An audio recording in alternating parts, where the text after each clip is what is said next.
Qian Yang traversed into the world of Douluo, where he could gain strength merely by checking in. Upon checking in at Holy Soul Village, he received a reward, the 8 Extremes Collapse. He rescued an injured girl from the river and checked in at Qian Renxue, earning the reward, the Falling Heart Flame. With the awakening of his martial soul, he manifested the Homa Staff, boasting a noble critical damage panel, adept at subduing all dissent. He gathered companions such as Xiao Wu, Ning Rongrong, and Zhu Zhuqing, but he playfully teased the Pope at the Martial Soul Hall, embracing Lu Erlong in front of Master Yu Shaojiang. This was not Qian Yang's intention, he merely sought to check in. Tang San, you have chosen the path to death. Qian Yang, what? Do I resemble Cao Cao? He checked in at Yin and received a reward. Chapter 1. Checking in at Holy Soul Village. Had he truly crossed over into the world of Douluo? Qian Yang opened his eyes wide. The sight of farmland greeted him, the scent of rice wafting through the rolling waves of wheat. He glanced down at the hoe in his small hands, and memories surged forth. Indeed, he had traversed into the Douluo world, becoming a member of an ordinary farming family in Holy Soul Village. This village, still known as Holy Soul Village and not renamed after Tang San's ascension to godhood, existed before Tang San became sea god, and from his memories, he recalled a boy named Tang San who often kept to himself. Qian Yang set down the hoe. He was but a child without a martial soul awakened. He remembered staying up late to watch Douluo continent. Though many details had faded, the essence remained. Tang San had ascended, and with him, the original Shrek 7 monsters had reached the divine realm. Qian Yang pondered whether to cling to Tang San's coattails. Indeed, Tang San's support was dubious, but if his martial soul awakening revealed a lack of talent, Qian Yang might lead a mundane life. Clinging to Tang San might ensure a more comfortable existence. Ding! Congratulations, host, for awakening the check-in system. Simply check in, and you shall receive rewards. The beginner's gift pack has been delivered. Please check. Current check-in location. Holy Soul Village. Would you like to proceed? A series of notifications echoed in Qian Yang's ears. For a brief moment, he was bewildered, but soon understood the source of the notifications. A system, of course, who traverses without one nowadays? I check in, Qian Yang uttered softly. Check-in successful. Holy Soul Village. The beginning and end of the story, the future of Divine Soul Village. Congratulations, host. You have received the reward. 8. Extremes Collapse. 8 Extremes Collapse, a profound fighting technique from the realm of Douluo, renowned for its formidable attack power. When mastered, it conceals 8 layers of dark energy within its strikes, rivaling low-level Earth Deer techniques. Was he not in Douluo? Had he truly received the 8 Extremes Collapse from Douluo? Qian Yang was taken aback. He understood that this technique required substantial physical prowess. Xiaoyan had endured considerable hardships under Yao Lao while training. Yet, with Yao Lao, the alchemist, providing potions to enhance Xiaoyan's capabilities, Qian Yang doubted he could replicate such feats with his small frame. Nevertheless, it was a skill acquired. Having it was better than not. He consoled himself internally. He seemed to grasp the system's purpose. As long as he found a suitable location to meet the check-in criteria, he could receive rewards. Little rascal, come back for dinner. A parental voice echoed from the edge of the fields. Qian Yang ignored it, engrossed in studying his system. The voice grew nearer, reverberating and becoming somewhat irritating. His concentration on the 8 Extremes Collapse was already disrupted now. This voice was a nuisance. Whose child was this, so reluctant to return home for dinner, so engrossed in play? They deserved a good thrashing to understand why flowers bloom so red. Until a kick landed on his backside. What are you playing at? Hurry back for dinner. Qian Yang looked up in confusion. A sturdy man, with a hoe slung over his shoulder, barked at him. Startled, he realized the child was himself. At the dinner table, Qian Yang met his adoptive family for the first time. Yet, they remained unaware that Qian Yang had undergone a transformation. They simply noted his reduced appetite compared to before. Previously, this little brat could devour several large bowls. Brother, aren't you hungry today? His younger sister, with pigtails, inquired. Qian Yang nodded. He truly cannot stomach this. What was this fare? Porridge, flatbreads, not a morsel of meat in sight. This was rather dire. Holy Soul Village was no affluent locale. While there was ample farmland, meat was a rarity. Abundant land did not guarantee that they could eat its harvest. The backdrop of Douluo was not modern, leaning toward a Western fantasy vibe, complete with dukes and feudal systems. It bore semblance to medieval Europe. Holy Soul Village belonged to the Heaven Do Empire, situated south of Notting City in the Fasnuo province, at the border between the Heaven Do and Star Luo empires. The relationship between the two empires was hardly tranquil, and a significant portion of Holy Soul Village's grain was requisitioned as military provisions. Of course, compared to Tang San's family, theirs was still tolerable. At least they did not suffer from hunger. He passed his flatbread to his younger sister, who eagerly bit into it, her eyes sparkling with joy. Unbeknownst to her, this world held a myriad of delectable treats. A simple corn flatbread could captivate her taste buds. Qian Yang returned to his room, continuing to explore the system. He recalled the existence of a beginner's gift pack. Would you like to open the beginner's gift pack? Open. Congratulations, host, you have acquired. Fire Eye Golden Eyes. Congratulations, host, you have acquired. Divine Level Martial Soul Card. Fire Eye Golden Eyes? Qian Yang exclaimed. As a person from Huaxia, how could he not recognize this name? The ability of the great sage. It was said that Sun Wukong gained his Fire Eye Golden Eyes after being tempered for 49 days in the furnace of the Supreme Elder. This allowed him to discern the authenticity of those before him at a glance. Qian Yang closed his eyes, feeling a warm current flowing through his eyes. Upon reopening them, a sharp brilliance emanated from his gaze. The world is so clear, Qian Yang murmured. The wood grain on the beams of the house became distinctly visible, along with the dust on the lamp and the spider silk in the corners. No subtle change could escape Qian Yang's keen eyesight. At such a young age, Qian Yang's vision was naturally not impaired. Yet, observing the world now, he felt as if a veil had lifted, revealing clarity he had previously lacked. A remarkable gift indeed. He wondered how it compared to Tang San's purple extreme magic eye. A nagging premonition lingered in Qian Yang's heart. He sensed that a peaceful coexistence with Tang San was not in his future. In truth, he and Tang San were already at odds, due to the original owner's sentiments. It was not Tang San's fault the original owner had belittled Tang San, often mocking him with peers. Of course, this was not the fault of the Qian Yang who had traversed here. When conflict arose, one must defend themselves. If Tang San believed he was on the path to destruction, Qian Yang certainly would not sit idly by. He examined the next item, the Divine Level Martial Soul Card. The system's description stated that using this Divine Level Martial Soul Card could transform one's martial soul into a Divine Level Martial Soul upon awakening. The significance of martial souls is evident. A quintessential example is Tang San, who humorously remarked that there are no worthless martial souls, only inept soul masters.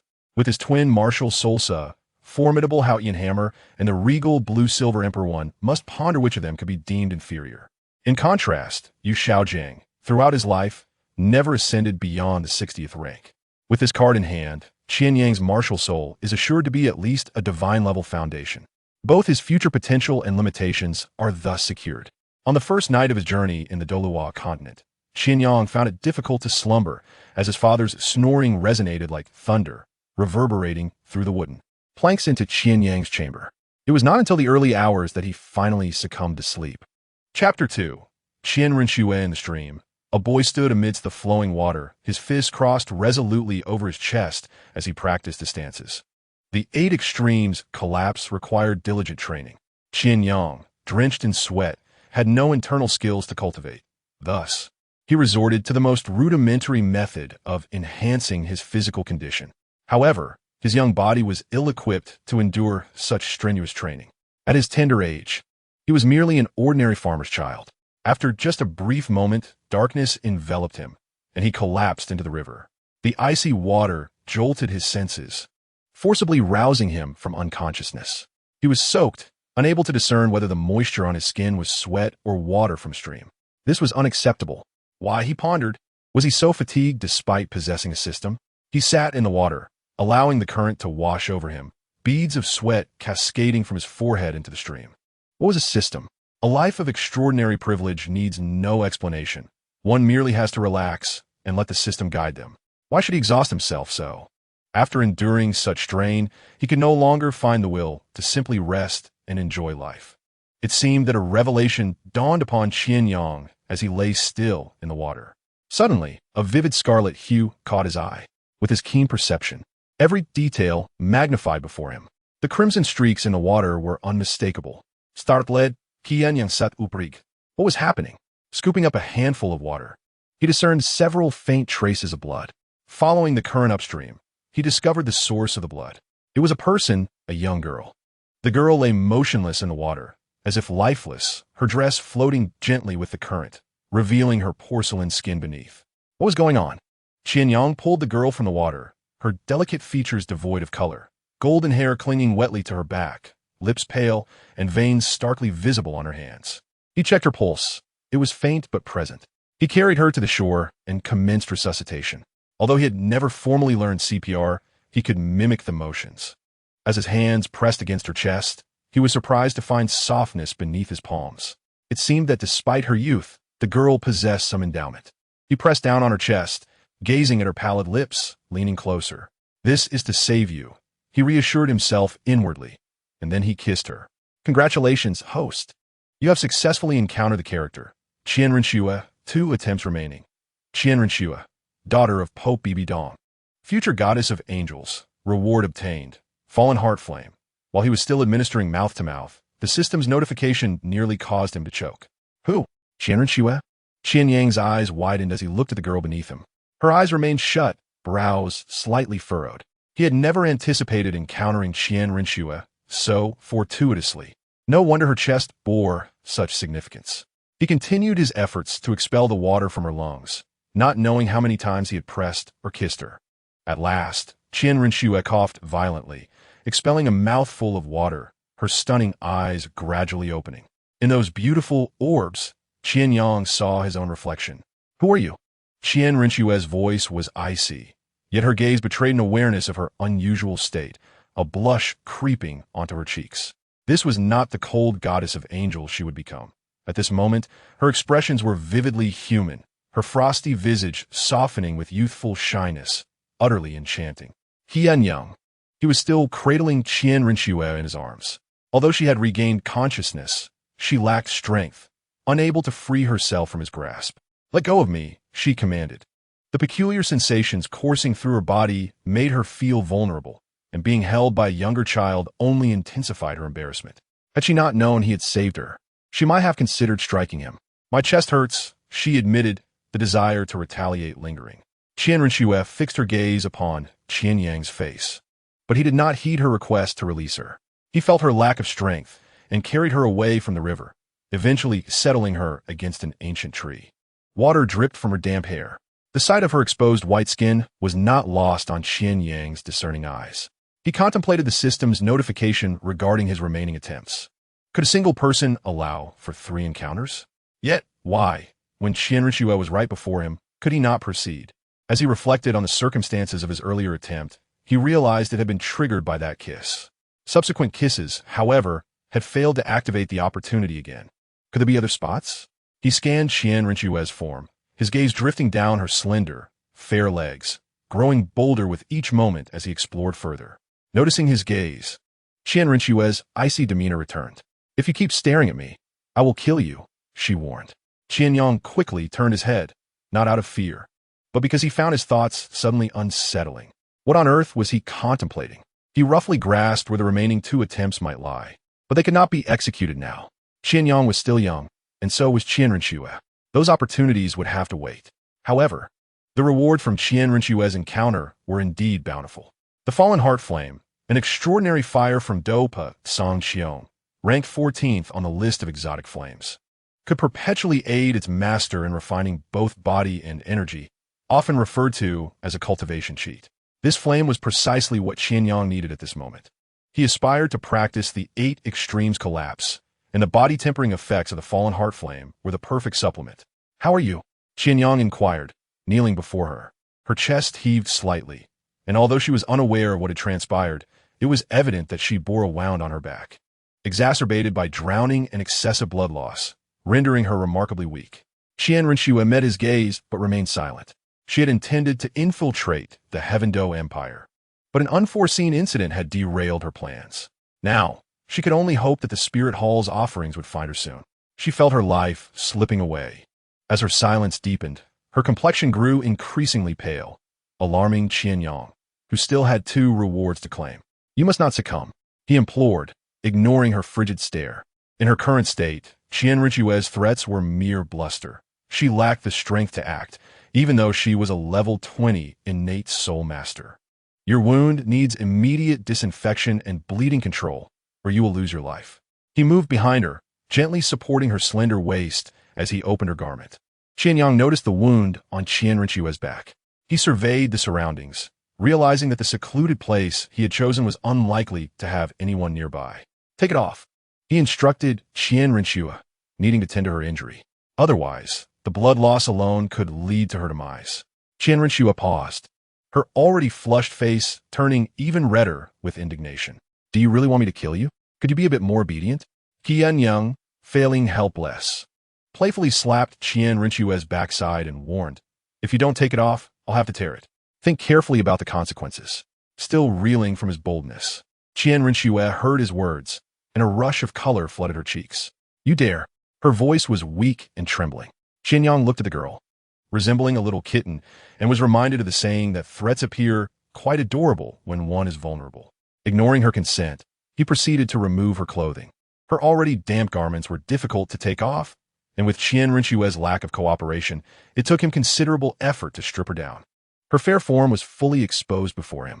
Qian Renxue gasped, instinctively covering herself with her hands. Relax, Qian Yang reassured her, averting his gaze. We've seen and touched. We're on the same side now, so there is no need for defense. Qian Renxue's attempts to shield herself were somewhat futile, especially with Qian Yang positioned behind her, making it difficult for him to see clearly. He clicked his tongue in disappointment, lamenting that he could only catch a fleeting glimpse. To prevent infection of the wound on her pristine back, Qian Yang took a moment to apply his saliva, which possesses antibacterial properties. Qian Renxue's face turned even redder, her heart racing like a startled fawn. Since the incident, everything seemed to spiral beyond her control, especially the tingling sensation on her back. Qian Yang felt like a pervert from her perspective and explained, saliva can prevent infection. He tore a piece of cloth from his clothing and wrapped it around her wound before helping her put her clothes back on. Leaning against a large tree, he sat beside her, and they fell into a silence. The bleeding had ceased, and her complexion gradually improved. Suddenly, Qian Yang stood up and ran away, quickly disappearing from her sight. While she had wished for him to leave, his actual departure stirred an unexpected emotion within her. Go on, it's wise of you.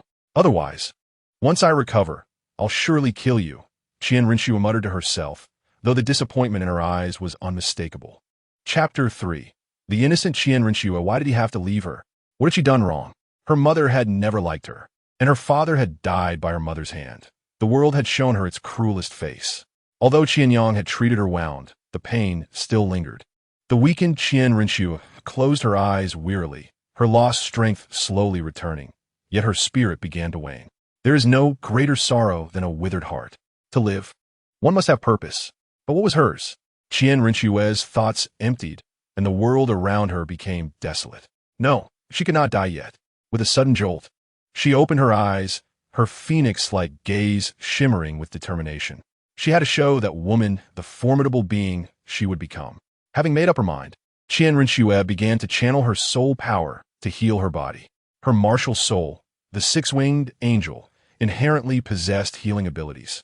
However, she was currently too feeble to unleash her soul skills. Otherwise, her second soul skill, Angel's Judgment, would have healed her injuries in no time. A glimmer of light flickered in her cold eyes as she spotted a figure rushing towards her. Qian Yang returned, carrying 2 large pancakes he had fetched from home. The injured required nourishment. Though he didn't believe these pancakes held much nutritional value, he had no other options. You seem to be feeling better, he remarked. Qian Renxue's complexion had regained some color, no longer as pale as before. Qian Yang marveled inwardly, realizing that physical resilience varied greatly among individuals. Qian Renxue remained silent, understanding why he had left her earlier. He and T feared her threat. He had merely gone to fetch food. She felt a ripple of genuine concern from him, stirring her heart. Accepting the pancake from his hand, she began to nibble on it without waiting for him to say anything. Such a good girl, Qian Yang smiled. Watching her delicate features soften as she ate, her face no longer as frosty as before. Seeing such a beauty enjoy the meal made his efforts worthwhile.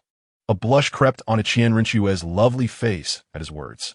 After she finished the pancake, Qian Yang lifted Qian Renxue into his arms. To his surprise, she did not resist as she had before. Now that she had regained some strength and soul power, she could have easily struggled against him, but she simply allowed him to hold her. Her lithe form was refreshing in his embrace. Instead of taking her home, Qian Yang brought her to his secret hideout, a wooden cabin perched high in a tree. Using ropes, he helped them both ascend into the cozy space.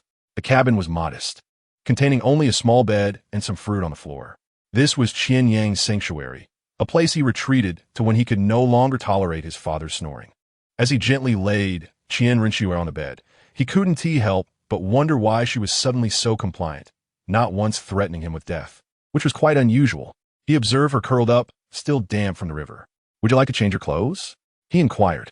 "Wearing wet clothes can make you sick," he added, genuinely concerned. Qian Renxue rolled her eyes at him, her cheeks still flushed since earlier. "Get out," she huffed. Despite his youth, Qian Yang made her feel as though he were a lecherous man. His gaze was filled with an unsettling intensity, as if he could see straight through her clothing. "Is this a form of pouting?" he mused, bewildered by her sudden shift in demeanor. Qian Yang was captivated by the innocent charm that Qian Renxue unconsciously revealed. Though she was young, her beauty was already breathtaking, and even the budding curves of her figure were becoming apparent. At that moment, her playful demeanor truly stirred one's heart. Qian Yang was oblivious to the changes in Qian Renxue's heart after he departed. As she felt the coldness of the world seep into her being, Qian Yang returned with 2 large pancakes. "I am a gentleman, and a gentleman must be cautious," he remarked. "What a lecher!" Qian Renxue increasingly felt that her instincts were correct. When Qian Yang's gaze fell upon her feet, she couldn't help but shrink back. What an absurd accusation. "A lecher? He barely qualifies as a minor one," Qian Yang retorted, his eyes instinctively drifting downward. Indeed, his little Qian Yang was not quite sizable. Qian Renxue followed his gaze and blushed even deeper. If it weren't for the blood loss, her cheeks would have been as red as an apple. "Pervert, get out." Qian Yang decided against further banter, realizing it was imperative for her to change out of her wet clothes to avoid catching a chill.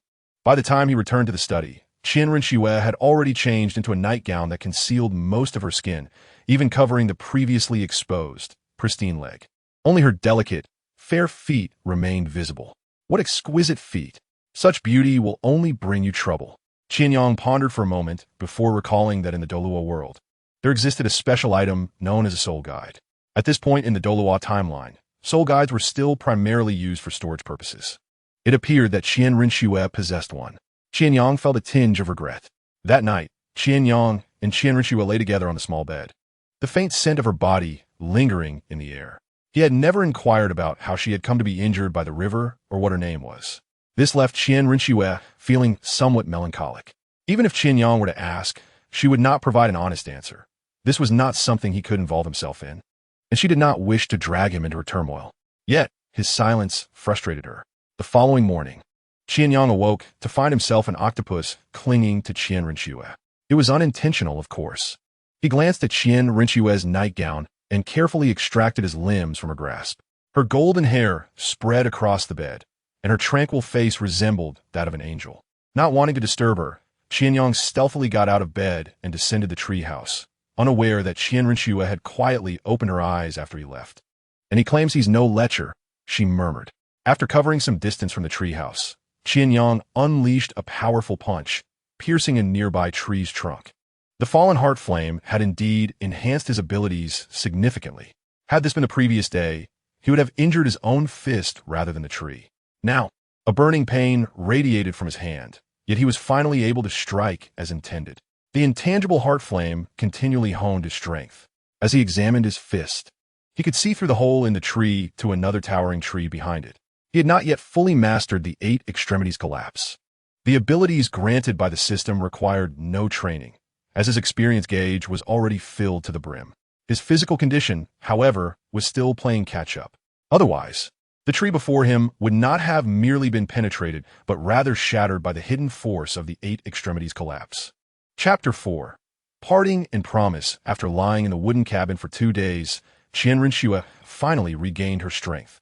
And the first thing she did was to kick Qian Yang, who was still asleep beside her, off the bed. "Murdering my husband," Qian Yang exclaimed, rubbing his head as he got up from the floor. "Really, now that I'm healed, I've lost all my benefits. No more cuddling while sleeping." "Who is your husband?" Qian Renxue replied, her delicate brows furrowing. The healed Qian Renxue exerted an absolute dominance over Qian Yang, who was now without a martial soul. She was at least a 2-ring soul master, with her martial soul being the six-winged angel, granting her a full 20 levels of soul power from the outset. Qian Yang smirked. Just wait until you cry in the future, little girl. Throughout that week, Qian Yang diligently practiced the 8 extremities collapse. With the aid of the fallen heart flame, mastering it was not a daunting task. Improving his physical attributes will be immensely beneficial for the future. The stronger his body became, the higher the level of martial souls he could withstand when absorbing soul rings. This Douluo world resembled an online game.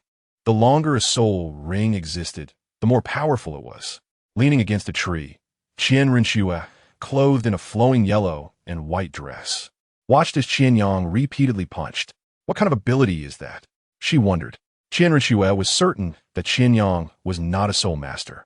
He had yet to awaken a martial soul and was merely a child, a lecherous child at that. Yet, the power he displayed astonished even her. The favored daughter of the martial soul hall, his fist possessed a formidable strength capable of effortlessly piercing through a tree. Was this the strength typical of a child his age? Qian Renxue became increasingly intrigued by Qian Yang. From his clothing and the food he consumed, it was evident that he hailed from an ordinary farming family. Could a child from such humble origins possess the ability to punch through a tree? She wanted to ask Qian Yang directly, but felt embarrassed, as if she were showing her ignorance. From the beginning until now, she had been the one asking questions. Wife, will you practice with me? Qian Yang felt it was time to put his training to the test and see the results. It was indeed true that calling the fallen heart flame a training cheat was justified. Over the past week, his physical condition had undergone a remarkable transformation, most notably evidenced by the expulsion of black impurities from his body. Who is your wife? Qian Renxue shot him an indignant glare, yet she stepped forward, a golden soul ring slowly materializing behind her. This was truly a case of actions contradicting words. Qian Yang found it amusing, but chose not to comment.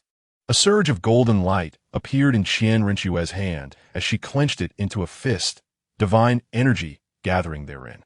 First soul skill, Angel Strike. She charged at Qian Yang, her dress flowing gracefully, reminiscent of a butterfly in flight, every movement exuding elegance. However, Qian Yang did not share her sentiment. As the symbol of the six-winged angel shone behind her, he felt an overwhelming pressure emanating from her, the sacred energy instilling fear within him. Taking a deep breath, he clenched his fist and positioned it defensively before him. Despite Qian Renxue's far superior strength, he was still a man endowed with an advantage. Who will triumph remains uncertain.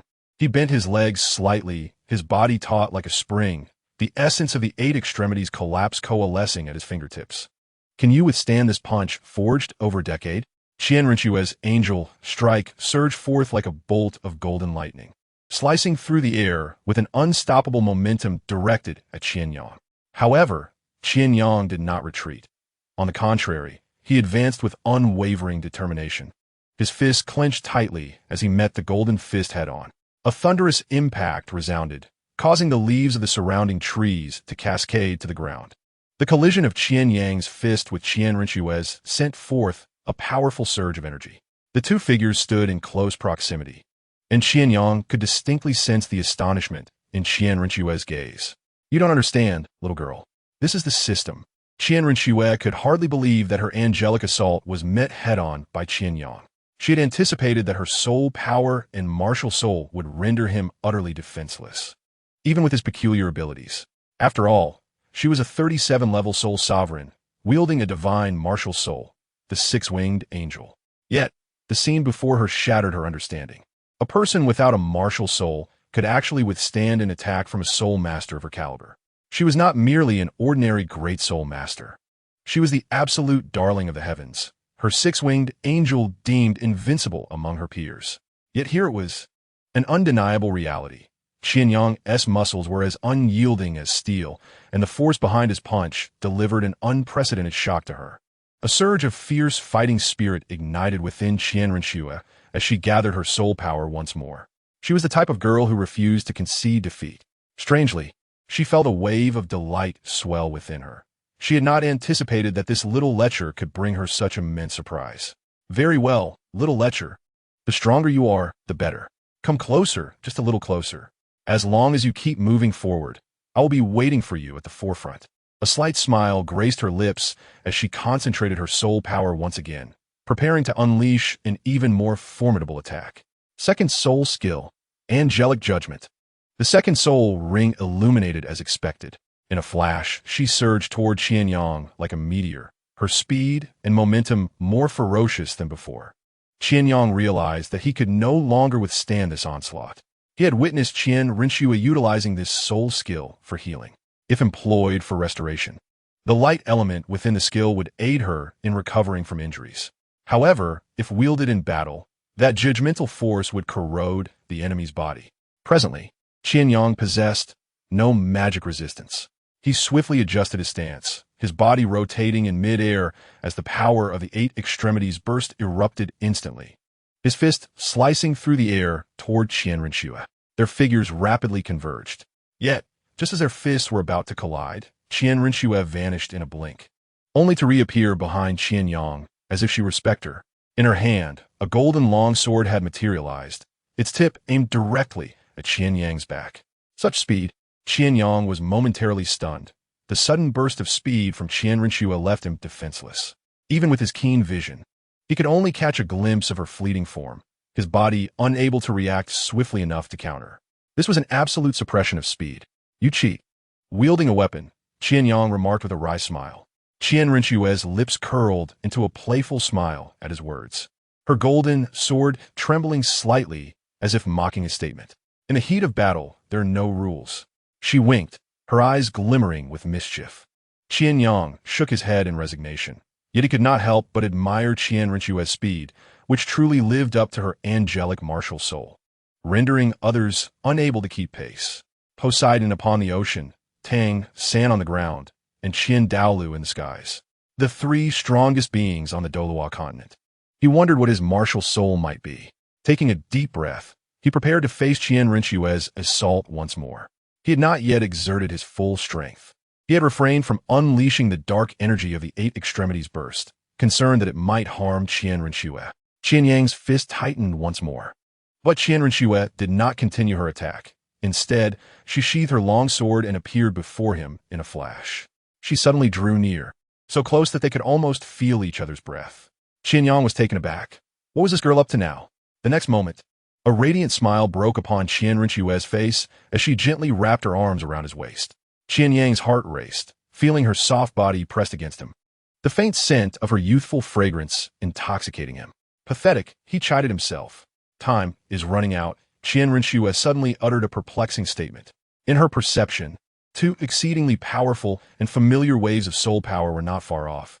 They belonged to elders of the Spirit Hall. She knew that her use of the martial soul would undoubtedly attract their attention. So why had she consented to Qian Yang? Qian Renxue could not fathom what this past week had meant. She could have left long ago, but she was reluctant to part from this place. Reluctant to leave that little lecture. No one had ever cared for her so deeply, not because of her status, but simply for who she was. The 2 elders of the Spirit Hall represented reality, while Qian Yang felt more like a dream.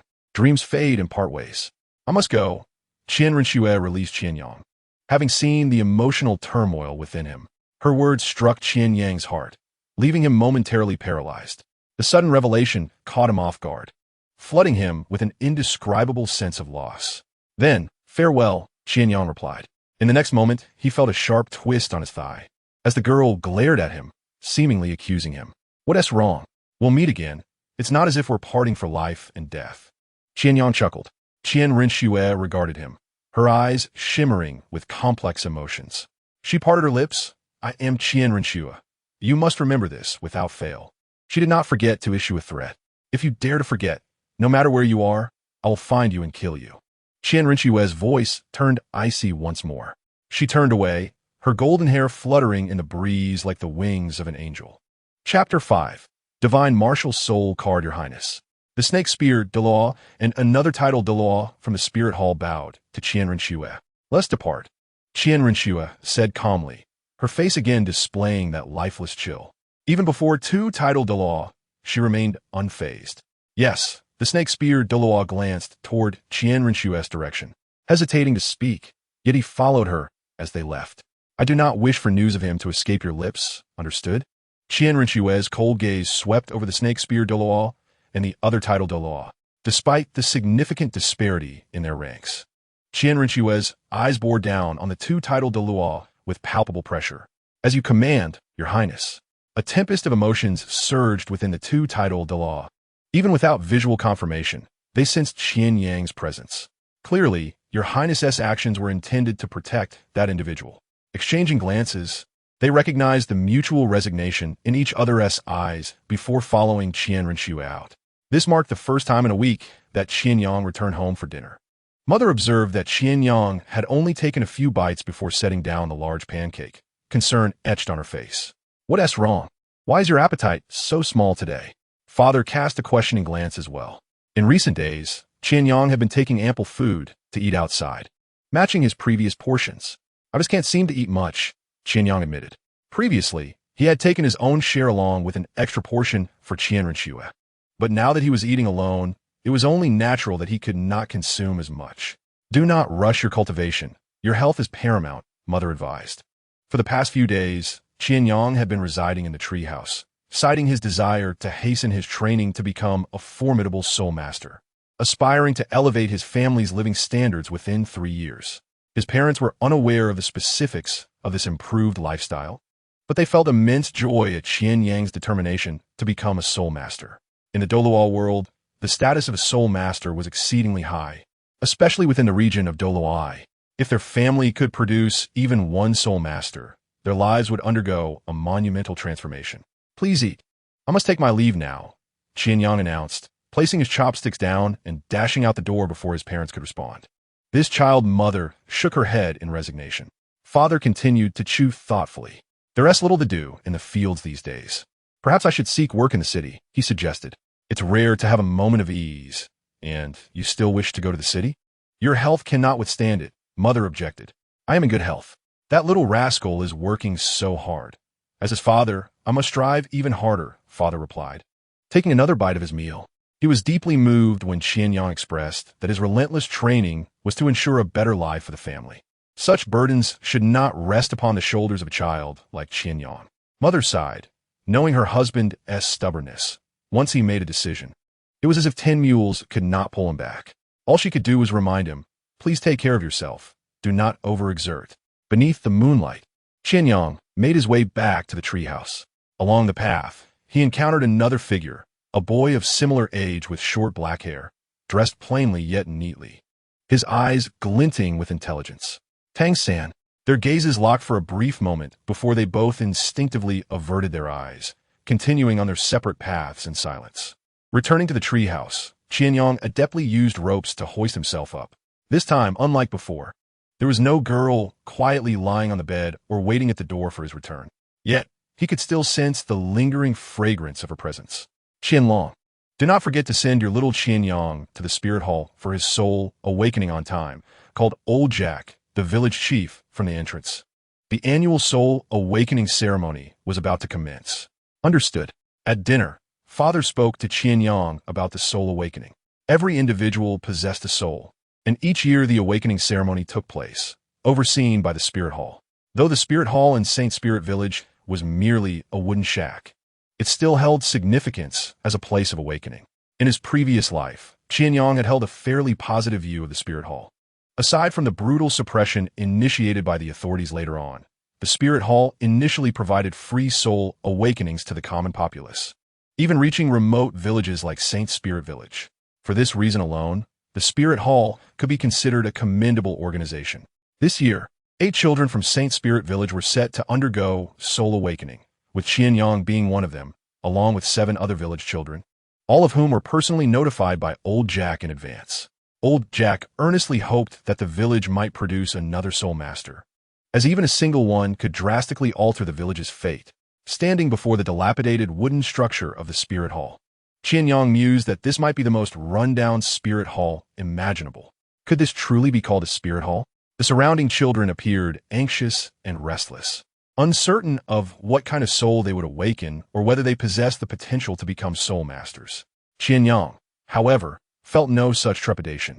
His life was destined for greatness without the need for justification. Within his backpack lay a divine soul card. Quietly resting in the corner, an equivalent to possessing the answer key for an examination. Calmly surveying his surroundings, Qian Yang noticed that among the children, there was another boy who, like him, maintained a serene demeanor, Tang San. Their fateful encounter under the moonlight months prior had instilled in Qian Yang a premonition that their futures would intertwine like that night, yet remain distinctly separate. Just then, the door of the wooden shack slowly creaked open, revealing a young man clad in white attire. His gaze was sharp as he surveyed the assembled children. "Here he comes, Su Yuntao." Old Jack approached the young soul master to exchange pleasantries. Though Su Yuntao's expression remained consistently indifferent, exuding the pride of soul master. Old Jack, however, seemed oblivious to any discrepancy, accepting it as the natural order of things. After a brief conversation, Su Yuntao began calling the children forward for testing. When he revealed his soul, a wolf-like characteristic manifested, startling many of the children. In stark contrast to the curious Tang San, Qian Yang remained unfazed, thinking it paled in comparison to his six-winged angel. As Su Yuntao continued to guide the children in awakening their souls, Qian Yang was positioned at the end of the line. With Su Yuntao's guidance, each child entered the wooden shack in turn, anxiously awaiting their soul awakening. The awakened souls varied, yet none proved useful. Some children awakened scythe-like souls. Others blossomed with floral souls, and still others manifested large shields, but all were devoid of soul power, rendering them useless. The shield was the one Su Yuntao had the highest hopes for, yet it too turned out to be a soulless weapon. His expectations dwindled further. Finally, it was Tang San's turn. Despite possessing innate full soul power, he awakened a blue-silver grass, a useless soul. Su Yuntao's initial surprise quickly morphed into disappointment. What did it matter to have full innate soul power if the soul itself was worthless? With a resigned demeanor, Su Yuntao dismissed Tang San, calling Qian Yang forward. He thought to himself that today would likely yield another fruitless result. Yet, he had grown accustomed to this. After visiting several villages in one day, this was often the outcome. How easy could it be to become a soul master? As Qian Yang stepped onto the awakening formation, a peculiar energy began to swirl around his body as Su Yuntao initiated the ceremony. He sensed something within him striving to break free. Utilizing the divine soul card from his backpack, a wave of intense heat surged within the wooden shack. "This is," Su Yuntao gasped, channeling his soul power to create a barrier safeguarding the formation. His gaze remained fixated on the formation, aware that this energy fluctuation was anything but ordinary. Qian Yang beheld his soul, astonished beyond measure. "No way, the Staff of Homa." Chapter 6. The Staff of Homa, a crimson, scepter-like weapon, with flickering flames dancing at its tip, emerged before him. The Homa Staff, an ancient relic from the Tibet continent, was utilized in rituals to beseech blessings and exorcise malevolence, its flames consuming all impurities. Only the unrestrained fire possesses the power to purify the world's corruption, raising crimson embers that banish all evildoers. Qian Yang's expression resonated with Su Yuntao's. "I recognized this as the Homa Staff. Yet, why did it manifest here?" Qian Yang had not anticipated that his martial soul would be this. What were the attributes of the Homa Staff? After a moment of contemplation, he mused upon its noble explosive damage. Beyond its inherent precious attribute, the weapon also inherited the effects of the unrestrained crimson butterfly. Could this truly be the essence of a divine-level martial soul? Sensing the might of his martial soul, Qian Yang felt immense satisfaction. Indeed, this was the joy befitting a system player. As the flames diminished, Su Yuntao fixed his gaze on Qian Yang, urgently handing him a blue crystal. "Quickly, place it on top." Qian Yang complete. In truth, testing soul power was irrelevant. Being a divine-level martial soul, he understood the extent of his own capabilities. Much like Qian Renxue, he was innately at level 20, an innate complete soul power, yet another prodigy. This marked the pinnacle of a genius soul master. Su Yuntao was astonished that such a humble holy soul village could present two individuals with innate complete soul power. His amazement upon witnessing Qian Yang surpassed his earlier reaction to Tang San's assessment. Although Tang San possessed innate complete soul power in Su Yuntao's eyes, he was merely a wasted martial soul. Even innate completeness bore no merit. However, Qian Yang was different. The explosive force he had just demonstrated made it clear to Su Yuntao the true strength of Qian Yang's martial soul. Such a martial soul's innate completeness was undoubtedly distinct from that of Tang San. With fervent eyes, Su Yuntao regarded Qian Yang as if he were a rare treasure. Should he bring Qian Yang to the Martial Soul Hall, his status would surely ascend. Would you consider joining me at the Martial Soul Hall? There, you will receive the finest educational resources and be guided in your cultivation by formidable soul masters, Su Yuntao proposed. Qian Yang comprehended Su Yuntao's intentions, but regrettably, he could not acquiesce. I do not wish to, he replied, retracting his martial soul as the temperature in the wooden cabin gradually stabilized. Su Yuntao seemed taken aback by Qian Yang's response. He had prepared to suggest that Qian Yang pack his belongings, yet the boy's abrupt refusal caught him off guard. But that is the Martial Soul Hall, the sacred haven in the hearts of all soul masters. Qian Yang's outright rejection was startling.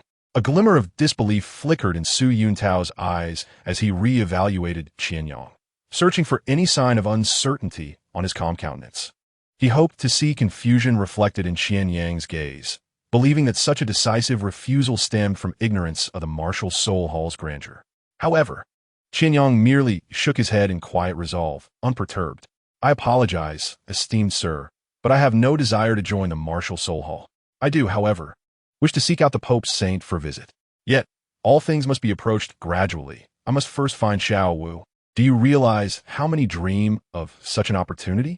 Su Yuntao's voice deepened, attempting to sway Qian Yang with authority and allure. The Martial Soul Hall is the most powerful organization in this world. Joining it would lead to a qualitative leap in your strength. That is not necessary. Visiting Xiao Wu will also yield a significant enhancement to my abilities. Qian Yang smiled, unwa fring. Forgive me, Lord Su Yuntao.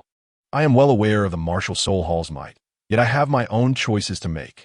Seeing Qian Yang's resolute stance, Su Yuntao felt a pang of regret, but understood that he could no longer persuade the boy. Such is the nature of geniuses, he reflected with resignation.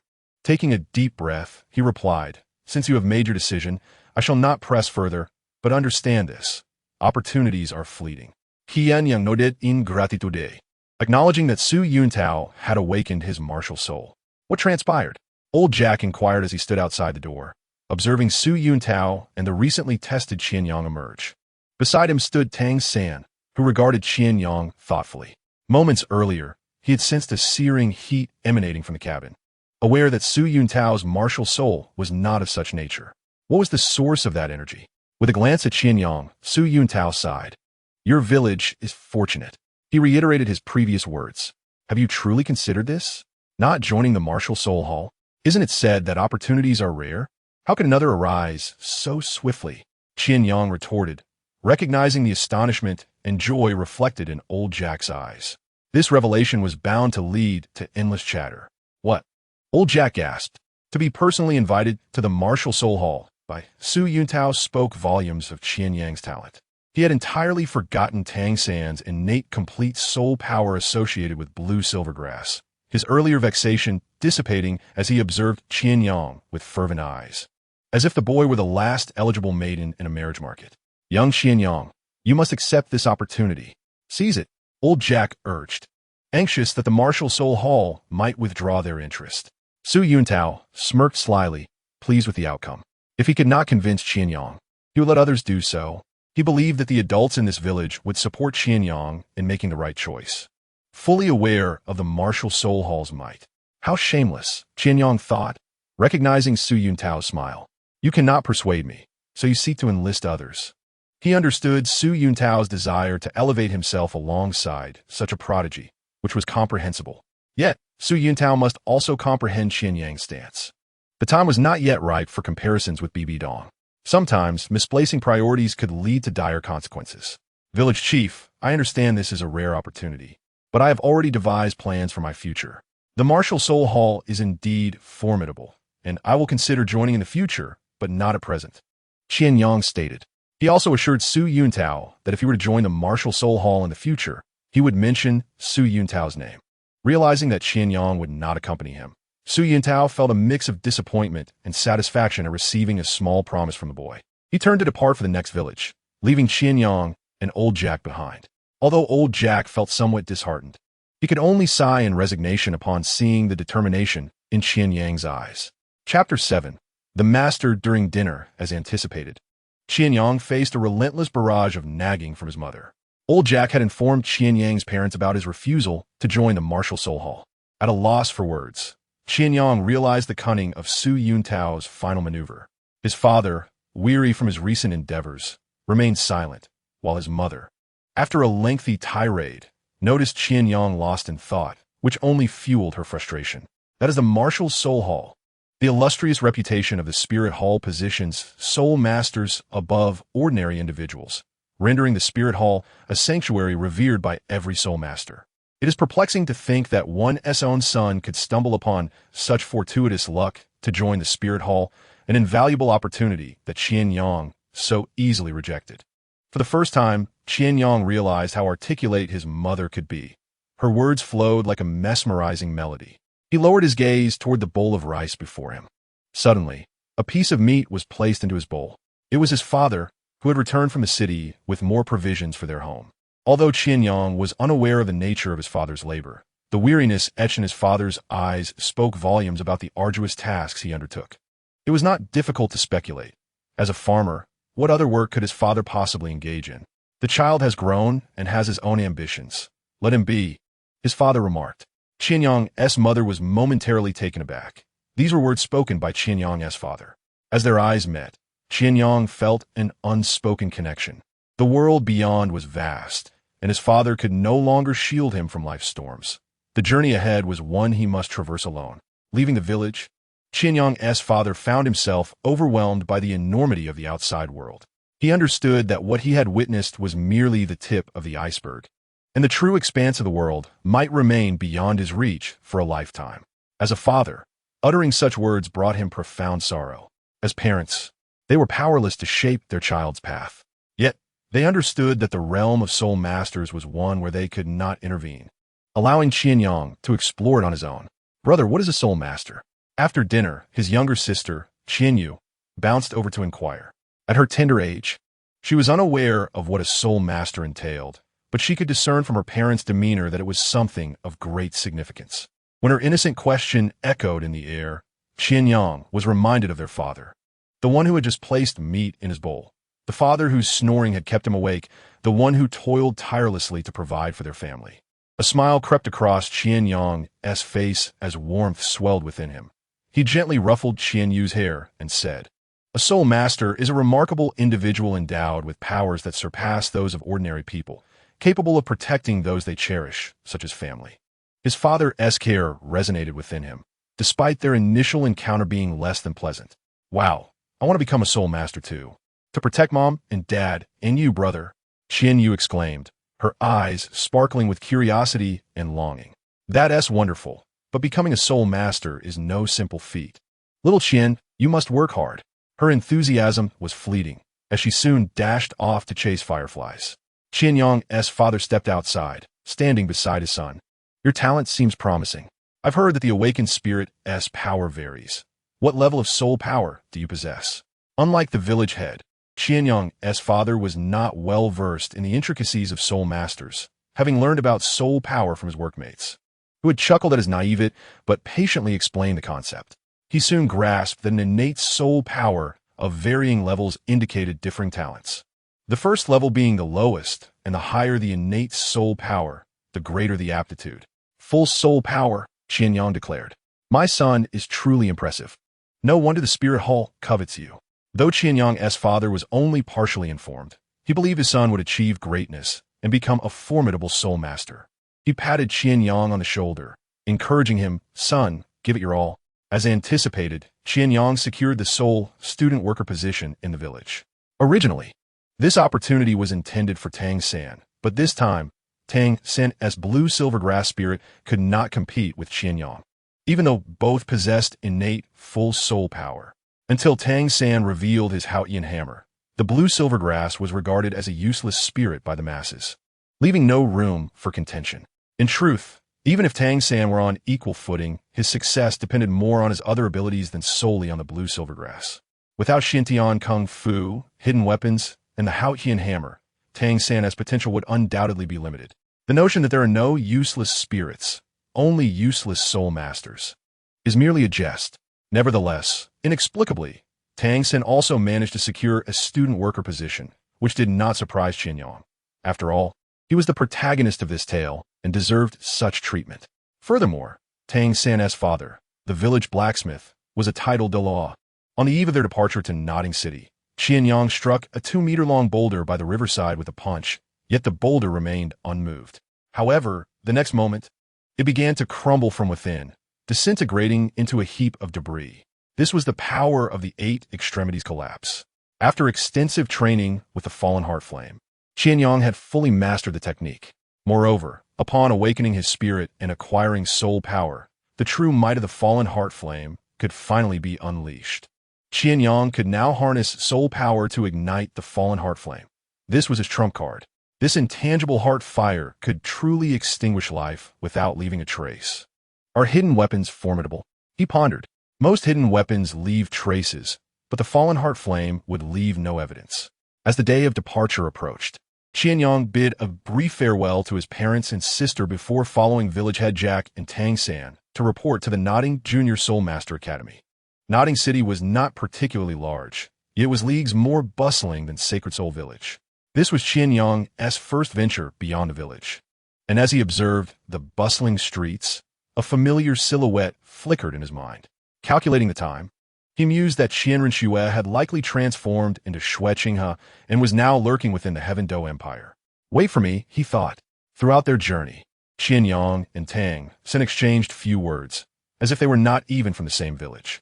Village head Jack, who had hoped to foster camaraderie between the two, could only sigh in resignation.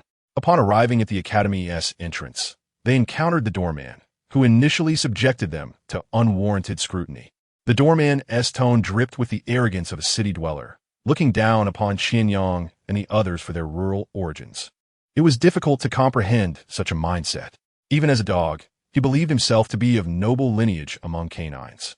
When he attempted to push village head Jack aside, Qian Yang and Tang San sprang into action simultaneously. Having trained extensively in martial arts in his previous life and possessing the Xintian treasure record, Tang San had internal energy that granted him superior speed. He reached the doorman first, employing his agility and the skills learned from his past life to swiftly overturn the doorman.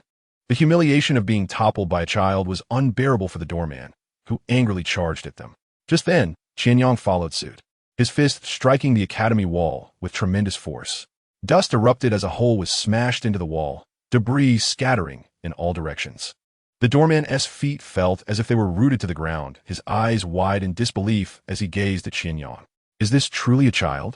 Even Tang San, who rarely displayed emotional fluctuations, wore an expression of astonishment, not to mention the village chief, old Jack.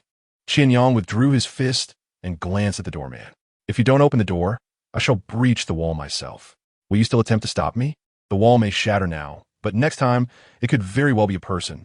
A figure approached, clapping slowly. What a remarkable creature, he exclaimed, clearly of high status, prompting the doorman to bow deeply and respectfully address him as master. Upon hearing this title, Qian Yang recognized the man as Yu Xiaojing, Tang San's mentor. He was known for the classic saying, "There are no worthless martial souls, only worthless soul masters." After taking Tang San as his disciple, Tang San's family ascended to the divine realm, which was even renamed after him, leaving no trace of Yu Xiaojing within it. Hence, a famous saying arose in past lives. In the endless fire domain, there is Yao Lao, yet in the divine realm, Yu Xiaojing is absent. Chapter 8. I'm the leader of this dormitory. May I see your spirit hall proof? Yu Xiaojing inquired. Old Jack handed over the documentation, leading to Yu Xiaojing's second exclamation of astonishment.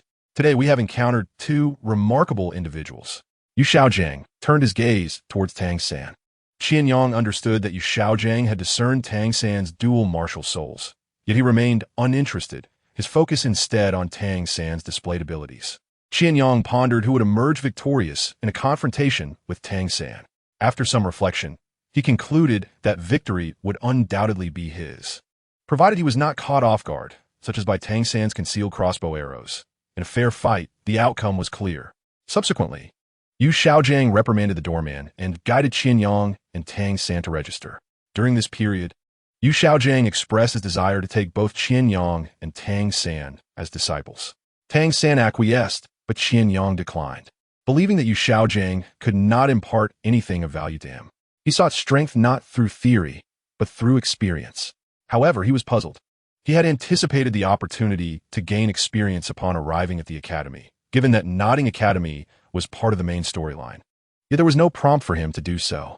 Aside from this, Qian Yang sensed a shift in Yu Xiaojiang's demeanor towards him after his rejection. Following their registration, Qian Yang and Tang San proceeded to their dormitory. Upon reaching the entrance, Qian Yang finally heard the voice he had been longing for. Check-in scene available. Nodding Academy Dormitory number 7. Would you like to sign in? Qian Yang accepted. Check-in successful. Nodding Academy Dormitory No. 7. The protagonist will meet here. Congratulations, host. You have received a reward. Select a 100-year spirit ring. The reward left him somewhat awed. Nonetheless, Qian Yang was indifferent to such trifles. His primary purpose for being here was not merely to check in. You two are new work-study students, aren't you? A burly boy approached, looking down at them. Before Tang San could introduce himself, Qian Yang had already placed a fist on Wang Sheng's shoulder, forcing him to kneel on one knee to maintain his balance. Enough of that. With such weakness, stop trying to assert your dominance. From now on, you're with me, and I'll protect you. Qian Yang gripped Wang Sheng while surveying the other students in the dormitory. Witnessing Qian Yang effortlessly overpower Wang Sheng stirred a tempest within the hearts of the other students. They had all witnessed Wang Sheng's strength, yet they were astonished that such a formidable figure was subdued by this newcomer in a mere moment. Tang San looked at Qian Yang with curiosity, unable to fathom why he suddenly sought to assume the role of leader, as he had always perceived Qian Yang as a rather laid-back individual. Did you hear that? Qian Yang batted Wang Sheng's shoulder. Wang Sheng's eyes widened in disbelief. He had not anticipated the new work-study student to be so powerful. He swallowed hard and nodded. The atmosphere in the dormitory shifted, becoming subtly charged. Observing this, Qian Yang smiled gently and released Wang Sheng. He turned to Tang San, who was filled with confusion. Naturally, Qian Yang could not divulge the true intent behind his actions. From now on, we are allies. Qian Yang patted Wang Sheng's shoulder again, then addressed the others. If any of you have matters to discuss, feel free to come to me. Cheers erupted from the dormitory, with the boss being so strong now. We won't be bullied anymore, right? Of course, who would dare to bully anyone from dormitory number 7 now? Although Wang Sheng was still reeling from having been subdued so swiftly, he felt relieved upon hearing the cheers. He would no longer need to stick his neck out to take a beating, and they would finally be free from oppression. Is this dormitory number 7? A melodious voice, akin to a morning bird in the woods, rang out at the entrance. The group turned to see a beautiful girl with sparkling eyes peering curiously into the dormitory. Qian Yang's gaze sharpened. His aim in assuming this seemingly pointless leadership role was to establish a connection with Xiao Wu. Boss, show her who's in charge. Wang Sheng whispered in Qian Yang's ear, clearly not forgetting this fine tradition. Hello, everyone. I'm Xiao Wu, as in the dance of the Wu. The sweet and lovely girl introduced herself first. All eyes in the dormitory were on Qian Yang. Moments ago, the leader had been Wang Sheng, yet now, they found themselves in the presence of a boy they did not recognize. Qian Yang's swift subjugation of Wang Sheng had been so rapid that they did not even know their new leader's name. Xiao Wu noticed the attention on Qian Yang and her curious, sparkling eyes fixed on him. Hello, I'm Qian Yang, he smiled, stepping toward her, the leader of this dormitory. Wow, Xiao Wu exclaimed with a bright smile. Boss, if I can defeat you, does that mean I become the leader of this dormitory? She playfully blinked, seemingly issuing a casual challenge. Qian Yang smiled slightly, aware that Xiao Wu's strength was not to be underestimated, though it depended on the comparison. Of course. But Xiao Wu, you should think carefully. Qian Yang extended his palm, indicating that she could begin. The students of dormitory number 7 gathered around, witnessing their new leader's inaugural battle to defend his title. Given Qian Yang's effortless defeat of Wang Sheng, they unanimously believed he would not lose. Tang San had already spread out his bedding, having received a blanket from Yu Xiaojiang. After laying it out, he sat on the bed, observing the impending duel. Xiao Wu darted forward like a delicate butterfly, her fists, pink and swift, aimed directly at Qian Yang's chest. Qian Yang stood his ground, his right fist clenched firmly, capturing Xiao Wu's punch with ease. The girl's fists were soft, yet carried an undeniable force. With a slight smile, Qian Yang applied pressure with his feet, sinking his body slightly to absorb the brunt of her powerful strike. He deftly twisted his wrist, redirecting her punch aside, while his left hand swiftly seized her delicate wrist. Xiao Wu was taken aback, surprised by the remarkable strength and skill displayed by Qian Yang. A flicker of astonishment crossed her eyes, quickly transforming into a smile. With a swift motion, she broke free from Qian Yang's grasp, executed a graceful turn, and lightly landed back in her original position. Qian Yang also withdrew his hand, smiling. "You possess considerable strength," Xiao Wu remarked in astonishment. When Qian Yang had held her fist, no matter how hard she tried to break free, she was unable to escape his grip, even employing a waist bow technique. It puzzled her that he was merely a child of similar age. "Not bad, are you conceding?" Qian Yang asked with a chuckle. "Is this the sensation of dominating in a low-tier match? Truly exhilarating." Chapter 9. Give me 50 gold soul coins to test your strength. As night fell, Qian Yang opened his eyes. Before him lay the smooth back of a girl, illuminated by the moonlight, revealing her elegant shoulder blades. Xiao Wu. The timeline had shifted. Qian Yang had replaced Tang San as the leader of the 7th dormitory, naturally inheriting the initial encounter between Tang San and Xiao Wu. In the original narrative, Xiao Wu had not shared a bed with Tang San, but now she slept beside Qian Yang. Qian Yang closed his eyes again. It was too early to sign in with Xiao Wu. Even the simplest act of kissing would seem rather inappropriate at this moment. He believed he preferred more substantial interactions. "I'll wait a while." Qian Yang did not awaken naturally. He had been unceremoniously tossed out. Had it not been for his body being honed day and night, he would likely have sustained serious injuries from such an abrupt ejection. What happened? Are aliens invading? Qian Yang opened his eyes to find Xiao Wu glaring at him. Her cheeks flushed. "You don't sleep properly. Bad person." Xiao Wu's cheeks resembled blooming peonies, enticing. Qian Yang, bewildered, glanced around and noticed Wang Sheng giving him a thumbs up. "What's going on?" He inquired of Wang Sheng as Xiao Wu, still huffing, went to wash up. Wang Sheng, with a peculiar expression, replied, "Do you prefer to hold something while you sleep?" Qian Yang was taken aback, but quickly grasped the implication. "Hey, it's all thanks to you, boss." "Much respect," chimed in a nearby boy with a grin. "Get lost," Qian Yang muttered, rubbing his brow. Tang San, while washing up, suddenly spotted the beautiful girl from the previous day. His face turned crimson. When she stood at the door, his heart raced like that of the other boys. He was about to make space when their paths crossed. Just as he intended to greet Xiao Wu, she walked past without pausing, heading straight inside. "Bad Qian Yang, what a rascal." Xiao Wu's voice wafted into Tang San's ears. "Qian Yang?" He pondered, somewhat confused. Breakfast time arrived. Tang San had no money for food and planned to conserve by eating the dry rations he had brought from home. Xiao Wu also lacked money, but she had devised a plan to eat from Qian Yang's share, justifying it as compensation. Qian Yang did not refuse. He had some money given to him by his father, Qian Long, although Qian Long was not as affluent as Tang San's father. The difference between fireflies and the moon was evident. However, when it came to being a father, Tang Hao could not compare to Qian Long. "I need to find a way to earn some money," Qian Yang thought, recalling the moment before departure when Qian Long had handed him the coins. His palms damp with sweat. In the cafeteria, the status of work-study students differed greatly from that of other students. They could only eat on the first floor. It was a tea that they couldn't go to the second floor, but the prices there were beyond what work-study students could afford. Their clothing revealed the disparity. While other students donned fashionable attire, work-study students wore tattered clothes adorned with patches. "Aren't those the poor kids?" On the second floor, some students laughed at them. "Poor kids are poor kids. Hurry up and line up. Don't miss your meal." A few boys around 11 or 12 sneered from the second floor. Wang Sheng and the others looked at Qian Yang. Now, as the leader of the 7th dormitory, he had to stand up for them. Tang San remained expressionless, while the others, including Xiao Wu, were visibly enraged. It was hard for anyone to tolerate such open mockery. Qian Yang smiled sleekly, with no hint of anger in his eyes. He clapped his hands. The conflicts between work-study students and regular students were not new.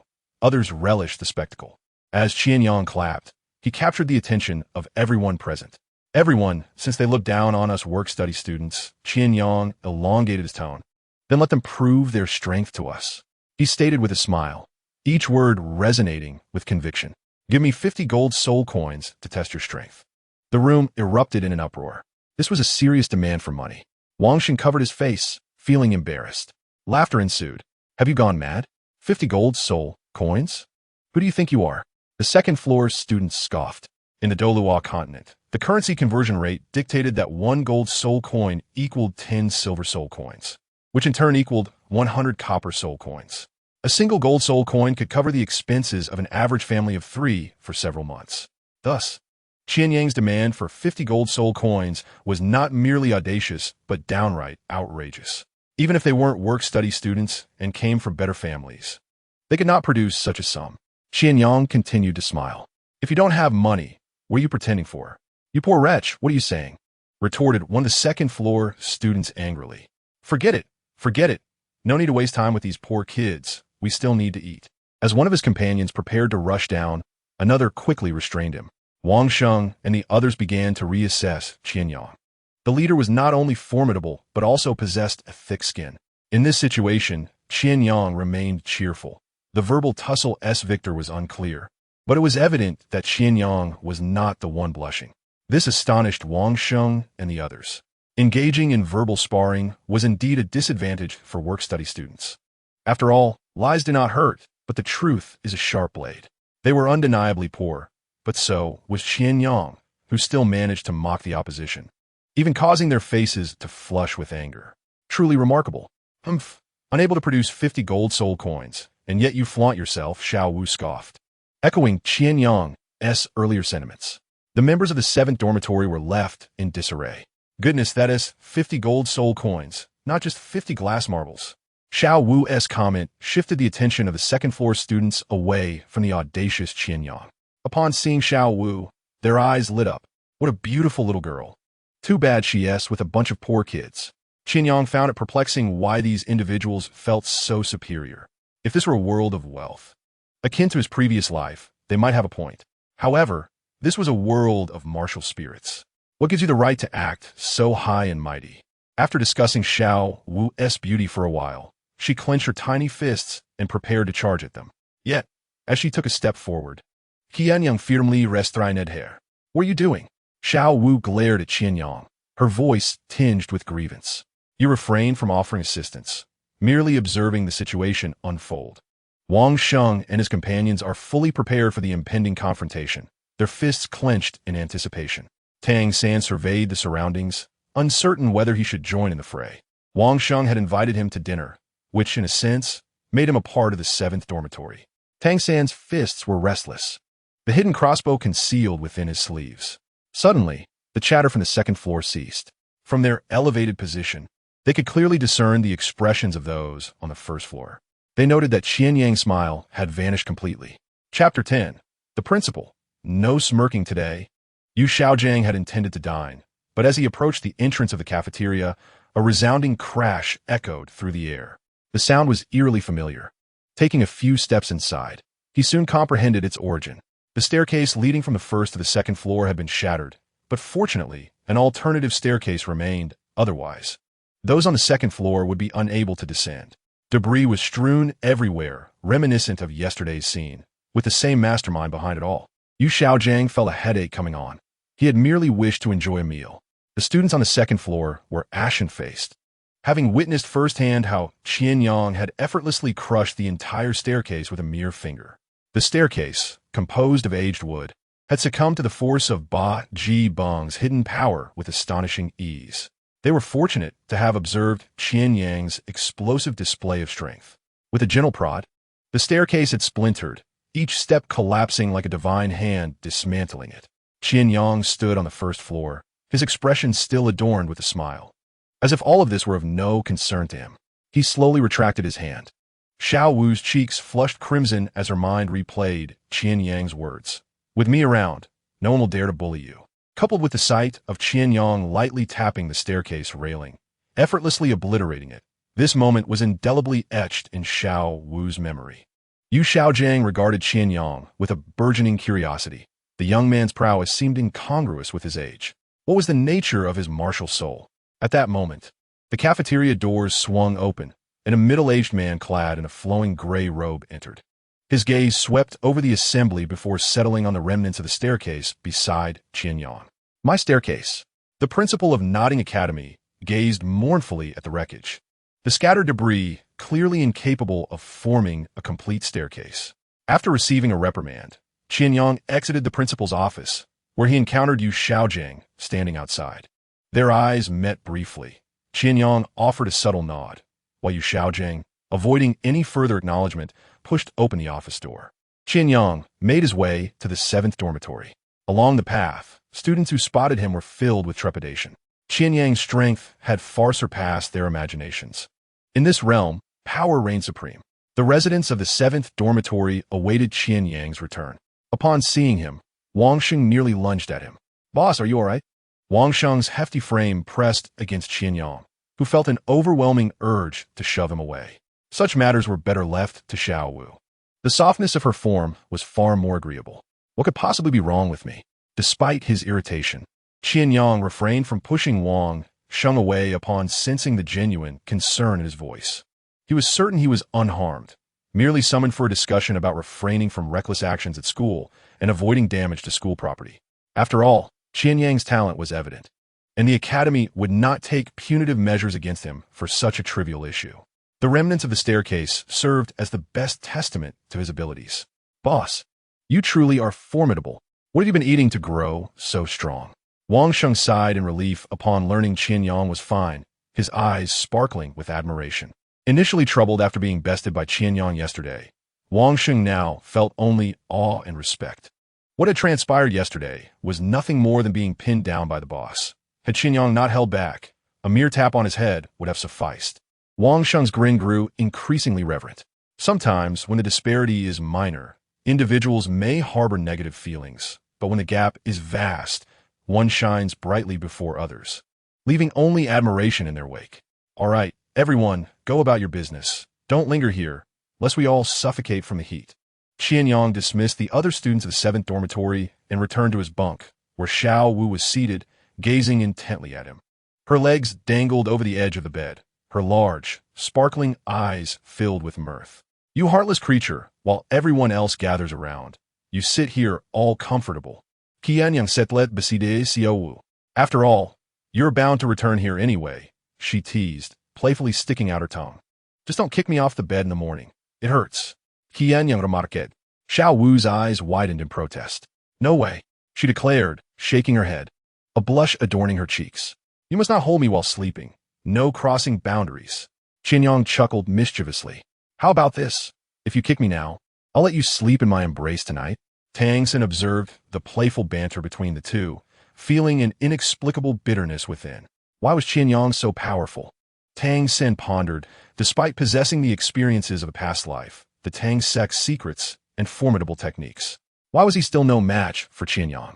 The display of strength he had witnessed in the cafeteria had left Tang Sen feeling utterly outclassed. He questioned his own capabilities, knowing he too possessed formidable means. The Tang sect's hidden weapons, the Buddha's wrath, could reduce the cafeteria to rubble. Yet, in truth, he was simply not Qian Yang's equal. As evening fell, while Qian Yang unceremoniously cradled Xiao Wu's delicate form to sleep, a room within the academy remained aglow throughout the night. A solitary lamp flickered in the darkness, casting a warm yellow light that softened the silence of the night. Inside, Yu Xiaojiang was immersed in a sea of soul master literature, his gaze flitting rapidly across the yellowed pages while his fingers delicately turned the thick volumes. His desk was piled high with tomes on soul masters, martial souls, and cultivation methods, each one seemingly harboring the endless mysteries of martial souls. In terms of theoretical knowledge, Yu Xiaojiang was undoubtedly a master. Lacking a martial soul, he found himself unable to progress on the path of cultivation, thus dedicating himself entirely to this pursuit. The warm glow of the lamp reflected in Yu Xiaojiang's eyes as he diligently searched for records of martial souls similar to Qian Yang's, hoping to unearth a clue from the ancient texts and unravel the enigma. Yet, no martial soul he encountered held the kind of destructive power displayed by Qian Yang that day. The rustling of pages under his fingertips mingled with the chirping of insects outside, creating a symphony of the night. Yu Xiaojiang's brow furrowed in frustration. He found himself utterly devoid of direction. This was an unsolvable riddle. Moonlight streamed through the cracks in the window, illuminating his desk and casting an even more ancient and mysterious aura over the yellowed pages. Some of these books were rare editions, painstakingly gathered by Yu Xiaojiang, forming his most treasured collection. Yu Xiaojiang's hands swiftly turned the pages of the book, his eyes sharp as a hawk, searching for any clues that might relate to Qian Yang's martial soul. Yet, his efforts proved futile. His brow furrowed, and his lips pressed into a straight line. As a master of martial souls, he seldom encountered such a perplexing situation. He was utterly at a loss. A martial soul of such formidable strength should not exist. He questioned several students who had witnessed the events. Qian Yang had not unleashed a spirit ring, indicating he had not employed any soul skills. What then could account for such astonishing destructive power? The pages fluttered under the light, resembling a weary butterfly struggling in the night. Yu Xiaojiang's heart mirrored the turmoil around him, as if he were engulfed in an unknown fog, unable to discern the path forward. "What manner of creature are you?" he murmured beneath the light. Chapter 11. The first spirit ring for 3 or 4 consecutive days. Qian Yang had been kicked out of bed by Xiao Wu, and slowly, she grew accustomed to waking up in someone else's embrace. Xiao Wu had completely desensitized herself to the situation. Qian Yang's life was now exceedingly comfortable. Classes were merely an opportunity for slumber, and the work-study tasks required were handled by the younger students from the 7th dormitory.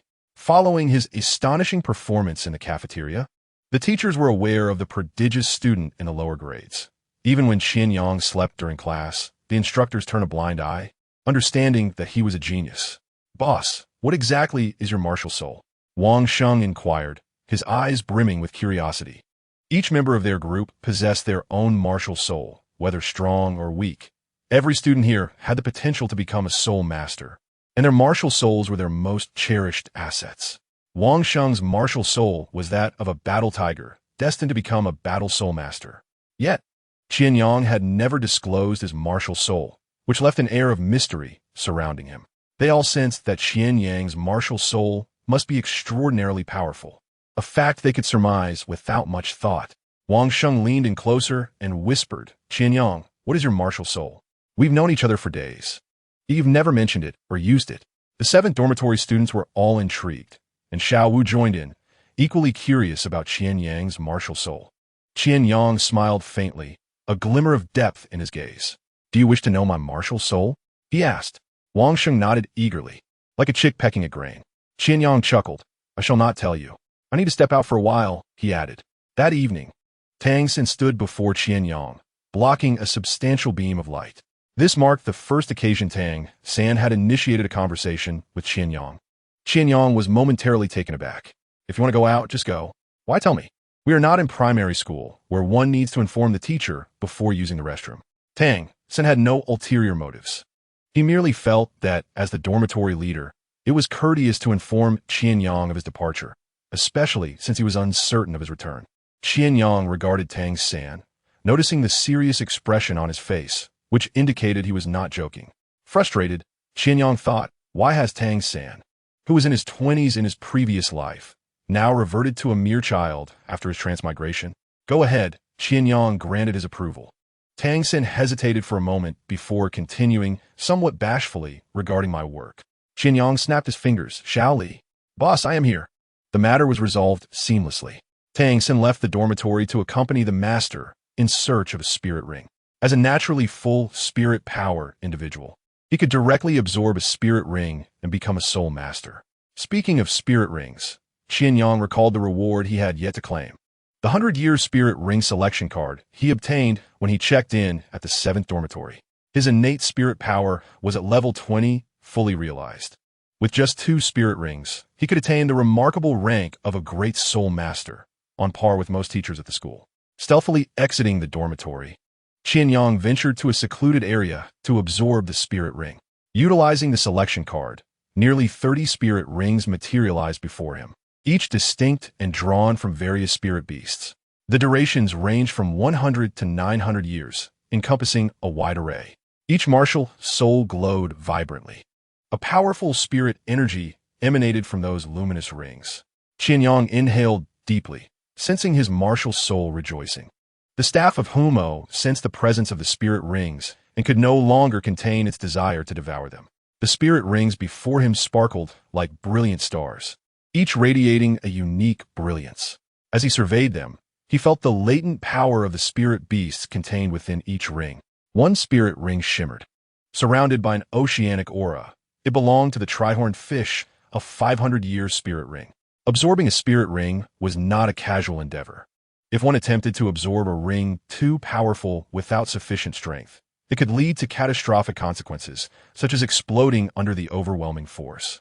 For instance, in Douluo 2, Yuhua successfully absorbed the spirit ring of the heavenly dream ice silkworm only because the latter was weakened and had imposed a seal upon itself. The spirit rings absorbed by those transitioning from spirit scholar to soul master are generally around 400 years.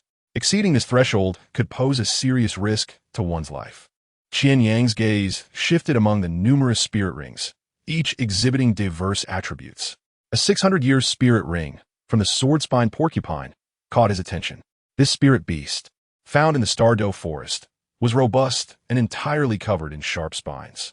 Qian Yang could sense the fierce and domineering essence contained within this ring. Though formidable, it was not what he sought. The spirit rings needed to complement one's martial soul as closely as possible. For instance, a beast martial soul should seek a beast spirit ring, while a plant martial soul should look for a plant spirit ring.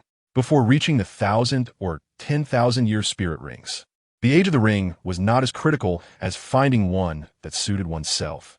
After glancing over a few spirit rings, Qian Yang ultimately chose a 500-year sun flame flower spirit ring.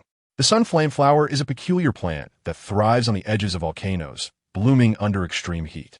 Its petals resembling fire and its stamens akin to gold, radiating intense heat. When the sun rises, it turns toward the light, igniting its flames with greater fervor, as if aiming to set the entire volcano ablaze. Of course, should a volcanic eruption occur, such plants often meet a tragic end, reduced to ashes by the molten lava. Tragically, these plants seldom become the spirit rings of soul masters, instead succumbing to the flames of destruction. The 500-year sun flame flower spirit ring Qian Yang selected radiated a soft yellow glow reminiscent of a miniature sun flame flower gently rotating. He felt a surge of searing power emanating from the spirit ring, the essence of the sun flame flower itself, embodying its might. Spirit ring. Do you wish to consume the 100-year spirit ring selection card? Yes. He closed his eyes, feeling the call of the sun flame flower spirit ring, as if he stood atop a volcano, enveloped by the scorching sunlight and flames. He inhaled deeply, drawing the intense power into his body, merging it with the essence of the staff of Homa. As Qian Yang's consciousness intertwined with the sunfire flower soul ring, a gentle yellow radiance began to emanate around his body, reminiscent of the rising sun, warm and fervent, slowly enveloping him entirely. Bathed in this glow, Qian Yang seemed to transform into an envoy of flames, his skin subtly flushed as if scorched by fire. His eyes were firmly shut, yet his eyelashes trembled slightly, as if bearing immense pressure. The sunfire flower had surpassed a 400-year limit, making absorption a perilous endeavor. Fortunately, he possessed a solid foundation from the fallen heart flame, which spared him from the fate of explosive demise. At this moment, the spirit of the Homa Staff also grew more vibrant. The fiery patterns along its shaft appeared to awaken, radiating a brighter luminescence. This brilliance harmonized with that of the sunfire flower soul ring, forming a formidable force that surged within Qian Yang's being. The first soul ring was established, the soul skill ignited. Chapter 12. The strong are always lonely, though it comprised merely 2 words. A powerful soul skill is not merely a matter of word count. The term ignite is easily comprehensible. With a flick of his wrist, the Homa Staff materialized in his hand, a yellow soul ring emanating a golden aura behind him. Qian Yang inhaled deeply, gripping the Homa Staff tightly as he gradually infused it with the power of the yellow soul ring. In an instant, a blazing flame erupted from the tip of the staff, the fire dancing as if alive, exuding intense heat and a fiery glow. The first soul skill, ignite. Is this the wondrous power of a soul master? Qian Yang murmured. With a mere thought, the flame at the gun's tip slowly dissipated. Yet his soul ring continued to manifest. He did not cancel the ignition. Instead, he switched the fire source to the fallen heart flame.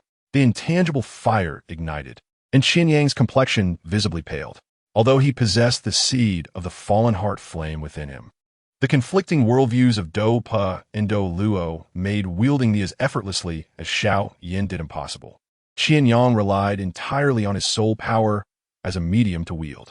The fallen heart flame was exceedingly formidable, and its deployment proved exceptionally arduous for him. Upon returning to his dormitory, he found it empty, likely because everyone had gone to class. During class hours, he was probably the only one at the academy lounging in his dormitory. His frequent absences had led to several summons from the director. But upon his insistence that he would not change, the director ceased further admonishment. After all, he was a genius possessing his own thoughts. As long as Qian Yang graduated dutifully, he could potentially support Nodding Academy in the future. Thus, skipping class or sleeping through lectures was inconsequential, provided he refrained from damaging the newly repaired staircase. "Hey, why are you so lazy?" Upon returning from class, Xiao Wu was incensed to see Qian Yang sprawled on the bed. For reasons unbeknownst to her, witnessing his lack of ambition ignited her fury. While others fervently practiced, Qian Yang lay there like a dead pig, doing nothing but eating and sleeping, eschewing cultivation. It was baffling that someone like him could be so strong. Truly, heaven was unjust. Qian Yang opened his eyes, casting a sidelong glance at Xiao Wu, a playful smile gracing his lips.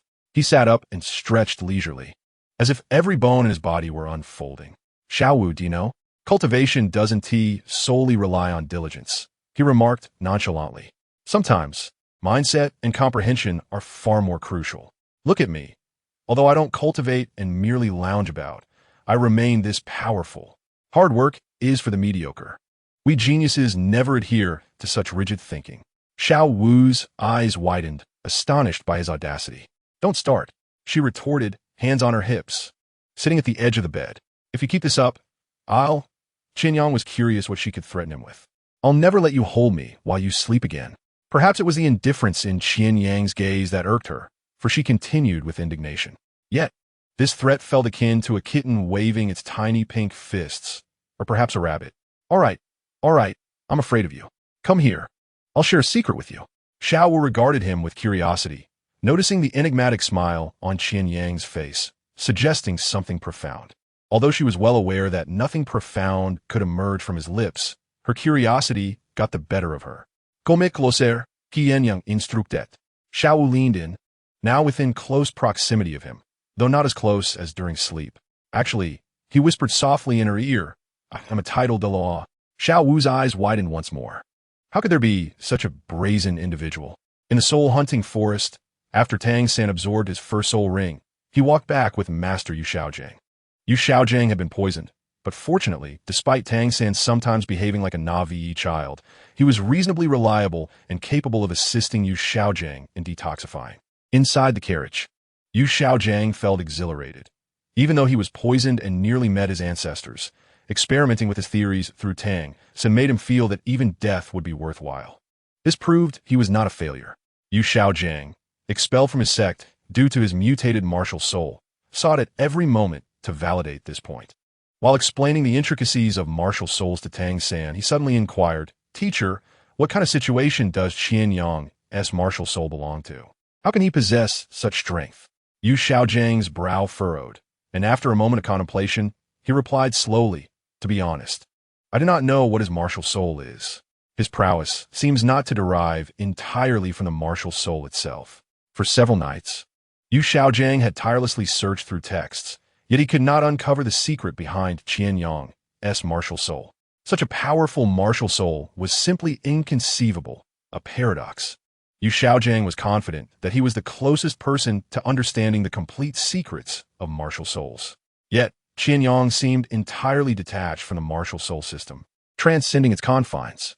Yu Xiaojiang could only conclude that Qian Yang's strength did not stem from his martial soul. "Do you mean to say that Qian Yang comes from an ordinary family?" Yu Xiaojiang inquired. Tang San nodded. Yu Xiaojiang pondered this, then addressed Tang San. "You must remember, this world is filled with the unknown and the miraculous. The mysteries of martial souls are boundless. Only through continual exploration can one reach the true pinnacle. Never presume to know everything." At this point, Yu Xiaojiang was cautioning Tang San.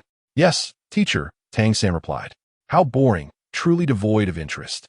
Lying on his bed, Qian Yang contemplated why he had come to this school, where most teachers were not as strong as he was. It felt rather tedious. Perhaps it was for Xiao Wu. After checking in with Xiao Wu, he would naturally accompany her to Shrek Academy, seamlessly meeting Ning Rongrong, Zhu Zhuqing, and other young ladies. All right, I shall wait. Xiao Wu, you must grow quickly. Do not keep me waiting too long. Just then, Xiao Wu, who was attending class, sneezed. Qian Yang rose to fame through a single battle. And thereafter, the students of the 7th dormitory were no longer harassed. The entire academy became aware that there existed a formidable leader in the 7th dormitory, capable of shattering the staircase with a mere flick of his finger. Over time, this tale morphed into a rumor that Qian Yang could obliterate the entire dining hall with just a raise of his eyebrows. Although those unaware of the truth found this absurd, it indirectly conveyed the immense power Qian Yang possessed. Life for the students of the 7th dormitory became tranquil, and their leader had no need to intervene. This, however, left Qian Yang rather bored. Even as a soul master, he found himself lacking in opportunities for combat, leaving him unable to showcase his prowess. A sudden sense of solitude akin to that of a lone warrior seeking worthy opponents washed over him. What are you doing? Upon her return, Xiao Wu found Qian Yang gazing forlornly at the sky at a 45-degree angle. He cast a glance at her and continued to look upward. You wouldn't understand. The strong are always alone. Chapter 13. What Xiao Chao said the first semester had little to offer in terms of excitement. Soon the semester concluded, and Qian Yang prepared to return home, intending to bring Xiao Wu along. Aren't you going to ask if I agree? Xiao Wu stared in disbelief as Qian Yang made his decision, arranged the itinerary, and began packing without consulting her at all. Not even a single question directed her way. Qian Yang Yanet. What decisions do children need to make? Don't fuss. Your elder brother Yang will take you home for some delicious food. Xiao Wu puffed out her cheeks in indignation, her eyes shimmering with a defiant light. It wasn't that she was unwilling to accompany Qian Yang home. Rather, she had nowhere to go. During the holidays, Wang Sheng and the others would be occupied with assessments at the Intermediate Academy, leaving her alone. Moreover, Qian Yang was not comparable to Wang Sheng. Subtly, Qian Yang had carved a significant place in Xiao Wu's heart. After all, who wouldn't feel a stir of emotion upon awakening in someone else's embrace? Yet Qian Yang casually arranged the trip without consulting her, igniting Xiao Wu's rebellious spirit. Despite being a 10,000-year-old soul beast, Xiao Wu had not matured significantly. Just as Qian Yang prepared to continue packing, she suddenly pulled out a small note from behind her.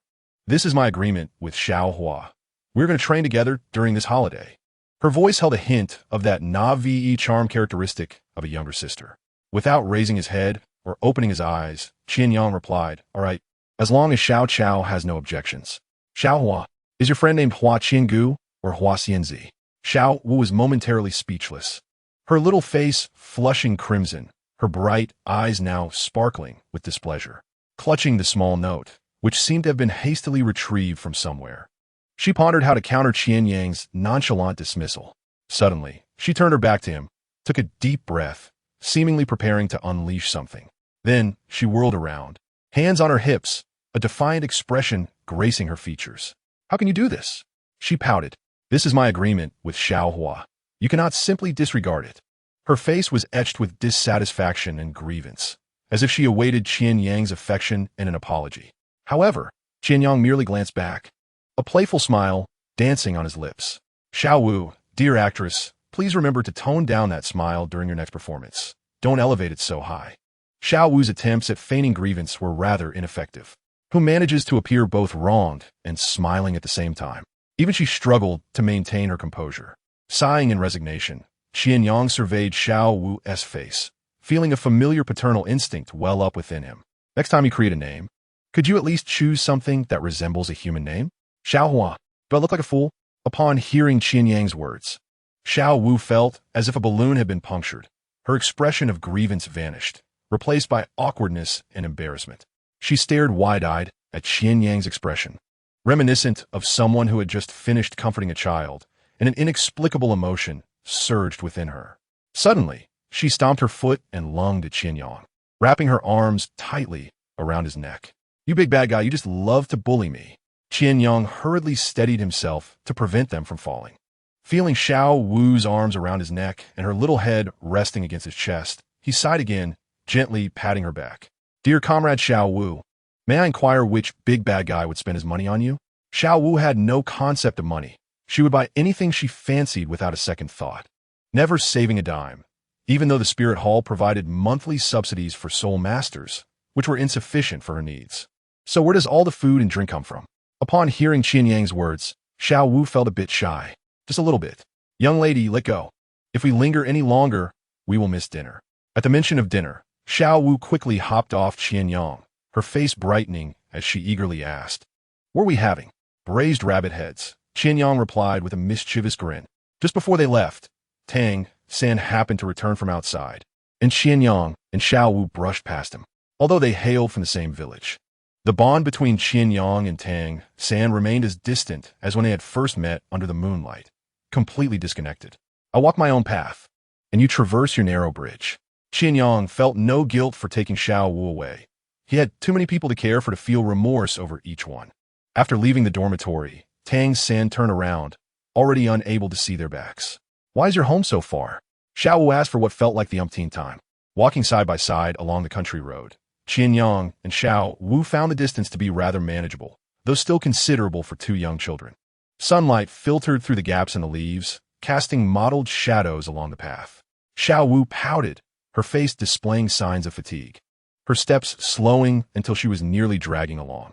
Eventually, it was Qian Yang who was pulling her along. She breathed heavily, frequently wiping the beads of sweat from her forehead. Observing this, Qian Yang chuckled helplessly. Aren't rabbits supposed to be full of energy? Why does this one tire so easily? Qian Yang had forgotten one crucial detail. His body had been tempered by the falling heart flame, far beyond what Xiao Wu could compare to. Even his own rabbit needed some coaxing. Qian Yang reached out to pat Xiao Wu's head. "Just a little longer, we'll be there shortly." Xiao Wu pouted. "You've said that several times already. This time, I truly mean it." Qian Yang had already spotted the familiar waves of wheat. After walking a bit further, they came upon the village sign of Shenghun Village. "Shenghun Village," Xiao Wu remarked, staring at the sign. "I heard that a soul sage once emerged from here." Qian Yang explained, though he paid it little mind. After all, neither he nor Xiao Wu cared much for soul sage. When they returned, they coincidentally arrived at mealtime, and smoke rose from every household. Qian Yang brought Xiao Wu back home, where his mother was busy cooking, his father was carrying firewood, and even Qian Yu was occupied. It was the busy season for farming. Upon seeing Qian Yang return, his mother first displayed a look of surprise, followed by a warm smile that illuminated her slightly weathered face. She had often chided Qian Yang for not going to the Spirit Hall. Before embarking on his journey, Mother Qian began her familiar admonitions, urging him to take good care of himself while away, to refrain from exhausting himself with intense training, for health is paramount. Such is the nature of mothers everywhere. She wiped her hands and stepped forward. "You're back from your break? Why did you return alone? The village chief was supposed to come and fetch you. Did you not encounter him?" Mother Qian inquired, her gaze lingering on Xiao Wu for a moment, a flicker of curiosity crossing her eyes. Qian Yang was unaware of the village chief's intentions to meet him. Perhaps it was mentioned when he was sent off, but he had since forgotten. "Who is this?" Mother Qian gently asked, turning to Qian Yang. "Just returning home," he replied. "What does it mean to bring a girl back?" Mother Qian had no plans to consider a daughter-in-law just yet. Before Qian Yang could respond, Xiao Wu had already bounded up to Mother Qian, sweetly exclaiming, "Annie, hello. I am Xiao Wu, the dancer, and a good friend of Qian Yang." When it came to charming, Xiao Wu was unparalleled.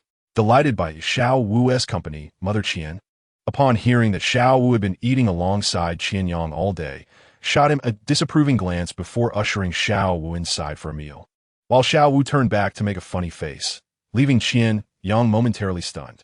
On the other side, Father Qian had set down some firewood, his muscular torso glistening with sweat. "You're back," he greeted Qian Yang. Nodding, Qian Yang retrieved a small pouch from his pocket and tossed it to his father, who caught it with ease. "A token of filial piety," Qian Yang said nonchalantly. Father Qian opened the pouch to reveal several golden soul coins resting inside. Chapter 14. Growing up quickly, Father Qian engaged Qian Yang in conversation about his experiences at the academy, but then the topic shifted. "That girl," Father Qian remarked, having noticed the beautiful girl who returned with his son. "You went home alone with a female classmate? What is the nature of your relationship?" he inquired, concern lacing his voice. At this age, It's too early for romance. He had expected a vague answer from Qian Yang, yet was taken aback when Qian Yang mischievously replied, "Oh, she's one of your future daughters-in-law." Mother Qian called for Qian Yang to come in for dinner. As he entered the house, Father Qian was left in a state of bewilderment, mulling over his son's words. Future daughters-in-law, or one of them. That little rascal. In a secret haven, Xiao Wu lay on the bed, brimming with excitement as she explored the treehouse, her eyes darting from one thing to another. Eventually, after coaxing her into bed to sleep early, she was reluctant to close her eyes, her large, sparkling eyes fixated on Qian Yang. "What's wrong?" He yawned, feeling drowsy. Despite the allure of the outside world, nothing compared to the comfort of his own nest, especially with so many people crammed together in the dormitory. Upon returning to the wooden cabin, Qian Yang felt his energy waning. This was his sanctuary. "I want to see the moon," Xiao Wu said, blinking innocently. "Go ahead." Qian Yang replied, failing exasperated. She had been so noisy about being tired in the afternoon, yet now she was bursting with energy. Did girls really get a surge of adrenaline from encountering things they adored? "Let us go together," Xiao Wu insisted, tugging at his arm. "No, you go if you wish. I'm staying here to sleep and dream," he declared, shutting his eyes. A cool breeze brushed by, and upon opening his eyes, he found Xiao Wu's south face alarmingly close, blowing softly towards him. Her rosy lips were mere inches away. "This is your opportunity," Qian Yang thought. Rising to meet her lips, a gasp escaped the girl, echoing through the wooden cabin. "Congratulations, host. You have successfully interacted with the character. Xiao Wu. Remaining interactions. 2. Xiao Wu. 100,000 years of soul beast. Future divine sword sheath of Shura. Rewards acquired. 3 body technique, shadow, shuriken technique." In that moment, he felt no sorrow for the tumultuous world of Douluo. For what followed was the arrival of Naruto. Qian Yang had no time to ponder the rewards. He needed to pacify that little bundle of frustration, or rather, that little irritable bunny. Leading Xiao Wu to the platform outside the wooden cabin, they sat upon a wooden deck, gazing up at the luminous moon above. Alas, this moon was not the legendary Kagayaheim. Qian Yang smacked his lips in disappointment. Xiao Wu looked up, her eyes sparkling with the reflection of the stars. The sky was adorned with countless stars, and a radiant moon cast a gentle silver glow. Around the vast lunar disk, the stars shimmered like droplets of water, akin to the ripples of a gentle spring breeze. "It's so beautiful," Xiao Wu murmured. The little rabbit was entirely captivated by the stunning view, likely having forgotten that Qian Yang had just stolen her first kiss. With a sigh of relief, Qian Yang devised a plan. The staff of Homa appeared in his hand, its golden soul rings shimmering behind him. The emblem of the sunfire flower materialized. "First soul skill ignite," he proclaimed, his soul ring glowing. Xiao Wu looked. As she lowered her gaze, her mouth fell agape in astonishment. Covering her mouth, immense joy radiated from her eyes. On the ground beneath the treehouse, a heart shape slowly unfurled upon the previously grassy terrain. No flames danced upon it, yet the grass appeared to smolder and turn to ash from an invisible force. Xiao Wu leaped into Qian Yang's embrace. He, however, was pale and drenched in sweat.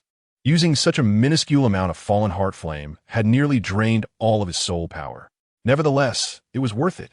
Looking down at Xiao Wu nestled in his arms, he managed to smile. 5 years later, in the Balak Kingdom. "No, brother, why on earth did you bring me here?" Xiao Wu complained under the blazing sun, as 2 figures strolled through the city. The girl in a pink dress appeared particularly radiant in the sunlight, her ponytail swaying gently like willow branches in a spring breeze. 5 years of growth had enhanced Xiao Wu's figure, her waist swaying gracefully with each step, exuding youthful vitality. Yet, her eyes reflected a touch of impatience. Yet, as the saying goes, a beautiful person's anger is always beautiful, while an ugly person's actions are always unattractive. After all, there is a reason behind the phrase. Ugly people often stir trouble. Xiao was undeniably beautiful. The sun bathed her in a golden glow, rendering her already fair skin even more translucent. Qian Yang walked beside her, occasionally glancing at a map. Yet the stunning girl beside him seemed to capture no attention from him. It was simply a matter of familiarity. "We have so many wonderful options. Why did you insist on choosing such a shabby school?" Xiao Wu grumbled. Upon graduating from Nodding Academy, countless institutions had extended invitations to them, all of which Qian Yang had declined. Xiao Wu had thought he had a plan, only for him to bring her to this dilapidated place to seek out a so-called Shrek Academy, a name that sounded utterly unimpressive. Why did Qian Yang come here? Certainly not to join the Shrek Seven Devils, nor for any other trivial reasons. His purpose was quite simple. Zhu Zhuqing and Ning Rongrong were both present. Rubbing his eyes, he listened to Xiao Wu's incessant chatter and helplessly said, "Please be quiet, little ancestor. Save some energy." Xiao Wu had already criticized Shrek from every angle possible. In her mind, Shrek was no longer the illustrious academy. It had become nothing more than a farce. In truth, Shrek was not so terrible. In terms of faculty, it was quite a reputable institution. Upon arriving at Soto City and finding an inn, Xiao Wu, who had initially been so animated in her critique of Shrek, suddenly appeared deflated, yawning as she lay down on the bed. "Brother, I'll take a nap. Wake me for dinner." Without a hint of hesitation, she dismissed Qian Yang as if he were an old friend and quickly fell asleep, completely unbothered by his presence in the room. Of course, Qian Yang did not regard himself as an outsider either. He admired Xiao Wu's sleeping visage. Aside from her petite waist, what stood out most were her legs. The delicate white stockings gently enveloped her slender calves, accentuating their length and fairness. Her eyes were softly closed, and her long, thick eyelashes cast shadows on her eyelids, fluttering like delicate fans. "Little one, grow up quickly," Qian Yang mused, pushing open the door. Chapter 15. The cicada, the mantis, and the yellow bird. Soto City stands as one of the most significant cities in the Barak Kingdom, far more prosperous than the nodding city from which Qian Yang hailed. At this moment, Soto City basked in the golden rays of the setting sun, the sunlight illuminating the city with a radiant glow. On the broad, stone-paved streets, horse-drawn carriages flowed incessantly, the sounds of wheels rolling and hooves clattering intertwining to form a symphony unique to bustling cities. Vendors lined the roadside, displaying a dazzling array of goods, from tools essential for soul masters to fresh fruits and vegetables, while the air was filled with the enticing aromas of roasted meats, sausages, and grilled squid, blending into an irresistible medley of scents. Laughter from children and the shouts of vendors echoed through the streets, these sounds merging into the symphony, infusing the vibrant city with life and energy. Qian Yang stood before a grilled squid stall, ready to purchase some delicacies to share with Xiao Wu. "Here you go, your squid." The vendor handed the squid to Qian Yang, who took it and began to eat while strolling along. With dinner still a while away, he had time to explore. Suddenly, Qian Yang's eyes caught sight of a familiar figure. Tang San was walking nearby. It was not unexpected to see him, as he was indeed headed for Shrek Academy. Qian Yang had no intention of greeting him and planned to change streets to continue his exploration. After walking a bit further, he chuckled to himself, realizing he had encountered quite a few acquaintances today. He smiled as he popped the last bit of squid into his mouth. Not far away, beside a fruit shop, stood a strikingly elegant young woman, her demeanor exuding an air of aloofness. She stood tall, resembling a proud bamboo stalk. Her features were cold yet beautiful, her eyes indifferent, as if the world around her could not penetrate her gaze. Her long hair cascaded down her back like a waterfall, dark and smooth, swaying gently with her movements. Zhu Zhuqing was clad in a form-fitting black outfit that accentuated her graceful figure. Her long fingers delicately caressed the fresh fruits before her, as if she were selecting them with utmost care. Her movements were poised and unhurried, imbuing even the act of choosing fruit with a unique charm. Qian Yang watched her from a distance. This cool young woman with long black hair was undoubtedly Zhu Zhuqing. Her martial spirit, the ethereal spirit cat, hinted at a tragic fate. Her family was bound by an engagement to Dai Mubai, and since childhood, she had been tied to him. Their family's traditions were absurd, mandating that heirs eliminate their siblings. Dai Mubai had an older brother, and Zhu Zhuqing had an older sister. Rejecting their family's fate, Dai Mubai had come here, compelling Zhu Zhuqing to accompany him. As Qian Yang observed her select a fruit and turn to leave, he noted her long figure had matured significantly. Zhu Zhuqing was younger than Xiao Wu, yet she appeared more mature. "Cough, cough, let us not overthink this," he thought, and followed her. After walking for a while, Zhu Zhuqing suddenly paused, not because she had noticed Qian Yang's pursuit, but because she seemed to encounter someone familiar as well. What a small world it was. Looking ahead, Qian Yang, with his keen sight, could clearly see the figure before them, a tall man, approximately 1.8 meters, with golden hair cascading down his back, flanked by a pair of twins. What a collision of fates, Qian Yang mused, amused. The man was none other than Dai Mubai. Now, it was truly a case of the mantis stalks the cicada. Unaware of the yellow burr behind, Qian Yang followed Zhu Zhuqing, who trailed behind Dai Mubai. During this time, Dai Mubai frolicked playfully with the twin sisters, and Qian Yang could only wonder what emotion stirred within Zhu Zhuqing as she watched her fiancé embrace two others, her expression remaining cold and devoid of emotion. At the Rose Hotel, Qian Yang and Zhu Zhuqing watched as Dai Mubai entered. The Rose-hued hotel was notorious, and Zhu Zhuqing likely understood its implications. She did not enter the hotel, but turned to leave, and Qian Yang quietly followed her. Walking alone along the stone-paved path, Zhu Zhuqing maintained her pace, seemingly unaffected by the external factors, even after witnessing her fiancé enter with two companions. However, she remained oblivious to the figure trailing her from a distance, a fourth player in this game of mantis and cicada. How intriguing it was! Qian Yang had spotted that person, yet the individual remained unaware of his presence. A faint golden glow enveloped Qian Yang's eyes. The shadowy figure moved stealthily, casting greedy and lascivious glances at Zhu Zhuqing's graceful silhouette. Ah, the dangers of desire, Qian Yang thought. Zhu Zhuqing ventured into a narrow alley, sunlight filtering through the gaps, casting dappled patterns on the ground, enveloping the surroundings in serene silence.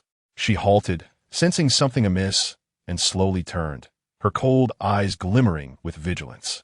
"Come out," Zhu Zhuqing commanded, her martial spirit manifesting, her eyes transforming in color. Once discovered, the lurking figure ceased to hide.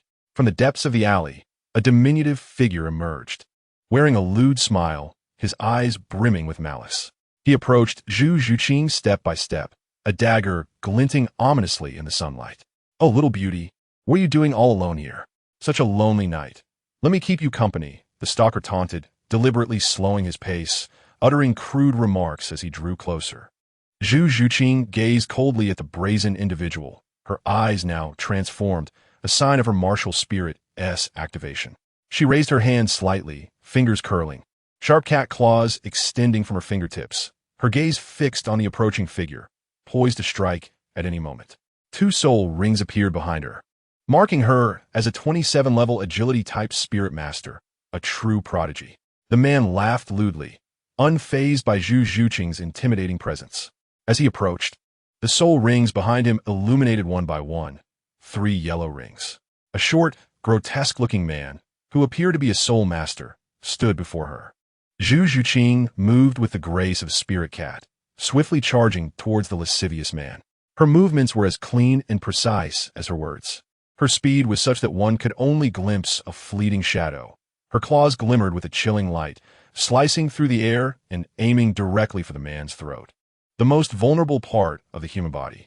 Zhu Zhuqing exhibited no hint of panic, launching a lethal strike. The man, taken aback for a moment, quickly recovered with a cold smirk, narrowly dodging Zhu Zhuqing's fatal blow. He swung his dagger, propelled by a fierce gust, aimed straight at her face. The soul rings enveloped the dagger, revealing it as the man's martial spirit. Zhu Zhuqing deftly sidestepped the attack, countering with another strike aimed at the man's wrist. Clearly experienced, he deftly twisted his wrist, evading her attack while sending the dagger in a deceptive arc back towards her. Both combatants possessed ample battle experience, yet the man displayed a more ruthless and unscrupulous demeanor. During their clash, his dagger tore through Zhu Zhuqing's clothing, exposing her fair skin, which was now stained with crimson. The man gazed hungrily at her revealed flesh, taunting her to surrender, suggesting they embark together into bliss. At that moment, a third figure emerged from the shadows of the alley. "What bliss? Count me in." Qian Yang stepped forward, causing both Zhu Zhuqing and the lecherous man to halt, their gazes shifting to him. Zhu Zhuqing's expression darkened further, while the man's countenance fell. Neither had noticed Qian Yang's presence, indicating that if he did not possess a unique means of concealing his aura, his strength must surpass theirs. Yet his youthful appearance left the lecherous man uncertain. Finally, he smirked and said to Qian Yang, "Come, of course, no problem. We brothers should unite. It's fate that brought us together." Zhu Zhuqing's complexion turned pale. uncertain whether it was due to her excessive soul power loss from the battle or fear. Multiple wounds marred her body, crimson blood contrasting starkly against her pale skin, rendering her appearance hauntingly beautiful. Come, little brother, let us subdue this beauty together. We can both indulge. The lecherous man's smile was wide, yet his gaze slithered over Qian Yang like a venomous snake. He still clutched his dagger, refusing to withdraw his martial spirit. Qian Yang stepped forward, his own martial spirit manifesting in his hand, radiating an ancient and profound aura. The staff of protection. Thank you, but there's one more thing, he said with a slight smile. I don't enjoy sharing, so kindly leave. His words held no regard for the lecherous man. The latter's expression darkened completely. Little brother, I see you're quite perceptive. Why not take the opportunity to back down? The lecherous man attempted to diffuse the tension with a final veneer of friendliness. He was uncertain of Qian Yang's strength. Without absolute confidence, he would not easily provoke a conflict. This was the lecherous man's survival instinct. Qian Yang smiled sleekly, yet there was little warmth in his eyes. What do you mean by backing down? I see no benefits here, and if I choose not to be agreeable, what will you do? The lecherous man's expression shifted. The two had reached an impasse. A cruel glint appeared in his eyes. You're asking for it. You only fear my sudden appearance because you are unaware of my presence. A mere child daring to speak to me like this, fueled by his unique abilities. He brandished his dagger, pointing it menacingly at Qian Yang, his eyes flashing with malice. If that's the case, don't blame me for being ruthless. A yellow soul ring lit up. Is that all? Qian Yang's expression remained impassive. With such meager strength, you wish to partake in the eagle gathering? You are forbidden from participating. Zhu Zhuqing gathered her soul power, ready to retreat at a moment's notice, her cat-like pupils narrowing. In her heterochromatic eyes, 3 soul rings appeared, 2 yellow and 1 purple. Behind Qian Yang, 3 soul rings arranged themselves, the last one astonishingly purple, a Millennium Soul Beast ring. Though both he and Zhu Zhuqing were at the Soul Master level, Qian Yang's additional Millennium Ring was a formidable advantage. This revelation left both the lecherous man and Zhu Zhuqing momentarily stunned, their eyes filled with shock. The man's previously arrogant demeanor dissipated, replaced by fear and disbelief. He could not fathom that this seemingly ordinary youth was a Soul Master of such caliber, possessing a Millennium Ring.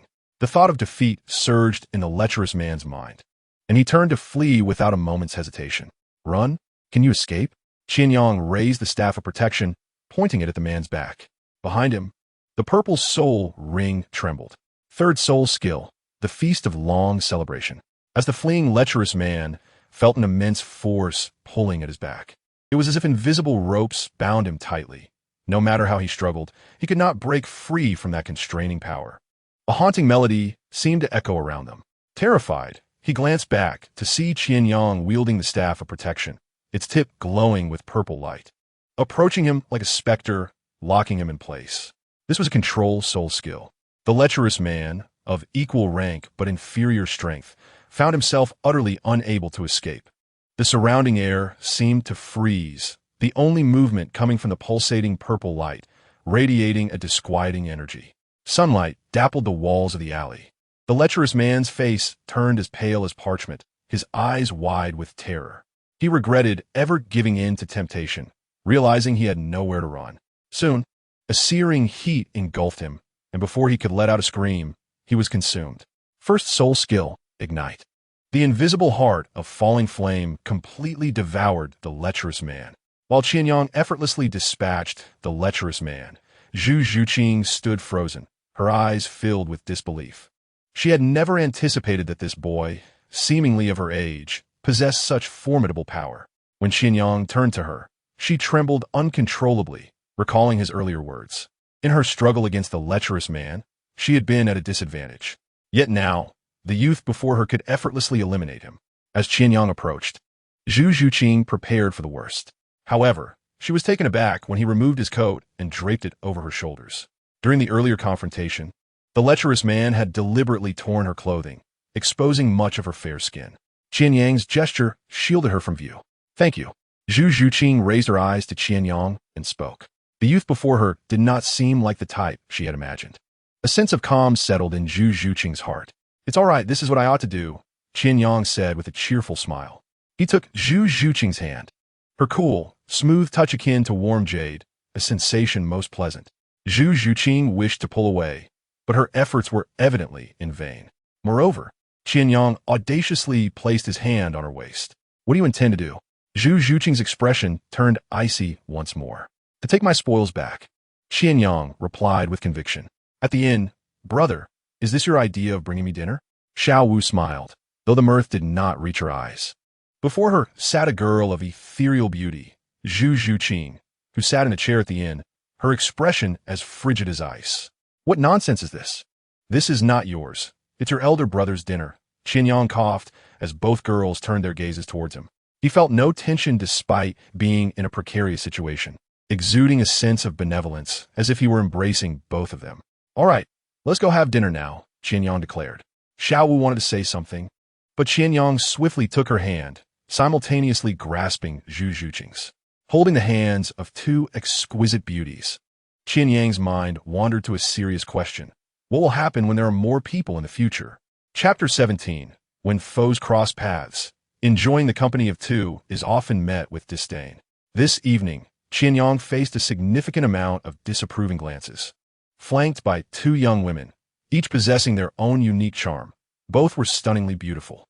In contrast, while Qian Yang was handsome, he paled in comparison. What does this mean? Am I truly that unattractive? Qian Yang lamented, feeling the weight of the disdainful looks, as if they were questioning, how could such radiant flowers be paired with this clod? Xiao Wu had purchased an array of snacks, taking a bite or two before placing them in Qian Yang's embrace, urging him to finish them, while casting a challenging glance at Zhu Zhuqing.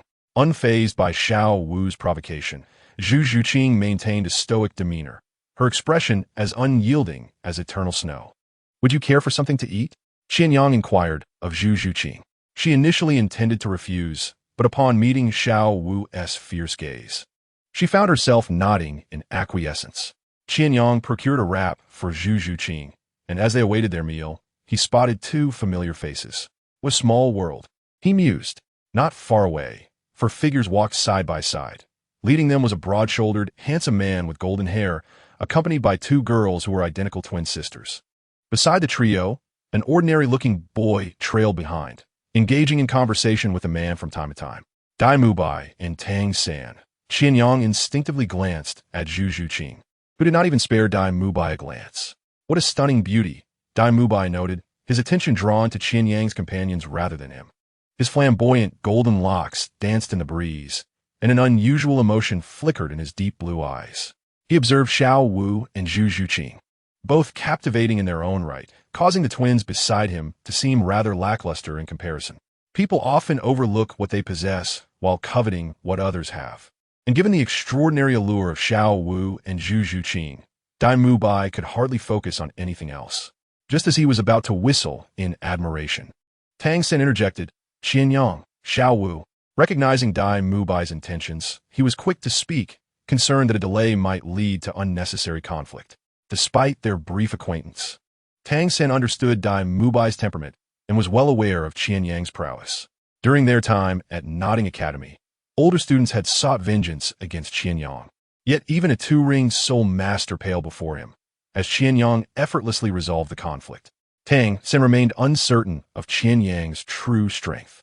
You know him? Dai Mubai inquired, his eyes half closed.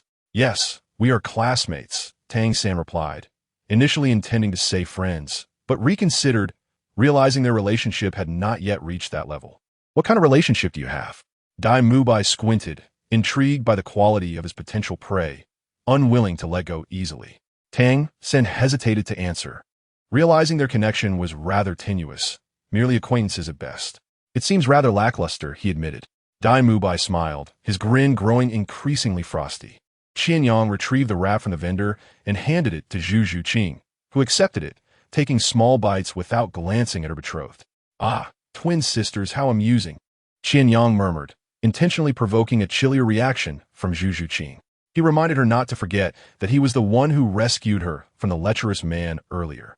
While her fiancé was busy in the inn with the twin sisters, the effect was palpable. What are you staring at? Xiao Wu, already irritable, found her annoyance further inflamed by Dai Mubai's brazen gaze.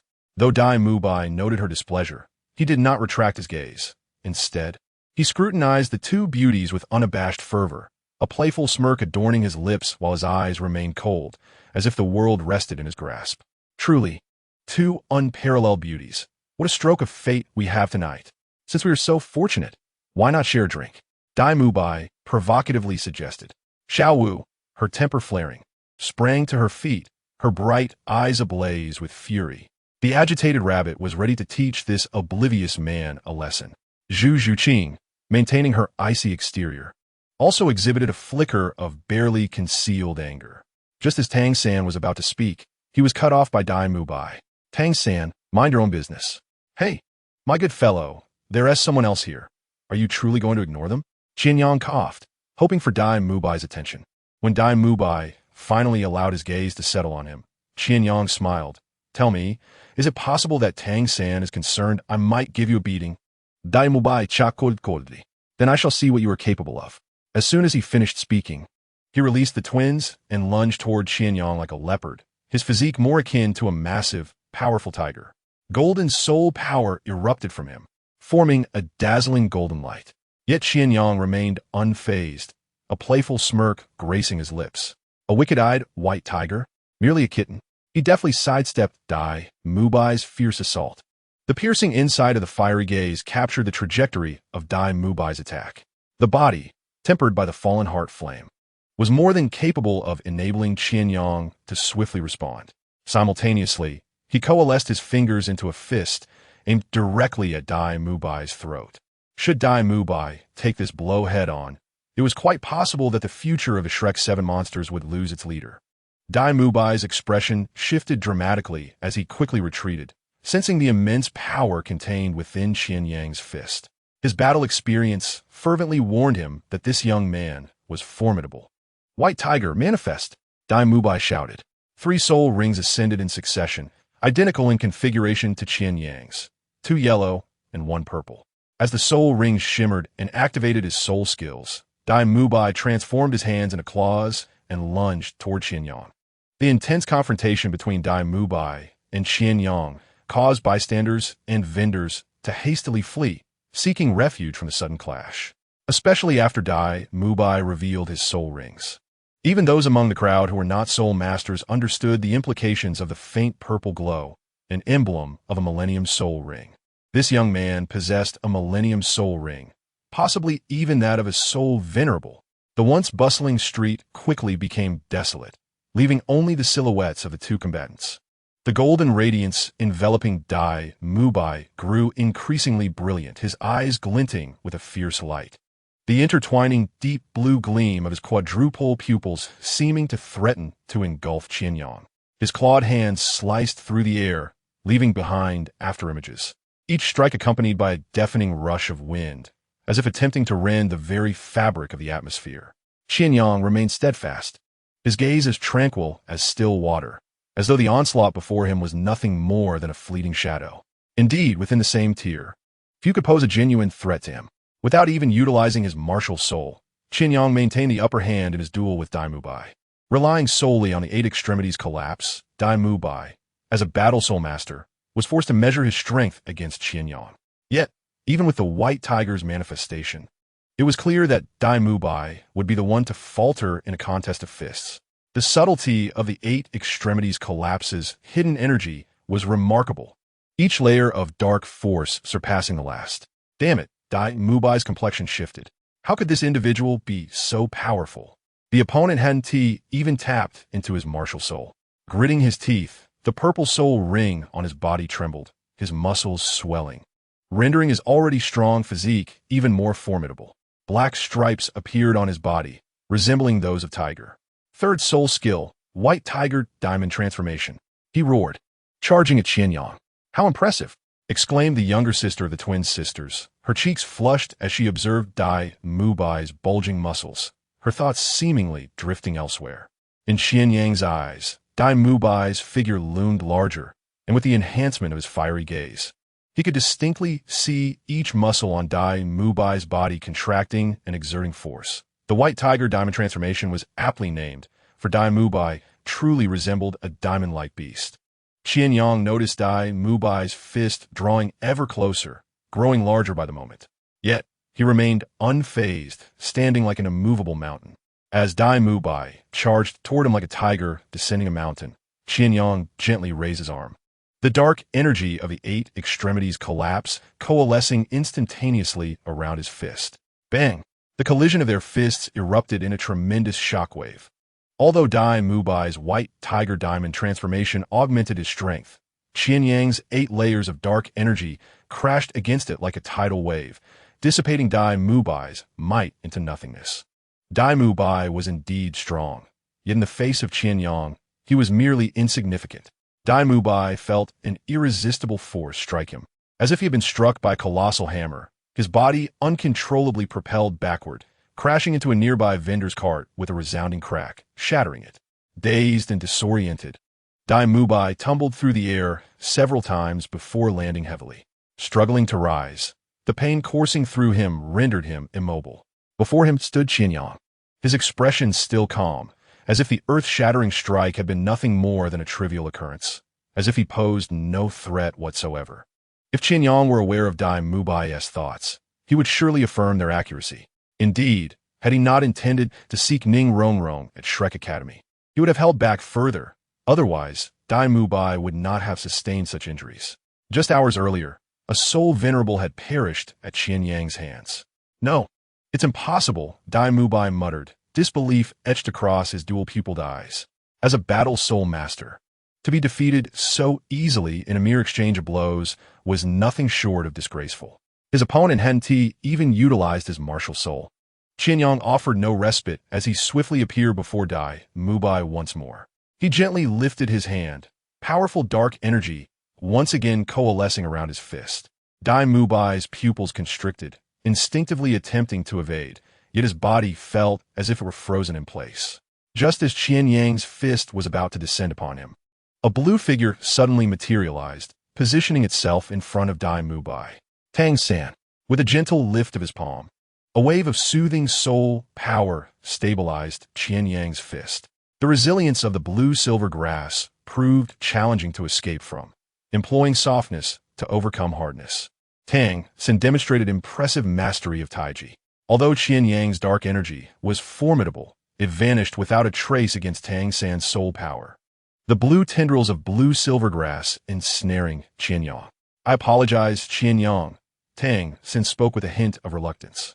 Qian Yang retracted his fist, and Tang San withdrew the blue-silver grass entirely. Tang San had merely saved Dai Mubai without launching any offensive against Qian Yang. Of course, Qian Yang had deliberately allowed Tang San to intervene. To strike down Dai Mubai would not only leave the Shrek 7 monsters without a leader, but also hinder his own path to the academy. The fate of the Shrek leadership was inconsequential to him, yet he needed to check in at Shrek. Life is not merely a series of battles, Qian Yang mused. After Tang San intervened, Qian Yang refrained from further engagement. Casting a glance at Dai Mubai, he offered a gentle smile. Little kitty, keep it up. Next time, aim to scratch me a bit harder. Dai Mubai's face darkened, as if he could produce water from his scowl, with his eyes fixed intently on Qian Yang. A trace of dried blood lingered at the corner of his mouth, his gaze alight with fury and resentment. He had never suffered such a crushing defeat. The opponent was younger than him and had not even revealed his martial soul. This battle was nothing short of humiliating. Surrounded by onlookers, Dai Mubai could hardly fathom how he had found himself in such a wretched state, especially losing to an adversary who had yet to unveil their martial soul. Qian Yang, however, remained unperturbed, turning to walk toward Xiao Wu and Zhu Zhuqing, a gentle smile gracing his features. Among the crowd, Xiao Wu and Zhu Zhuqing were likely the only two who were not taken aback. Xiao Wu was well aware of Qian Yang's capabilities, while Zhu Zhuqing had witnessed him eliminate the soul venerable firsthand. Let us go, Qian Yang said to the two, his tone light, as though they had merely engaged in an inconsequential exchange. Not a contest, but rather as if he had just sipped a bottle of water and was now preparing to leave. Tang San pondered this. Xiao Wu and Zhu Zhuqing nodded and followed Qian Yang as he departed. Dai Mubai remained behind, watching the 3 figures fade into the distance. The twin sisters attempted to pull him up. Go away, Dai Mubai snapped. The 2 girls froze momentarily. Trembling, Dai Mubai stood up and turned to leave without a word. Tang San helplessly observed his retreating figure. Qian Yang was indeed correct. He had called out to Dai Mubai precisely to prevent such a situation from occurring. Standing in place, Tang Xin gazed deeply in the direction where Qian Yang had vanished. "You are still as formidable as ever," he murmured to himself. Reflecting on the earlier confrontation between Qian Yang and Dai Mubai stirred ripples within him. He had also faced Dai Mubai not long ago for various reasons. Even without utilizing hidden weapons, Dai Mubai's formidable pressure weighed heavily upon him. Ultimately, even with his blue-silver grass exhibiting its resilience and toxicity, he found himself unable to contend with Dai Mubai. A battle spirit master like Dai Mubai, relying solely on his physical prowess, could dominate in combat. Yet Qian Yang maneuvered effortlessly under such an assault. Tang San recalled that Qian Yang wielded an equipment martial soul. The physical dominance of equipment martial souls over beast martial souls was apparent, and Qian Yang hadn't even activated his martial soul. Was Qian Yang's physical strength truly of such magnitude? Chapter 19. Enrollment at Shrek Night fell. How were the three to sleep on a single bed? Zhu Zhuqing preferred to sleep on the ground rather than share the bed. Qian Yang, left with no choice, climbed in a bed with Xiao Wu, while Zhu Zhuqing took to the floor. With a beauty like jade in his arms, he could gaze down and see the moonlight casting shadows on Zhu Zhuqing's brow. Life should be like this. The following day, the trio set off for Shrek Academy. Zhu Zhuqing had initially intended to leave, her heart extinguished upon seeing Dai Mubai. Given the subsequent events, her hopes for him had all but vanished. With that in mind, she felt no need to linger. However, Qian Yang believed that the young beauty was overthinking. The vast farmlands surrounding them were far more abundant than those in Holy Soul Village, as Soto City was renowned as the granary capital of the Bala Kingdom. There was simply no comparison. This broken school is indeed situated in such a dilapidated area, Xiao Wu remarked disdainfully, surveying the surroundings devoid of any substantial architecture aside from farmland and irrigation ditches. "Let us not disparage the map," Qian Yang replied with resignation. It was undeniable that the current state of Shrek Academy was quite shabby. After walking for a while longer, a small village came into view, comprising roughly 100 households. Encircled by a fence, a crowd gathered at the entrance, where Qian Yang's keen eyes discerned that the group consisted of parents with children. This must be the enrollment site for Shrek Academy. Is this really the place? Xiao Wu's eyes widened in disbelief, standing at the village entrance. Her brows furrowed as she observed a wooden sign inscribed with the 5 simple characters, Shrek Academy. Surveying her surroundings, the shabby fence, the weathered wooden door, and the sparse thatched rooftops all conveyed an air of poverty and simplicity. If only Lu Yushi were in this world. Otherwise, I suspect Xiao Wu might have exclaimed, "This is a humble abode, yet my virtue shines bright." With a sigh tinged with resignation, Xiao Wu remarked, "Is this truly a school? It looks more like a shabby place. Are we really expected to study here? Perhaps there are hidden wonders within," Qian Yang replied with a smile. Of course, there were no hidden wonders. The interior of Shrek Academy matched the exterior in its simplicity. Still, he wished to leave some suspense for Xiao Wu. Once she enrolled and entered the academy, discovering its shabby state would render any desire for regret too late. "Xiao Wu, this is for your own good. One must endure hardship to rise above others." "No, it should be endure hardship to become exceptional." Qian Yang glanced sideways. Zhu Zhuqing stood nearby, her expression cold, her gaze as indifferent as a deep pool, as if this entire scene had no bearing on her world. A gentle breeze stirred, causing her hair to flutter slightly, enhancing her air of aloofness and tranquility. The surrounding clamor stood in stark contrast to her demeanor. "Let us go and enroll," Qian Yang urged, taking hold of Xiao Wu in Zhu Zhuqing's hands. However, when he grasped Zhu Zhuqing's hand, a faint flicker of emotion crossed her otherwise stoic face. The crowd at the village entrance was in disarray. Shrek's standards were exceedingly high, leading to the elimination of many students, which left their parents dissatisfied. Yet, despite their grievances, they felt powerless. The teacher at the enrollment station had just displayed his soul rings. White, yellow, purple, purple, purple, black. 5 or 6 soul rings as Soul Emperor. Who would dare to cause a scene? Though they refrained from causing a ruckus, they remained nearby, sneering as they anticipated whether this broken school would accept any students. As Qian Yang registered with the 2 girls, the onlookers were quick to remind them, "Don't waste your money. This dilapidated school has unforgiving requirements." "It's just a trap for money," The teacher at the enrollment station remained silent, observing with a discerning eye and offering no explanation. "Where's Dai Mubai?" The elder mused. He had expected Dai Mubai to handle the unruly crowd. Without his presence, the elder would have to employ his soul rings to intimidate these individuals. "No witties. I have plenty of money," Qian Yang chuckled, tossing a bag of gold coins to the teacher. "Enrollment for the three of us." The parents watching were taken aback as Qian Yang not only ignored their warnings, but also produced gold coins for registration. Their expressions shifted from disdain to astonishment, then quickly to cold laughter and mockery. "Hey, young man, you're truly a fool with money. This place isn't for just anyone. Their requirements are stringent. Don't waste your money only to be turned away." "Exactly. Just having money isn't enough. That is quite wasteful. Whose extravagant young master is this?" Several nearby parents joined in, pointing and scoffing, their words dripping with contempt and ridicule, as if they could foresee the awkwardness of Qian Yang and his companions being turned away. An atmosphere of anticipation hung in the air. Even the sunlight seemed to grow harsh. Their children had been eliminated, naturally breeding resentment, and they wished for others to share their fate. Yet in the next instant, the smiles froze on their faces. 3 soul rings ignited behind Qian Yang, the final purple ring shimmering slightly.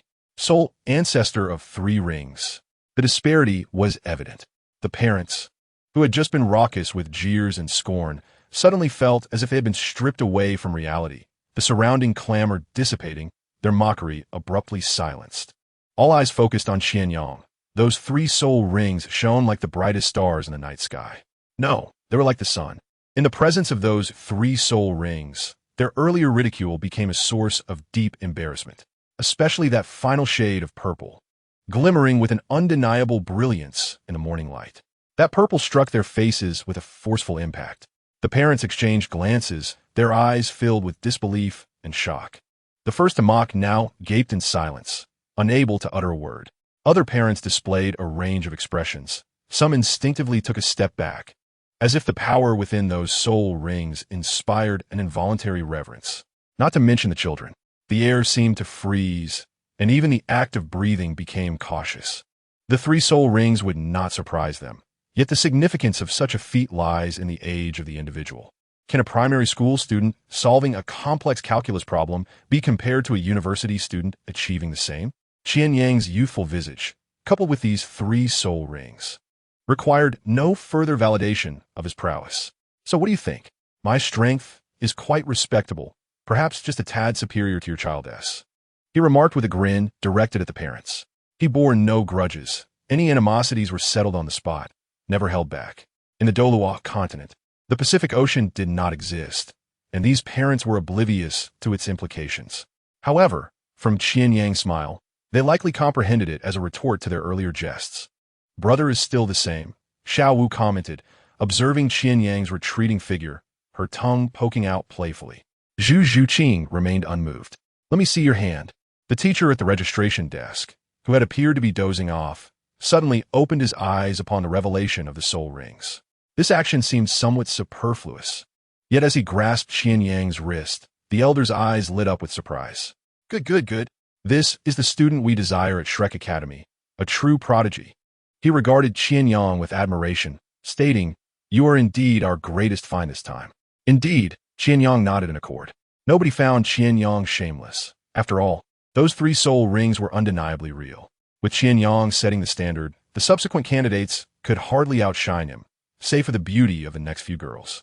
After passing the assessment, Xiao Wu and Zhu Zhuqing were joined by another young lady, who was unaccompanied by parents, clad in a simple white dress and with bobbed hair. Her fair skin, prominent nose, and rosy lips, coupled with a gentle smile that revealed 2 delicate dimples, exuded sweetness and nobility, inspiring both admiration and awe.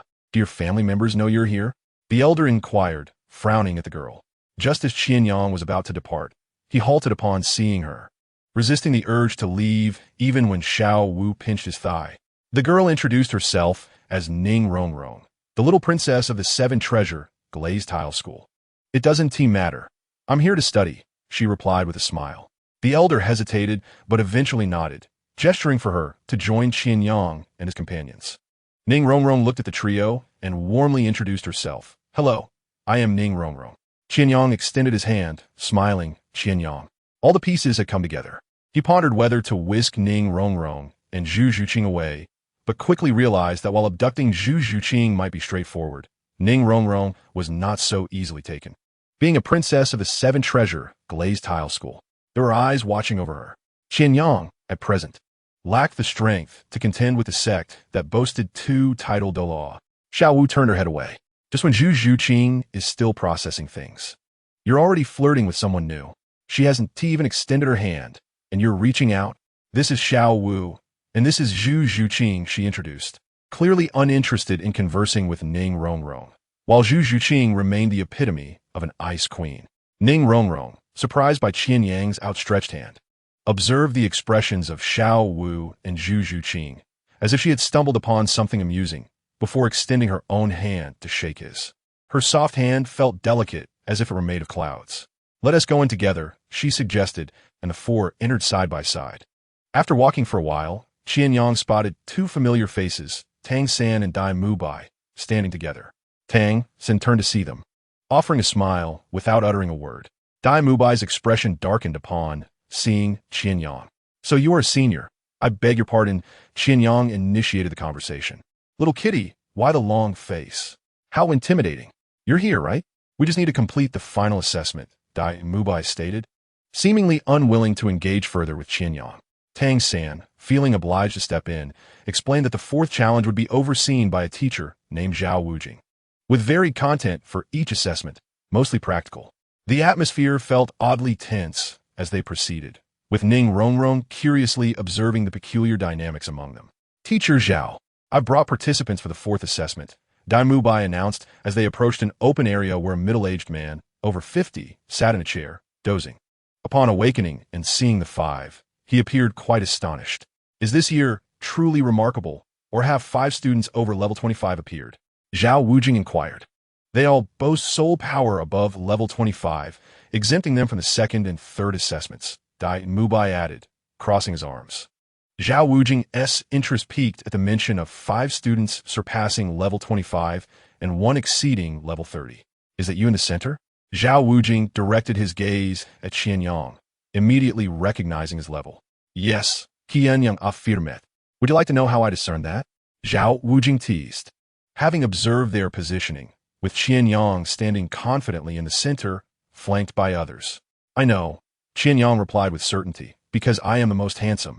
Dai Mubai shot him an incredulous glance, contemplating the thickness of Qian Yang's skin.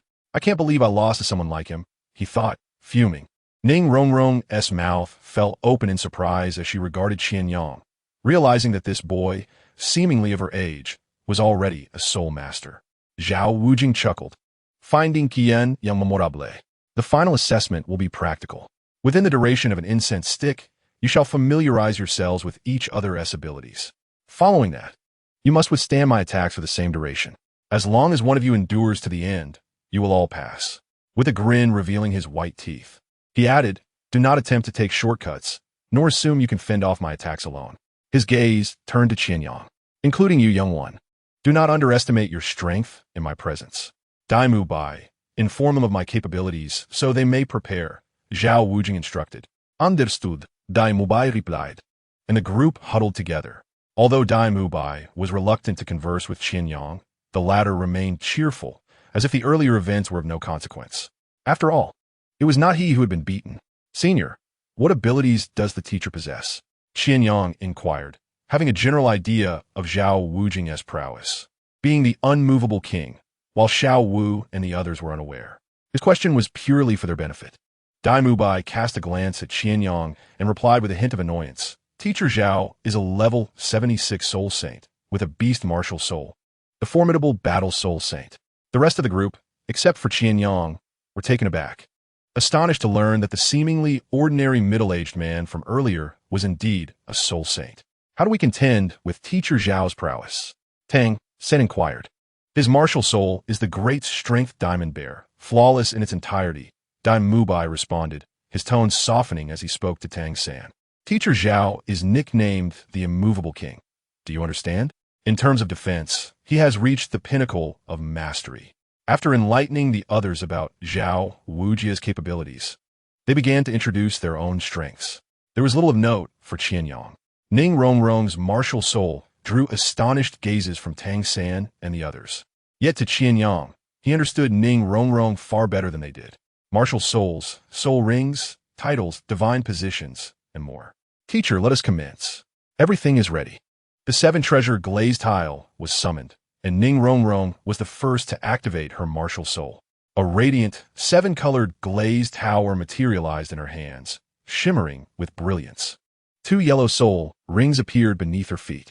The 7 treasures are renowned, the first being strength. Chapter 21. As soul masters, employing combat techniques is quite normal, isn't it? Without pausing, Ning Rongrong activated her second yellow soul ring. The second is speed. The colorful light enveloped Qian Yang, who felt the transformation within him. No wonder the 7-treasure glazed tile is regarded as the world's foremost auxiliary martial soul. Merely with 2 soul rings, the enhancement was already around 30%. Observing the glimmering tower in Ning Rongrong's hands, Zhao Wujie remarked, "This year's young prodigies truly are surprising." Suddenly, he crouched low and sprang into action. His fist struck the ground with force, a wide-range attack intended to disrupt Ning Rongrong's support. The ironclad rule of combat dictates that when a team possesses a 7-treasure glazed tile, they must prioritize eliminating such soul masters. Zhao Wujie's lesson was underway. Qian Yang, interrupt him. Tang San's hands glowed with the radiance of blue silvergrass, and 2 soul rings spiraled behind him as countless strands of blue silver grass erupted from the ground, ensnaring Zhao Wujie and releasing their toxins. If Zhao Wujie aimed to disrupt Ning Rongrong, they naturally had to impede Zhao Wujie. Upon hearing this, Qian Yang moved with agility. Though he and Tang San lacked any substantial rapport, clever individuals need not engage in excessive communication. Ning Rongrong's augmentation had already reached Qian Yang, and as his soul rings floated behind him, he lunged toward Zhao Wujie like a leopard. With his formidable physical prowess enhanced by Ning Rongrong's 7-treasure glazed tile, Qian Yang's speed was terrifying. Even Tang San, employing the ghost shadow perplexing step, might struggle to match the explosive velocity Qian Yang unleashed through sheer physicality. Faint yellow patterns shimmered beneath Qian Yang's feet, indicating his second soul ring, derived from a 750-year-old fire feather viper. Second soul skill, Flame Burst. The Homa Staff appeared in Qian Yang's grasp, flames igniting at the tip. Zhao Wujie faced the two advancing with unwavering composure, grinning as he even took a moment to comment on their cooperation. Not bad, there's a semblance of understanding. In the face of the oncoming duo, Zhao Wujie merely brought his fingers together into a fist and swung forward. The immense force shattered Tang San's blue silvergrass, along with Qian Yang's flames. The power of that punch surged toward Qian Yang, who had no choice but to evade. In the presence of a genuine soul saint, Qian Yang's current strength was insufficient. The fiery golden eyes could trace Zhao Wujie's movements, but the latter's speed was too swift, preventing Qian Yang from employing his usual evasive maneuvers to counterattack. He could only activate his dodge in advance. Not going to evade, Zhao Wujie shouted. The long spear continued its relentless advance, unyielding as it approached Zhao Wujie. Just as it was about to reach him, Qian Yang leaped into the air, flames roaring toward Zhao Wujie, though he could not breach the defenses of this soul saint. However, Qian Yang harbored no illusions that his assault would inflict any harm on Zhao Wujie. It was merely a means to make contact and unleash his next soul skill. In midair, the flames at the tip of the Homa Staff swirled, an enigmatic aura radiating forth, as if a ballad were being sung, or an ancient priest reciting an oath. Qian Yang's third soul ring activated. Long feast of ceremony. Zhao Wujie felt his movements suddenly restricted, glancing at Qian Yang, who was descending with the long spear in hand, a flicker of surprise in his heart. Are the younger generations truly this formidable? Nevertheless, he resolved, this is where it ends. Zhao Wujie's physique suddenly expanded, transforming from a relatively lean form into one resembling a small mountain as his martial soul manifested, with all 7 soul rings illuminating around him. This was the true state of Zhao Wujie, the immovable king, the great strength diamond bear, Zhao Wujie. Dai Mubai regarded Qian Yang with newfound astonishment. The contributions of Tang San seemed negligible. Could one individual truly compel teacher Zhao to manifest his martial soul? In light of this, Dai Mubai felt somewhat uneasy about his earlier defeat. He thought to himself that the control effect of the long feast of ceremony was formidable, as evidenced when he had previously restrained a lecherous opponent. However, against someone stronger than himself, the efficacy of the long feast of ceremony diminished significantly. After Zhao Wujie activated his martial soul, he broke free from the control of the long feast of ceremony.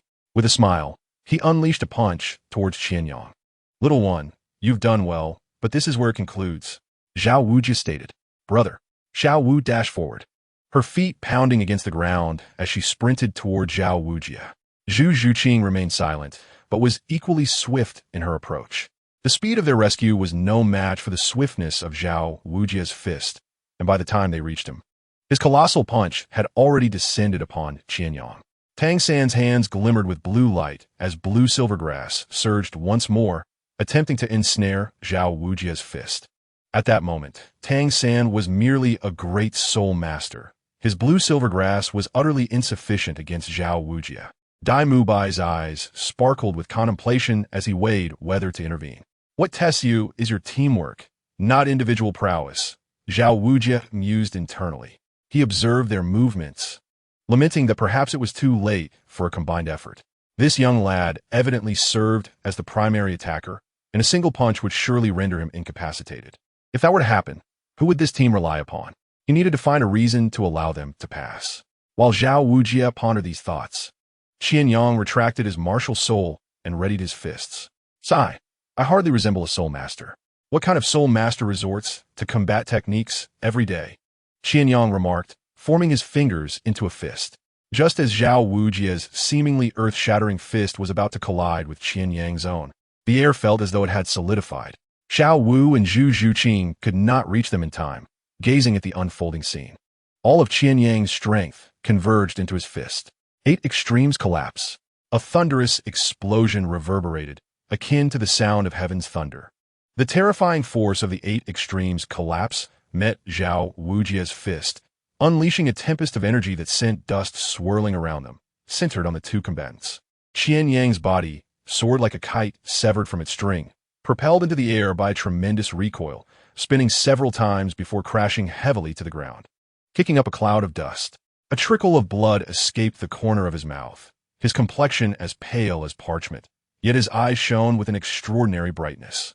A soul sage, though formidable, was merely that, nothing more. Wiping the blood from his lips, Qian Yang, despite feeling an intense burning pain in his internal organs, resolved to address Zhao Wujie with defiance. "You're inexperienced, practice more." It was astonishing that a soul sage had not managed to defeat him, a soul sovereign, in their exchange of blows. At this moment, Zhao Wujie's mind was a tempest. The dark energy of the 8 extremes collapse had indeed struck Zhao Wujie's fist, leaving his hand somewhat numb. How could this be? As Xiao Wu and Zhu Zhuqing launched their attacks in quick succession, Zhao Wujie found himself momentarily dazed, and Zhu Zhuqing's strike reached him first. Unable to evade, he could only activate his soul power for defense. The blue-silver grass surged from the ground, ensnaring Zhao Wujie's feet, forcing him to absorb Zhu Zhuqing's assault directly. Zhu Zhuqing's attack struck him squarely, and though he was unprepared, she was unexpectedly repelled by the instinctive defense of Zhao Wujie's soul power, along with Xiao Wu, who had just approached him. Qian Yang, quick on his feet, caught both girls in time. Fortunately, they were not heavy. They merely left a mark on the ground without being sent flying again. At this juncture, Zhao Wujie felt a pang of embarrassment. To have let such a lapse result in him taking on Zhu Zhuqing's attack with soul power was somewhat shameful. After all, as a soul sage, his strength was worlds apart from that of Qian Yang and the others. To rely entirely on soul power felt akin to bullying. However, what truly astonished Zhao Wujie was the punch Qian Yang had thrown earlier. He had felt no fluctuation of soul power within it. It was purely the result of Qian Yang's physical prowess. The sheer force had left his arm tingling. What a terrifying prospect. "Teacher, please continue." After ensuring Xiao Wu and Zhu Zhuqing were settled, Qian Yang noted that the earlier shockwave had inflicted some considerable harm on them. "How unfair. I wouldn't dare to harm them, yet you used soul power to push them away." He addressed Zhao Wujie with a hint of reproach. "Young Zhao, your path is becoming rather narrow." Qian Yang's expression softened. "Be patient, I will assist you both in avenging this. He gently patted the heads of the two girls, noting the different textures of their ears, rabbit and cat. Upon glancing down, he discerned that Zhu Zhuqing had the upper hand in this regard, while Xiao Wu still had room for improvement. As Qian Yang turned away, Zhao Wuji remained stationary, seemingly lost in thought. He contemplated bringing the assessment to a close, realizing it was no longer necessary. They had exceeded all expectations and embodied the very definition of monsters. Just as Zhao Wuji was about to declare the end of the assessment, a multitude of shurikens suddenly appeared before him, thrown by Qian Yang employing the shadow clone technique. This technique, reminiscent of that created by the third Hokage in Naruto, allowed a single shuriken to multiply into thousands, each possessing lethal potential. Currently, due to his limited soul power, Qian Yang could only conjure about 20 of them. However, in the future, with greater reserves, he could create a veritable storm of projectiles. The shurikens transformed into streaks of shadow, simultaneously launching an assault on Zhao Wuji from various angles, each accompanied by a fierce gust of wind. They were all corporeal. Zhao Wuji's pupils constricted as he realized that the prowess of this youth far surpassed what he had previously demonstrated. Tang San, Ning Rongrong, and Dai Mubai were equally astounded. Ning Rongrong felt that Qian Yang was far more formidable than she had anticipated, her small tower shimmering as it continuously bestowed enhancements upon him. She couldn't help but think that her contributions were merely a drop in the ocean. But I am the seven treasures glazed tile pagoda. She chastised herself, shaking off such doubts. In stark contrast, Dai Mubai's countenance darkened. He had not realized Qian Yang was this powerful. In their previous encounter, Qian Yang had not fought with all his strength, yet he had still bested him soundly. Dai Mubai stared skyward, feeling a sense of regret about his existence. Among them, only Tang San comprehended the true terror of Qian Yang. As a master of hidden weapons, Tang San, despite his purple extreme magic eye, could not discern the technique Qian Yang employed to launch such a dense barrage of projectiles. Moreover, he felt a twinge of frustration upon realizing that Qian Yang was also skilled in hidden weapons, a field he had presumed he would dominate. The assessment ends here. You have all passed, Zhao Wuji declared as he unleashed a wave of soul power, dispersing the shurikens. He watched as they transformed into smoke, leaving only one behind. Is this an illusion? He mused about this student. At that moment, Qian Yang charged toward him, undeterred by Zhao Wuji's words. Tang San had already retracted all the blue-silver grass, while Ning Rongrong hesitated before deciding not to retract her martial spirit and continued to provide support. Zhao Wuji's punch, aimed at Qian Yang, only met a cloud of smoke. Another illusion. Zhao Wuji spun around, delivering another blow, this time striking a wooden post and shattering it into splinters. What is this? Zhao Wuji was taken aback as Qian Yang's figure appeared several meters away, preparing to hurl another shuriken. Zhao Wuji quickly called out, "Are you trying to teach me a lesson on behalf of your little sisters?" Qian Yang nodded, and Zhao Wuji, both amused and exasperated, decided against further conflict, feeling somewhat perturbed. "Wait until you grow stronger. Then you can teach me a lesson," he remarked. "Or you could suppress your cultivation to the level of a soul sovereign or soul sect," he added dismissively. "Forget it. All right, when I become a soul emperor, we shall spar again," Qian Yang replied with a smile, feeling confident in his ability to defeat Zhao Wuji then. "You truly plan on seeking revenge in the future?" Zhao Wuji shivered at the thought. For reasons unknown, the sight of Qian Yang's smile filled him with an ominous premonition that this youth might indeed be the one to best him someday. As dawn broke, Qian Yang awoke naturally, greeted by a refreshing breeze infused with the scent of grass and a faint ripple of soul power. Arriving at Shrek Academy, one could not indulge in the comforts of slumber entwined with Xiao Wu, gazing upon Zhu Zhuqing's delicate eyelashes. His current roommates were all male comrades. Upon awakening, Qian Yang glanced towards the two beds. Sunlight filtered through the partially opened window, casting a warm glow upon the modest yet tidy wooden desk, where the diligent Tang San was engrossed in a time-worn tome, occasionally lifting his gaze with a glimmer in his violet eyes. He practiced the purple extreme magic eye while reading. There's a saying that goes, one need not fear a genius with talent, but rather a genius who is industrious. Fortunately, he had an advantage.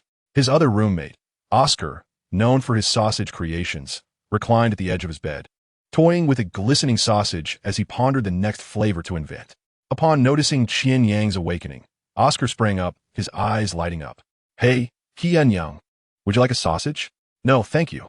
Qian Yang could not bring himself to accept the grotesque culinary concoctions born from Oscar's peculiar whims. Hee hee, Oscar chuckled, rising to approach Qian Yang's bedside. What are you doing, Qian Yang? Teach me your ways with the ladies. Yesterday, he had seen the arrival of new students, among whom were 3 stunning maidens, all breathtaking beauties. Just as he was about to prepare himself to charm one, he discovered that all 3 had already been captivated by the same individual. Oscar was astounded, almost wishing to take Qian Yang as his mentor, yearning for him to impart his wisdom. As the sun's rays melded with the head of the bed, the violet light in Tang San's eyes had faded, and the book in his hands had remained unopened for quite some time. His ears were filled with Qian Yang's teachings to Oscar. Tang San listened intently. Although the subject matter bore little relevance to their strength, both he and Oscar absorbed the lessons with utmost seriousness. Though it might seem a waste of time, the 3 of them had not engaged in their cultivation. Yet, at times, one wished for such moments to linger just a bit longer. Time gradually flowed until Qian Yang's stomach audibly protested, prompting him to rise and seek nourishment.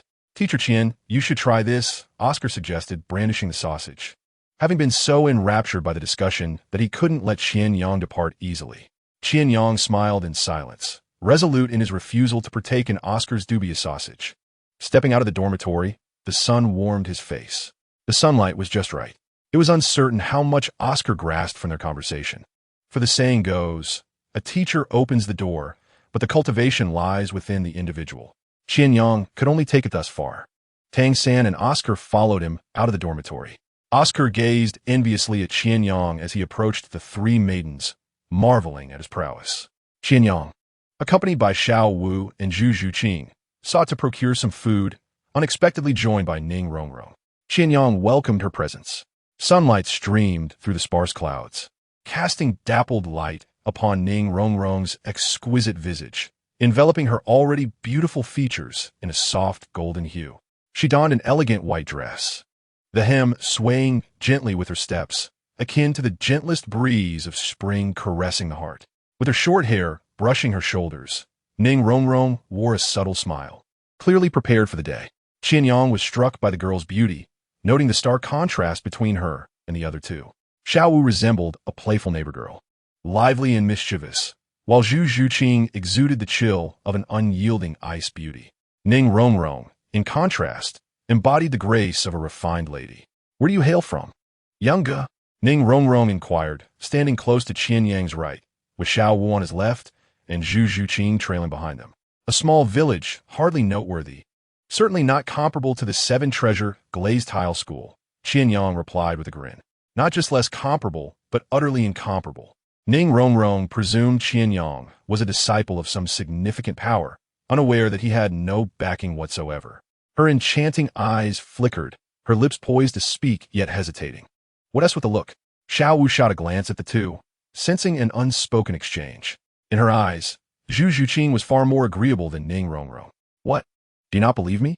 Upon noticing Ning Rongrong's skepticism, Qian Yang chuckled. Naturally, it's hard to believe, given your strength, Yangge. It's difficult to imagine you hailing from an obscure place. Ning Rongrong tucked a strand of hair behind her ear. What is so hard to imagine? Qian Yang grinned. After all, I am a genius. The smile on Ning Rongrong's lips faltered slightly. She found it challenging to respond to such a statement. Nevertheless, it was undeniable that Qian Yang was indeed a prodigy. If he had achieved such rapid growth without any external support, it was nothing short of astonishing. Ning Rongrong pondered this as they purchased some food from a farmer on their way back. On their return journey, they encountered the last student of Shrek aside from Dai Mubai and Oscar. Suehua, why did you break up with me? Qian Yang looked at Ma Hongjun, silently questioning whether his friend should reflect upon himself. At present, Ma Hongjun's appearance left much to be desired. When Ma Hongjun was grappling with a girl named Suehua, Xiao Wu could no longer bear to watch, fearing he might force himself upon her, and stepped in to assist. The atmosphere beneath the sun suddenly turned tense and delicate. Upon seeing Qian Yang and the others, especially Xiao Wu stepping in to relieve Suehua, Ma Hongjun's fury ignited, his eyes ablaze with rage. His voice was low and filled with hostility. What do you mean by this? Are you meddling in my affairs? However, Upon seeing their faces, Ma Hongjuan's expression shifted. The three maidens possessed unparalleled beauty and grace, instantly captivating him. Who are you to interfere? Do you wish to contend with me? Ma Hongjuan's gaze swept over Xiao Wu, Ning Rongrong, and finally lingered on Zhu Zhuqing. Even while standing behind the others, Zhu Zhuqing's alluring figure was impossible to overlook. Don't stare too long, or you might blind yourself, Qian Yang interjected, positioning himself in front of the maidens. Only then did Ma Hongjun turn his attention to Qian Yang, jealousy flickering in his eyes. Why did Qian Yang surround himself with beauties while he was scorned by Cui Hua? Most importantly, why did he dare to meddle in his business? The air crackled with tension. Ma Hongjuan's eyes were fiery red, as if two flames danced within his pupils. His fists clenched tightly, knuckles cracking ominously. I advise you to leave quickly, or I suggest you not sleep in the same vicinity as me tonight. What a delusional thought, Xiao Wu retorted, her fists tightly clenched. Ready for confrontation. Qian Yang said nothing, merely taking a step forward. Let us see how capable you are, daring to spoil my plans, Ma Hongjun growled, his form erupting like an enraged wild bear, though his physique resembled more of a wild boar. With fists imbued with scorching soul power, he lunged at Qian Yang with a fierce gale. The students of Shrek possess commendable abilities. Dai Mubai and Oscar require no further introduction. And the chubby little one before us is also a prodigy. Unfortunately, Ma Hongjun finds himself pitted against Qian Yang in a contest of fists. Even Zhao Wujis would admire Ma Hongjun's audacity in challenging Qian Yang. 8 extremes collapse. Ma Hongjun is sent hurtling through the air, crashing heavily to the ground. Dust swirling around him, disbelief etched across his face. His arms feel too heavy to lift. Furthermore, he senses no fluctuation of soul power emanating from Qian Yang. What manner of creature is this? The ache in his arm darkens Ma Hongjuan's expression, while Cui Hua, observing both Qian Yang and Ma Hongjun, wears a look of concern upon her small face. Qian Yang refrains from pressing his advantage, merely smiling faintly. Looking down upon Ma Hongjun, he remarks, "Practice more. How can you be so weak?" He then turns to the 3 girls, saying, "Let us go. It's time for dinner." Repairing Ma Hongjun is far less important than dining. Suddenly, Ma Hongjun leaps up from the ground, a brooding expression on his face. "You possess some strength, but do you think this is all I am capable of?" Phoenix possession. Upon hearing the term phoenix, the 3 girls, along with Qian Yang, gaze curiously at Ma Hongjun. The phoenix, a divine beast, ranks among the most formidable in beast martial souls. As Ma Hongjun transforms, Xiao Wu bursts into laughter. Ning Rongrong covers her face, while Zhu Zhuqing's icy features soften with a hint of amusement. 2 yellow soul rings rise from beneath Ma Hongjun, who transforms from a chubby little boy into a plump chicken. What phoenix? Isn't this just a mountain chicken? Xiao Wu chuckles. Who are you calling a mountain chicken? Ma Hongjun bristles at the remark. He opens his mouth, and his first soul ring suddenly ignites. A plume of purple flames erupts forth, roaring like a long violet line, exuding a searing heat as it rushes toward Qian Yang and the others. The 3 girls remain motionless, not even flinching, for Qian Yang stands protectively before them. Playing with fire? Qian Yang's fingers splay open, and the temperature in his palm surges dramatically. When it comes to fire, I am the ancestor, understand? The oncoming purple flames find themselves halted, unable to advance even a fraction further. They crash to the ground at Qian Yang's feet, the flames curling submissively as if bowing. What is happening? Ma Hongjun stares in shock at the scene before him. Why does his flame not obey his command? What sorcery are you using? He inquires of Qian Yang. Qian Yang once. The temperature of the purple flames fails to penetrate his defenses. Have you not heard? When encountering exotic fire, all other flames must kneel. Before, all flames are but lesser beings. Chapter 24. A long road ahead. Qian Yang can only conclude that he is a natural nemesis to fire-type soul masters. In the presence of, unless one's strength vastly exceeds Qian Yang's, they will invariably find their flames, much like Ma Hongjuan's, bowing at his feet. Let us go. Qian Yang does not spare Ma Hongjun a glance as he turns to lead the 3 girls away. What about her? Xiao Wu looks towards Cui Hua. I am fine. You may have misunderstood my relationship with him. In truth, Ma Hongjun is a good person. We simply do not suit each other, Cui Hua hastily explains. As she mentions their incompatibility, her cheeks flush, Upon hearing that Suehua was not coerced, Xiao Wu finally relaxes. After they leave, Suehua cautiously approaches Ma Hongjun. Hongjun, are you alright? Ma Hongjun shakes his head. Who do you think I am?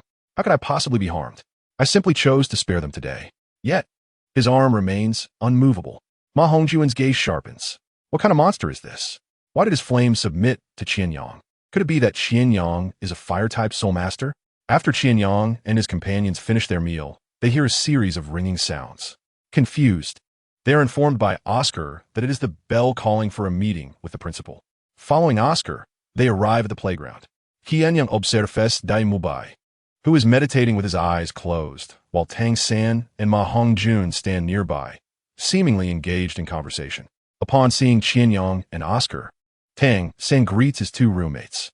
Dai Mubai opens his eyes to glance at Qian Yang, then closes them again.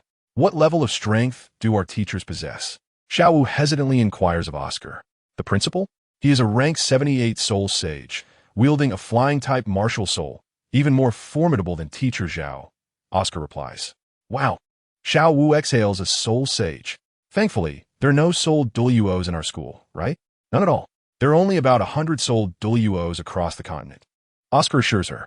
That's good. That's good. Xiao Wu waves her hand dismissively. Qian Yang notices the flicker of concern in Xiao Wu's eyes as she inquires about the teacher's strength and her relief upon learning there are no soul Douluos. He understands that Xiao Wu worries that a soul Douluo's presence might unveil her true identity. As a 10,000-year soul beast, a soul Douluo might detect the instability of Xiao Wu's aura. A tidal Douluo could directly discern her identity. Tidal Douluo, Asuden Achistrikes Qian Yang Estet. He currently stands no chance against the tidal Douluo. If he intends to protect Xiao Wu, he must at least attain the power of a tidal Douluo. He unconsciously glances at Zhu Zhuqing and Ning Rongrong. He needs to expedite his sign-in process. A middle-aged man approaches from the opposite end of the playground. With a flat face and an aquiline nose, he dons a pair of black-framed crystal glasses. Qian Yang recognizes this man as Flender, the principal of Shrek Academy. Among the crowd, Tang San's thoughts stir. He has encountered this man before, purchasing materials for crafting hidden weapons. Little did he know that the merchant was actually the principal of Shrek Academy. As Principal Flender strides into the center of the playground, all eyes are drawn to him involuntarily. Though clad in a rather ordinary outer garment, the knowledge of his status as a soul sage renders it anything but ordinary. Flender clasps his hands behind his back, his gaze sweeping over each student present, his sharp eyes seemingly capable of penetrating into the depths of their souls. Students, Flender begins with a smile, his voice slightly hoarse. Welcome to Shrek Academy, the place where your dreams set sail, and the stage upon which you shall challenge yourselves and transcend your limitations. I understand that each of you harbors dreams of becoming a formidable force, but remember, the path of the strong is never smooth sailing. You will face unprecedented trials here, and it is these very trials that will forge your unyielding will and extraordinary strength. What is the principal talking about? Oscar mutters. Tang San and his companions find nothing amiss in Flender's words. Such sentiments are perfectly normal, coming from the principal. Only the seasoned students, Dai Mubai, Oscar, and Ma Hongjun, gaze in astonishment at Flender as he speaks so eloquently. Flender's gaze lingers longer on Ning Rongrong and Qian Yang as he surveys the students. Had you attended an ordinary school, your teachers would likely have spoken to you in such a manner. Flender shifts the tone of his speech. But you'll come to Shrek. Our Shrek differs from those ordinary schools. We cultivate monsters. The previous words were intended for you to experience the life of an ordinary school, and henceforth, the curriculum of this institution will propel your abilities to extraordinary heights. Naturally, dangers will accompany this journey. As soul masters, confronting peril is essential for growth. Otherwise, what is cultivated will merely be worthless. Shortly, you will proceed to Teacher Li to settle your fees, and then allow Mubai to enlighten you on the rules here. Afterward, you may return to rest, as classes will commence in the evening. Ning Rongrong and Oscar will remain behind. Once Flander concluded his statements, the astonishment of Dai Mubai and the others began to dissipate. Indeed, this is the true nature of Principal Flander. His earlier seriousness felt quite foreign. Ning Rongrong and Oscar remained, with Oscar wearing a sorrowful expression as he glanced at Qian Yang and Tang San. Tang San offered him a reassuring smile. while Qian Yang's gaze was fixated on Ning Rongrong. A man who forgets his friends in pursuit of beauty, Oscar remarked. Keep it up, Qian Yang encouraged Ning Rongrong, who responded with a sweet smile. If one wishes to deepen their relationship, Qian Yang should have stayed with Ning Rongrong. However, feeling somewhat lethargic after a hearty meal, he preferred to return and rest. Tang San, on the other hand, chose to stay, eager to observe the principal's teaching methods. Qian Yang, Xiao Wu, and Zhu Zhuqing made their way toward the dormitory. With Ning Rongrong absent, Qian Yang could hold hands with both girls. How did you sleep last night? He inquired. Very well. Nothing weighing me down, so I slept naturally well, Xiao Wu replied, shooting a glare at Qian Yang, her cheeks puffed in annoyance. Having just arrived at Shrek, Qian Yang now had Zhu Zhuqing by his side, while still eyeing Ning Rongrong. A fickle fellow, the little rabbit scoffed. Had Xiao Wu known of Qian Renxue's existence, she would not have been the earliest. Qian Yang felt helpless, as the absence of burdens referred to him. The aloof Zhu Zhuqing only responded briefly when spoken to, otherwise remaining silent. After escorting the two girls back to their dormitory, Qian Yang sighed as he watched their retreating figures. The journey of clocking in is still long and arduous, he mused. By the way, why hasn't the clock-in scene been triggered at Shrek? Chapter 25. More Experts. It was strange. As Qian Yang walked back to the dormitory, he pondered this matter. The clock-in scenes had been triggered twice before, once in Holy Soul Village and once in the 7th dormitory of Notting Academy.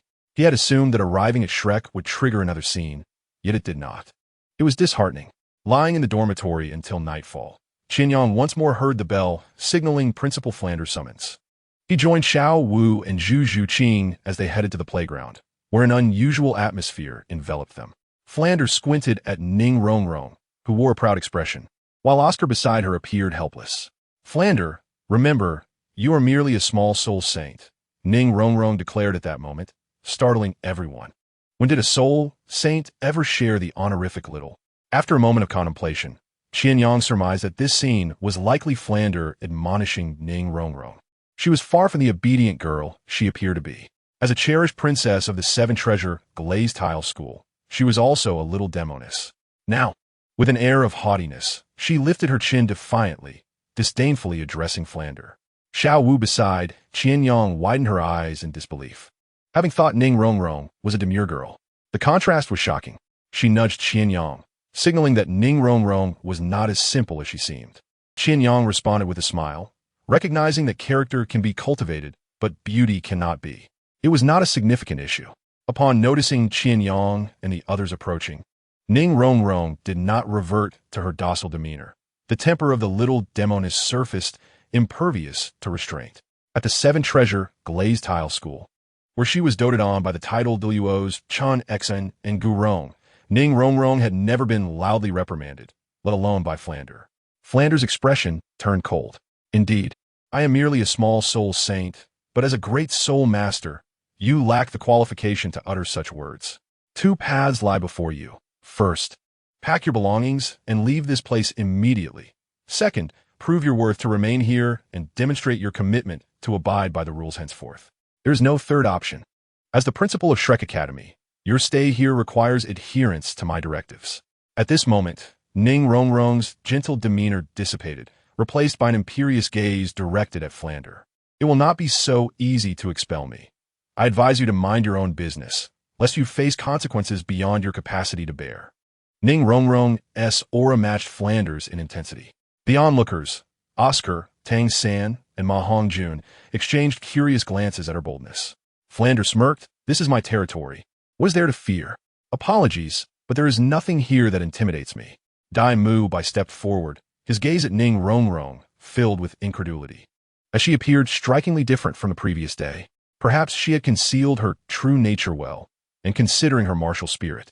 Dai Mu understood the source of her arrogance, the seven-treasure glazed tile. Go retrieve Miss Ning Rongrong's belongings from her room. If she resists, I permit you to employ any means necessary, Flander commanded. You dare?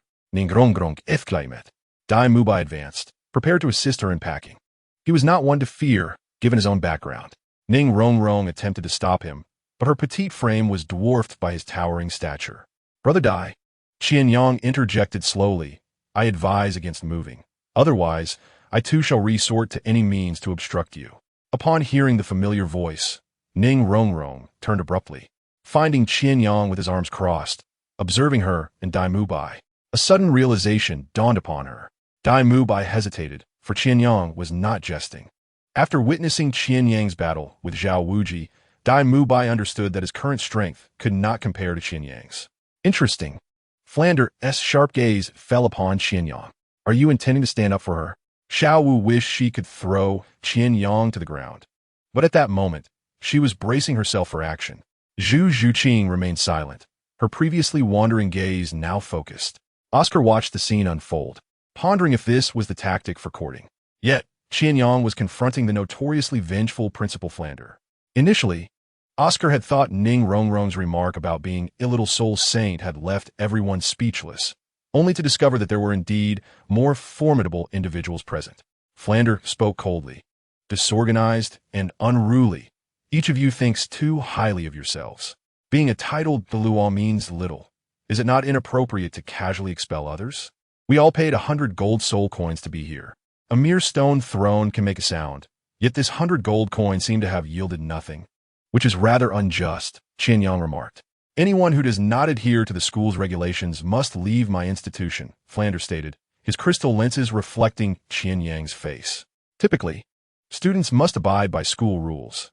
Our Monster Academy should adhere to the same standards, or it might lose its prestige. Qian Yang displayed no fear. He was unafraid of being expelled from Shrek Academy. His primary objectives had already been achieved, and he had no desire to linger in this dismal place. He had no need for devilish training to enhance his strength. He was more concerned about the 100 gold soul coins, pondering the delightful foods they could procure. Upon hearing Qian Yang refer to the Monster Academy, Flander's icy demeanor softened slightly. He mused that this year's little monsters were indeed impressive, though each one displayed a fiery temperament that required further refinement. Some possessed the right to be proud, while others did not. Flander turned his gaze towards Ning Rongrong and calmly stated, in battle, you would be the first to perish among them. We are the Monster Academy, and we will tailor our courses to each of your unique characteristics, molding you into formidable powers that could shake the continent. If you believe our school is inadequate, the exit is right there. You may leave at your discretion. Should you wish to remain, you must accept my arrangements. Otherwise, I care not from whence you come. Ning Rongrong, what grounds do you have for pride? Is the 7 treasures, glazed tile, school your strength? Will you lead it to greater heights? Among these individuals, your talent is the least impressive. Ning Rongrong's face turned pale with indignation, but Flander showed no intention of further discourse. He then glanced at Qian Yang, who seemed eager to play the hero. Very well, then. Try to take one of my strikes. If you succeed, I shall let her go this time. At level 78. A soul sage, he was even more formidable than Zhao Wuji. Qian Yang looked at Flander, his soul rings rising in layers behind him. Principal, I humbly request your guidance, he said with a bow. In the next moment, the Homa Staff appeared in his hand. Chapter 26. The grudge of Flander. Flander intended for Qian Yang to withstand one of his strikes, but rather than standing idly by, Qian Yang took the initiative against the 78-level soul sage. He sprang forth, moving as swiftly as a leopard towards Flander. With the 7 treasures glazed tile in hand, Ning Rongrong supported a small tower of glazed tiles. The 7 treasures are renowned. The first is strength, the second speed. Although Qian Yang lacked agility skills, his physical speed was already remarkable, and with Ning Rongrong's martial soul enhancement, he moved at a pace almost impossible to follow with the naked eye. Among the crowd, the only one who could perceive Qian Yang's speed was Tang San, whose eyes glowed with a purple light. Purple extreme magic eyes. The air between the two seemed to be sliced by a blade, emitting a faint hiss, accompanied by searing heat. The second soul ring behind Qian Yang trembled. Flame pull strike. This time, there was no tangible flame at the tip of his weapon, yet the intense heat was undeniably real. Ma Hongjun struck down Dai Mubai, questioning, what is this ability? He recalled the previous day, when an invisible fire had risen, and his flames had yielded before Qian Yang. How could there be such terrifying heat without fire? How would I know? Dai Mubai replied, somevat exasperated. Although he had fought Qian Yang before, his understanding of Qian Yang's abilities came solely from observing his battles with others. During their encounter, Qian Yang had not utilized any of his skills, overpowering him solely with brute strength. Flander's eyes narrowed, revealing a hint of seriousness as he sensed the terrifying temperature. Monsters abound this year, he thought. Drawing upon his soul power like a fish leaping from water, he managed to shield himself from that dreadful heat.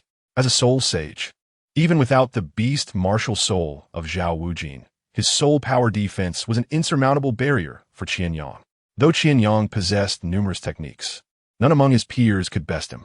Yet Flander clearly did not fit this criterion. The tip of Qian Yang's weapon struck against Flander's soul power defense, and Flander's expression turned increasingly astonished. He felt his soul power rapidly depleting. What on earth is this little brat employing? Flander retreated, gliding across the ground like a specter on a playground. As a flying martial soul, Flander's speed was no slouch either, but Qian Yang pursued relentlessly, determined not to allow Flander to ascend into the sky. His current aerial capabilities were lacking, and his complexion paled slightly. The recent use of falling heart flame had taken a significant toll on him. As their soul powers clashed, Flander sensed his own energy draining, while Qian Yang felt his soul power surging forth like a torrent. Employing foreign fire across realms was inherently taxing. Qian Yang closed in on Flander, activating the long feast of ceremony. Flander's pupils contracted. Today, Qian Yang had surprised him in many ways. Qian Yang embodied the essence of Flander's definition of a monster. Once the long feast of ceremony locked on a Flander, the latter did not hastily attempt to break free, seemingly curious about Qian Yang's next move. This suited Qian Yang just fine. His eyes were enveloped in a golden light, which stood out vividly against the night. What is that? Oscar gazed in astonishment at Qian Yang's golden-eyed aura. Dai Mubai and Ma Hongjun fell silent. Having fought alongside Qian Yang, they had no recollection of such a phenomenon. Could anyone truly possess such strength? It defied all logic. In fact, Qian Yang had previously utilized the Fire Eye of Gold during his battle with Dai Mubai, but it had been a passive use, not a full display as it was now. Consequently, Dai Mubai had never witnessed the golden light in Qian Yang's eyes. Only Tang Sen recognized that Qian Yang likely possessed a unique ability akin to his purple extreme magic eyes. Under the Fire Eye of Gold, no movement escaped his vision. He could perceive every motion Flander made.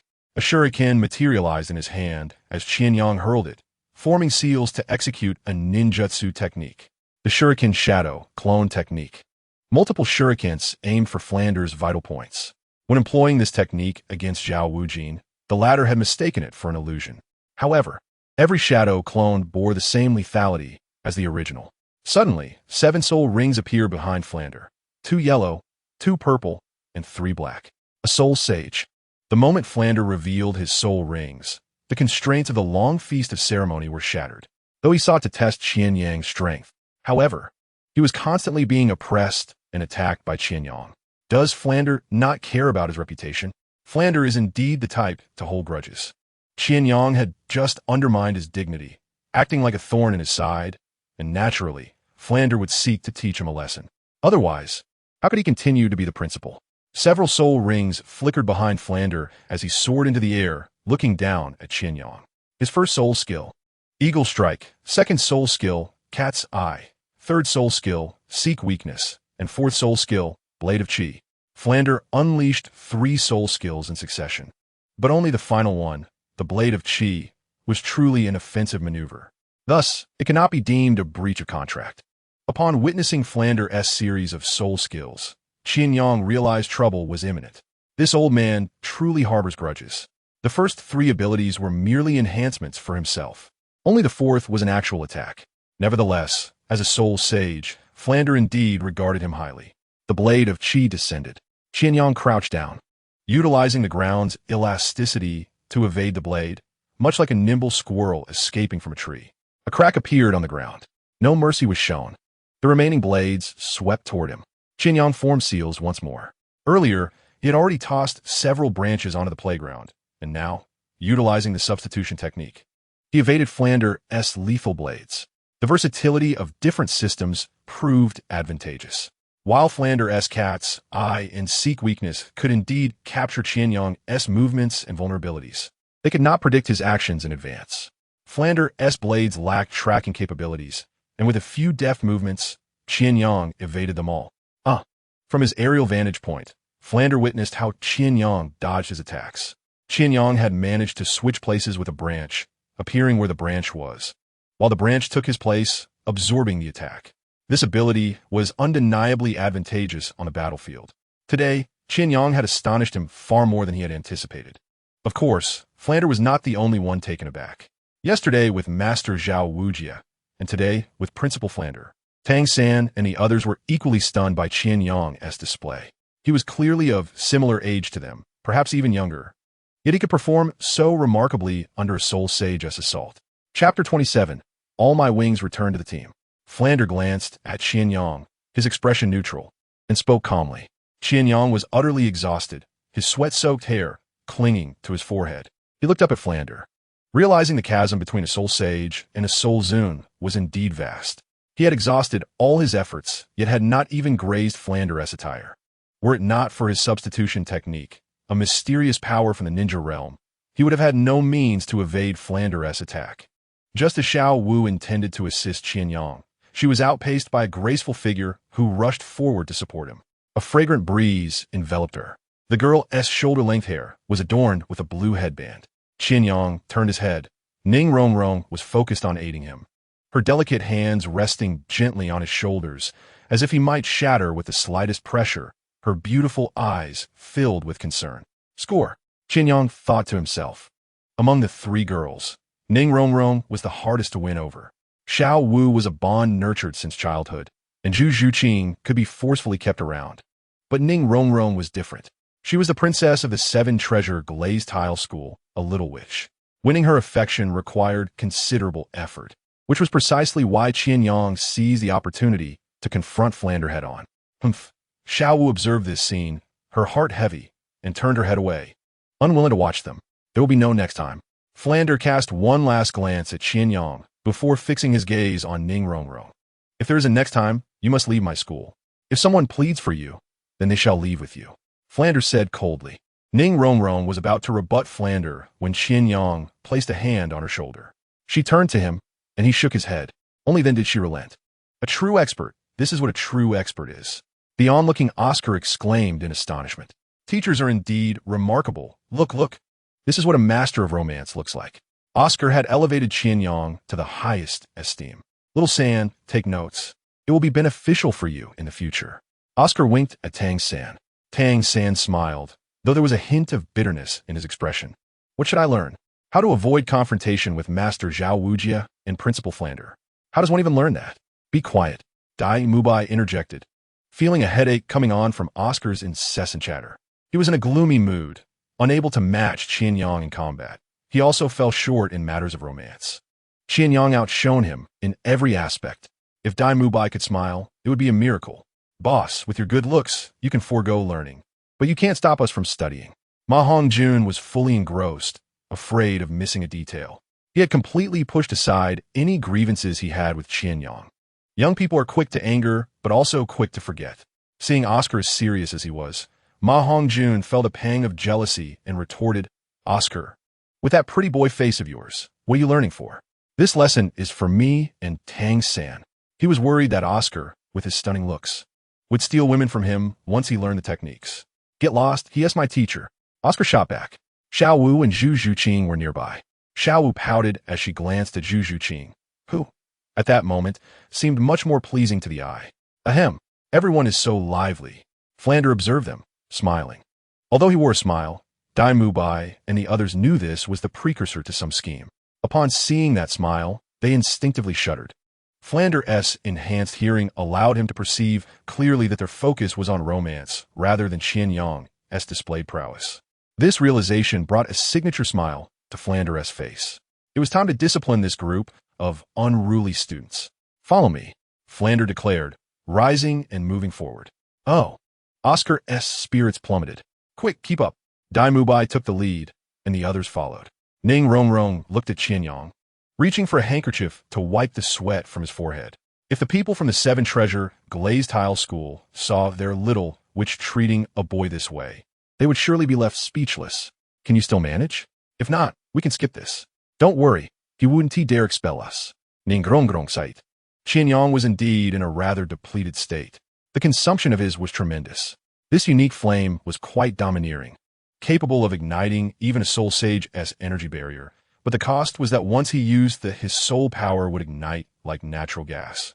In the midst of an intense battle, it seemed that before the opposing force could extinguish Qian Yang's spirit power, it would be utterly consumed first. Qian Yang playfully flicked Ning Rongrong's smooth forehead, leaving her momentarily stunned, her eyes reflecting a hint of confusion, as if she could scarcely believe someone dared to tease her. "Behave yourself, young lady. My old bones can hardly endure another round," he remarked, turning his attention to Zhu Zhuqing, who had been quietly observing from the corner of the crowd. "I require your assistance, dear," he smiled at Zhu Zhuqing. "You are the swiftest among us. Catch up to them, and we shall follow shortly." Zhu Zhuqing nodded, though perhaps it was Qian Yang's bold use of dear that caused her cheeks to flush slightly. In an instant, enveloped in her martial spirit, Zhu Zhuqing darted off in pursuit of Flinder and the others. Meanwhile, Xiao Wu, equally taken aback by Qian Yang's affectionate address, shot him a fierce glare before also taking off to follow. At that moment, only Qian Yang and Ning Rongrong remained on the playground. The moonlight graced Ning Rongrong's visage, casting a mesmerizing glow. The delicate strands of moonlight fell gently, bestowing a soft, ethereal silver sheen upon her features. In moments when she was not so haughty, her gentle and demure countenance radiated an aura reminiscent of pure moonlight. Qian Yang was in close proximity to Ning Rongrong, allowing him to catch a whiff of her enchanting fragrance, and under his keen gaze, he observed the subtle allure of her delicate features. Her long eyelashes cast gentle shadows upon her cheeks, quivering softly with each breath, as light as butterfly wings. The night breeze tousled her hair, infusing the air with her unique freshness and grace. Under the moonlight, her eyes sparkled even brighter, now fixed intently upon Qian Yang, albeit devoid of the previous tenderness. "Brother Yang, you certainly have a way with the ladies," Ning Rongrong remarked softly. Qian Yang sensed her hand resting lightly on his. "Do you fancy me?" he queried. While others might have felt apprehensive in such a situation, Qian Yang was unfazed. His guiding principle was clear. "You all are my wings." "Perhaps a little," Ning Rongrong replied with a smile. "It seems I am indeed quite popular with beautiful girls," Qian Yang jested. Though Ning Rongrong's smile persisted, the glimmer in her eyes dimmed. "Alas, I cannot advance any further with you." "Why ever not?" Qian Yang feigned ignorance. "What are those two girls?" He gestured towards Xiao Wu and Zhu Zhuqing. "They are my wings," Ning Rongrong asserted, surprised by Qian Yang's unapologetic response. "How brazen of you!" Ning Rongrong's smile faded, her demeanor shifting back to one of aloofness. "I apologize, Brother Yang, but my family would never accept this. If you wish to marry me, you must join our clan and become a son-in-law of the Seven Treasure Glazed Tile School." With that, Ning Rongrong's pride shone through like a swan, as if it were a tremendous honor for Qian Yang to be welcomed into the Seven Treasure Glazed Tile School. However, she gazed at him, as if hoping he would acquiesce. To this, Qian Yang could only quip, "Sister, while your aspirations are grand, I'm not one to forsake a forest for a single tree. What say you, Brother Yang?" Ning Rongrong's delicate features lifted, her lips slightly parted. Her rosy lips seemed to whisper secrets of the world, enticing him to explore further. "Let me steal a kiss first, and then I shall tell you." Qian Yang's gaze fixated on her lips, and with a grin, he replied, "How soft they are." As warmth enveloped their lips, Ning Rongrong shivered, taken aback by his unexpected advance. She attempted to push him away, but her strength paled in comparison to Qian Yang's, honed through rigorous training. Ultimately, she found herself caught in a dance of reluctant acceptance. Unlike the distant Xiao Wu or the unconscious Qian Renxue, this encounter evoked a wholly different sensation for Qian Yang, sweet yet tangy, like an unripe fruit. Congratulations to the host for successfully encountering Ning Rongrong. 2 attempts remaining. Ning Rongrong, daughter of Ning Fingji, the leader of the Seven Treasure Glazed Tile School. Future Divine Maiden of the 9 Colors. Reward: Second Martial Spirit, Classic of Mountains and Seas. As Ning Rongrong took a deep breath, her cheeks flushed. She gazed at Qian Yang, perplexed by a sudden withdrawal. "Shall we depart?" Qian Yang proposed, his spirits lifted by the reward. "You tease me with such a prolonged kiss. Only to mention this?" Ning Rongrong's expression stiffened, having expected his agreement to her earlier suggestion. If he did not consent, why kiss her at all? Noticing Qian Yang's silenge. Her expression cooled, and she abruptly withdrew her arm from his grasp. "Wait a moment." Her swift change of demeanor was startling. Yet, Qian Yang had no intention of becoming a son-in-law to the seven-treasure glazed tile school. The kiss was merely a means to an end. With 2 attempts left, he felt no urgency. The second martial spirit was something he had not anticipated, especially one as formidable as the classic of mountains and seas. The advantages of possessing a second martial spirit were numerous, particularly in the selection of spirit rings, where he could disregard the usual limitations. For instance, Tang San's second martial spirit, the Clear Sky Hammer, boasted an exceptionally luxurious configuration. Moreover, his second martial spirit was the classic of mountains and seas. As a Chinese, while he might not be intimately familiar with the ancient beasts within its pages, the title itself resonated profoundly. This tome, originating from the Warring States to the early Han Dynasty, is revered alongside the Book of Changes and the Yellow Emperor's Inner Canon as one of the 3 great ancient texts. When people think of the classic of mountains and seas, many envision its myriad fierce creatures. However, the text encompasses much more than just these beasts.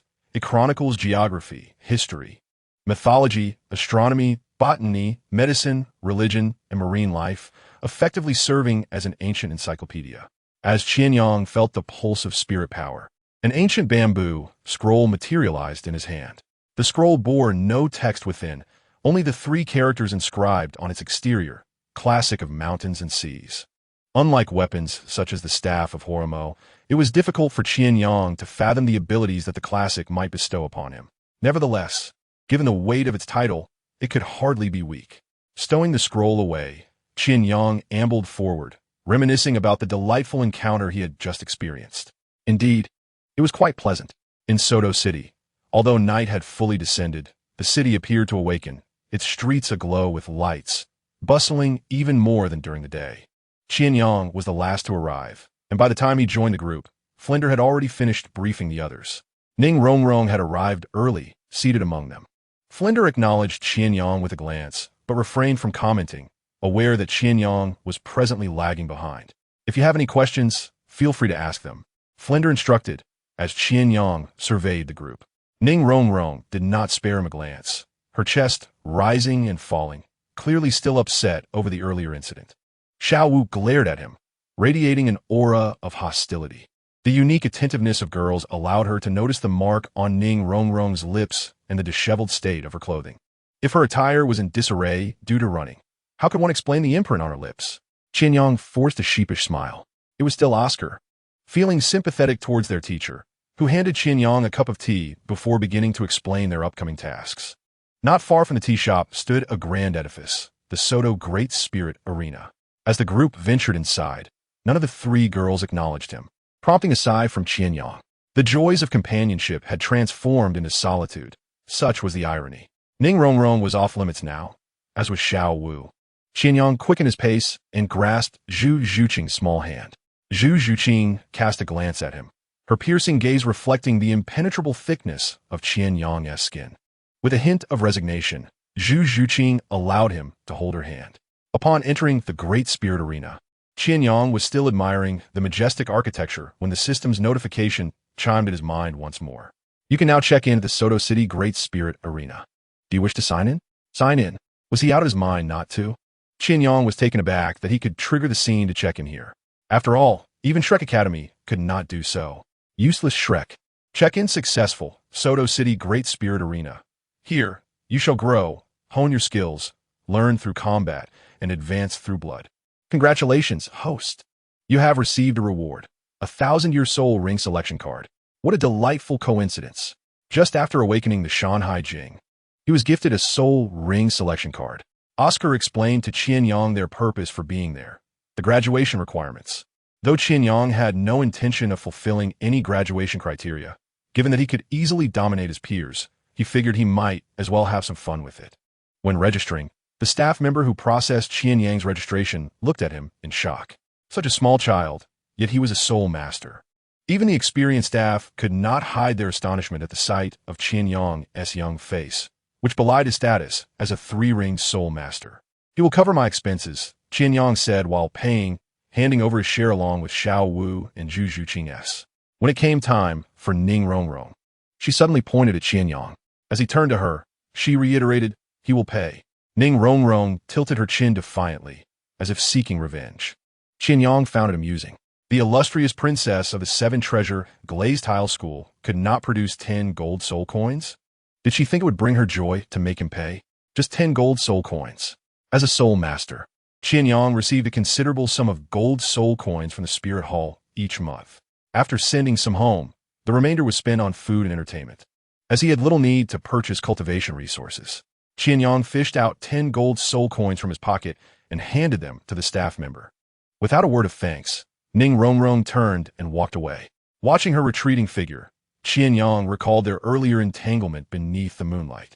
After he left, the staff member glanced at the registration form, noting the name and age, and remarked quietly, "These young people are truly remarkable." Another staff member, enviously eyeing the girls beside Qian Yang, added not just in strength. Flinder led them to observe the monument within the Great Spirit Arena, showcasing the myriad names inscribed upon it, those who had perished in duels. However, the group showed no reaction. Dai Mubai and the others were unfazed. This was not their first visit. The remaining members, Xiao Wu and Zhu Zhuqing, exhibited no signs of fear, while the fearless Ning Rongrong also seemed undeterred. Tang San, too, had faced death once before. Though sometimes immature, he was not easily frightened. Qian Yang surveyed the names above, knowing his would never grace that list. His aim was to restrain himself as much as possible, striving not to add any new names. In the Great Spirit Arena, one must achieve more than 5 consecutive victories, or possess a sufficiently high Spirit Master rank to compete in the main arena. Beginners could only fight in the sub-arena, where a victory in the Iron Arena yielded 10 gold coins, while a loss garnered nothing. Dai Mubai led the way, explaining the rules. Since they had arrived together, they were not separated. However, Qian Yang and Dai Mubai were opponents of the Soul Master rank, while the rest were Great Soul Masters.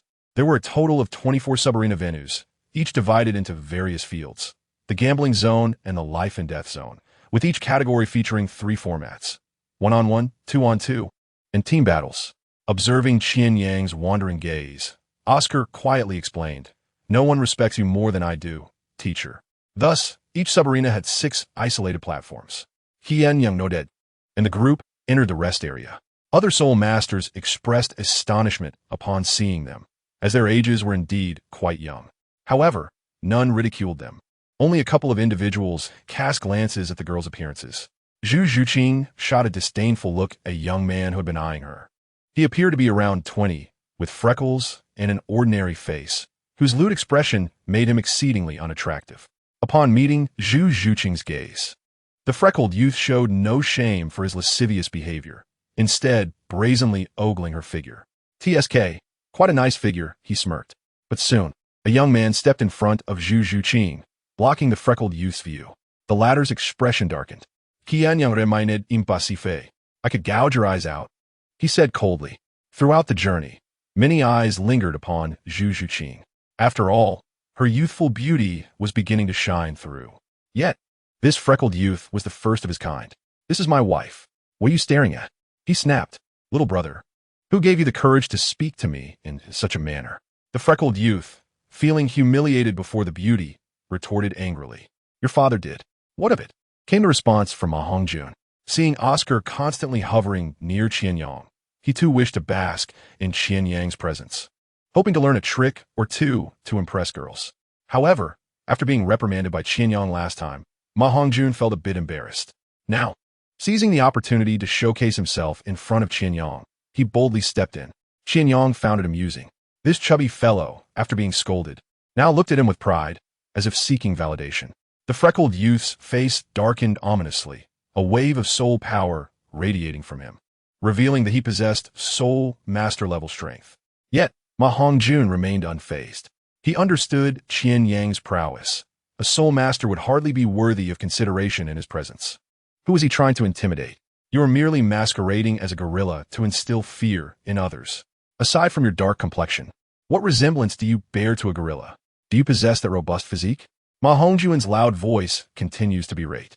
Xiao Wu chuckles softly, her eyes crescent-shaped with laughter. Ma Hongjun's remark about the gorilla reminds her of Ming.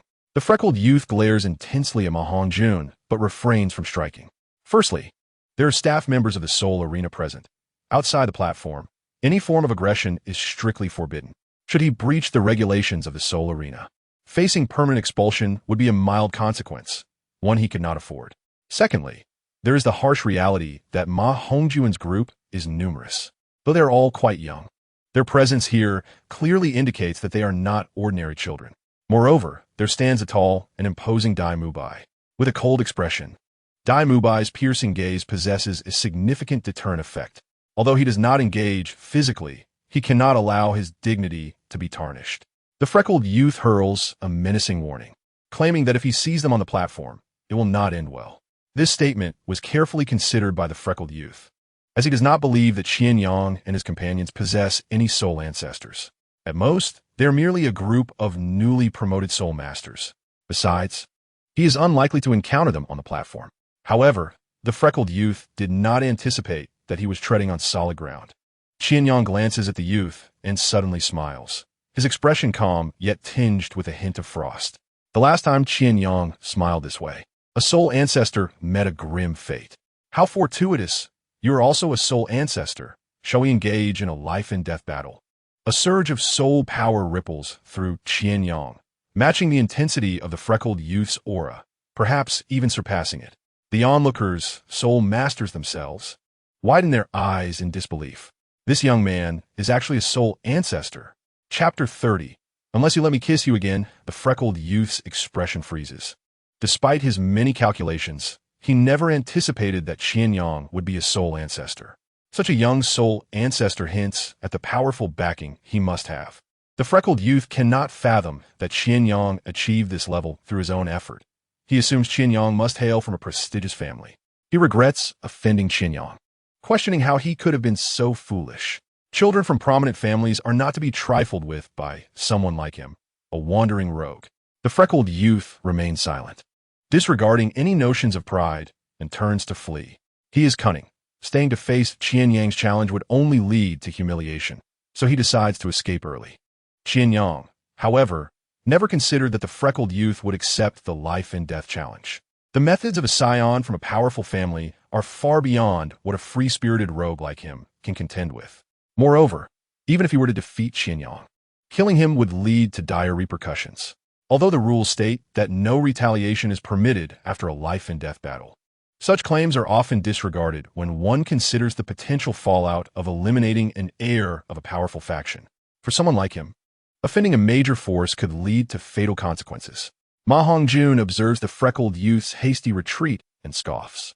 The freckled youth was merely a fleeting episode, and after the commotion subsides, the group begins to await the commencement of the matches.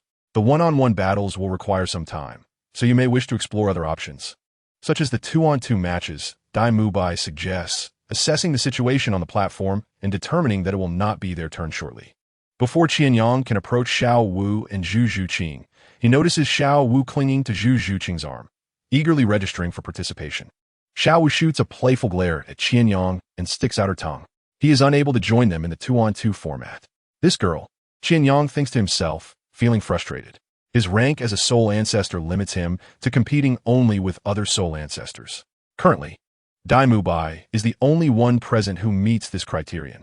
Qian Yang glances over at Dai Mubai, who appears deep in contemplation, seemingly disinterested in the two-on-two matches. Qian Yang, too, is reluctant to team up with Dai Mubai. It seems he must wait for one of Xiao Wu's group to advance to soul ancestor rank. He observes Oscar approaching Tang San, and after a brief conversation, they both leave to register for the two-on-two matches. Oscar is a support-type soul master and requires a primary attacker to partner with. Compared to Ma Hongjun, Oscar has greater faith in Tang San. After Oscar and Tang San depart, the only remaining potential combinations are Ning Rongrong and Ma Hongjun. Ma Hongjun casts a glance at Ning Rongrong and then at Qian Yang, hesitating to step forward. He can only wait for the one-on-one matches. Qian Yang raises his gaze, locking eyes with Ning Rongrong. She stands there, illuminated by the dome's lights, which cast a gentle glow upon her exquisitely delicate features, enhancing her ethereal beauty. Clad in a flowing white gown, she embodies freshness and elegance. As they share a moment of eye contact, Qian Yang, with the aid of his keen insight, perceives the depth of her enchanting emerald eyes. In her stillness, Ning Rongrong resembles a perfectly placed gem in nature, quietly radiating her unique brilliance, drawing the attention of those around her. Such deceptive beauty, Qian Yang muses, contrasting her current demeanor with the temperamental girl he knows, truly two different personas. It is reminiscent of the disparity between a delicate flower in need of care and a fierce dragon. Qian Yang offers Ning Rongrong a smile, but she does not return it. Instead, she bites her lip, her soft, rosy lips glistening under the lights.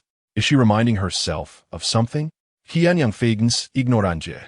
Ultimately, Ning Rongrong, defeated by Qian Yang's pretense, approaches and states plainly, "Once I advance to Soul Ancestor, you will team up with me."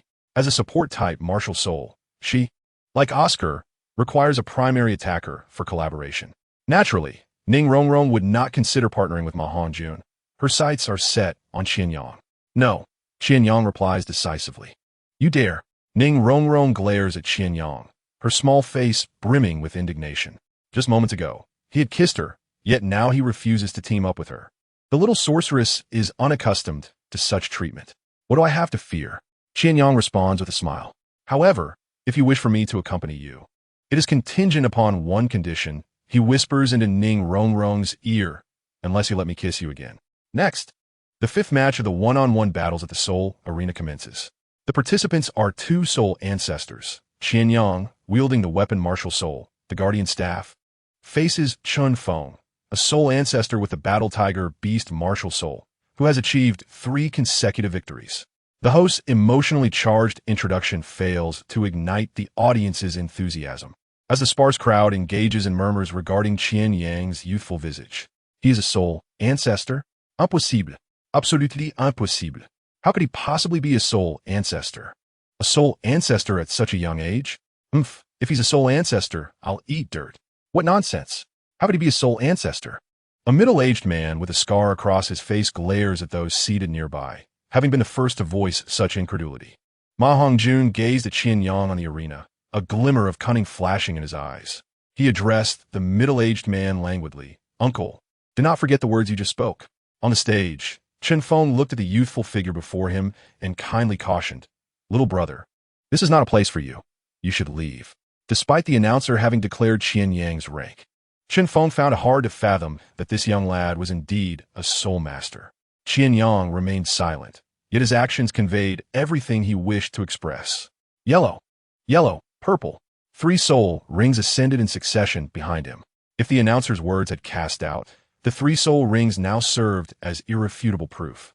Chen Feng's eyes widened in astonishment. His muscular frame, honed from years of training as a beast martial soul wielder, stood like a wall before Qian Yang. Yet now, with 3 soul rings at his back, Qian Yang appeared equally as imposing. In the audience, the middle-aged man who had previously boasted he would eat his words if Qian Yang were a soul master contemplated slipping away. Suddenly, Ma Hongjun called out to him, "Uncle, don't leave yet. The feast has not begun." The chubby boy was clearly enjoying the spectacle. The battle commenced. Qian Yang had encountered the beast martial soul before. Wang Sheng from the 7th Division wielded it. However, as a soul master, Chun Feng's prowess was not to be compared with Wang Sheng's. Upon seeing the 3 soul rings behind Qian Yang, Chun Feng shed all condescension, especially in regard to the last purple soul ring. He recognized Qian Yang's strength and charged forward without hesitation. A fierce tiger's roar echoed as Chun Feng's muscles coiled and unleashed their power, his biceps and triceps bulging, while his quadriceps contracted sharply. A yellow soul ring shimmered behind him. First soul skill, Tiger Fist. The force of this punch was akin to a tiger pouncing upon its prey. Typically, heavy punches lack speed, yet Chen Feng's fist defied this norm, cutting through the air with a swift gust that tousled Qian Yang's hair. Faced with Chun Feng's powerful strike, Qian Yang remained calm, not even activating his martial soul. This type of beast martial soul combatant relied on physical strength, and Qian Yang was unperturbed. "Ask Zhao Wujia," he murmured. 8 extremes collapse. With a low shout, their fists collided. Compared to Chen Feng's robust fists, Qian Yang seemed diminutive.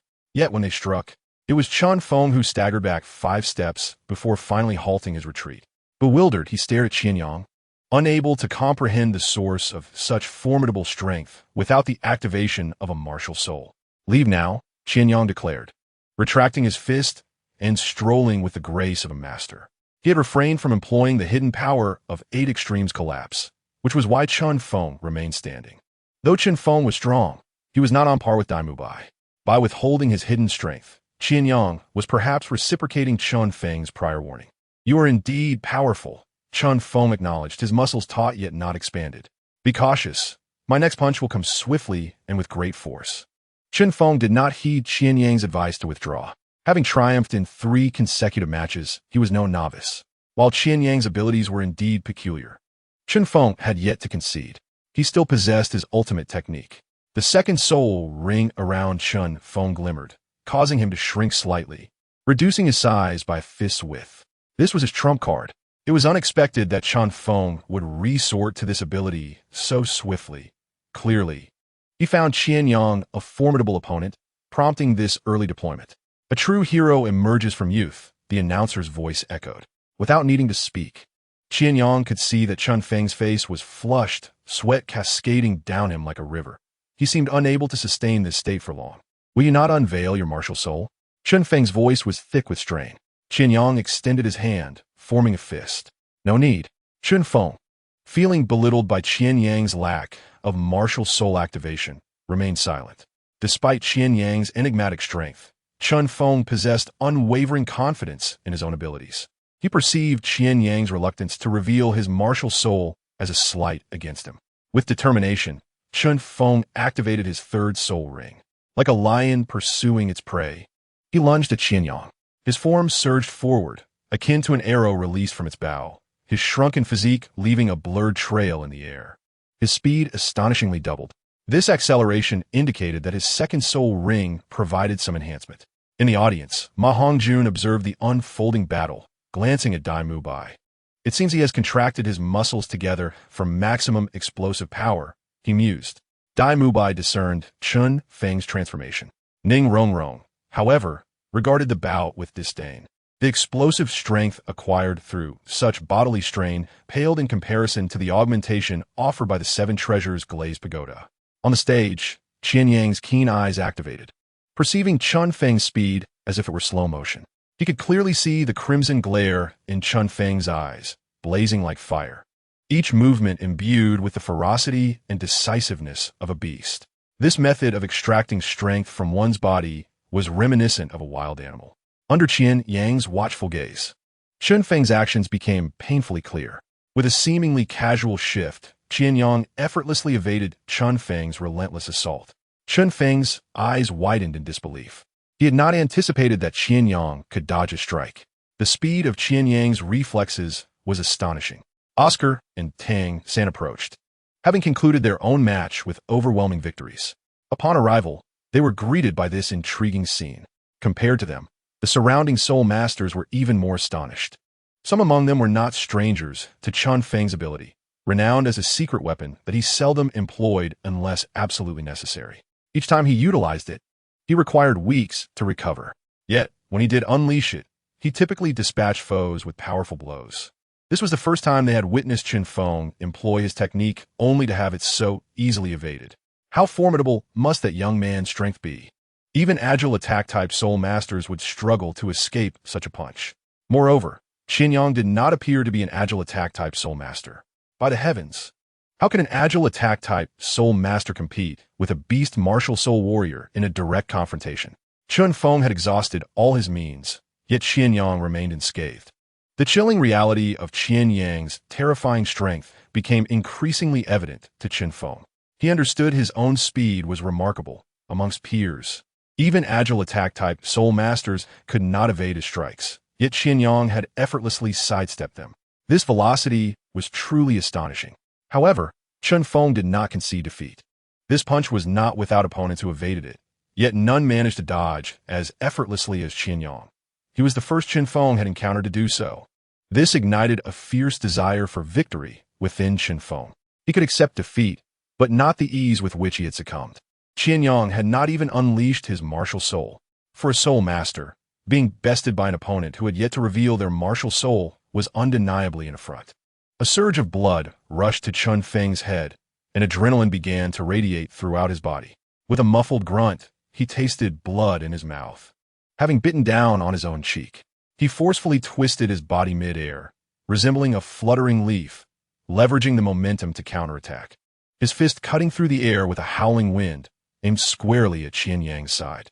Such a rapid and powerful blow was astonishing. Chen Feng managed to halt his momentum and redirect his force mid-strike. This was akin to witnessing Tyson performing ballet. The laws of biomechanics have been entirely upended. It was uncertain whether Wang Sheng could ever achieve such a feat as he faced the incoming fist. Qian Yang suddenly recalled Wang Sheng from the 7th dormitory. He discerned the fury in Chun Feng's eyes and understood the reason behind Chun Feng's fervor. As men, when faced with dire circumstances, one must muster the courage to fight. Otherwise, they could scarcely call themselves men. Out of respect, Qian Yang chose not to use his fire eye to evade this time. He grounded himself, his feet seemingly rooted to the earth, standing firm to meet this thunderous blow head-on. To counter fist with fist was Qian Yang's utmost expression of respect. 8 extremes collapse.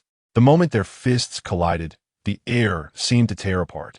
A tremendous force converged, erupting in a thunderous roar. This time, Chun Feng's punch was significantly more powerful than the last, incomparable in strength. Qian Yang's body shuddered slightly, and then an invisible energy burst forth from the center of his fist. The true might of the 8 extremes collapse was revealed, sending Chun Feng reeling backward, his steps faltering. The onlookers gasped in astonishment. If Qian Yang's evasion had been understandable, now the sheer force of their clash was astonishingly dominant, with both speed and strength. What kind of monster was this? Chapter 32. The mythical first soul ring of the classic of mountains and seas in the shadows by the wall. Flinder held a cup of tea. He had not purchased a ticket, but his current vantage point allowed him to witness the events in the arena fully. Speed, strength, flames. Weapon, martial souls, control abilities, hidden weapons. Flinder gazed intently at the figures in the arena, lost in thought. Could such a monster truly exist? In the arena, Chun Feng clutched his chest and cast a deep gaze at Qian Yang, bowing respectfully. I stand corrected, observing the nonchalant demeanor of his opponent. Chun Feng realized that Qian Yang had merely allowed him to strike, capable of evading his attacks with ease. Coupling this with the terrifying power he felt from Qian Yang's punch, Chun Feng recognized that if Qian Yang wished, he could easily send him tumbling from the arena during their first encounter. Rather than feeling humiliated by losing to someone younger, Chun Feng sincerely bowed to Qian Yang. A smile of acknowledgement graced Qian Yang's face. In the 14th Soul Fighting Arena, the 5th one-on-one match concluded with Qian Yang's victory as a soul ancestor. The cheers of supporters echoed. After the match, Qian Yang went to collect his gold soul coins for defeating his opponent. Unfortunately, he could only compete once a day. Otherwise, he would have sought to amass wealth right there. Following him were Dai Mubai, Tang San, Ma Hongjun, and others who sequentially participated in solo matches. Xiao Wu and Zhu Zhuqing also took their turns on stage. Except for Ning Rongrong, who did not compete, the others all emerged victorious. The staff, observing the situation, reported back to their superiors. It was evident that this group had arrived together. These children possessed remarkable strength. Their displayed abilities and combat skills indicated that their future achievements would be significant. The staff pondered whether to recruit this group into the soul fighting arena for their use. The supervisor shook his head and chuckled. Do you think they're just ordinary children gathering for casual game? At their age, to possess such strength and soul power, they are undoubtedly disciples of some formidable power here for practical training. It is best to avoid any unnecessary contact or offense. As Qian Yang and his companions exited the soul fighting arena, they had exhausted their quota for the day. Qian Yang, Dai Mubai, Ma Hongjun, and Ning Rongrong did not engage in team matches, as this was their first visit, and their synergy was not yet well developed. The principal had instructed them to return directly after the soul fights. Oscar, observing the group as they left the arena, quickly spoke up. The party returned to Shrek Academy. Before departing, Qian Yang glanced back at the soul fighting arena. Even from outside, he could still feel the fervor and excitement within. My piggy bank, see you tomorrow. For Qian Yang, the soul fighting arena represented his savings bank. That night, after parting ways with the 3 girls, Qian Yang did not request a good-night kiss. Instead, he was playfully stepped on by Xiao Wu. He did not head straight to the dormitory. Similar to his experience at Notting Academy, Qian Yang sought a tranquil place to prepare for the addition of his first soul ring to his second martial soul, a Millennium Soul Ring. Qian Yang did not intend to equip his second martial soul with a lavish soul ring starting from 10,000 years. Such extravagance was unnecessary. After all, this world possessed unique abilities that could directly enhance the age of soul rings, such as the Sea God 9 trials. What type of soul beast ring should I select for this? Qian Yang pondered, gazing at the Millennium Soul Ring selection card within the system. With a flick of his hand, the bamboo scroll of the classic of mountains and seas appeared before him. As he caressed it, he could feel the passage of time etched within. This martial soul was different from the Staff of Homa. While he was somewhat familiar with the latter, he was entirely oblivious to which soul beast ring would suit the classic of mountains and seas. He could not comprehend its capabilities. Why is it so abstract? Qian Yang. The classic of mountains and seas was essentially an encyclopedia. What type of soul ring could one assign to an encyclopedia? One step at a time. Since he could not grasp it, he decided to set aside his thoughts and experiment instead. Within the Millennium Soul Ring selection card, there were over 20 soul beast rings, each adorned with purple patterns. A powerful wave of soul energy surged and flowed through those rings. There was likely no one who could absorb a soul ring as effortlessly as he could. While other soul masters had to battle soul beasts to absorb their rings, were the older the soul beast, the stronger and more perilous it was. Qian Yang's ability to effortlessly select a Millennium Soul Beast ring for absorption was truly a unique occurrence. His gaze lingered on the rings within the Millennium Soul Ring selection card until it settled on a peculiar soul beast ring. Behind the purple ethereal ring stood a colossal soul beast. This creature resembled a leopard but boasted wings, surrounded by faint arcs of lightning. Its eyes gleaming with intelligence and authority. Its soul ring stood out among the others, radiant as if it contained the purest energy of the universe. Its edges appeared to be faintly darkened. A 6,900-year soul ring, sourced from a rare soul beast, the Thunderwing leopard. This soul beast, renowned for its exceptional abilities, has become a versatile soul ring favored by agility-based soul masters, beast soul masters, and battle soul masters. It has faced extensive hunting, leading to its status as an endangered species. A millennium-old Thunderwing leopard is already a rare sight, let alone the soul ring before Qian Yang, which originates from a Thunderwing leopard on the brink of reaching 10,000 years. The selection of a martial soul from the classic of mountains and seas is quite straightforward, as Qian Yang imposes no specific requirements. Unlike when he chose for the Homa Staff, where he had to consider compatibility, he remains oblivious to which soul rings align with this martial soul. In his selection, he focuses solely on rarity and age. As his thoughts shift, the purple soul ring gently emerges from the card, transforming into a streak of light that rushes toward him. Upon contact, the surrounding space seems to freeze, with a faint crackle of thunder echoing. A powerful aura envelopes the area, awakening something within Qian Yang. His martial soul begins to quiver, resonating with the soul ring of the Thunderwing leopard. Suddenly, the bamboo slips of the classic of mountains and seas unfurl, revealing an illustration on the previously blank first page. The image depicts a mythical creature resembling a cow, possessing a single leg, devoid of horns, and cloaked in a grayish hue. Its massive form appears to be surrounded by serpents of lightning. Guinyu, Qian Yang exclaims in astonishment. This creature, associated with tumultuous weather and thunderous roars, embodies the essence of a mythical beast that commands lightning, originating from the Eastern classic of mountains and seas. The Qian Yang, also known as the Thunder Beast, is a unique creature with one leg, resembling a cow, and is known for its ability to summon storms and emit thunderous sounds, accompanied by radiant light akin to the sun and moon. What does this signify? Chapter 33. Brothers, let's have sausages. The soul ring Qian Yang absorbed comes from a 9,000-year-old Thunderwing leopard, yet the manifestation is that of a Qian Yang. The first soul skill, 10,000 June Thunder, bestows upon Qian Yang a formidable ability. He reflects on the unexpected transformation of the classic of mountains and seas post-absorption. The only commonality between the Thunderwing leopard and the Qian Yang may lie in their association with thunder. Could it be that the classic of mountains and seas endows different beastly powers based on the soul ring chosen? The glimmer of lightning in Qian Yang's eyes gradually fades. If so, the capabilities of the classic of mountains and seas martial soul are astonishingly potent.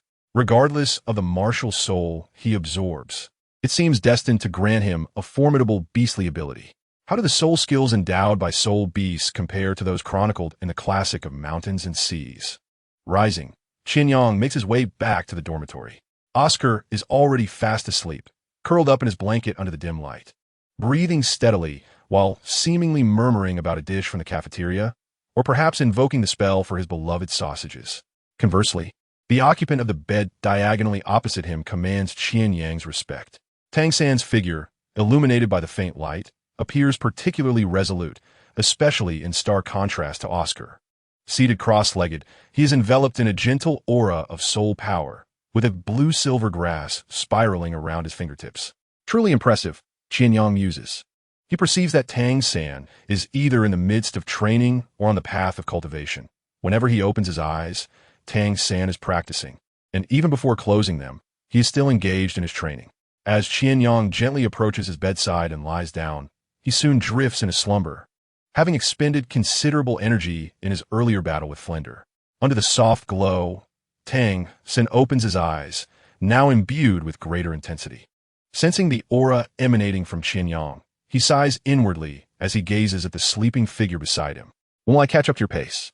If Qian Yang were awake, he might have smiled and replied, in your dreams. Come morning, Qian Yang is roused from his slumber by a commotion. Oscar excitedly pulls back Qian Yang's blanket, startling him awake with his eager visage mere inches away. Teacher Qian, Xiao San, I've broken through to level 30. The exhilaration in Oscar's eyes compels Qian Yang to suppress the urge to kick him away. Indeed, it is a moment worth celebrating. At 14, achieving the rank of Soul Master is a rarity, and Oscar is undoubtedly a prodigy. Furthermore, as a food-type Soul Master, his path is notably arduous. Each advancement in rank yields significant qualitative leaps. In the Douluo continent, food-type Soul Masters above level 30 are scarce, with those reaching levels 30 to 50 being exceptionally rare, and none exceeding 70. Oscar's breakthrough signifies the strength of his innate talent. Now a Soul Master, Oscar can sustain a food supply for a team of 500. His eyes sparkle with excitement, and Tang San smiles, offering his congratulations. Qian Yang pats Oscar on the shoulder, saying congratulations. But could you please step back? On the training ground, the group has gathered, all having learned of Oscar's breakthrough and coming forth to express their congratulations. They are known novices in the Soul Master community and understand the significance of Oscar's achievement at such a young age. If the news were to spread, one could only imagine the frenzy among armies vying to recruit Oscar, a walking food supply. When Flender, who later joins their class, hears of this development, his eyes light up. Adjusting his glasses, he beams, excellent, excellent. Oscar, you have not disappointed me. You are the third student to reach level 30. Congratulations. After Oscar receives a round of applause, Flender formally commences the lesson. Today's class is simple, with Oscar as the focal point. As Flender explains the day's activities, aside from the triumphant expression on Oscar's face, the others appear less than pleased. Xiao Wu is the first to voice her discontent, exclaiming, Headmaster, what kind of class is this? Today's lesson is to consume sausages crafted by Oscar. The mere thought of Oscar's infamous sausage incantation sends waves of nausea through the group. Dai Mubai and the others wear grim expressions, while the three girls turn pale. Just as Qian Yang prepares to speak, Flender interrupts. This is a task each of you must complete.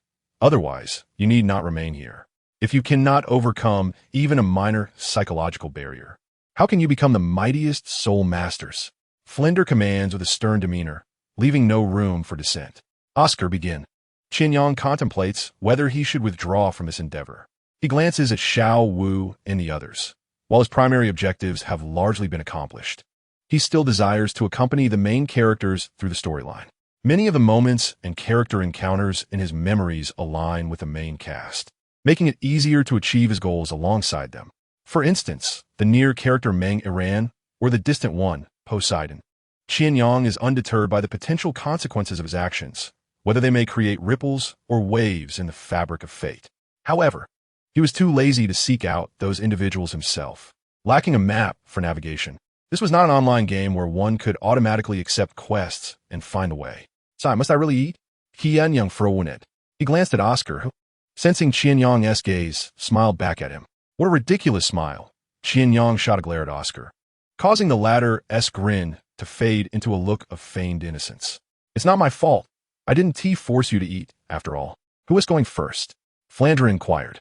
I'll go first, Tang San declared, stepping forward under the scrutiny of his peers, making his way toward Oscar. I have a large sausage. I have a small sausage. Oscar recited his incantation, each phrase causing Tang San's expression to darken further. He took the sausage and bit into it. The flavor was quite pleasant. After finishing, Tang San turned to the others and proclaimed, a hero indeed. Dai Mubai approached, patting Tang San on the shoulder and extending a hand toward Oscar. Soon, everyone took turns tasting Oscar's food. Qian Yang felt the enhancement within him. Although it was indeed an enhancement, his expression bore no trace of delight, resembling one who had consumed excrement. Not to mention the three women who, after eating, retched painfully. The large sausage was Oscar's first soul skill, possessing comprehensive restorative effects, the degree of recovery proportional to Oscar's soul power. When with Oscar, one should strive to avoid injury, Qian Yang mused inwardly. Chapter 34. The young boy outside the soul arena with today's lessons concluded. Flandre instructed everyone to return and rest, preparing for tomorrow when Zhao Wujia would lead them to the Stardow Forest to assist Oscar in obtaining a soul ring. Flandre aimed to forge them into a cohesive unit, a true team, hence his various efforts to integrate them. After the class, Qian Yang did not head straight back to the dormitory, nor did the others. Having just experienced the soul fighting competition yesterday, they were eager to continue honing their skills in practical combat rather than enduring the monotony of solitary training. Qian Yang's intentions, however, were more straightforward. He sought to earn money. Shall we go? Qian Yang glanced at the group. They exchanged knowing glances, understanding each other's unspoken sentiments. Let's go, Tang San asserted, leading the way. Although Dai Mubai and the others had not just participated in their first soul fighting competition like Qian Yang, Oscar was still riding the excitement of yesterday, while Dai Mubai had been nursing a grudge since his previous defeat to Qian Yang. Ma Hongjun, upon seeing them head toward the arena, decided to join as well. They returned to the Great Soul Arena, where daylight revealed a less boisterous atmosphere compared to the evening, yet it still buzzed with activity. Inside the arena, there were no celestial bodies, merely the bright lights of the dome, making the distinction between day and night indistinguishable. Here, only battles mattered. As they had done the day before, they each registered for their matches. Qian Yang's opponent today was not as honorable as Chun Feng from yesterday. It seemed he hadn't witnessed the fierce battle between Qian Yang and Chun Feng as he approached with insolence. The outcome was predictable. Qian Yang delivered a punch infused with the force of Baji, causing his opponent to bleed internally, collapsing to the ground and spewing blood. If not promptly treated, the opponent might well perish. The staff quickly brought a stretcher to carry him away. Qian Yang withdrew his fist, feeling the shifting gaze of those around him. This time, it was tinged with fear. By nearly 3 in the afternoon, the matches concluded. Much of the time had been squandered waiting for their turns. And Qian Yang toyed with the gold soul coins in his hand, feeling that the pace of earning was rather slow. Should I consider an alternative approach? He pondered, contemplating a ride-sharing service for battling. Sunlight streamed diagonally across the mottled cobblestone path as Qian Yang and his companions stepped through the heavy doors of the Great Soul Arena, greeted by a somewhat noisy yet undeniably lively atmosphere of the marketplace. The moment they crossed the threshold, the din of battle and chaos within the arena faded behind them, creating an almost surreal sensation. Looking up, they saw the sun shining, not mere bulbs. As they prepared to head home, Qian Yang tossed a gold soul coin into the air, where it glimmered softly in the sunlight. Tang San and Oscar were discussing their 2-on-2 battle, knowing that once Oscar advanced to Soul Master, they could no longer participate together until Tang San reached level 30.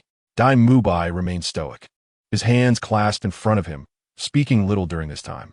Ma Hongjun scanned the streets for beautiful women, despite being surrounded by 3 lovely ladies. He dared not let his gaze linger too long, especially with Qian Yang nearby.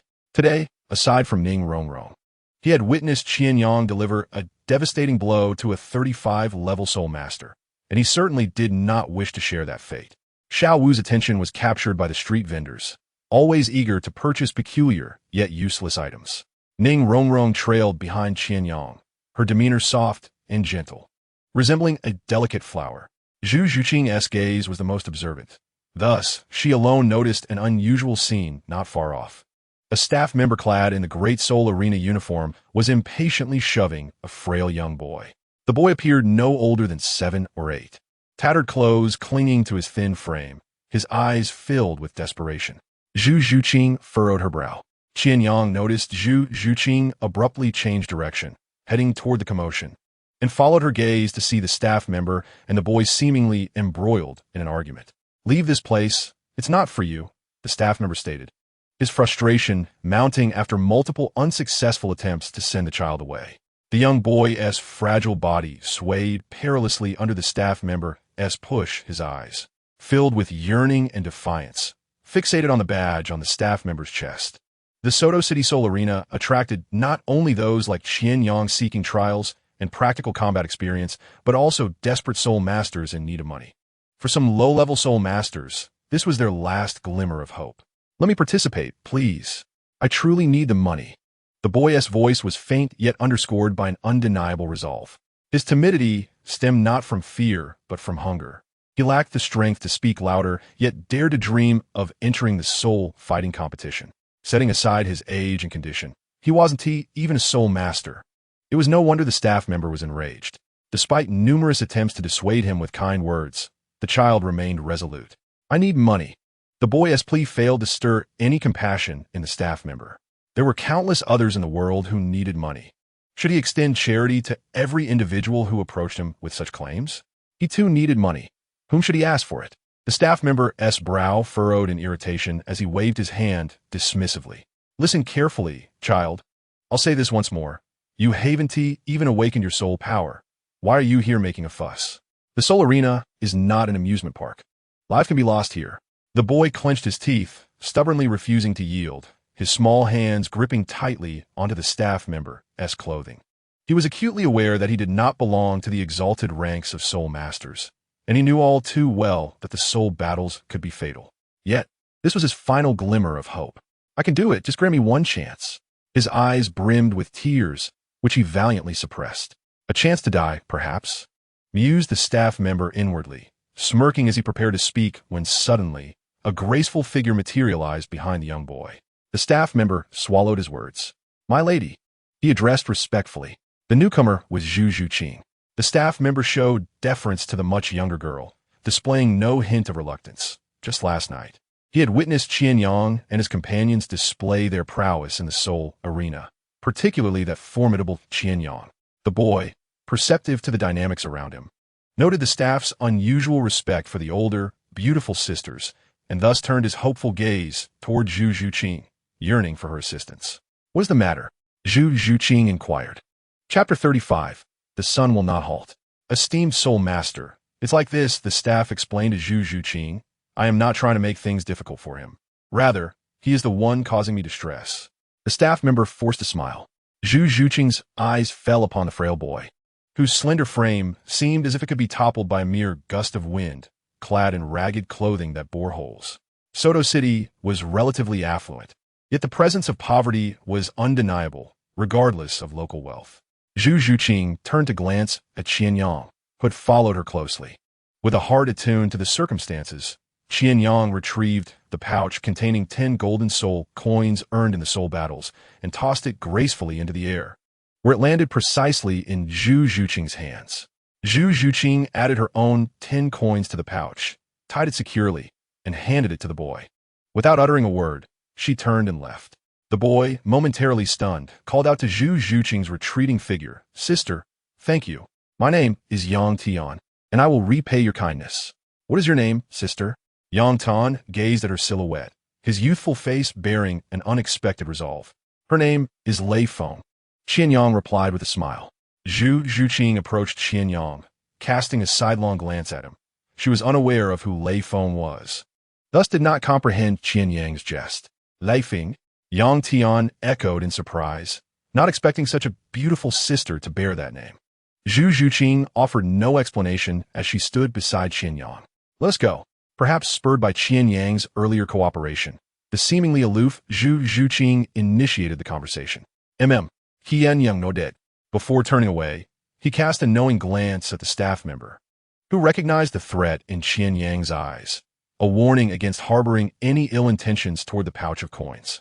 The staff member felt helpless. Did he truly resemble such a person?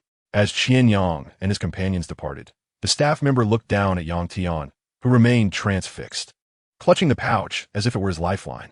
"You should hurry home with that money," the staff member said gently. Yang Tian, as if awakening from a dream, dashed toward home with the pouch held tightly in his arms. "What were you doing just now?" Xiao Wu, who had seemingly developed a closer relationship with Zhu Zhuqing in recent days, linked her arm with Zhu Zhuqing's upon her return, yet maintained a cold demeanor toward Qian Yang. The little rabbit appeared to have little fondness for a fickle heartthrob. Moments earlier, Qian Yang and Zhu Zhuqing had approached the boy, handed him the pouch, and returned, while the others had not followed. Thus, from their perspective, they saw Qian Yang and Zhu Zhuqing converse with the arena staff, Qian Yang passing the pouch to Zhu Zhuqing, who then transferred it to the boy. They remained oblivious to the details of what transpired in that exchange. Encountering a pitiable child, Zhu Qing truly embodied the spirit of Lei Feng, Qian Yang explained with a grin. Unfortunately, among them were only Qian Yang and Tang San, two time travelers. Tang San's background was from ancient times, rendering him unfamiliar with the figure of Lei Feng. "Who is Lei Feng?" Oscar inquired. Yang Tian pushed open the door, and a wave of musty, stale air rushed out to greet him.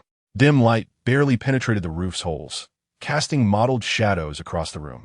As the sunlight illuminated the already dilapidated surroundings, it revealed a few scattered pieces of worn furniture, as if they could be swept away by a strong gust at any moment. On the wall hung a yellowed portrait depicting a smiling couple, a man and a woman. Yang Tian had no recollection of the man since his birth. His mother had told him that he died while hunting for soul rings in the Stardow forest. With utmost care, Yang Tian placed the pouch on a rickety wooden table. The pouch felt heavy, as though it bore the weight of all his hopes. 20 golden soul coins were sufficient to cover his mother's medical expenses. A fleeting moment of joy crossed Yang Tian's face before despair enveloped him. He quickened his pace, nearly sprinting into the exceedingly modest bedroom. The house was eerily silent, an unsettling quiet that had replaced the sounds of his mother's coughs and her faint calls upon hearing him return. Today, however, not a sound could be heard. The wooden door creaked ominously as Yang Tian called out anxiously, "Mother, mother, I'm back. I've brought enough money for your treatment. We can see the doctor." How he longed to see his mother's pale face, ravaged by illness, lift in recognition, and to witness the flicker of joy in her increasingly clouded eyes. Yet, all that greeted him was an oppressive silence. A single ray of sunlight streamed in, as if a courteous gentleman had sought permission before stepping into the room. Even the faintest glimmer could illuminate the darkest corners. Yet for Yang Tian, this illumination did not signify hope. The scene before him struck like a thunderbolt, rendering him immobile. His mother lay peacefully on the bed, her features serene but devoid of warmth and color. Her eyes, once filled with love, were now tightly shut, never to open again. Outside, the mottled yellow light slanted through, illuminating the pouch of golden coins on the table. In that moment, Yang Tian felt as though his entire world was collapsing. The very buildings around him seemed to spin as the hunger-induced low blood sugar nearly caused him to faint. Until now, his resolve had been sustained by the hope of his mother's safety. But now that taut string had snapped. Stumbling forward, he reached out with trembling hands to touch his mother's cold fingers, tears instantly blurring his vision. "Mother, mother," he choked out, his voice laden with profound sorrow and despair. At that moment, Yang Tian's mind was a blank slate, relying solely on instinct to utter those two words, "Mother." Yang Tian was unaware that within the confines of the dwelling, a woman, who felt her time was drawing to a close, harbored an innate fear of death. As she prepared to depart, her instinct compelled her to utter but two words, "treasure." She pondered the fate of her poor child after she was gone. With autumn's approach, would the child be cold without warm clothing? Like countless mothers before her, she was engulfed in boundless worry for her offspring. Regrettably, all she could do was embrace her endless longing for her child, her thoughts gradually sinking into the abyss of darkness. Everything around her seemed to have lost its vibrancy, leaving only her profound sorrow resonating within the cramped, dilapidated room. The sun dipped below the horizon, yielding to an enveloping darkness. Light does not linger even for a moment. After the sun's departure, only darkness remains. In that obscurity, time lost all meaning. The boy's sobs had finally ceased. A flicker of flame illuminated the surroundings. Chapter 36. The spring night is fleeting dormitory. Nighttime. Rarely did Oscar fall asleep before Qian Yang and Tang San. Tomorrow, they were to assist Oscar in acquiring his third soul ring in the Douluo forest, and his excitement rendered him restless. Teacher Qian Yang, little San, what kind of soul ring do you think I should aim for? Oscar tossed and turned in bed, glancing towards Qian Yang and Tang San. Tang San remained engrossed in his cultivation, while Qian Yang and Oscar lay in their beds, the faint blue light enveloping Tang San's knees as he practiced. A soul ring that requires no incantation, Qian Yang remarked with a hint of irritation, casting a sideways glance at Oscar. Is it really necessary to ponder such a trivial matter all night? Can't one let others sleep? This was typical Oscar. Qian Yang held a favorable impression of him, but had it been anyone else, he would have long since expelled them. He recalled a time in the 7th dormitory when Wang Sheng's snoring had been so disruptive that Qian Yang had forcibly awakened him and sent him outside. Oscar rubbed his hands together. Your first 2 soul rings are for recovery and detoxification. For the third, you could either add a new effect to your soul skill or enhance the previous supportive effect. Either option is viable. In contrast to Qian Yang, Tang San was far gentler. He opened his eyes and earnestly discussed matters with Oscar. Meanwhile, Qian Yang closed his eyes. The murmurs of Tang San and Oscar filling his ears. Words like enhancement effects, soul rings, and soul beasts swirled around him. Douluo forest. Time seemed to slip away, and a name suddenly resonated in Qian Yang's mind. Meng Yiran. He was unexpectedly reminded of a perfectly developed young girl. Unable to suppress himself, he emitted a sound. Both Oscar and Tang San turned to him, exchanging glances. A glimmer of amusement flickered in Tang San's eyes. I have a large sausage. A wave of soul power surged, and a fresh sausage appeared in Oscar's hand. Teacher Qian Yang, if you're hungry, have a sausage. Oscar grinned. I certainly won't eat the sausage. The next day, the group, under Zhao Wujia's guidance, headed towards the Douluo forest. If the opportunity arose, Qian Yang contemplated filling the gaps in his second martial soul, the Shanhai Jing. He cast a glance at the bruises on Zhao Wujia's face. Only the great Haotian Douluo, Tang Hao, could inflict such injuries. A sense of foreboding washed over Qian Yang. With Tang San's father's strength as a titled Douluo, he could likely discern Xiao Wu's true form. A wave of anxiety surged in Qian Yang's heart as he looked at Tang San, hoping that this noble figure would grant him some time to develop. Forgive my frankness, but all present are of little worth. Along the journey, everyone except Qian Yang replenished their energy with Oscar sausages. After yesterday's lesson, they were no longer averse to Oscar's offering. Qian Yang abstained entirely, as his physical prowess had reached an extraordinary level, allowing him to maintain his stamina without the same depletions as the others. What a monster, Zhao Wuji mused, having observed Qian Yang's actions. He recalled their sparring session, where he had felt an overwhelming power emanating from Qian Yang's fists. His gaze swept over the others, landing on Tang San, and he was suddenly struck by a sharp pain in his cheek. He had never expected that Tang San was the son of that eminent figure. The group arrived at a small town, one of many surrounding the Douluo forest, where the locals relied on the forest for sustenance. As the forest teemed with soul beasts, soul masters hunting them inevitably passed through this town, which catered to their needs. Qian Yang watched helplessly as Xiao Wu flitted from stall to stall, knowing she would likely spend a significant amount of money on these vendors. Fortunately, Zhao Wujia is chosen and was not too far away. Qian Yang estimated that Xiao Wu had not yet spent too much. Upon entering the inn, Zhao Wujia ascended the stairs alone, leaving the others behind. According to the rules of Shrek Academy, teachers would not cover any expenses for students, nor would they accept any favors from them. We need a few rooms, Dai Mubai said while looking at Qian Yang at the front desk. Originally, 2 rooms would suffice. But given Qian Yang's relationship with the girls, Dai Mubai preferred to inquire directly rather than having to reopen the matter later. This is not Shrek Academy. We can share rooms. Despite their young ages, people on the Douluo continent matured early. Among them, even the youngest, Ma Hongjun, was no stranger to such arrangements.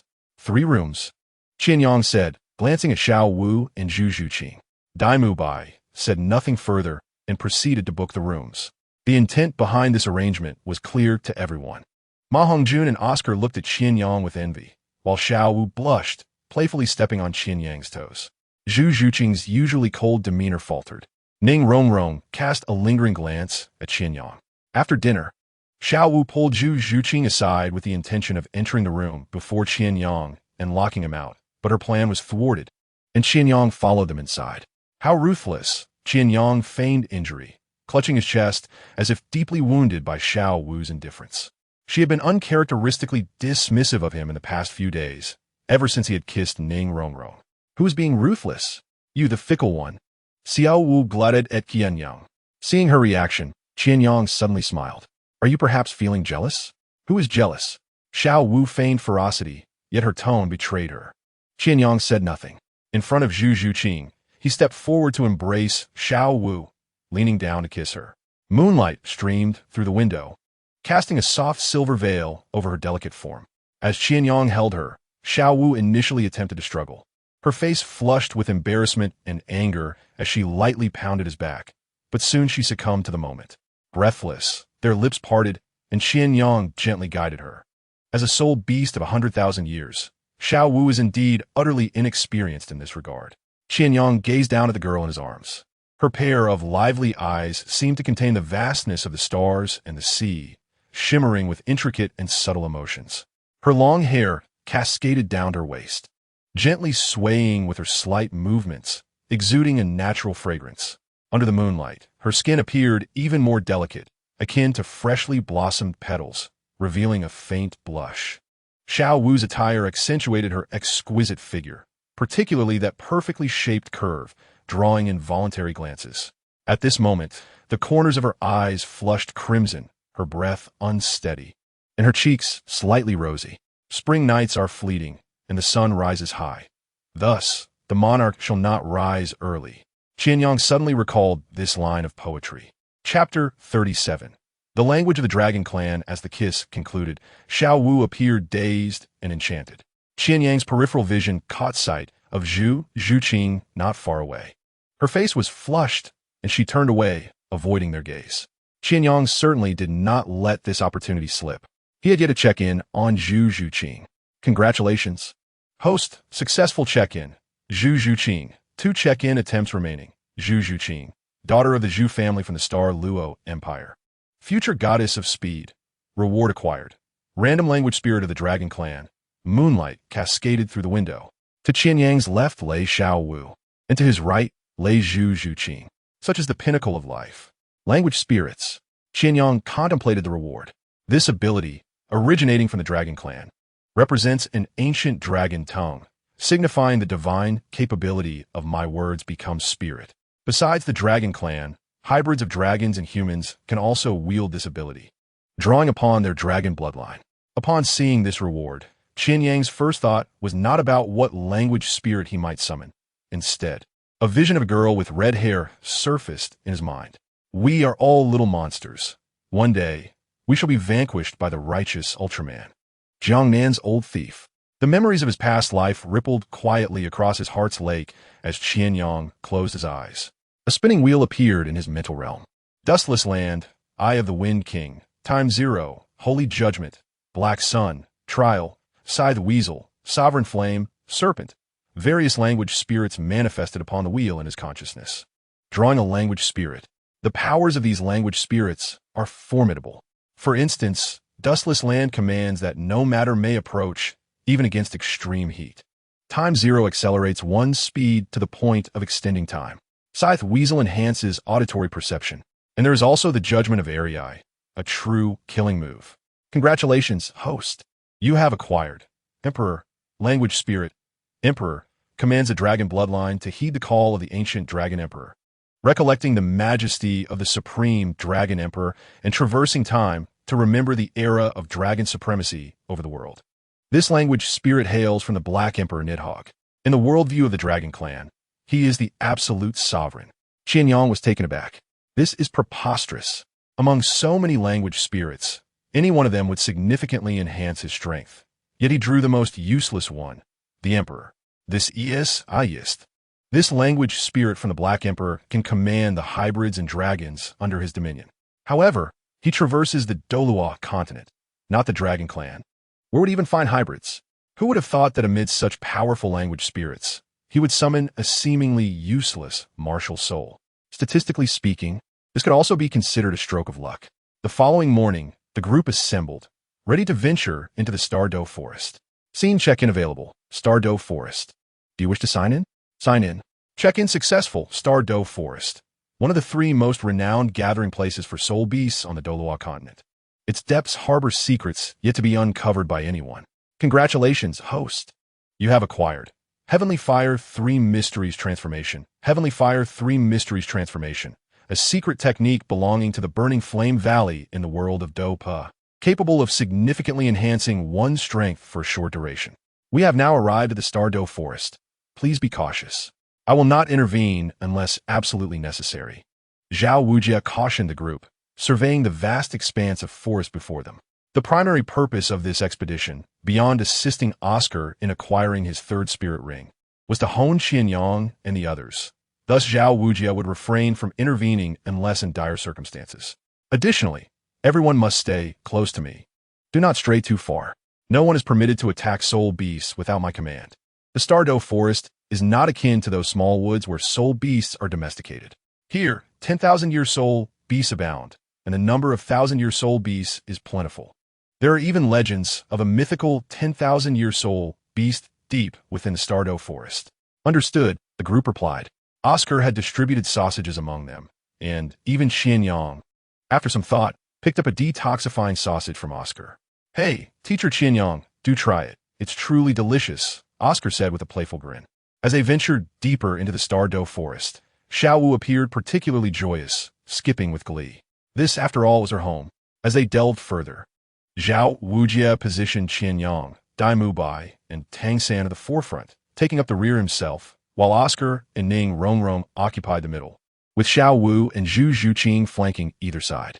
This arrangement was based on each individual's capabilities, ensuring optimal positioning. For Qian Yang, it was his first visit to the Douluo forest. Although he had previously ventured into a forest to acquire the 2nd and 3rd spirit rings for the Homa Staff, that place paled in comparison to the Douluo forest. For instance, the 1,000-year soul beast for his 3rd spirit ring had taken him several days to find and hunt. In the Douluo forest, encountering a 1,000-year soul beast would certainly not be as arduous. Amidst the thickets, towering trees obscured the sky on either side. Dai Mubai, with his martial soul manifested, forged ahead. Suddenly, a green shadow leapt from a nearby tree. Qian Yang and Tang San reacted first, with Qian Yang even quicker than Tang San, as a shuriken pierced the green shadow against the tree. A milky white spirit ring floated from the shadow. It was a snake, the reverse-toothed green snake. This snake is harmless. It captures prey using its reverse fangs, Tang San remarked, observing the pinned serpent. You truly recognize everything, don't you, little San? Dai Mubai commented. This was not the first soul beast Tang San had identified at a glance. Throughout their journey, he had almost instantly discerned the types of soul beasts they encountered. It's what my teacher taught me, Tang San replied. As the milky white spirit ring approached Qian Yang, he noted that his 2nd martial soul, the Shanhai Jing, still had 2 vacancies. However, simply having vacancies did not mean he could indiscriminately absorb anything. It was peculiar for a decade spirit ring to gravitate towards him. Qian Yang dispersed the spirit ring with his soul power, and the group continued onward. Must we truly slay these soul beasts? Xiao Wu inquired, joining Qian Yang's side, her countenance dimmed, suggesting she bore some concerns. Qian Yang understood her plight.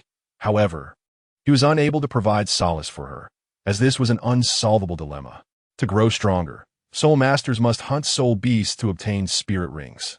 Yet, the lifespan of humans pales in comparison to that of soul beasts, which is exceedingly ephemeral.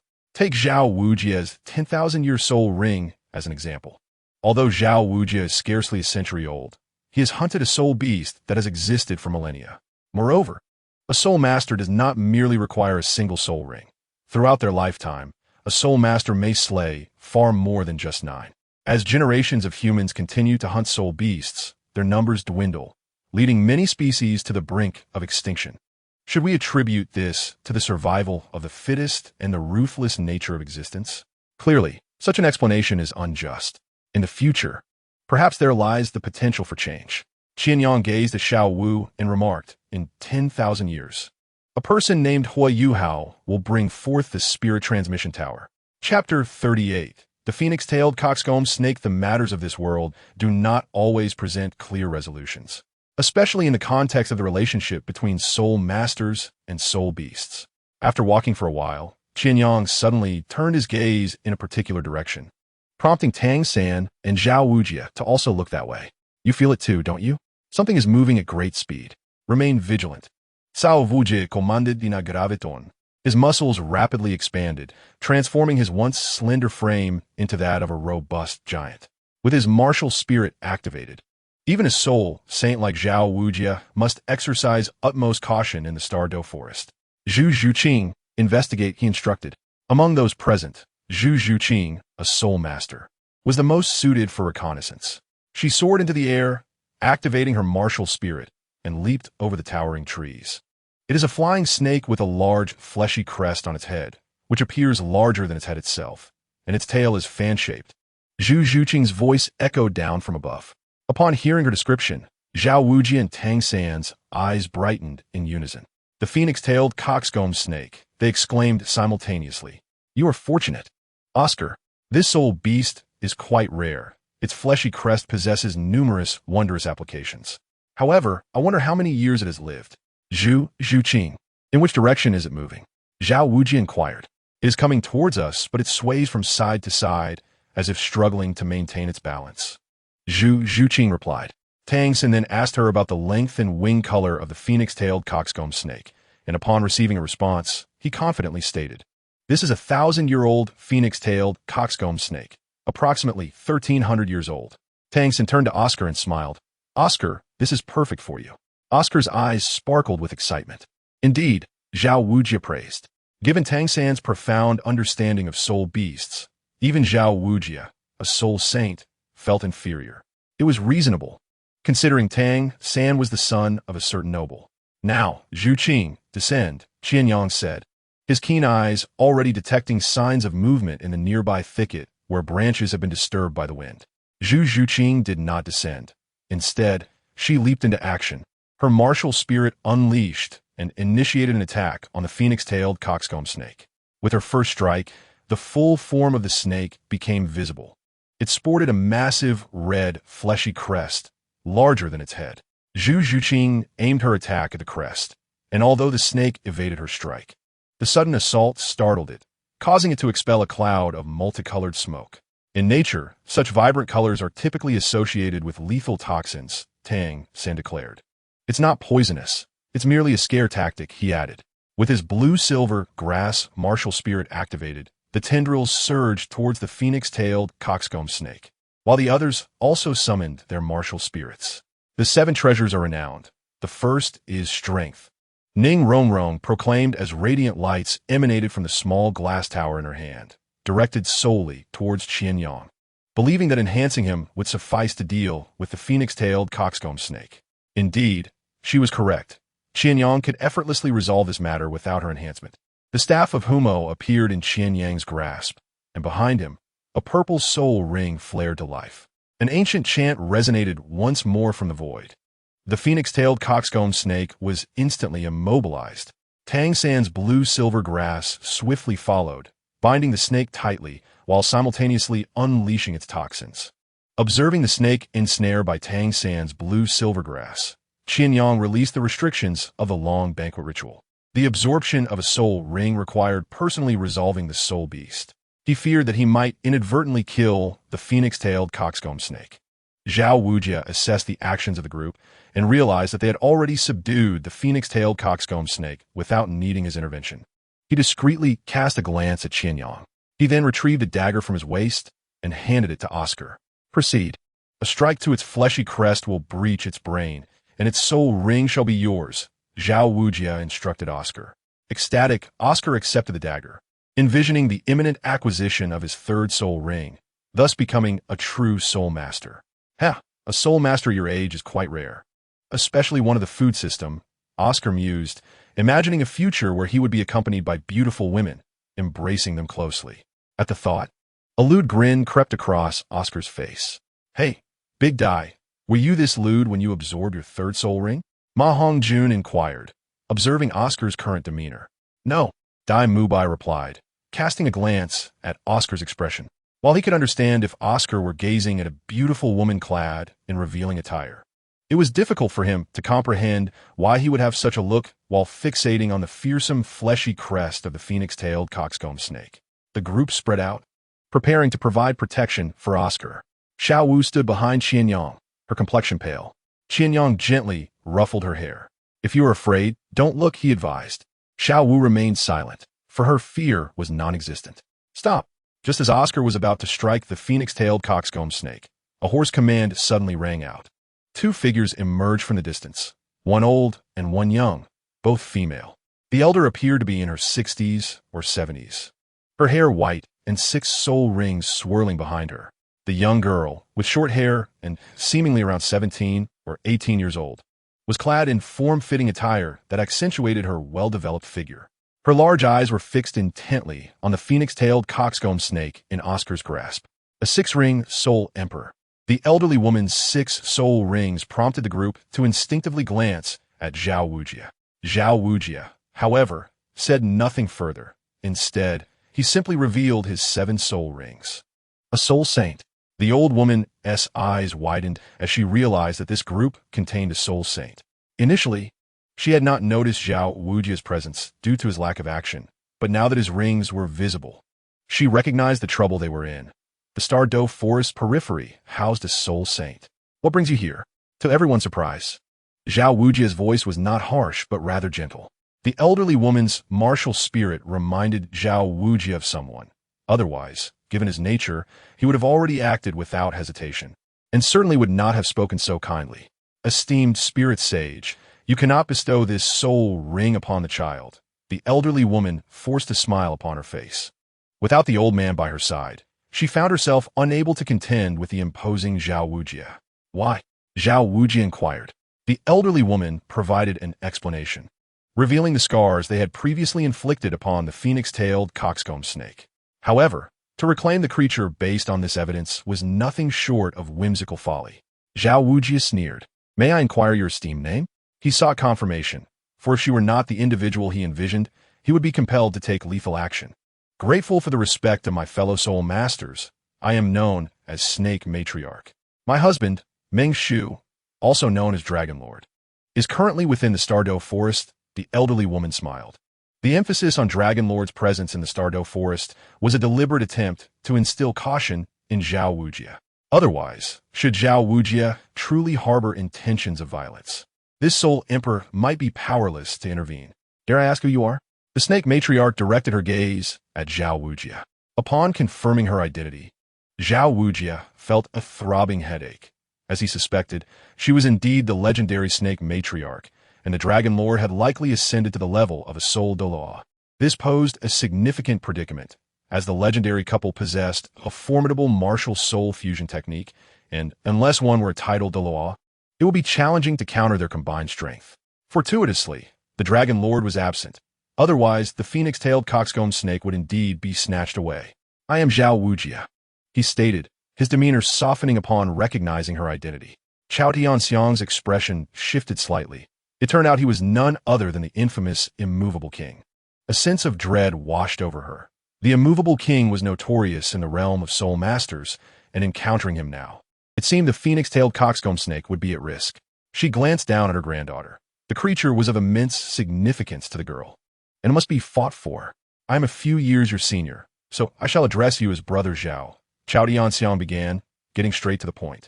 The phoenix-tailed coxcomb snake is crucial for my granddaughter, who has just broken through to the 30th level and requires a suitable martial soul.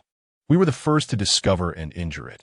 Might I request that Brother Zhao facilitate its return to us? I assure you, there will be a reward in due time. Zhao Wujia chuckled coldly to himself. With the Dragon Lord absent, what delusions are you entertaining? Do you think I, the Immovable King, am easily swayed? Nonetheless, he recognized the urgency of resolving this matter swiftly. The Dragon Lord's return would undoubtedly alter the dynamics of this encounter. Sister Chao Tian, all soul beasts in the Stardow Forest are considered unclaimed entities. Even if you were the first to witness it, we ultimately captured it. Moreover, it is quite suitable for one of my students' martial souls. Zhao Wujie retorted. Qian Yang observed the back-and-forth exchange between Zhao Wujie and Chao Tianxiang. Their repartee revealed Zhao Wujie's evident wariness of the Dragon Lord. Otherwise, his temperament would not allow such deference to his sole emperor, even addressing her as sister. Chao Tianxiang doubted that any among this group possessed a 30th level capability, as the oldest, Dai Mubai, appeared to be no more than 15. How could these students possibly rival her granddaughter's talent? Come forth, children, manifest your martial souls and display your soul rings to the elder, Zhao Wujie commanded.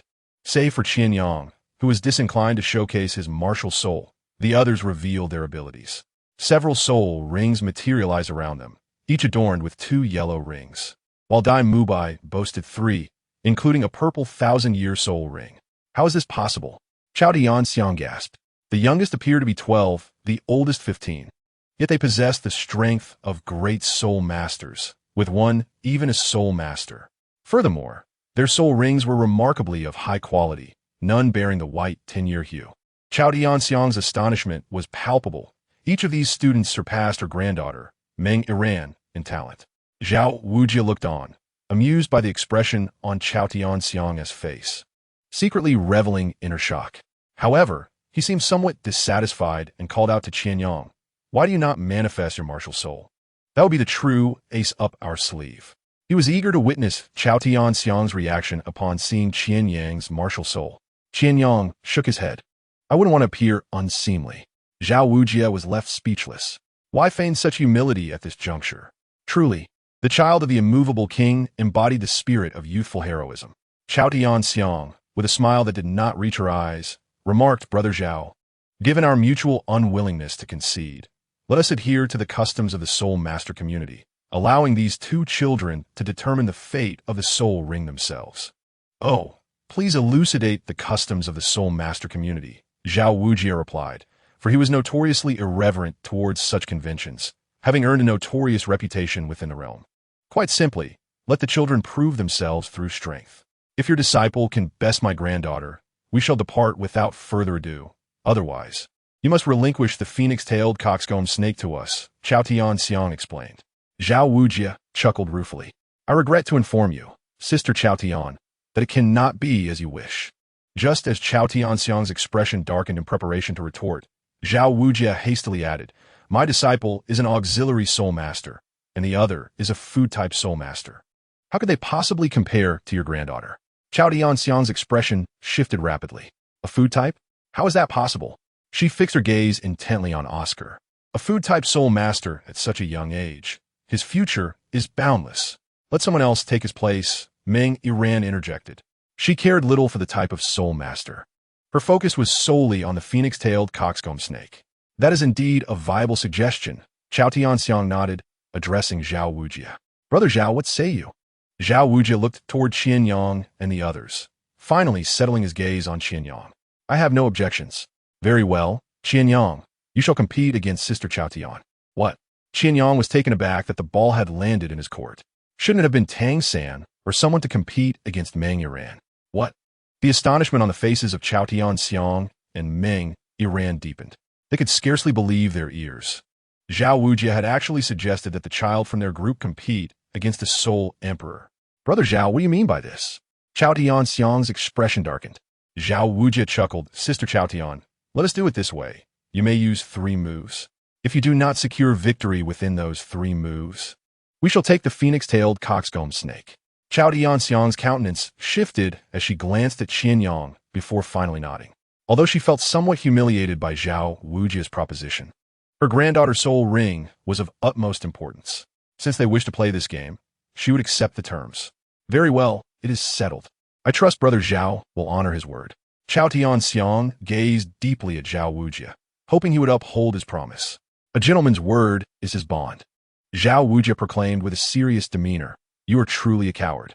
Qian Yang gazed at Zhao Wujie, feeling an overwhelming sense of frustration. While he was not completely at the mercy of his soul emperor, this was hardly a valid justification for his current predicament. Qian Yang's heart brimmed with discontent. Oscar approached him, patting his shoulder. "Teacher Qian Yang, my soul rings are entrusted to you." Qian Yang shot him a glance, responding tersely, "Go prepare for absorption." Chapter 40. The Art of Striking Vital Points. Little one, I shall hold back, Chao Tianxiang declared as she observed Qian Yang stepping forward. Although she failed to comprehend the difference between this gesture and offering a cockatoo to the coiled crown viper, she recognized it as the most beneficial course for them. She attributed this to Zhao Wujia's awareness of their formidable reputation, thus choosing to grant them some leeway. However, it was well known that the immovable king was not one to easily extend favors. The reputation of the coiled crown viper in the Soul Master community was far from virtuous, and Zhao Wujia, the immovable king, was notorious. Chao Tianxiang contemplated this as she lightly tapped her serpent-headed staff against the ground. With a crisp sound, an invisible pressure seemed to permeate the air. Behind her, a purple soul ring shimmered to life, and a tremendous surge of soul power converged upon her. The might of a soul emperor was something Qian Yang could not hope to rival, like a firefly compared to the full moon. In an instant, Chao Tianxiang moved, her form as steady and swift as the roots of an ancient tree. Her staff transformed into a dark shadow, slicing through the air with a piercing sound aimed directly at Qian Yang. Fourth soul skill, Shadow Serpent's Lethal Strike. Although she regarded Qian Yang's emergence as a jest, her extensive battle experience prevented her from underestimating him.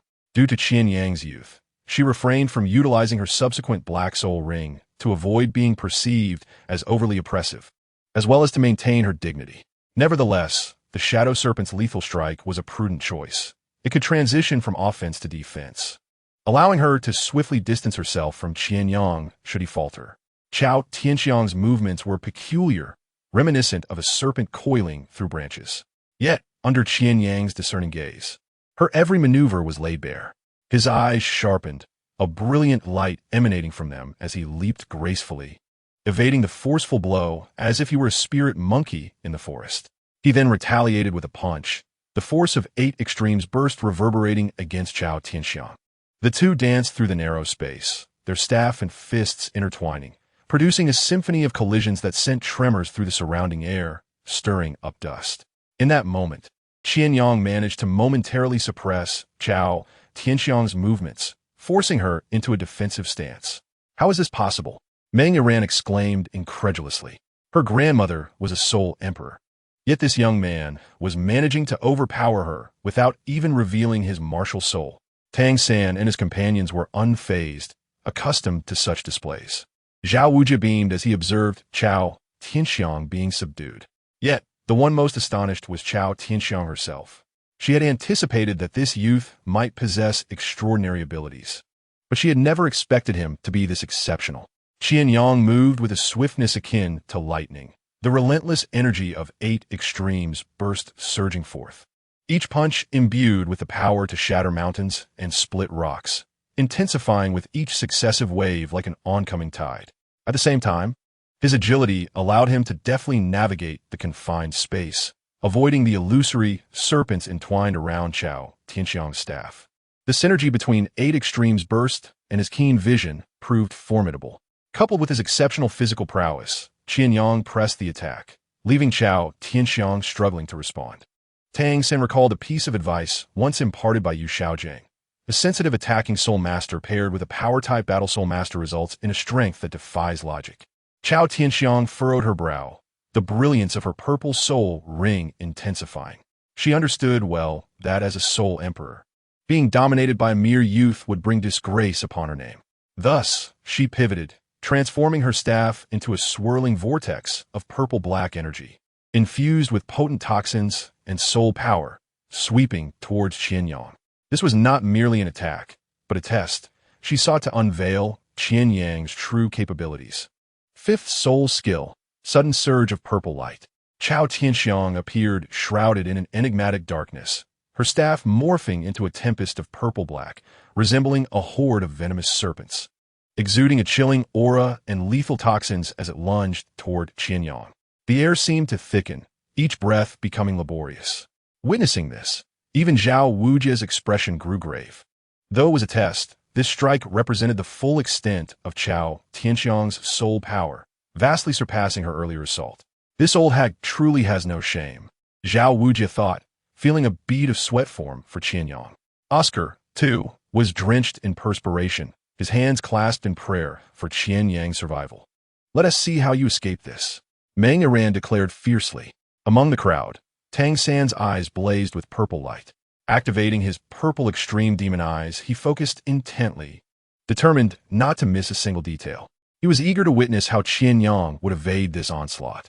Confronted with Qiao Tianxiang's fierce onslaught, Qian Yang's gaze sharpened further. And under the scrutiny of his keen vision, the trajectory of every element within that vortex became apparent. He retreated swiftly, his feet lightly tapping the ground, as if he were traversing an invisible spring, instantly increasing the distance from the whirlwind. However, this was not an act of retreat, but rather a preparation for a counterstrike. In the soul fighting arena of Soto City, facing Chun Feng, Qian Yang had observed how Chen's muscles swelled as he threw a punch, only to contract explosively when unleashing his second soul skill for greater force. The contraction of muscles was a manifestation of power. Previously, when Qian Yang employed 8 extremes burst, his muscles had not exhibited such dramatic transformations. But now his muscles bulged, veins protruding, and bones creaked under strain. After the enhancement from the falling heart flame, Qian Yang rarely experienced such an exaggerated muscular response while using 8 extremes burst. Just as the whirlwind was about to miss its target, Qian Yang abruptly turned, his soul power surging within him. A colossal force erupted from his fist, the hidden power of 8 extremes burst reaching its zenith, the 8 layers of energy converging and forcefully striking the heart of the purple-black whirlwind. Break for me. Qian Yang roared. All things possess a focal point, akin to a vital point in ancient Chinese martial arts, where even a fragile finger can shatter a boulder. This may seem mythical, as those ancient martial artists lacked soul power or other abilities. Yet, this mythical scene unfolded before the onlooker's eyes. With a single strike, the boulder crumbled. This represented the destruction of the boulder at its critical point, striking the eye of the matter. Stress concentrated at a specific, fragile focal point generates immense force, shattering that point. However, locating such a focal point is no simple task. Otherwise, everyone would effortlessly shatter objects, and ancient martial artists would be ubiquitous. Mastery of force is essential. Without it, one cannot strike the vital point. Fortunately, Qian Yang's keen vision allowed him to discern that focal point, and, coincidentally, his 8 extremes burst enabled him to channel that force effectively. The whirlwind was an abstract amalgamation, lacking the solidity of stone or other tangible forms. However, when Qian Yang's formidable punch struck the eye of the storm, it astonishingly caused the whirlwind to shudder. The winds seemed to scatter in disarray, disrupting the order within. As the vortex's currents roamed freely, Zhao Wujia activated his soul power barrier, successfully blocking the chaotic winds along with the toxins entwined within. Truly, he is a monster. Chapter 41. The transformation of heavenly fire S3 mysteries. The turbulent currents infused with toxins flowed recklessly, and at this moment, Qian Yang unleashed his martial soul for the first time, wielding the staff of Homa, as a yellow soul ring spiraled up behind him. His first soul skill ignited. A flame erupted, rendering any poison powerless against the searing heat. How is this possible? Qiao Tianxiang gazed at Qian Yang in a daze.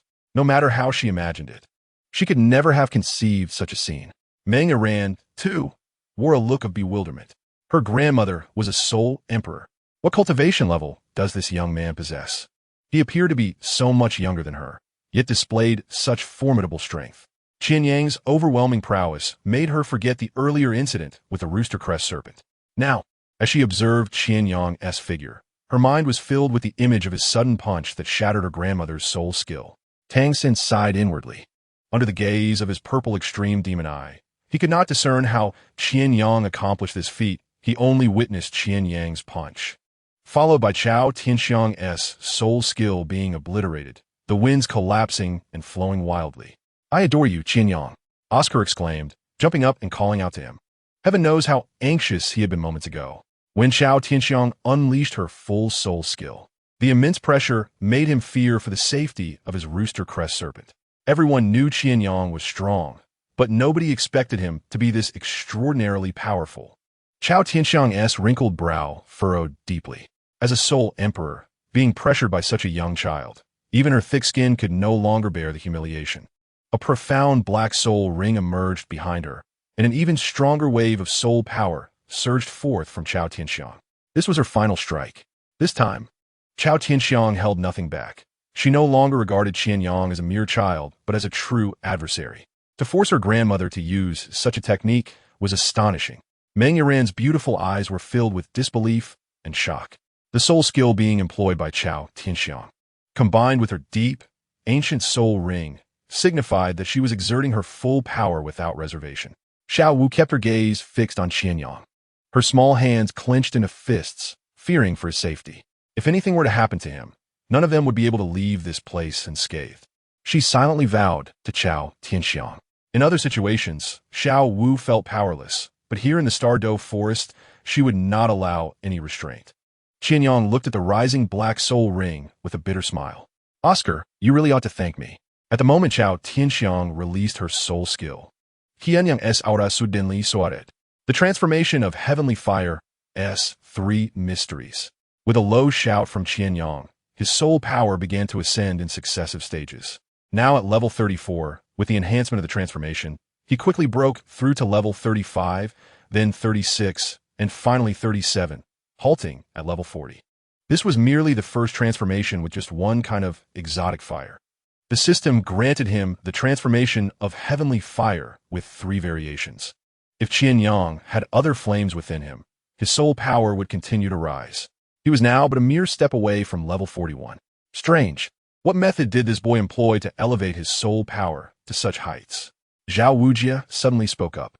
Following his words, the heads of the auxiliary soul masters Ning Rongrong and Oscar seemed to explode in disbelief as they stared incredulously at Qian Yang.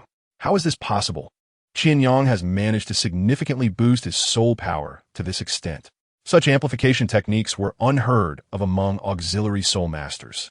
How could a weapon soul master achieve this?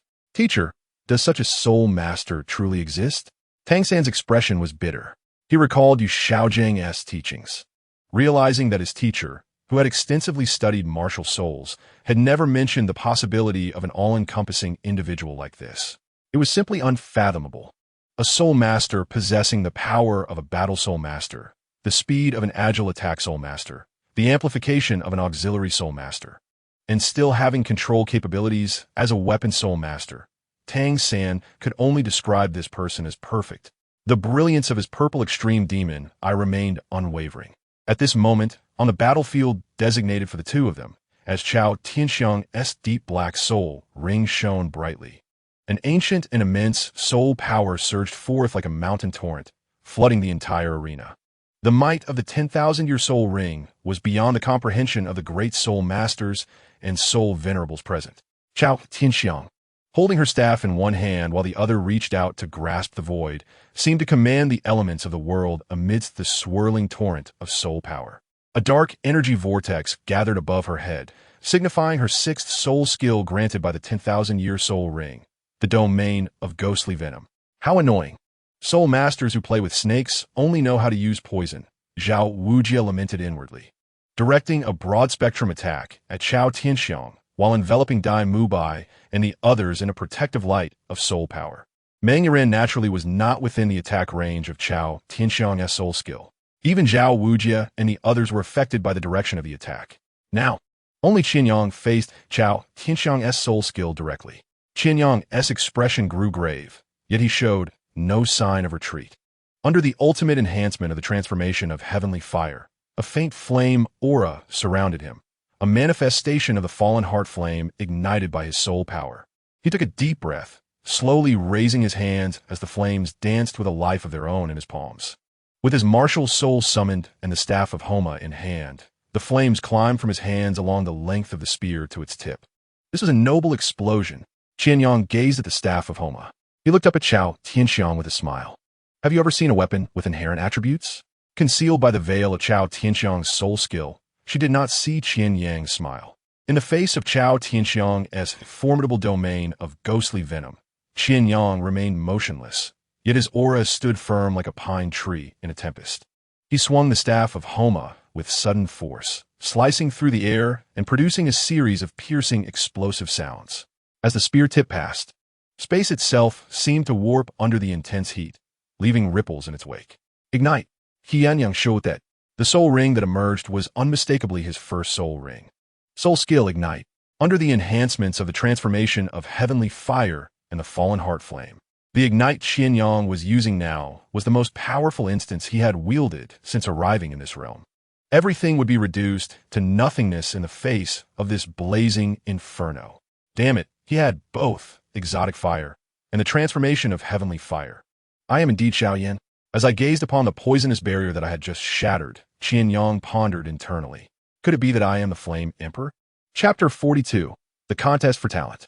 Whether Qian Yang is the Flame Emperor remains a subject for discussion. However, the matter of the Rooster-Crowned Viper's allegiance has now been settled. At this moment, Chao Tianxiang had completely lost interest in the Rooster-Crowned Viper. Her face a mask of astonishment as she addressed Qian Yang. Just how old are you? And what is your martial soul? Where do you hail from? She bombarded him with 3 questions in rapid succession, her voice growing increasingly louder. It was now impossible to articulate the unparalleled shock that resonated within her heart. How could this be possible? How could it be? Chao Tianxiang realized that she had exerted her utmost effort without holding back in the slightest. She had even unleashed her final trump card, yet still failed to subdue the youth before her. Opposite her, Qian Yang was not faring much better. He was visibly fatigued.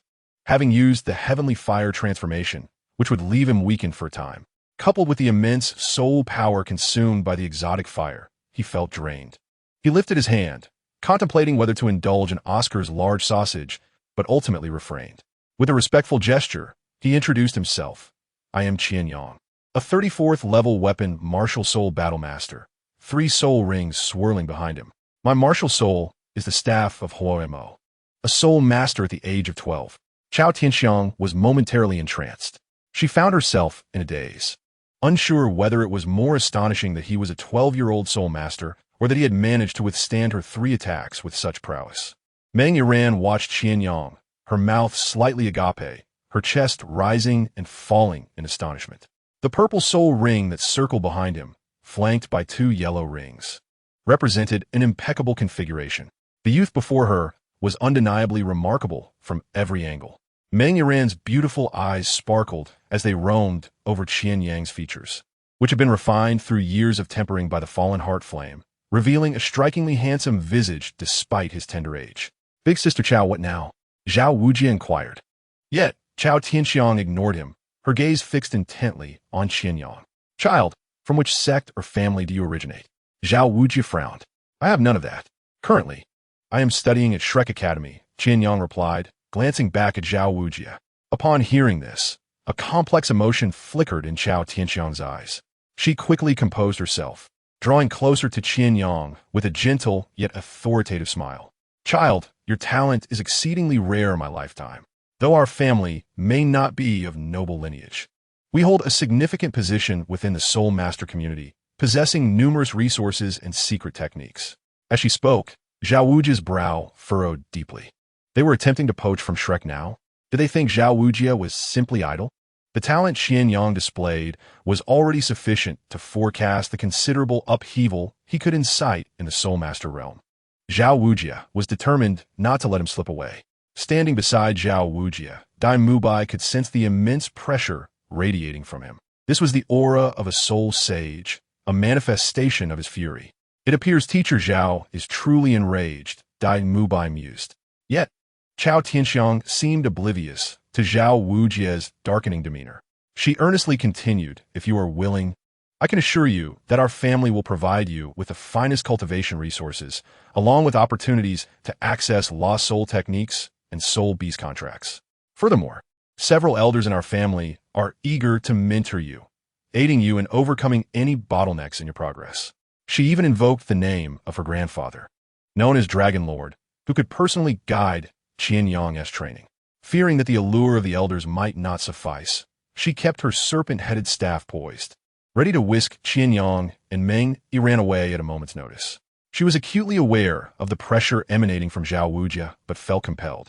The temptation posed by Qian Yang was simply too significant for any family to decline. Zhao Wujie's expression darkened, and his soul rings surged forth. Madam Snake, I grant you the courtesy of the Overlord Dragon Snake, yet it seems you are not particularly appreciative. His voice was grave, the black soul rings swirling ominously behind him, exuding a palpable pressure that seemed to make the very air tremble. He advanced step by step toward Qian Tianxiang, each footfall reverberating ominously against the ground, instilling an overwhelming sense of dread. As Zhao Wujie approached, Qian Tianxiang found herself compelled to retreat. She needed to create distance from this immovable force. Though I am not a person of great renown, as an instructor at Shrek, I must take responsibility for our students. Do you take Shrek for a place where you can simply poach at will? His words were heavy and resonant, each syllable striking with the force of a hammer upon the heart. The scene was made all the more impactful by the soul rings swirling behind him. Qian Tianxiang's complexion shifted as she felt the undeniable fury radiating from Zhao Wujie. An alarm blared within her mind. He was genuinely intent on violence. Yet she did not falter. With a subtle motion of her serpent staff, the ground beneath her cracked as she retorted, "Teacher Zhao, I understand your protective instincts. But talent is rare, and our family is not to be underestimated. We shall endeavor to secure him." She turned to Qian Yang. "What do you think?" Having tossed the ball into Qian Yang's court, Zhao Wujie refrained from immediate action, observing the youth's response. He had no intention of changing allegiances. Qian Yang noted the tumultuous undercurrents between the two vying for him. He had no plans to linger at Shrek for long, nor did he wish to join Qian Tianxiang's family, which boasted no title Douluo. What purpose would that serve? Qian Tianxiang silently lamented the missed opportunity, then seized Meng Yiran, who had been staring blankly at Qian Yang, and swiftly fled like a streak of light. "Run fast," Zhao Wujie barked. He then turned his gaze to Qian Yang, his expression softening, and his voice grew gentle. "Well done." Qian Yang remained silent. "Damn it. Of course it's impressive for a soul master to confront a soul emperor," Zhao Wujie thought as he turned his attention to the rooster-crowned viper, the cause of this skirmish. He waved his hand, signaling Oscar to step forward. Oscar, brimming with excitement and tension, slowly brandished a dagger aimed at the viper's crown. "Let us begin." "Others, protect Oscar," Zhao Wujie commanded. Oscar inhaled deeply and lunged toward the viper's crown, releasing a purple soul ring. Chapter 43. The Choice Between Truth and Deceit. Aside from Qian Yang, the others hurried to safeguard Oscar, while Qian Yang leaned against a tree, beginning to restore his soul power. This was unlike his battles with Zhao Wujie and Fran. In the recent confrontation with Qian Tianxiang, the opponent showed no mercy at all. The final soul skill carried by the Millennium Soul ring truly made Qian Yang's heart constrict. Faced with a soul emperor, Qian Yang could only exert his efforts to a certain extent. Just now, there was no need to mention Qian Tianxiang launching another attack. Even if she merely swung that serpent-headed staff at him, Qian Yang would undoubtedly kneel. Observing Oscar absorb the soul ring, Qian Yang crossed his arms. "You owe me, dear Oscar." Half an hour later, Oscar opened his eyes. The surrounding crowd instinctively leaned forward, inquiring about Oscar's third soul skill. Even Zhao Wujie was fixated on him. Oscar's talent was exceptionally high. As a food-type auxiliary soul master, none he had encountered possessed talent comparable to Oscar's. After all, Oscar was endowed with innate full soul power and a mutated martial soul. "Thank you, Teacher Qian Yang," Oscar expressed as he stood up, addressing Qian Yang, who was meditating nearby. Qian Yang opened his eyes and waved his hand casually at Oscar. "Congratulations, little Oscar. You are the third here to surpass level 30. Zhao Wujie spoke up, his gaze somewhat fervent. "What is your third soul skill?" Upon hearing Zhao Wujie's question, the excitement on Oscar's face diminished, replaced by a hint of awkwardness. "I'll tell you later," Oscar stammered. With his arms crossed and eyes closed, Qian Yang sensed a familiar aura beside him.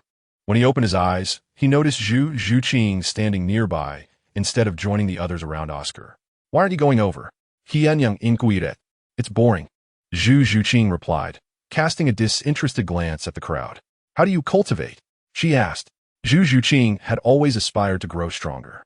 The strength Qian Yang had displayed earlier was what she yearned for. "How do you cultivate?" Qian Yang pondered for a moment before responding. "Do you wish to hear the truth or a lie?" Zhu Zhuqing regarded him with a half-smile, a rare display of vivacity on her otherwise serene face. "What do you think?" It seems she wanted to hear the truth. "If I kiss you, you'll become stronger," Qian Yang jested. Zhu Zhuqing's beautiful eyes lingered on his face for a moment. "That's a lie." "It's the truth," Qian Yang replied earnestly. Zhu Zhuqing merely scoffed, her expression suggesting disbelief in his playful words. Qian Yang sighed. knowing she wouldn't believe him. In reality, I trained diligently every day, rising early and sleeping late, pushing myself to the limit. Reflecting on Tang San, he conveyed Tang San's daily training routine to Zhu Zhuqing, which seemed to ease her expression slightly, leading her to accept Qian Yang's words. In this day and age, even speaking the truth goes unheard, Qian Yang lamented, aware that this would be the case. It was a pity his heartfelt words were disregarded. You should take a look. Something amusing is about to happen, he suggested to Zhu Zhuqing, gesturing for her to move closer to the crowd. She appeared puzzled, but chose to comply under Qian Yang's determined gaze. Over there, amidst the crowd, Oscar's third soul ring began to glow. I have a mushroom sausage. Just as Zhu Zhuqing arrived, she heard Oscar utter this soul chant, accompanied by the swirling purple millennium soul ring around him. She glanced back at Qian Yang, who leaned against a tree, offering her a subtle smile. The air was filled with the joyous laughter of the crowd. Oscar shrugged helplessly, his eyes wide with a faint smile of resignation. He scanned the surroundings, witnessing some cover their mouths in laughter while others unabashedly guffawed. Even Tang San, usually composed, could not suppress his amusement. The girls, aside from Zhu Zhuqing, lost all semblance of decorum in their laughter. The boys were even more boisterous. Ha ha ha, Oscar, your soul chant is truly unique, Dai Mubai exclaimed, slapping his thigh, laughing until he doubled over, as if all his recent woes had been swept away. Oscar feigned indignation, sighing dramatically, can you blame me? But speaking of which, he attempted to explain the effects of his third soul ring, but he realized that no one was seriously listening to him. Stop laughing, or I won't let you eat. Oscar pretended to threaten them as he scanned their amused faces. However, his threat fell flat, only provoking more laughter, with Ma Hongjun shaking with mirth, and even the usually melancholy Xiao Wu breaking into a smile. The effect of this mushroom sausage is top-notch. Don't underestimate it, Oscar asserted. Ha, good. Dai Mubai's handsome face was adorned with a broad grin. Oscar found himself at a loss for words. Finally, it was Zhao Wujia, their teacher, who stifled his laughter. All right, let little Oscar tell us. The effects of Millennium Soul Ring surely won't be lacking.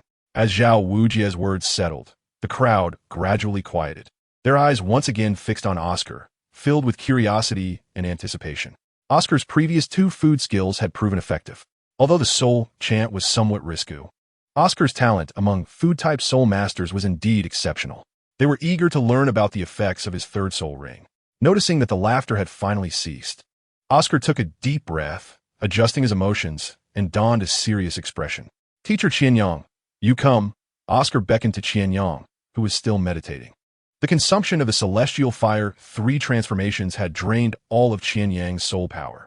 He realized that he needed to contemplate the use of this technique more carefully in the future.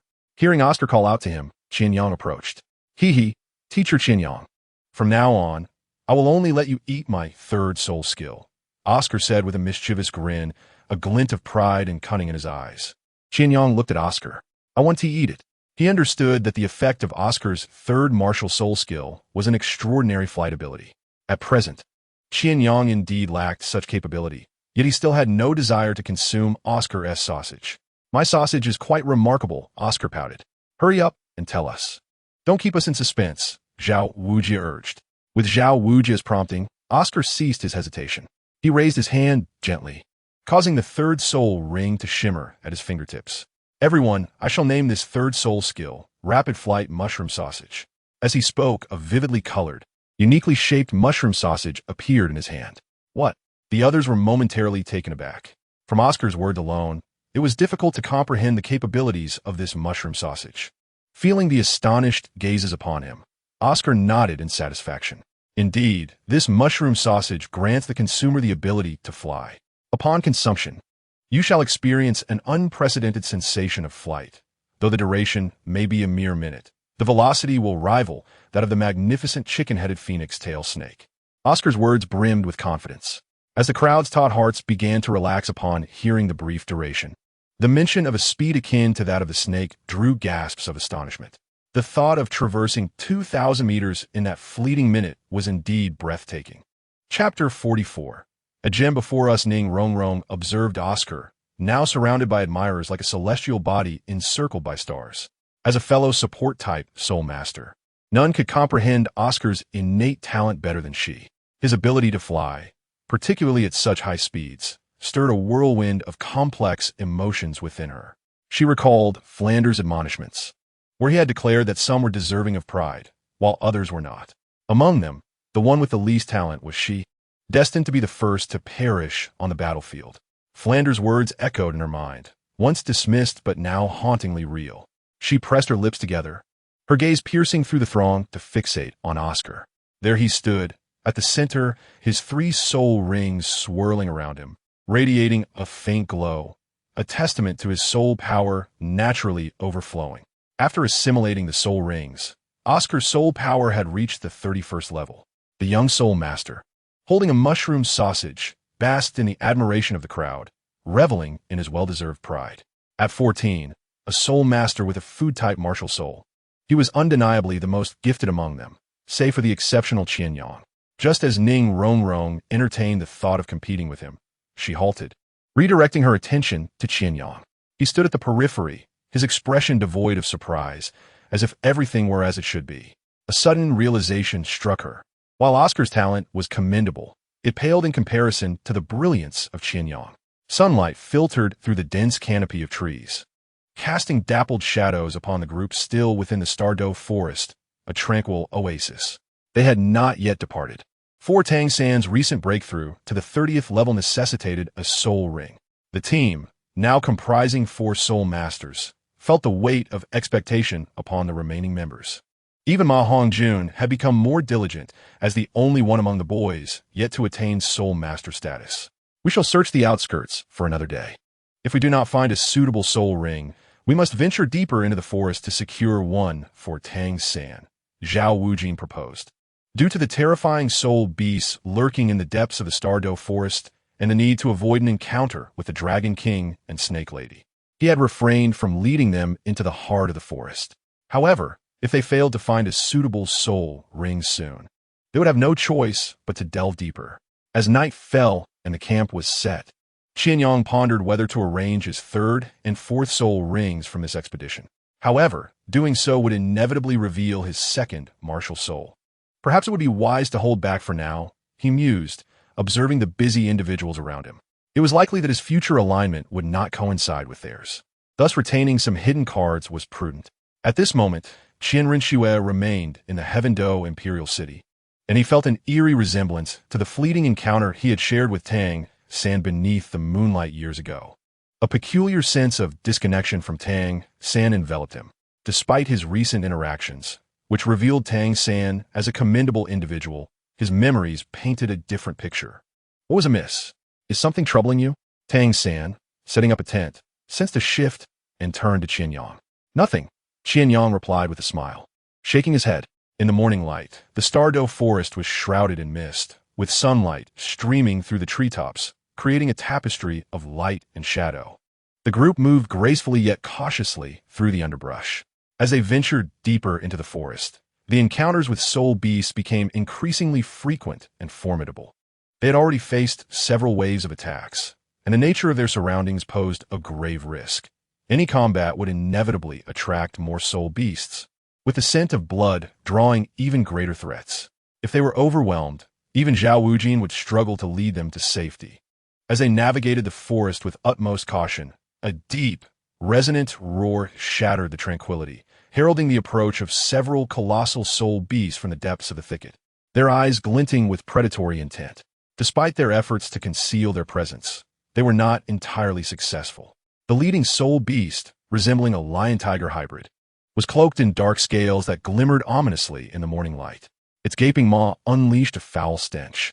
Qian Yang's gaze sharpened as he swiftly assessed the situation. Calculating his next move, he stealthily positioned himself at the forefront beside Dai Mubai. The lion-tiger beast, a member of the canine family, possesses an extraordinarily keen sense of smell, capable of detecting prey from a kilometer away. This particular specimen is approximately 700 years old, Tang San remarked. You call this a canine? Oscar exclaimed in disbelief. Enough talk.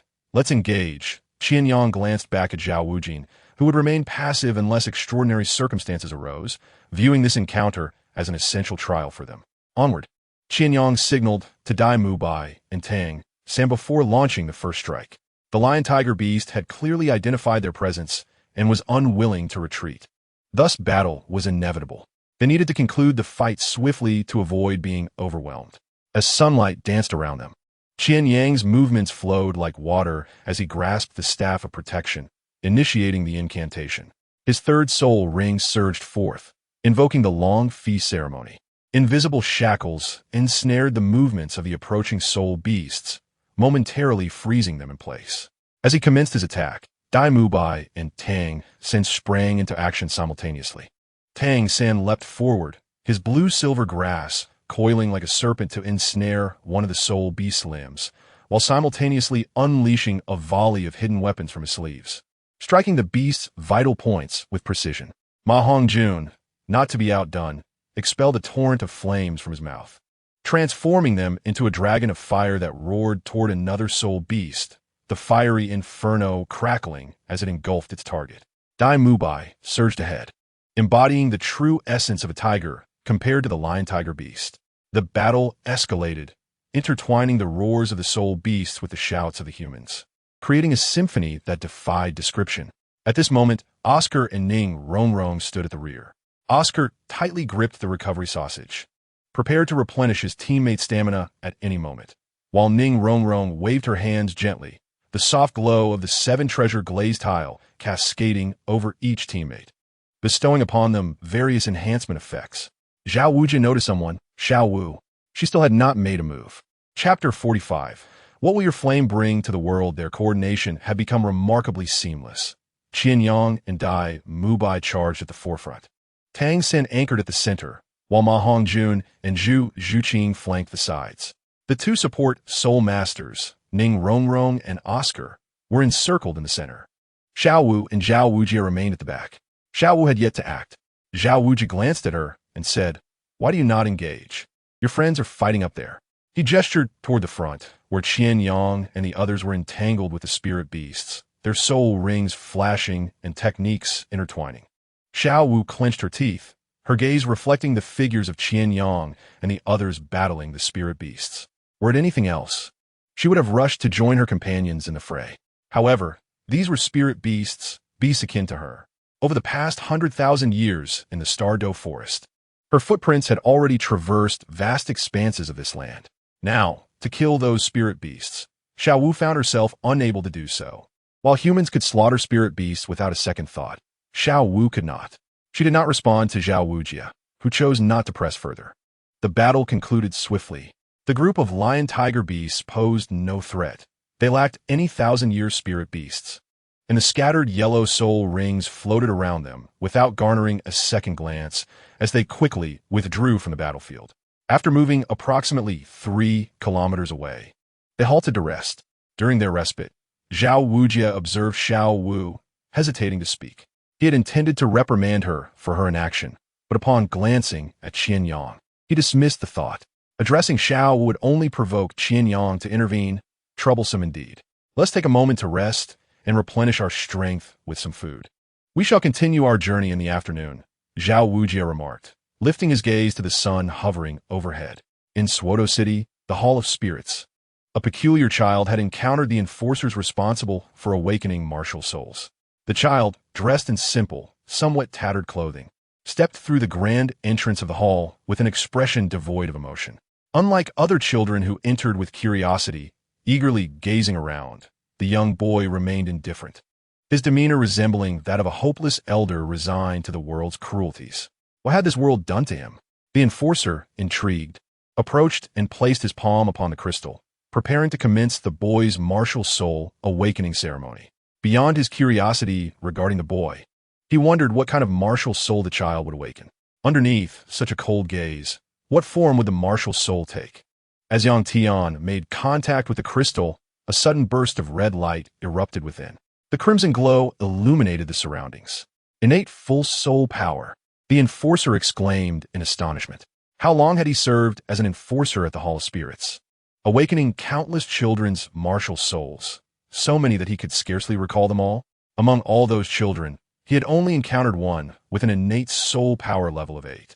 This was the first time he had witnessed someone with full innate soul power. Eagerly, He leaned in to observe the boy's martial soul. In the boy's palm, a warm flame lay quietly. Such a sorrowful, indifferent, and despairing child. His martial soul was, astonishingly, a flickering flame. Bowing his head, the boy gazed at the fire. How warm it was! If he had awakened it earlier, could it have offered his mother even a hint of warmth? Yang Tian pondered. Memories of that dark night flooding back. His eyes brimmed with sadness. Even as the light from the flame reflected in his gaze, his eyes remained cold.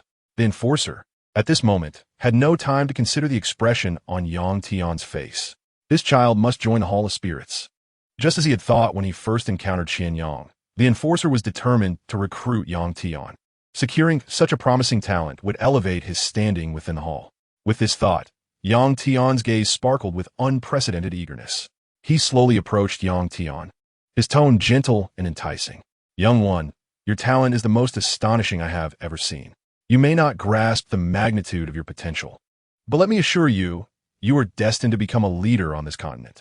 You will become a powerful soul master. The enforcer's words dripped with temptation, laying out a vision of grandeur before Yang Tian. However, talent requires ample resources to be cultivated. He continued, pride evident in his voice. The Hall of Spirits stood as one of the continent's most formidable forces, a gathering place for the strong. We possess the richest resources and the finest guidance to facilitate your rapid growth, empowering you to truly alter the world. He gently patted Yang Tian's shoulder, as if they were not strangers. With a tone filled with subtle persuasion, he added, join us, and you will receive professional instruction from the teachers at the Hall of Spirits, along with substantial resources. You need not worry about soul rings or anything else. The enforcer also noted the boy's attire and the coldness that enveloped him, forming a rough assumption about Yang Tian's background. The Hall of Spirits will become your strongest support. How about it? The enforcer extended his invitation. The flame in Yang Tian's hand had vanished, and the light in his eyes flickered out as he turned to regard the enforcer, nodding slightly. All right, it doesn't matter. Anywhere is fine, as long as I can grow stronger. Upon hearing Yang Tian's agreement, the enforcer's smile widened uncontrollably. This was a child with innate full soul power. What did innate full soul power signify? Even Ning Rongrong, with a 7-treasure glazed tile, one of the strongest support martial souls in the world, did not awaken with full innate soul power. Child, tell me your name, the enforcer inquired. Yang Tian, came the reply, still delivered with the same flat, indifferent demeanor. Innate full soul power seemed to him no more significant than a simple bowl of plain water. The enforcer gazed at Yang Tian's small face, suddenly lost in thought. He felt an inexplicable sensation, as if he had recalled something. The flames brought not only warmth, but also destruction. What changes will your flame bring to this world? The enforcer contemplated as he looked at Yang Tian. Chapter 46. The Dragon Lord, let's proceed with this, Zhao Wujia declared, forcefully pinning a soul beast to the ground. Before Zhao Wujia, a soul sage, even a millennium-old soul beast could stir no chaos.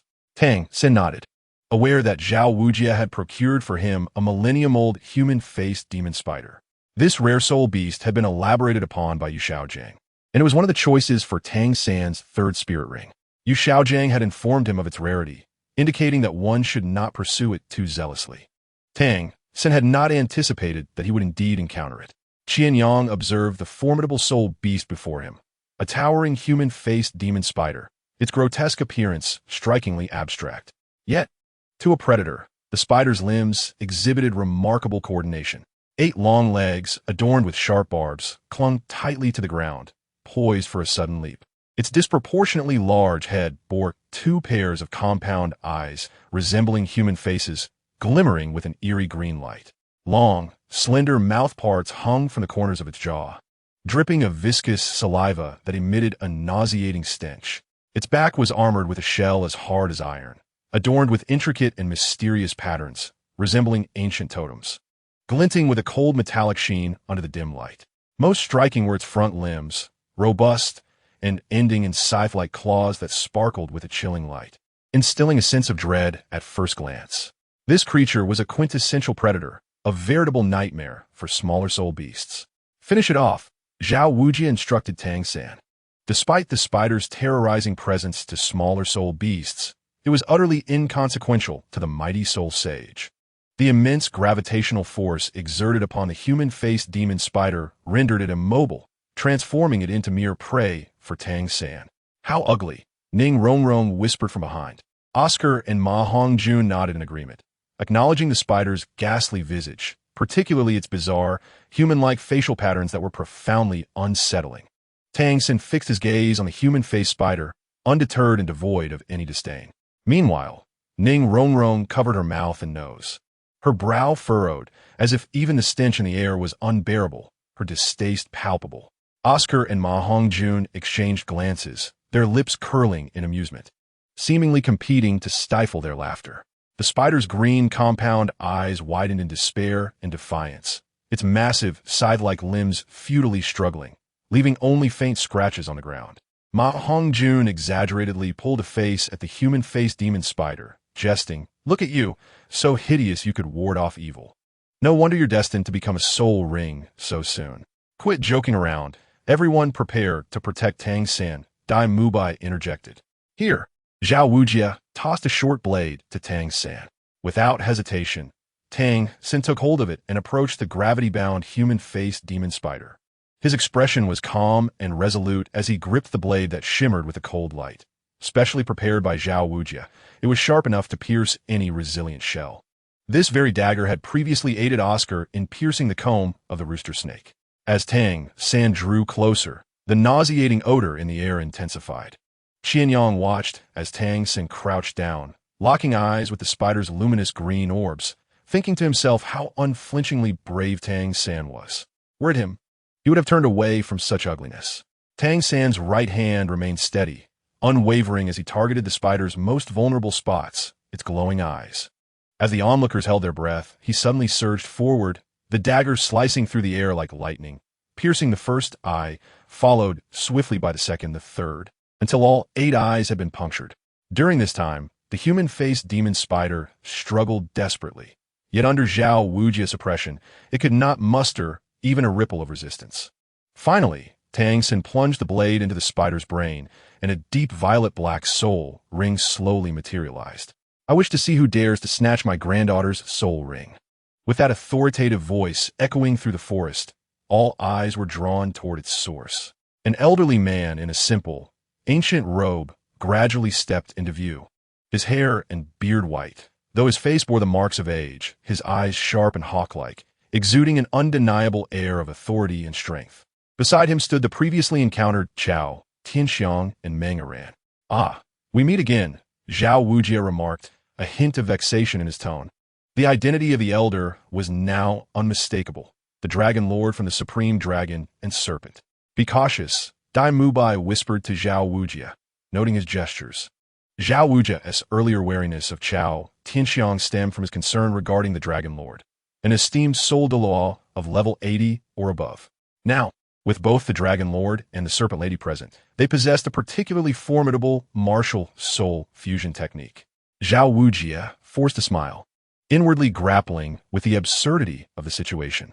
He had never found himself in such a subservient position.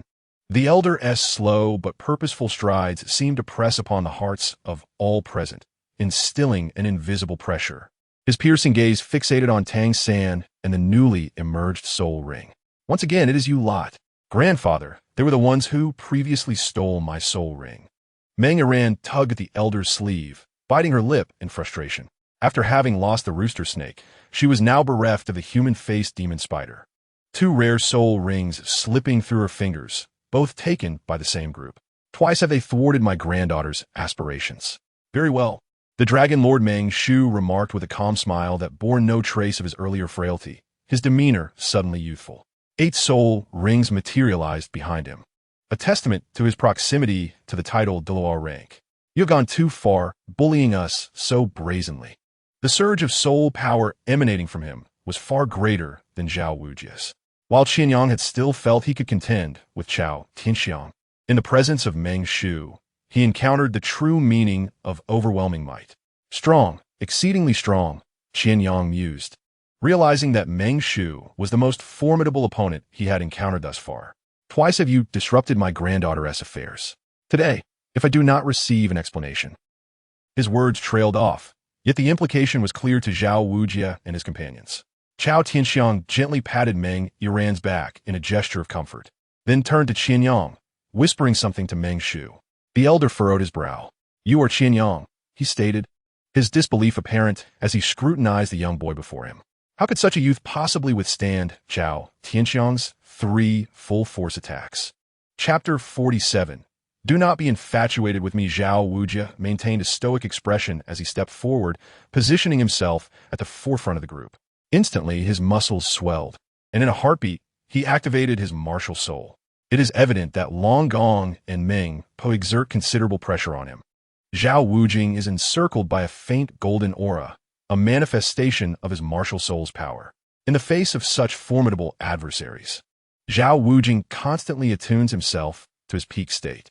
Long Gong and Meng Shu, renowned figures, live up to their illustrious reputations upon this encounter. The younger generation, Zhao Wujing, has long admired their names. His voice, deep and resonant, penetrates the ears of all present. Meng Shu casts a glance at Zhao Wujing. Indeed, the unmoving king is formidable, and his disciples are equally impressive. After seizing our prized chicken comb phoenix tail serpent, they have now taken our face demon spider. The 8 soul rings behind Meng Shu interlace powerfully, their energies merging. Shouldn't you offer me an explanation? Zhao Wujing inwardly laments. This is rather unfortunate. One cannot speak so directly to a senior. Zhao Wujing interjects. It was merely a coincidence. Oh, Meng Shu regards Zhao Wujing with interest. Are you suggesting that both instances were mere coincidences? The thought of such coincidences vexes Zhao Wujing. How could they encounter the soul beasts pursuing them on 2 occasions? Zhao Wujing, undeterred, nods under Meng Shu's scrutinizing gaze. Meng Shu merely smiles faintly. Very well. He glances at Qian Yang. Your name is Qian Yang, correct? I shall give you another opportunity. Will you join our family? Qian Yang shakes his head. Please keep your distance. I prefer to avoid any forces lacking a title Douluo. Such a minuscule force dares to invite me? He muses. Fine, I shall send you on your way. Meng Shu states nonchalantly, as his soul rings shimmer. He prepares to act, but Meng Yiran suddenly appears, gracefully positioning herself between him and Zhao Wujing. Her bright eyes flicker with determination. Grandfather, wait. Though her voice is soft, it carries an undeniable authority. Zhao Wujing reveals his soul rings as well, unwilling to become mere fodder. Under Zhao Wujing's subtle cue, Ning Rongrong activates her 7 treasures glaze tile, bestowing a layer of enhancement upon Zhao Wujing. At this moment, Meng Yiran intervenes. Both parties cease their actions simultaneously. Yiran, what are you doing? Meng Shu questions, perplexed by his granddaughter's intentions. He believes it imperative to swiftly eliminate these individuals to prevent further complications.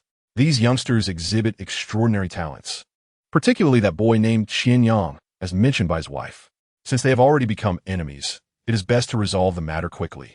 The reputation of the Overlord Dragon and Serpent, while not as notorious as Zhao Wujing's unmoving king, is hardly commendable. In this world, virtuous individuals do not survive long.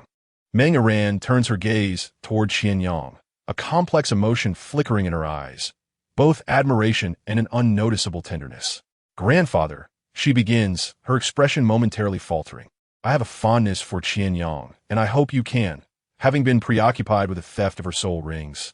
She now realizes the urgency of intervening as Meng Shu prepares to eliminate Qian Yang and his companions. The image of Qian Yang battling alongside her grandmother is etched indelibly in Meng Yiran's mind. Her pride crumbles in the face of his talent. The more prideful one is, the greater their pursuit of strength becomes, and the more they are drawn to the powerful. Moreover, Qian Yang possesses an undeniable charm.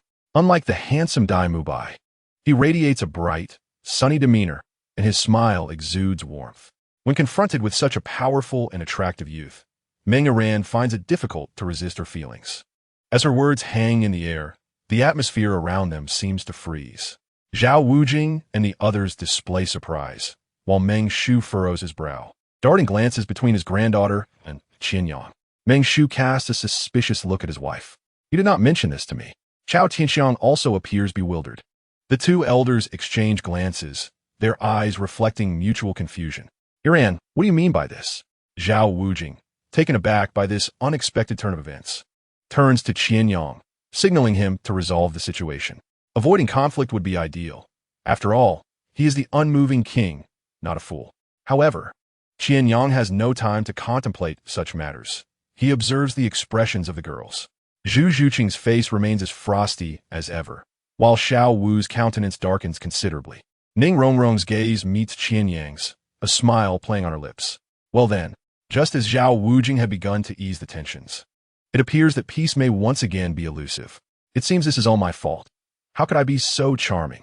After Meng Yiran's declaration, she suddenly realizes the implications of her words, her cheeks flushing a deep hue. Embarrassed, she lowers her head, her dark hair cascading down to shield half her face, adding an air of grace and shyness. Chao Tianxiang observes Meng Yiran's demeanor, understanding her granddaughter's feelings all too well. A young girl in love. Unbeknownst to Meng Yiran, her grandparents regard her and Qian Yang with contemplative expressions, stealing glances at Qian Yang. Her bright eyes shimmer with complex emotions, both the characteristic shyness of youth and a tinge of something deeper. It appears that conflict may be averted. Zhao Wujing assesses the situation, rubbing his hands together, feeling relieved. Engaging in a fight would be futile. Had it not been for Meng Yiran's sudden outburst, Zhao Wujing might have been compelled to summon Tang how to intimidate this couple. Otherwise, considering his strength, confronting this pair, who possess a martial soul fusion technique, would be akin to courting death. Young man, what are your thoughts? Meng Shu addresses Qian Yang. If Meng Yiran truly harbors feelings for him, their union would undoubtedly benefit their family. Qian Yang's talents are undeniable. While Meng Shu might not fully believe it, he sees no reason for his wife to deceive him. A 12-year-old soul master is already a formidable presence. Anyone would acknowledge his extraordinary potential for greatness. Yet, should one add that he, as a soul master, was able to withstand 3 full force strikes from Soul Emperor, combining these statements, one can only imagine the incredulity it would inspire. All eyes in the vicinity are drawn to Qian Yang. Apart from the 3 girls, the most animated is Oscar. This is my teacher, he exclaims, shaking his fists. I must learn from my teacher and strive to be like him. Ma Hongjun gazes at him with envy. Dai Mubai shoots a cold glance at Meng Yiran, remaining silent. Chapter 48. Successful absorption of the soul ring in truth. I am but an innocent child, Qian Yang muses. Yet, countless matters are beyond one's control. As the dust settles, conflict is averted. Zhao Wujing is not left battered. Tang San can peacefully absorb the face demon spider's soul ring, and after bidding farewell to Qian Yang, Meng Yiran follows Meng Shu and Chao Tianxiang in search of their 3rd soul ring. All is well, save for Xiao Wu's gloomy demeanor. Qian Yang and Meng Yiran agree to meet at Shrek Academy. In truth, Qian Yang is perplexed by Meng Yiran's sudden affection for him, but it certainly spares him from unnecessary trouble. Meng Yiran should also have a reward for signing in, although I am unaware of what it may be. Even the smallest of mosquitoes is still flesh, is it not? Moreover, the system has always been quite generous. It is strange, though, when Tang San absorbed the soul ring, Zhao Wujing and the others were protecting him, and Zhao Wujing noticed that Tang San's condition was rather poor. His aura seemed somewhat languid. This should not be the case. Suddenly, as if to confirm Zhao Wujing's suspicion, Tang San spat out a mouthful of blood. With this expulsion of blood, all foreboding omens arrived in succession. Tang San's complexion darkened at a visible rate. The color drained from his face, and his lips turned purple. This indicated a tendency towards poisoning. No, this is wrong. Zhao Wujing suddenly awakened. The age of the man-faced demon spider far exceeded the range for absorbing a 3rd soul ring. Zhao Wujing's face grew solemn as he fixed his gaze on Tang San, yet he found himself powerless to intervene. Qian Yang stood up, and a group gathered around. This soul ring surpassed the maximum age that Xiao San could endure. Oscar, filled with a mix of astonishment and urgency, hurriedly inquired, Teacher Zhao, what should we do? After all, they were brothers in the same dormitory, and Oscar had developed some affection for Tang San, naturally wishing for his safety. Qian Yang glanced at Tang San's condition, remaining unperturbed. As the child of fortune, this minor issue would not trouble him, just as his fallen heart flame could assist in refining his body. Tang San also possessed the Xiantian skill to strengthen himself. We must protect Tang San and ensure that no other distractions disturb him, Zhao Wujing murmured while observing Tang San. The rest is up to him. Under the watchful eyes of the others, Tang San's body seemed to be hammered repeatedly by an invisible giant hammer. Each inch of his skin surged with violent fluctuations of soul power, escalating the conflict with the man-faced demon spider's soul ring. The man-faced demon spider was already ferocious, and its soul ring was exceedingly violent and difficult to absorb. At this moment, Tang San was attempting to absorb a soul ring that exceeded his age limit. The difficulty of absorption was thus unimaginable. Tang San clenched his teeth, sweat and tiny droplets of blood intertwining and cascading down, only to evaporate upon hitting the ground. Xiao San, hold on. Oscar cheered Tang San on. The air around them seemed to solidify, and time slowed at that moment. Unlike when Oscar absorbed his soul ring, which was relatively safe, Tang San faced a life-threatening situation if he failed to endure. As the others watched, Tang San's body alternated between expansion and contraction, as if engaged in a silent struggle, each breath accompanied by violent tremors. The soul ring of the man-faced demon spider rampaged within him, attempting to devour him, while Tang San countered it with remarkable willpower. Fortunately, Tang San had the Xian skill. Otherwise, regardless of how extraordinary his willpower was, he would not have been able to withstand it. Tang San's body felt as if it were being torn apart and reassembled, each heartbeat resonating with the tremor of his soul. The soul ring of the man-faced demon spider transformed into a raging storm within him, with the rampaging soul power cutting through his meridians and marrow like sharp blades. His eyes were tightly shut, brows furrowed, veins bulging on his forehead, twisted like a coiling dragon, revealing the torment he was enduring. Sweat and blood intertwined, flowing from his forehead and dripping onto his clothing, only to be instantly evaporated by the heat, leaving mottled traces. The air was thick with a mixture of blood and a foul odor. Tang San's hands were clenched into fists, his nails digging deep into his palms, blood staining his fingertips, yet he seemed oblivious, his entire focus on the fierce battle within his body. Qian Yang recalled his own experience of absorbing a soul ring. It seemed effortless, akin to drinking plain water. Even when the first soul ring of the Shanhai Jing reached over 9,000 years, far exceeding the age limit, Qian Yang had faced no issues. At that moment in Tang San's spiritual world, scenes shifted. A wave of malevolent energy invaded Tang San's consciousness. The resentment of the man-faced demon spider intertwined with his mind. In Bashu, at the peak of Ghost Sea trouble, a young man clad in gray stood, dressed in the attire of an outer disciple of the Tang sect. How'd I end up here? Tang San was struck with terror. He could not forget this place, even in his dreams. But why had he returned? Had he not perished at the cliff's edge and traversed to another world? That world possessed martial souls, and his martial soul was blue silvergrass.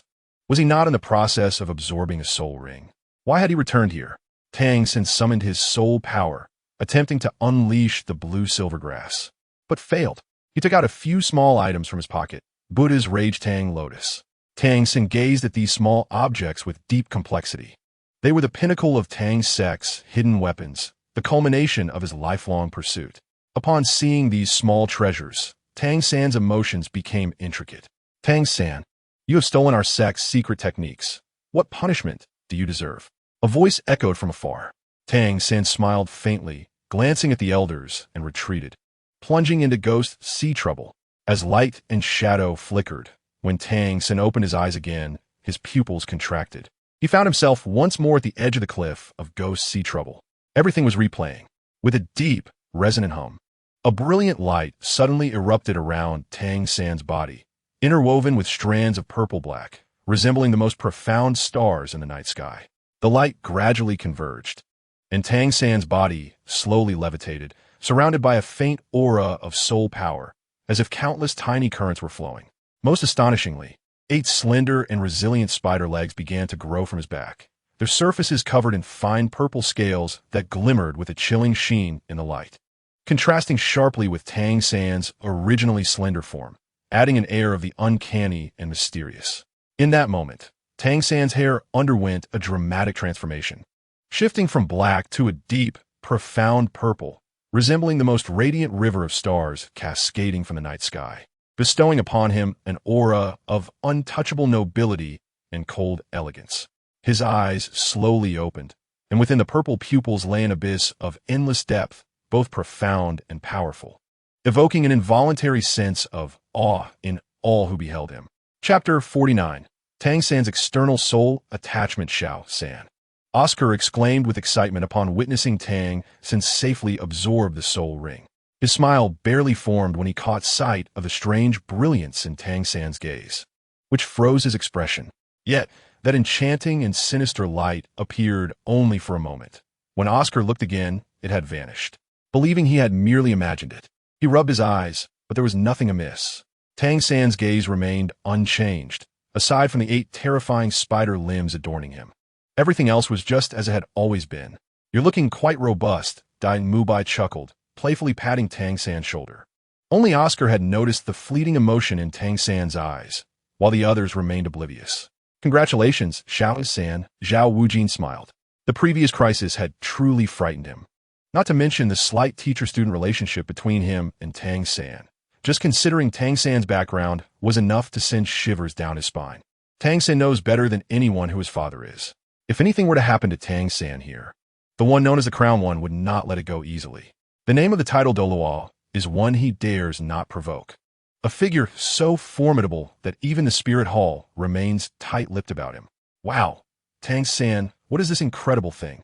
Ma Hongjuan's attention was drawn to the 8 spider spears extending from Tang San's back.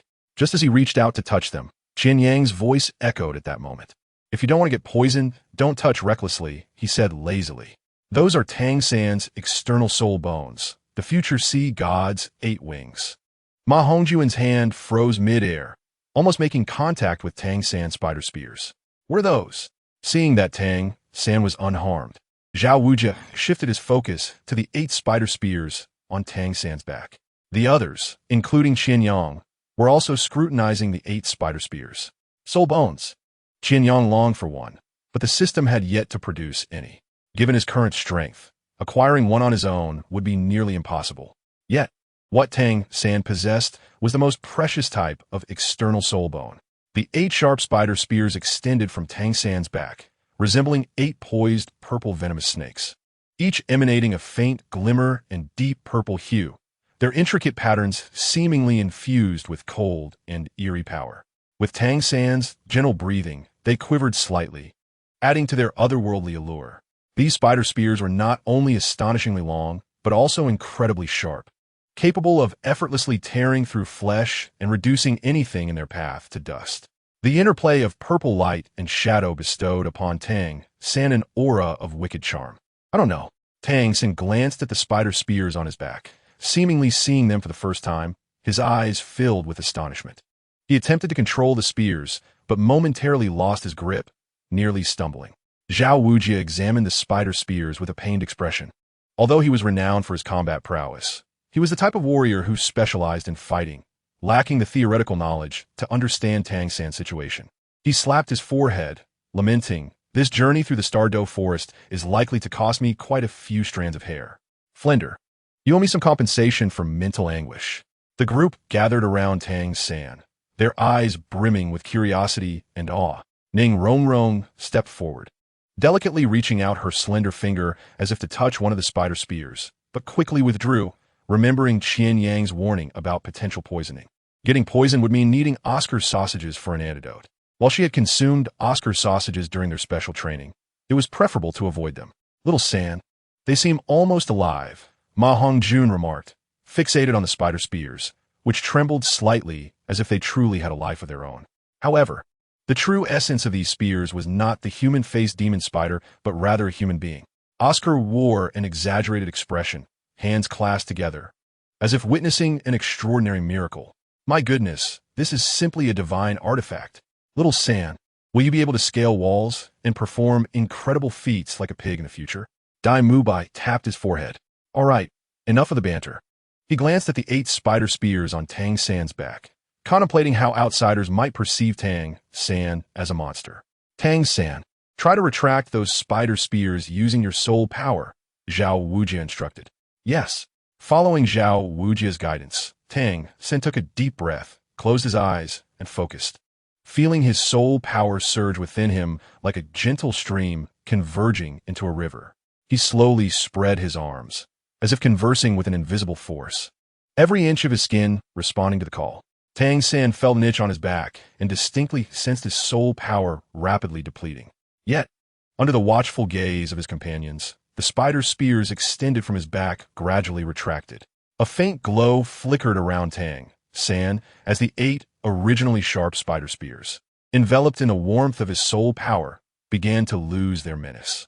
They began to wriggle as if tamed, eventually conforming to Tang San's back, disappearing beneath his sturdy ribs, leaving only faint purple patterns that shimmered beneath his skin. Remarkable, he can actually retract them, Oscar exclaimed in wonder. As Tang San successfully concealed the 8 spider spears, Zhao Wujie exhaled a sigh of relief, glancing at the others. Regardless of how it happened, our gains this time are substantial. Both Oscar and Tang San have reached the 30th level of Soul Master, Zhao Wujie said, a smile tugging at the corners of his mouth. Although the journey had been fraught with peril, encountering formidable spirit beasts and the tense moment of Tang San absorbing a soul ring, the outcome was ultimately favorable. He looked at the remaining members. You all must intensify your training to catch up with them. Yes, teacher, the group responded. Among them, Xiao Wu was unconcerned, knowing she could easily break through to level 30 whenever she wished. Ma Hongjun, hindered by his evil fire, had a sporadic training routine, feeling pressure but uncertain of how long he could persist. Zhu Zhuqing's eyes were resolute. The breakthroughs of Oscar and Tang San served as significant motivation for her to grow stronger. She had her reasons for wanting to become powerful, which no longer solely revolved around Dai Mubai. Yet, she remained determined to improve. Among the group, Ning Rongrong felt the most disheartened. The pride of the 7 treasure glazed tile sects little which had diminished during this experience. Oscar, a 14-year-old food-type soul master, and Tang San, a 30-year-old soul master of the blue silvergrass, possessed talents far superior to her own. Moreover, there was Qian Yang. Ning Rongrong cast a glance at Qian Yang, who smiled back at her. As night fell, traversing the Star Doe forest in darkness was not a wise decision. Visibility was severely reduced for humans, while soul beasts thrived in the shadows. The group set up their tents and took turns keeping watch. Qian Yang and Zhao Wujie took on the roles of the main sentinels, covering the first and second halves of the night respectively. Given Qian Yang's strength, Zhao Wujie found it challenging to regard him as just an ordinary student, so Qian Yang naturally took the first watch. Thank you for your hard work, Teacher Qian Yang. Oscar waved at him with a smile before retreating into the tent. The recent days had been exhausting for them. Qian Yang shook his hand, wishing the others in the adjacent tent would bid him good night. Unfortunately, none of the 3 girls acknowledged him. Yawning, Qian Yang leaned against a tree, his eyes half closed. Having him on watch was indeed a wise use of resources. With his keen eyesight, the night was as bright as day for him. The tranquil atmosphere, devoid of distracting noise, allowed him to perceive even the subtlest of details. Leaning against the tree, his eyes shimmered with a faint golden glow, piercing through the layers of darkness and capturing every detail around him. The surrounding thickets lost their concealment in his eyes. Every vein of the leaves was distinctly visible, and even the subtle tremors of grass blades swayed by the distant breeze did not escape his keen perception. With eyes akin to the legendary fire eyes of Sun Wukong, capable of discerning fortunes over 1,000 miles by day and several hundred by night, Qian Yang's vision, though limited by his own strength, allowed him to see with absolute clarity within a radius of 500 meters. He gradually surveyed his surroundings, his golden gaze resembling 2 invisible swords, slicing through the darkness of the night and rendering any lurking danger visible. A nocturnal soul beast stealthily approached the edge of the camp, intending to launch a surprise attack under the cover of darkness. Yet it was laid bare under Qian Yang's sharp gaze. The beast hesitated, sensing an unprecedented threat, and ultimately retreated, vanishing into the deeper shadows. Qian Yang sheathed the shuriken in his hand. It was merely a soul beast of around 100 years old. Had it dared to advance, it would have met its demise. Qian Yang felt no guilt in slaying soul beasts. The heavens nurture all beings, yet humanity offers nothing in return. However, due to Xiao Wu's influence, he would not indiscriminately kill soul beasts unless provoked. Suddenly, a tent behind him was drawn open, and a young man with a hint of purple in his hair emerged. In the darkness, his gaze was equally profound. It was Tang San. That depth of gaze was naturally a reflection of the purple extreme demon eye. The moonlight was faint, and the stars twinkled, elongating the silhouettes of the two as they intertwined in the tranquility of the forest night. Qian Yang, for some inexplicable reason, recalled that night after Shui left. Following dinner at home, he had walked towards the wooden cabin and encountered Tang San on the way. Neither spoke. The road was wide, and they went their separate ways. Yet, on this same night, he found Tang San approaching him. This was different from that evening when their paths had briefly crossed. Tang San walked toward Qian Yang with measured steps, his eyes flickering with complex emotions, as if words were lodged in his throat. He gently patted Qian Yang's shoulder. Qian Yang was somewhat puzzled by Tang San's sudden display of closeness. Their relationship had remained distant, intentionally maintained by Qian Yang, although they hailed from the same village. Their childhood animosities were inconsequential in adulthood. They should have become good friends. Yet, Qian Yang had deliberately avoided Tang San, perhaps due to the indelible impression Tang San had left on him from his previous life, filled with countless misdeeds. Thus, he always felt that their relationship would not flourish.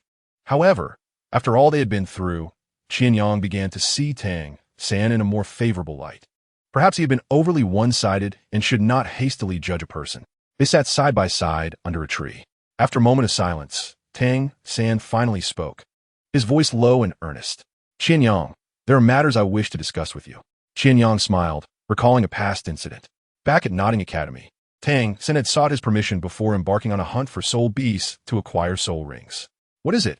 Tang San began, and, at this close distance, they could see each other's expressions clearly. We are.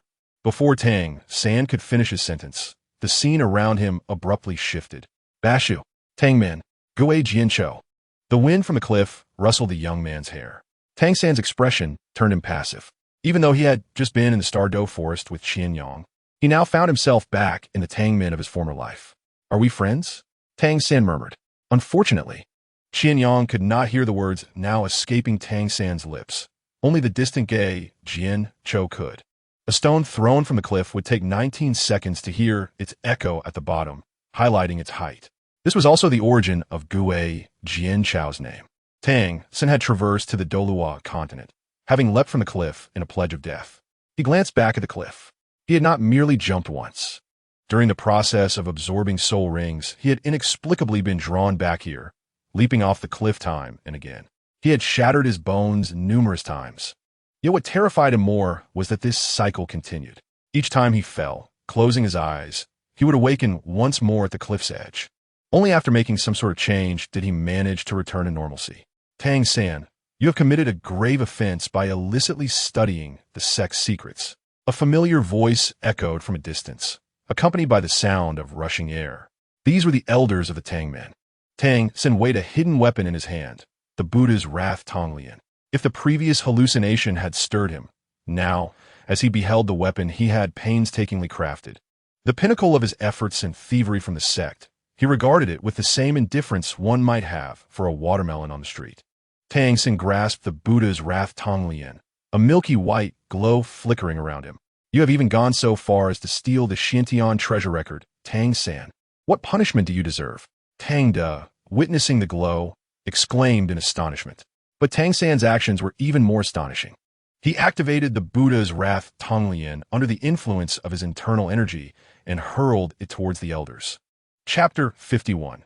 The subtle turn of fate. The brilliance of the Buddha's Wrath Fire Lotus surged, and the elders' resistance was utterly futile against this foremost concealed weapon of the Tangmen. Effortlessly dispatching the Tangmen elders, a flicker of sinister light passed through Tang San's eyes, only to be quickly subdued. Had Oscar been present, he would have recognized that peculiar glint in Tang San's gaze as identical to one he had seen before. This time, the recovery of Tang San's clarity took a bit longer, and upon regaining his composure, he glanced at Gui Jianchou before leaping off the cliff without a trace of hesitation. Through repeated experiments, Tang San realized that only by eliminating Tang Da and the other elders of the Tangmen could he break free from this environment and return to reality. The howling wind rushed past him from both sides, and an intense pain engulfed his entire being. Before him, the world faded to black and then brightened once more. His hearing returned, followed by the restoration of his other senses. Tang San opened his eyes, wide with astonishment. Everything remained unchanged before him. Bashu, Tangmen, Gui Jianchou, all was as it had been. What? Qian Yang did not catch all of Tang San's words. After starting to speak, Tang San fell silent and simply gazed at him. Tang San, what are you talking about? Qian Yang inquired. Why did Tang San give him such a strange feeling? It's nothing, Tang San replied, casting a deep glance at Qian Yang. This man could very well become a formidable adversary for me, Tang San, despite the night concealing their surroundings. However, with Qian Yang's keen perception, he distinctly noticed the unsettling gaze of Tang San. It was an expression that made him quite uncomfortable. I'm heading back. Tang San's voice was gentle. Yet, under Qian Yang's deliberate scrutiny, Tang San's lips did not exhibit their usual natural uplift. This softness in his tone appeared to be a conscious effort. Why? Qian Yang found himself perplexed. In that fleeting moment, Tang San seemed to transform into an entirely different individual, evoking a sense of unfamiliarity in Qian Yang. What Qian Yang did not realize was that in that brief instant, Tang San had undergone countless retrospections. Merely using the Buddha's wrath to eliminate the Tang sect's elders was insufficient. He had also slaughtered all the inner disciples. Yet that was still not enough. He continued to kill without restraint. Tang San had eradicated every member of the Tang sect as he leaped down into the abyss. Upon opening his eyes, he found himself still standing on the precipice, the wind brushing against his brows. He was utterly shattered. Finally, he had annihilated the entire Tang sect, leaving no one to draw breath. Tang San returned once more to this place. Fate began to shift. In the Stardow forest, the group returned safely. When Flandra learned that Tang San had also broken through to level 30, he beamed with joy and remarked to the man beside him, So, how do you find our teaching standards? The man in the long robe, holding a cup of tea, cast a fleeting glance at Flandra. When Xiao San came, he was already at level 29. Isn't it quite normal for him to have reached level 30 now? Don't flatter yourself, Flandra. You Xiaojiang. Your words render our conversation rather dull, Flandra replied. The man sitting opposite Flandra was none other than Tang San's master, the master of martial soul theory, Yu Xiaojiang. How is that child, Qian Yang? Yu Xiaojiang inquired, turning to Zhao Wujie. At the mention of Qian Yang, even Flandra's previously jovial expression shifted to one of respectful silence. This respect was not directed towards the current Qian Yang, but everyone understood that he would undoubtedly grow into a formidable soul master capable of altering the world. Before Zhao Wujie could respond, Flandra interjected. That child's talent is unprecedented in my experience. He possesses a weapon martial soul. However, in terms of speed, explosive power, and perception, his prowess is unparalleled, devoid of any weaknesses. Flandra spoke earnestly, recalling the time he had fled to the Soto City Soul Arena to watch a match. Qian Yang had faced Chun Feng, whose strength, while not formidable among soul respecters, was certainly top tier in raw physical power. After employing his second soul skill, it was unlikely that anyone at the soul respect level could rival Chun Feng. Yet, Qian Yang had astonishingly overpowered him with sheer strength. Despite not being a strength-type battle soul master, his martial soul was a weapon type. Listening to Flandra, Yu Xiaojiang fell into contemplation. After a while, he slowly voiced his thoughts. Indeed, that child's talent is nothing short of monstrous. It is already quite a feat for an ordinary soul master to reach the pinnacle in one domain, yet he has excelled in multiple fields. You are well versed. What could be the nature of his martial soul? Flandra inquired, asking two questions in quick succession. As someone who had traversed far and wide as the leader of the Golden Triangle, Flandra had encountered many peculiar martial souls, but none were as illogical in strength as Qian Yang's. Rare. Regarding the martial soul, Flandra observed his companion shaking his head. I have not encountered any records pertaining to his martial soul, Yu Xiaojiang replied. He had perused countless tomes, yet found no mention of Qian Yang's martial soul in any literature. Even you are unaware? Flandra gasped. You may not have a profound understanding of Qian Yang. Zhao Wujie suddenly interjected. Both men turned their attention to him. Zhao Wujie spoke.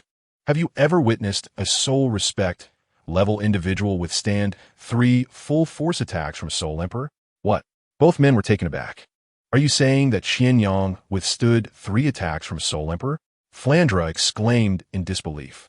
But that's a Soul Emperor. How could a soul respect level master endure such strikes? 3 full force blows. Zhao Wujie dropped another bombshell. Chao Dian Xiang, Yu Xiaojiang interjected. Earlier, Zhao Wujia had briefly recounted their encounters in the Stardow Forest, including their encounter with the invincible dragon snake. Indeed, Chao Tianxiang, Zhao Wujia nodded. Chao Tianxiang and Meng Shu were both renowned figures with considerable experience. Chao Tianxiang was not an ordinary Soul Emperor. Flandre pondered before asking Zhao Wujia, "Are you certain that Chao Tianxiang exerted full force and held nothing back?" Flandre remained skeptical, although he was aware of Qian Yang's strength. The idea of a soul respect level individual enduring 3 full-strength attacks from a Soul Emperor seemed far-fetched.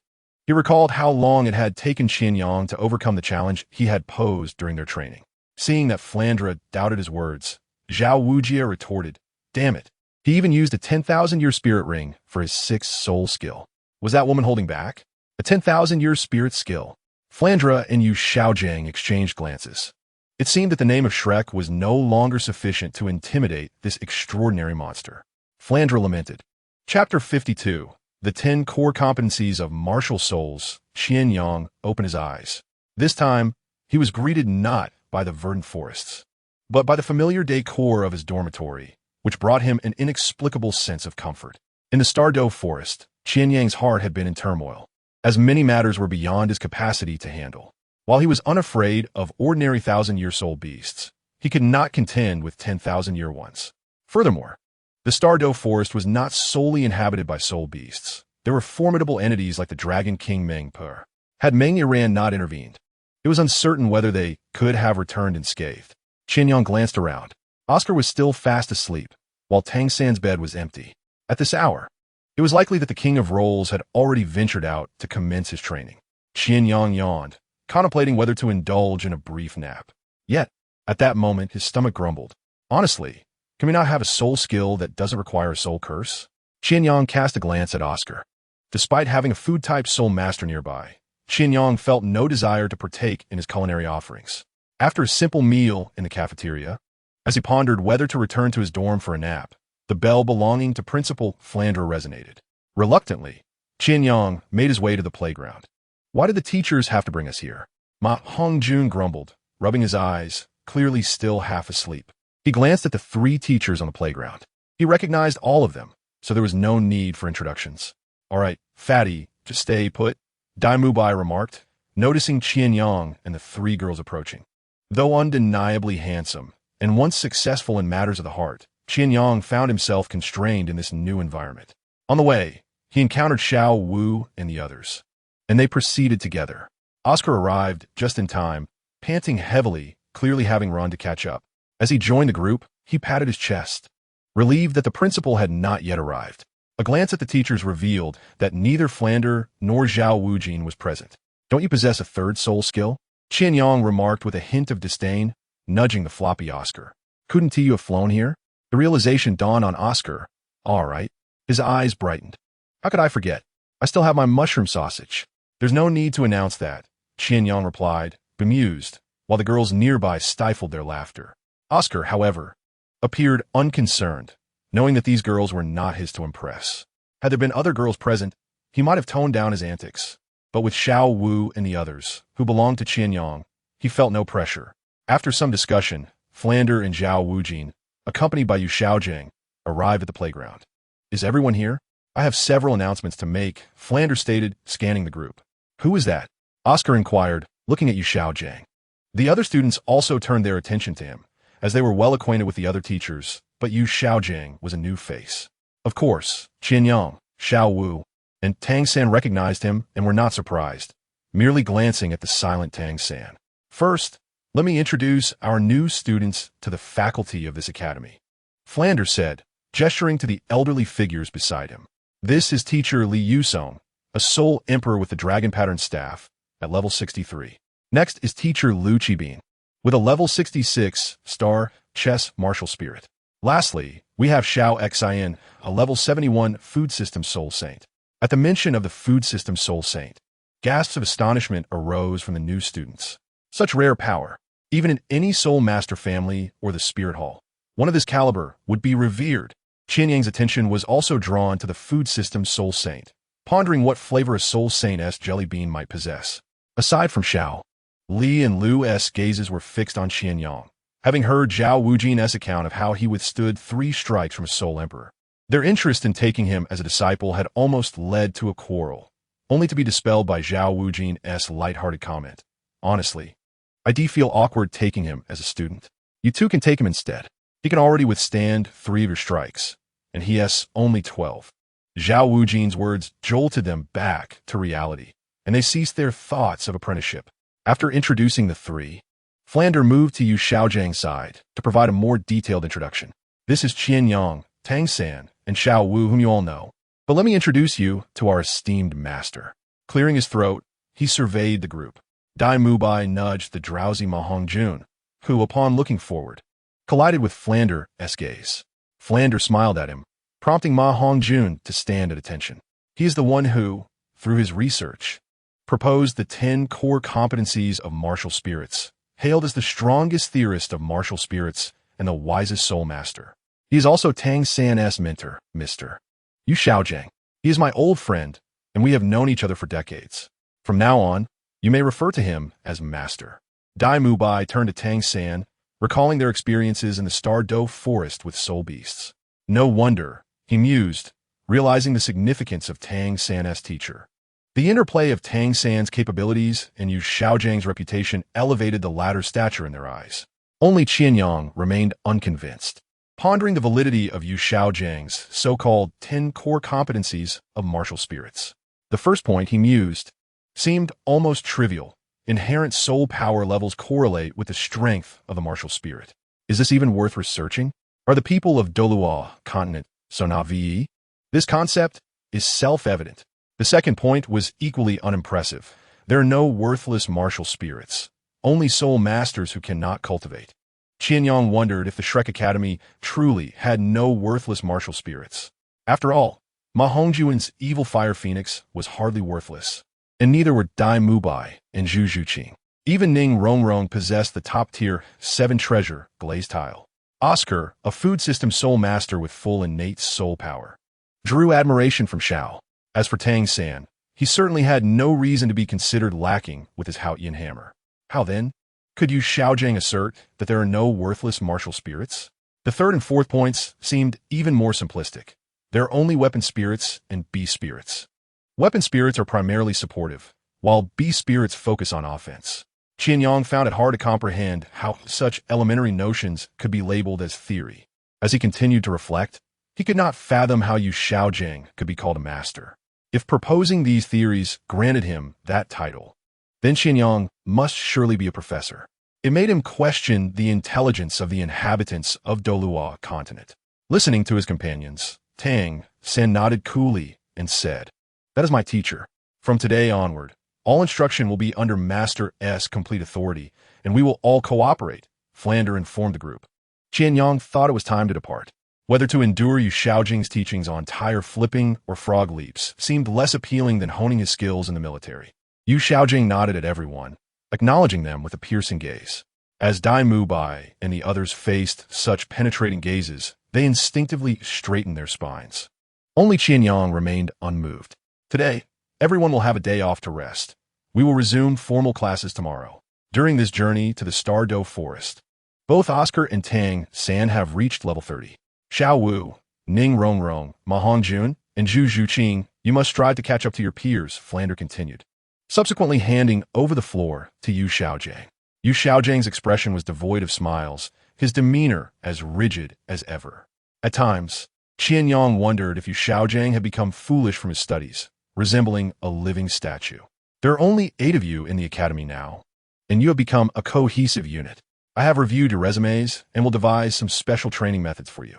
Aside from cooperating with me, I do not wish to hear any other sounds. Yu Xiaozhang's cold visage appeared particularly stern. Next, I will arrange you in order of age. Number 1, Dai Mubai. Number 2, Oscar. Number 3, Tang San. Number 4, Ma Hongjun. Number 7, Zhu Zhuqing. Qian Yang felt a sense of dissonance upon hearing the age order from number 4.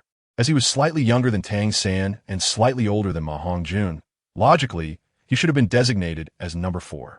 Are you wondering why Qian Yang is not included?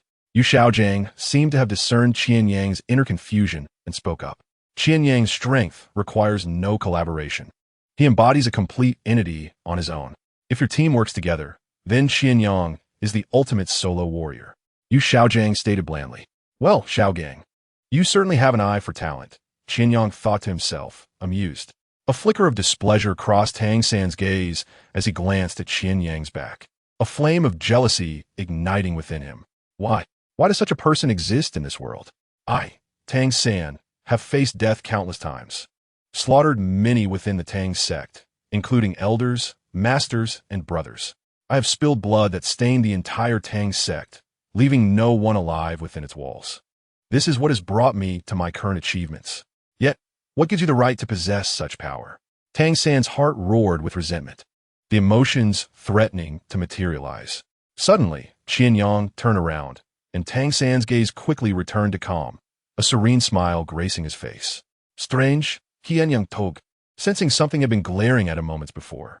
Ah, the peculiar sixth sense of a man, he mused internally. The other Shrek students, upon hearing Yu Xiaojiang's words, displayed neither bitterness nor any other emotions. Yu Xiaojiang was right. They had witnessed Qian Yang's prowess firsthand, whether it was during his battle against Zhao Wuji upon arriving at the academy or his confrontation with Flander, and subsequently in the Stardow Forest where he had effortlessly bested 3 opponents. Qian Yang had already proven his capabilities. It would be odd for him to collaborate with them. Perhaps they would still be activating their martial souls while Qian Yang had already dispatched their enemies with remarkable efficiency. As for me, I should still be able to cooperate with Qian Yang, Ning Rongrong proclaimed proudly to Yu Xiaojiang. Her martial soul was the 7 treasures glazed tile, possessing a remarkable ability to ignore level enhancements. This meant that regardless of whether a soul master was at level 99 or level 1, the 7 treasures glazed tile would augment at the highest base level without diminishing due to the soul master's rank. This was the reason the 7 treasures glazed tile held its esteemed title as the 2nd most powerful sect in the world. However, Yu Xiaojiang merely cast a dismissive glance at Ning Rongrong. You can indeed provide Qian Yang with some enhancement, but does he even require your modest contribution? Yu Xiaojiang showed no mercy towards Ning Rongrong, stating that everyone was merely a disciple of the upper 3 sections. If you were to collaborate with Qian Yang, not only would he need to protect you, but the benefits you provide are negligible. Yu Xiaojiang's thoughts were straightforward. Since Qian Yang could fight, endure output, and even provide for himself, why would he need to carry an additional burden? Ning Rongrong bit her lip, unable to articulate a response. I cannot do it, she thought, feeling increasingly dejected. Yu Xiaojiang showed no mercy, his tone tinged with disdain. In a team, Ning Rongrong's 7 treasures glazed tile could indeed exert its full potential. But for Qian Yang, its effects were minimal, and the thought of carrying an extra weight was unwelcome. Ning Rongrong felt as though she had faced a series of blows since arriving at the academy, her complexion paling as words failed her. Suddenly, she felt a hand on her shoulder. Turning around, she found Qian Yang, who was patting her shoulder and giving her a thumbs up. Wait until I break through to title Douluo, and then you can enhance me while I take down a god, Qian Yang said with a smile. Ning Rongrong gazed deeply at Qian Yang, as if a fleeting moment could stretch into eternity. Little did Qian Yang know, years later, his words would eerily come true. Yu Xiaojiang observed Qian Yang's gesture, uninterested in offering any words of comfort to Ning Rongrong. He spoke only the truth. All right, everyone, you may disperse. We shall gather here tomorrow morning, and I expect to see all of you at breakfast, the master instructed. The teachers departed. Oscar stood beside Tang San. Hey, Xiao San. Your teacher seems even more formidable than Flander, he remarked. Tang San smiled faintly, choosing not to respond. Oscar sensed something peculiar about Tang San today. However, after surveying the group, he confirmed that Tang San was still Tang San, not some transformed version. All right, everyone, let's go. What are we waiting for? I'm heading to Soto City. Anyone care to join me? Ma Hongjun called out to the group, his pent-up energy seeking an outlet. Oscar yawned, replying, not going. I need sleep. He glanced at the girls, who offered no reaction. Big brother Dai, come with me. Ma Hongjun grinned. Don't you want to see your twin sisters? Dai Mubai wore a stoic expression. The pressure from Qian Yang was becoming increasingly burdensome. He still held a slight lead in soul power level, but he knew this meager advantage would soon be overtaken by Qian Yang. Quietly, Dai Mubai had been competing against Qian Yang, but each comparison only revealed the widening gap between them. Forget it, I need to train. After Dai Mubai uttered these words, he lifted his foot and departed.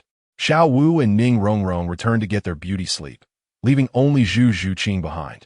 However, Ma Hongjun did not foolishly provoke this aloof beauty. He gazed at Dai Mubai's retreating figure, having expected his companion to join him, as they often did in the past. It was indeed puzzling. What had happened to their leader these days? Had he lost his mind? Ma Hongjun muzed. He then glanced at Qian Yang and Tang San. Are you two coming along? I'll accompany you. Tang San nodded first, intending to visit the blacksmith to forge some hidden weapons, as he desperately needed to strengthen his prowess. He subtly assessed whether he could take down Qian Yang. If anyone's to blame, it's your fault for being so strong, Tang San murmured inwardly. I want to go too. Let us go together. Qian Yang decided to head to Soto City. He wished to see the Soul Arena. After all, it was 10 gold coins daily. Zhu Zhuqing looked at Qian Yang and inquired, what are you going to do? I'm going to the Soul Arena. Care to join? Qian Yang replied. Zhu Zhuqing had been keeping a close eye on him, and Qian Yang wondered if she thought he possessed some secret technique or unique training method. In truth, he did have a special training method, and he revealed this to Zhu Zhuqing without any concealment, but unfortunately, she did not believe him. Really? I just need to kiss someone to grow stronger. Zhu Zhuqing likely thought he wished to sharpen his skills through practical combat, and she readily agreed to accompany him. Ma Hongjun grinned. It seemed he wouldn't be lonely with them around. However, soon Ma Hongjun's smile faded, as Qian Yang only exchanged a few words with Zhu Zhuqing along the way. He attempted to coax Tang San into joining him for a massage, but Tang San remained stoic, merely casting him a fleeting glance without a word. The atmosphere during the journey was as cold as ice, prompting Ma Hongjun to hastily bid farewell upon arriving in Soto City. He craved warmth to soothe the frustration of dealing with Tang San's icy demeanor. Qian Yang and Tang San parted ways, with Qian Yang and Zhu Zhuqing heading straight for the Soul Arena. Perhaps due to Qian Yang's remarkable strength, many recognized him as soon as he arrived, and the crowd erupted in cheers for him, making him feel like a muscular gladiator. Such a thought was absurd. He shook his head to dismiss it. He preferred to think of himself as a boxing champion. If it were boxing, Qian Yang would most likely be a top-tier fighter with dominance surpassing Tyson. After signing up, he and Zhu Zhuqing waited in the lounge filled with numerous waiting soul masters. However, this time, no one dared to tease Zhu Zhuqing as Qian Yang sat nearby. Qian Yang had only competed twice in the Soto City Soul Arena, yet his results were impressive. Once, he defeated Chun Feng, and the second time, he knocked out a disrespectful soul master, causing him to spit blood. On both occasions, Qian Yang did not use his martial soul. Rumor had it that the soul master he had knocked off the stage ended up paralyzed, reduced to a mere shadow of his former self. A soul master turned invalid. Such a fate was arguably worse than death itself. Next up, Soul Master Qian Yang. The cheers resonated throughout the arena. Qian Yang rose slowly, and outside, the applause blended into a single roar. The spectators, unlike the competing soul masters, craved excitement, bloodshed, and sheer thrill. They were merciless in their expectations. Zhu Zhuqing observed intently, hoping to glean something from the experience. Although Qian Yang was a weapon martial soul master, he relied more on his combat techniques, winning through sheer force. Zhu Zhuqing aimed to learn from these encounters. Her expression shifted momentarily, as it seemed she had overthought things. On the stage, Qian Yang dispatched his opponent with a straightforward punch, leading the soul master to concede without any display of skill. Zhu Zhuqing could clearly see the trajectory of Qian Yang's punch. It was a direct assault. A single strike fell upon the adversary, epitomizing the aesthetic of sheer violence and the absolute concept of physics. Imagine a lightweight boxer on the ring facing not Tyson, but a Tyrannosaurus Rex. What a spectacle that would be. In this moment, Qian Yang resembled that very dinosaur. Chapter 55. Ironclad tortoise. The cheers erupted as Qian Yang stepped off the stage. Having spent less than 10 minutes in the ring, most of which was consumed by the announcer's introductions. Daily task completed. Qian Yang turned to Zhu Zhuqing, who was also gazing at him, her eyes revealing thoughts unknown. Returning to the stands, Qian Yang settled beside Zhu Zhuqing. How'd you do that? She earnestly inquired. Qian Yang felt her expression mirrored that of diligent students from his past life, taking notes and absorbing every detail. Yet, he found it challenging to articulate his method. He couldn't simply explain that he defeated his enemy with a single punch, as there was no elaborate process to describe. It was equally difficult to explain the 8 extremes collapse to her. He couldn't just ask if Zhu Zhuqing had read a novel called Battle Through the Heavens, featuring a character named Yan Emperor Xiaoyan. When faced with sufficient power, any technique appears frivolous. He told Zhu Zhuqing, strength conquers all. Zhu Zhuqing pondered for a moment before nodding. I understand, she stated. Qian Yang looked at her in confusion. Had she truly grasped anything? What do you understand? He wondered aloud. Yet Zhu Zhuqing seemed to have gained insight. The next match featured Grandmaster Zhu Zhuqing against Grandmaster Mu Yan. I'm off, Zhu Zhuqing said, rising and addressing Qian Yang before making her way past him to the stage. The audience for Grandmasters was evidently smaller than for Soul Masters. As spectators knew that higher-ranked Soul Masters fought more spectacularly, they were indeed choosy. However, as Zhu Zhuqing took the stage, the crowd noticeably swelled, drawing in a throng of admirers. Qian Yang scanned the faces of those captivated by Zhu Zhuqing. Each individual who met his gaze instinctively turned away. Here, strength reigned supreme, and Qian Yang was undeniably a formidable presence. Go fetch my brother, a young man in the audience corner leered at the long-haired girl on stage, lingering his gaze on her chest for a moment before leaning toward his companion. Boss, that girl-esque partner is a powerful soul master. His minion whispered in his ear while eyeing Qian Yang's position. Although the young man's subordinate did not witness the confrontation between Qian Yang and Qin Feng, he had seen with his own eyes how Qian Yang had knocked a soul master off the stage, causing him to spit blood. Thus, he thought it would be wise not to provoke him. After all, he was merely a brat. The soul master had merely been fortunate enough to attain that rank. So what was there to fear? His elder brother was a soul sect master. The young man cast a disapproving glance at his subordinate, feeling quite dissatisfied with his dissenting opinion. He then looked up at Zhu Zhuqing on the platform. Hurry up. If you're late, I will have words with you. He instructed his subordinate. Understood. The subordinate dashed towards the arena's entrance. Meanwhile, Qian Yang was oblivious to the happenings in the corner. His attention was focused on the match unfolding before him. Zhu Zhuqing was engaged in battle with an opponent who also wielded a beast martial soul. Unfortunately for her, she faced a soul master whose abilities were specifically designed to counter hers. This soul master's spirit was that of a sea turtle, a creature renowned for its formidable defenses. Zhu Zhuqing, being an agility-focused fighter, found her attacks ineffective against this opponent's robust defenses.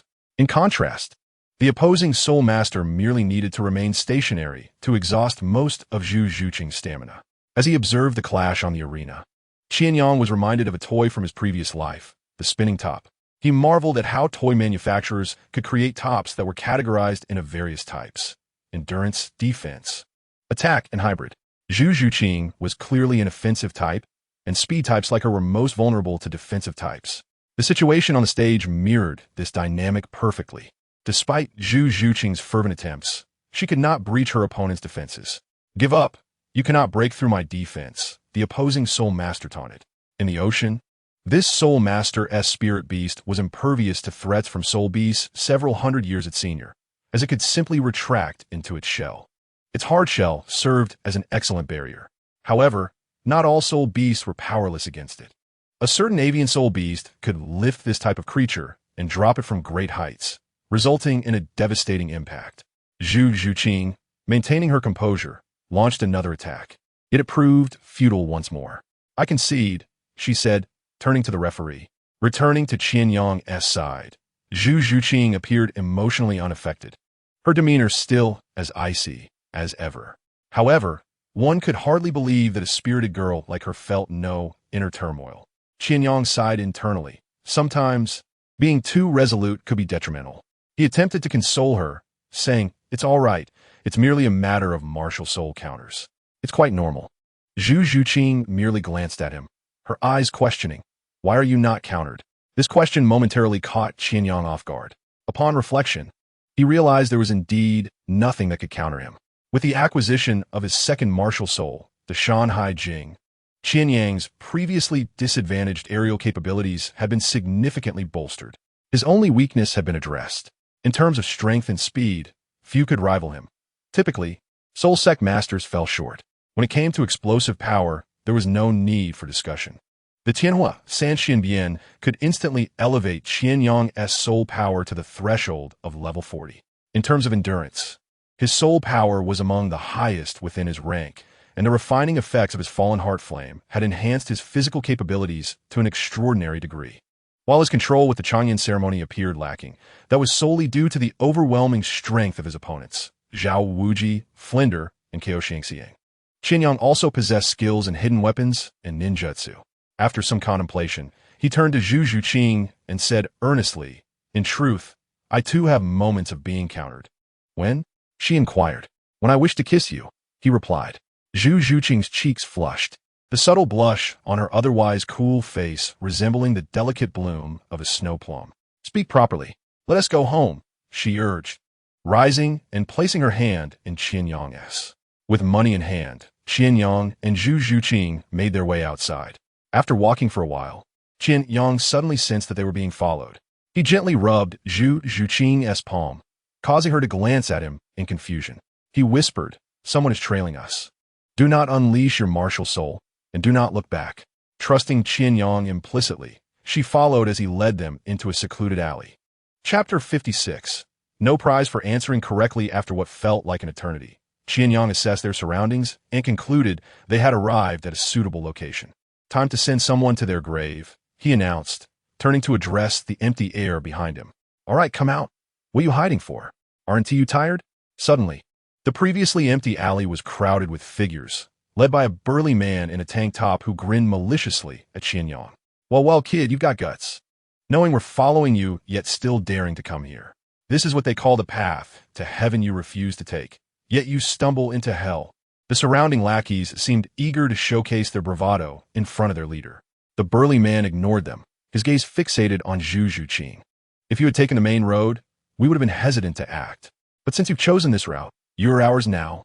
With that, he flexed his muscles, which swelled dramatically, revealing 4 soul rings, 2 yellow and 1 purple. A soul sectmaster. Fools are abundant, but today they seem particularly numerous. Qian Yang muttered to Zhu Zhuqing. Was the adage about brawn over brains truly accurate? It seemed that even in a group of 10 muscle-bound men, they lacked any semblance of intellect. Couldn't they use their underdeveloped minds to ponder why Qian Yang, fully aware of their presence, would lead them here? "Come down." 2 yellow and 1 purple soul rings appeared behind Qian Yang. "It's merely a soul master," the burly man dismissed. He was, after all, a true soul sect master. Little did he realize the caliber of Zhao Wuji, Flinder, and Qian. Qian Yang yawned, extending his hand as the Homa Staff danced in his grasp, seemingly eager to finally see action. As a soul master, he rarely relied on his martial soul. Most encounters ended with a single punch from him, or perhaps 2. Bajibeng, a truly useful technique. Qian Yang endorsed Bajibeng. Indeed, he was a soul master. The Qian Yang ceremony is activated. You guessed correctly, but there is no prize. In the alley, flames erupted. The next morning, Qian Yang awoke to find Tang Sen no longer in bed. He turned to see Oscar still sound asleep. What a commendable brother he was. Qian Yang recalled that Yu Xiaojing had insisted they must eat breakfast on time. Glancing at the sun outside, he contemplated whether to leave Oscar behind as a buffer. With a twinge of conscience, Qian Yang decided to wake Oscar. As the latter opened his bleary eyes, Qian Yang greeted him with a smile, exuding an aura reminiscent of a caring older sister. "Little Oscar, a casual question. Can you guess what time it is? Will you make it in time for Master's breakfast?" Qian Yang said with a cheerful tone. Oscar sprang up from his bed, his eyes wide as he focused intently on Qian Yang, then glanced around for Tang San, only to find him absent. A chill of unease washed over him. Tang San's absence clearly indicated that Qian Yang was not jesting. Oscar had his own method of gauging time. If he woke to see Tang San, it meant he had risen too early and could afford to sleep a little longer. Not seeing Tang San, however, suggested a significant issue, and being roused by Qian Yang signaled a grave one. "Have you already finished breakfast?" Oscar asked, his voice tinged with anxiety. "Not yet," Qian Yang replied leisurely. "I just got up." Oscar felt a wave of relief wash over him. "Good brother," he murmured. Qian Yang raised an eyebrow for life. As Qian Yang and Oscar arrived late, they found a cafeteria filled with others who were already seated and awaiting their meal. A cursory glance revealed that no one had touched their utensils. Suddenly, Qian Yang comprehended the intent behind Yu Xiaojing's demeanor. Indeed, Yu Xiaojing wore a stern expression as he addressed Qian Yang and Oscar, Why are you late? His voice echoed with undeniable authority, and his gaze pierced through them like sharp blades, cutting into their hearts. Oscar recoiled slightly, stealing a glance at Qian Yang, who bore a faint smile of resignation. Qian Yang remained unfazed. Thus he did not take Yu Xiaojing's words to heart. Master, we overlooked our training this morning. Qian Yang spoke first, sincerity lacing his tone as he glanced at Tang San. Tang San, however, appeared unfazed, watching them with an inscrutable expression. It struck Qian Yang as odd. If his previous sense of strangeness was merely an internal feeling, now he truly felt as if Tang San had transformed into an entirely different person. He had arrived without waking them. Tang San should have known Yu Xiaojing's temperament. Although Qian Yang was unperturbed by Yu Xiaojing, based on Tang San's past behavior, he would have typically roused them. Gently, Qian Yang patted Oscar's shoulder, signaling him not to be overly anxious. Yu Xiaojing's brow furrowed, clearly displeased with this explanation.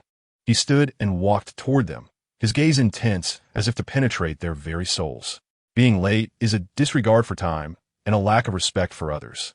Qian Yang, imagine yourself as a general on the battlefield, surrounded by enemies for 5 days and nights, with reinforcements delayed.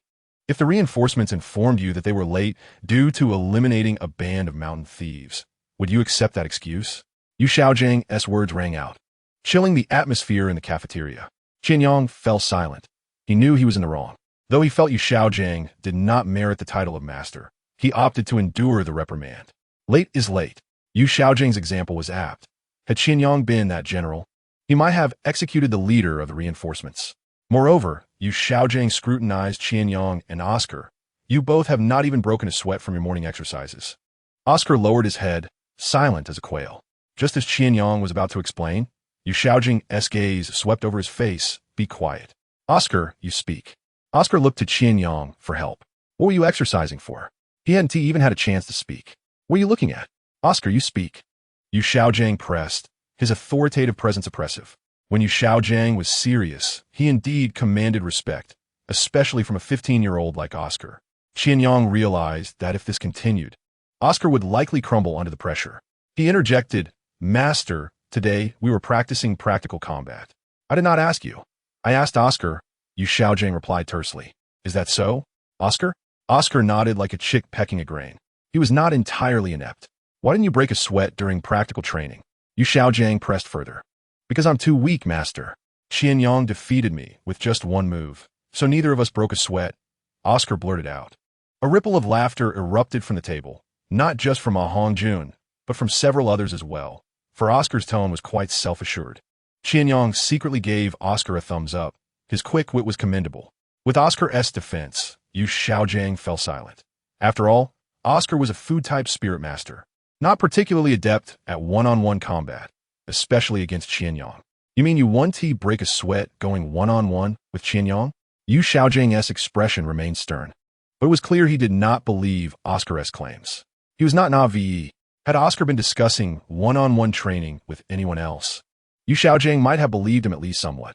Qian Yang, what a joke. It's akin to a child who has just started playing football, challenging the likes of Maradona or Pell. Yu Xiaojing thought to himself, but he chose not to voice any further objections. Time was running short, and delaying any longer would affect their training. Take your seats, he instructed tersely. You are a team. If one is late, all must wait for him. Yu Xiaojing's gaze swept across the group. Qian Yang raised his hand. Do you have a problem, Qian Yang? Yu Xiaojing frowned. He was unaccustomed to anyone, especially Qian Yang, challenging him. He wielded absolute authority over his students. Save for Qian Yang. The crux of the matter was that Yu Xiaojing truly found it hard to manage Qian Yang. He possessed a wealth of knowledge to impart, but had yet to devise a method suitable for Qian Yang. All the other students were already prodigies, each a remarkable talent, but Qian Yang's capabilities surpassed even that cohort. Qian Yang raised his hand, grinning playfully. Master, I'm an extreme soloist, so I should be exempt from this constraint. Yu Xiaojing turned away, ignoring Qian Yang as he headed for the exit. If you believe you're not a part of this academy, you may disregard these constraints. After you finish your meal, gather on the playground. With that, Yu Xiaojing departed for the cafeteria. Qian Yang was taken aback by Yu Xiaojing's unexpected response. Although he felt no attachment to Shrek Academy, he certainly had feelings for Xiao Wu and the others. With a resigned glance at Oscar beside him, Qian Yang nudged him on the shoulder. Come on, let us eat. Otherwise, the food will get cold. With that, he led the way to the dining table, and Oscar, as if awakening from a dream, followed suit. As Oscar took a seat, he voiced his complaints to Tang San beside him. Say, Xiao San, why didn't you call the two of us? Tang San smiled lightly and replied, I'm sorry, I forgot. Whether he truly forgot, only Tang San himself would know. Qian Yang plopped down onto a chair and picked up his chopsticks, prompting the others to follow suit. Finally, they could eat. Hey, let us not forget. The master's culinary skills are exceptional, remarked Ma Hongjun as he scooped a piece of meat into his mouth. Indeed, Demubai added succinctly, glancing at Qian Yang before also selecting a piece of meat from his bowl. Did you train early this morning? Demubai pondered. It seemed he hadn't noticed Qian Yang and Oscar's presence when he arrived. Had they ventured to a more distant place? Demubai recalled Oscar's third soul skill. With the speed of a cockatoo-tailed snake, they could easily cover a great distance. Was Qian Yang's strength truly a result of his diligence? A shadow fell over Demubai's gaze as he sighed inwardly. What kind of people surrounded him? Each possessed remarkable talent and were so earnest in their endeavors. As Qian Yang sipped his soup, his gaze met Xiao Wu's, who had been staring at him intently. Xiao Wu bared her teeth at Qian Yang. What's that for? He asked, perplexed. Xiao Wu merely hummed in response, not uttering a word. How could she not know who Qian Yang was? For him, rising early was akin to sacrificing half his life. Early morning training would undoubtedly take his entire life. She couldn't believe he would actually wake up for training. However, with so many people around, Xiao Wu refrained from voicing her thoughts in front of everyone. After finishing their meal, the group headed to the training ground. Yu Xiaojing had been waiting for some time. He glanced at the group and calmly said, Dai Mu Bai, step forward. Though puzzled, Dai Mu Bai obediently complied. I have a task for you. Without causing any injury, defeat each of these 6 individuals one by one. Naturally, Qian Yang was not included among them. Is there a problem? Yu Xiaojing inquired. Dai Mu Bai looked at Tang San. Although he was unaware of Tang San's third soul skill, he had witnessed Tang San's proficiency with hidden weapons in the Stardow Forest. It was akin to Qian Yang's hidden weapons. While Dai Mu Bai believed they were of different types, he still regarded them with caution. Yu Xiaojing understood Dai Mu Bai's concern.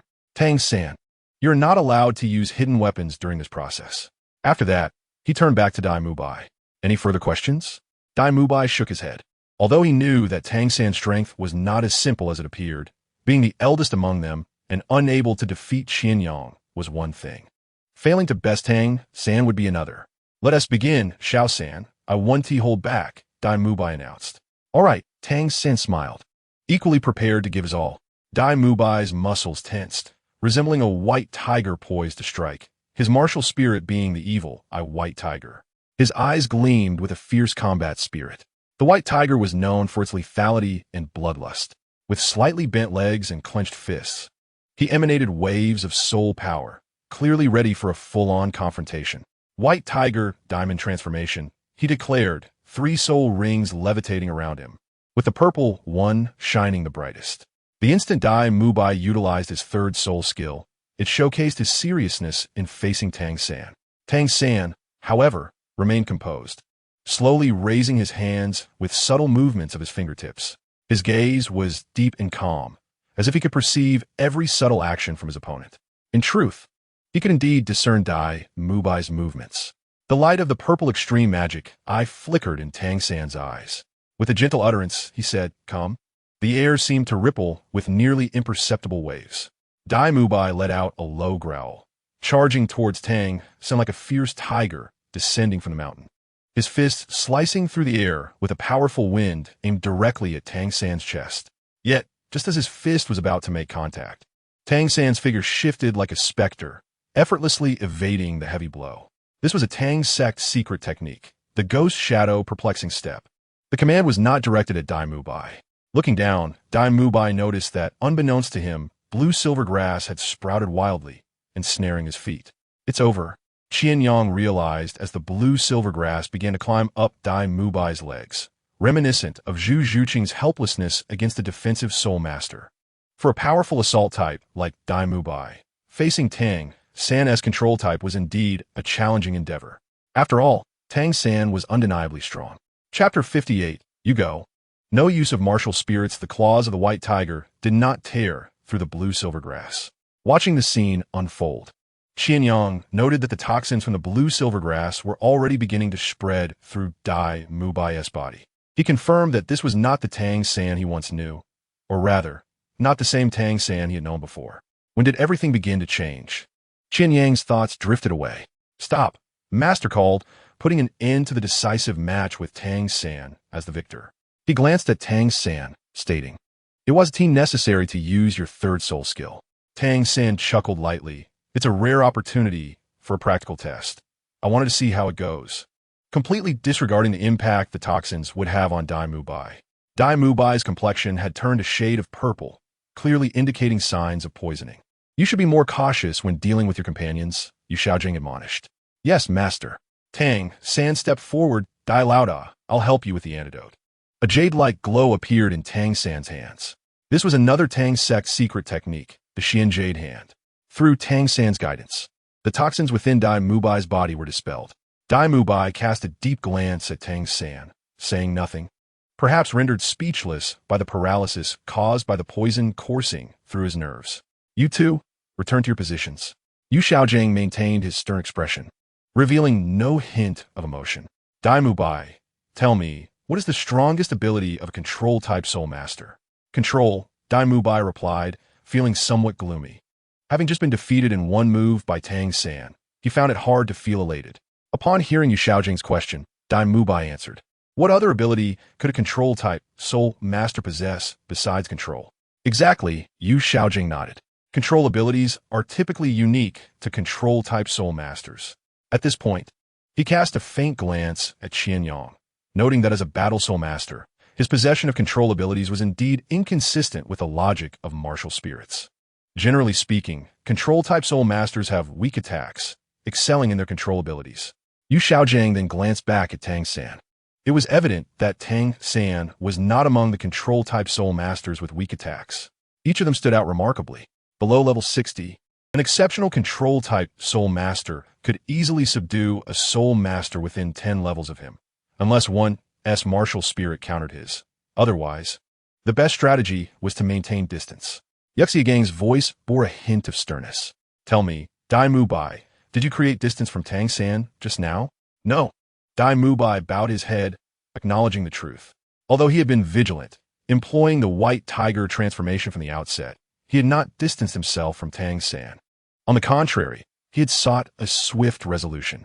"You have made a grave mistake. You are well aware of Tang San's martial spirit. No form of control appears out of thin air, yet you overlooked the situation on the ground," Yuxiagang pointed out.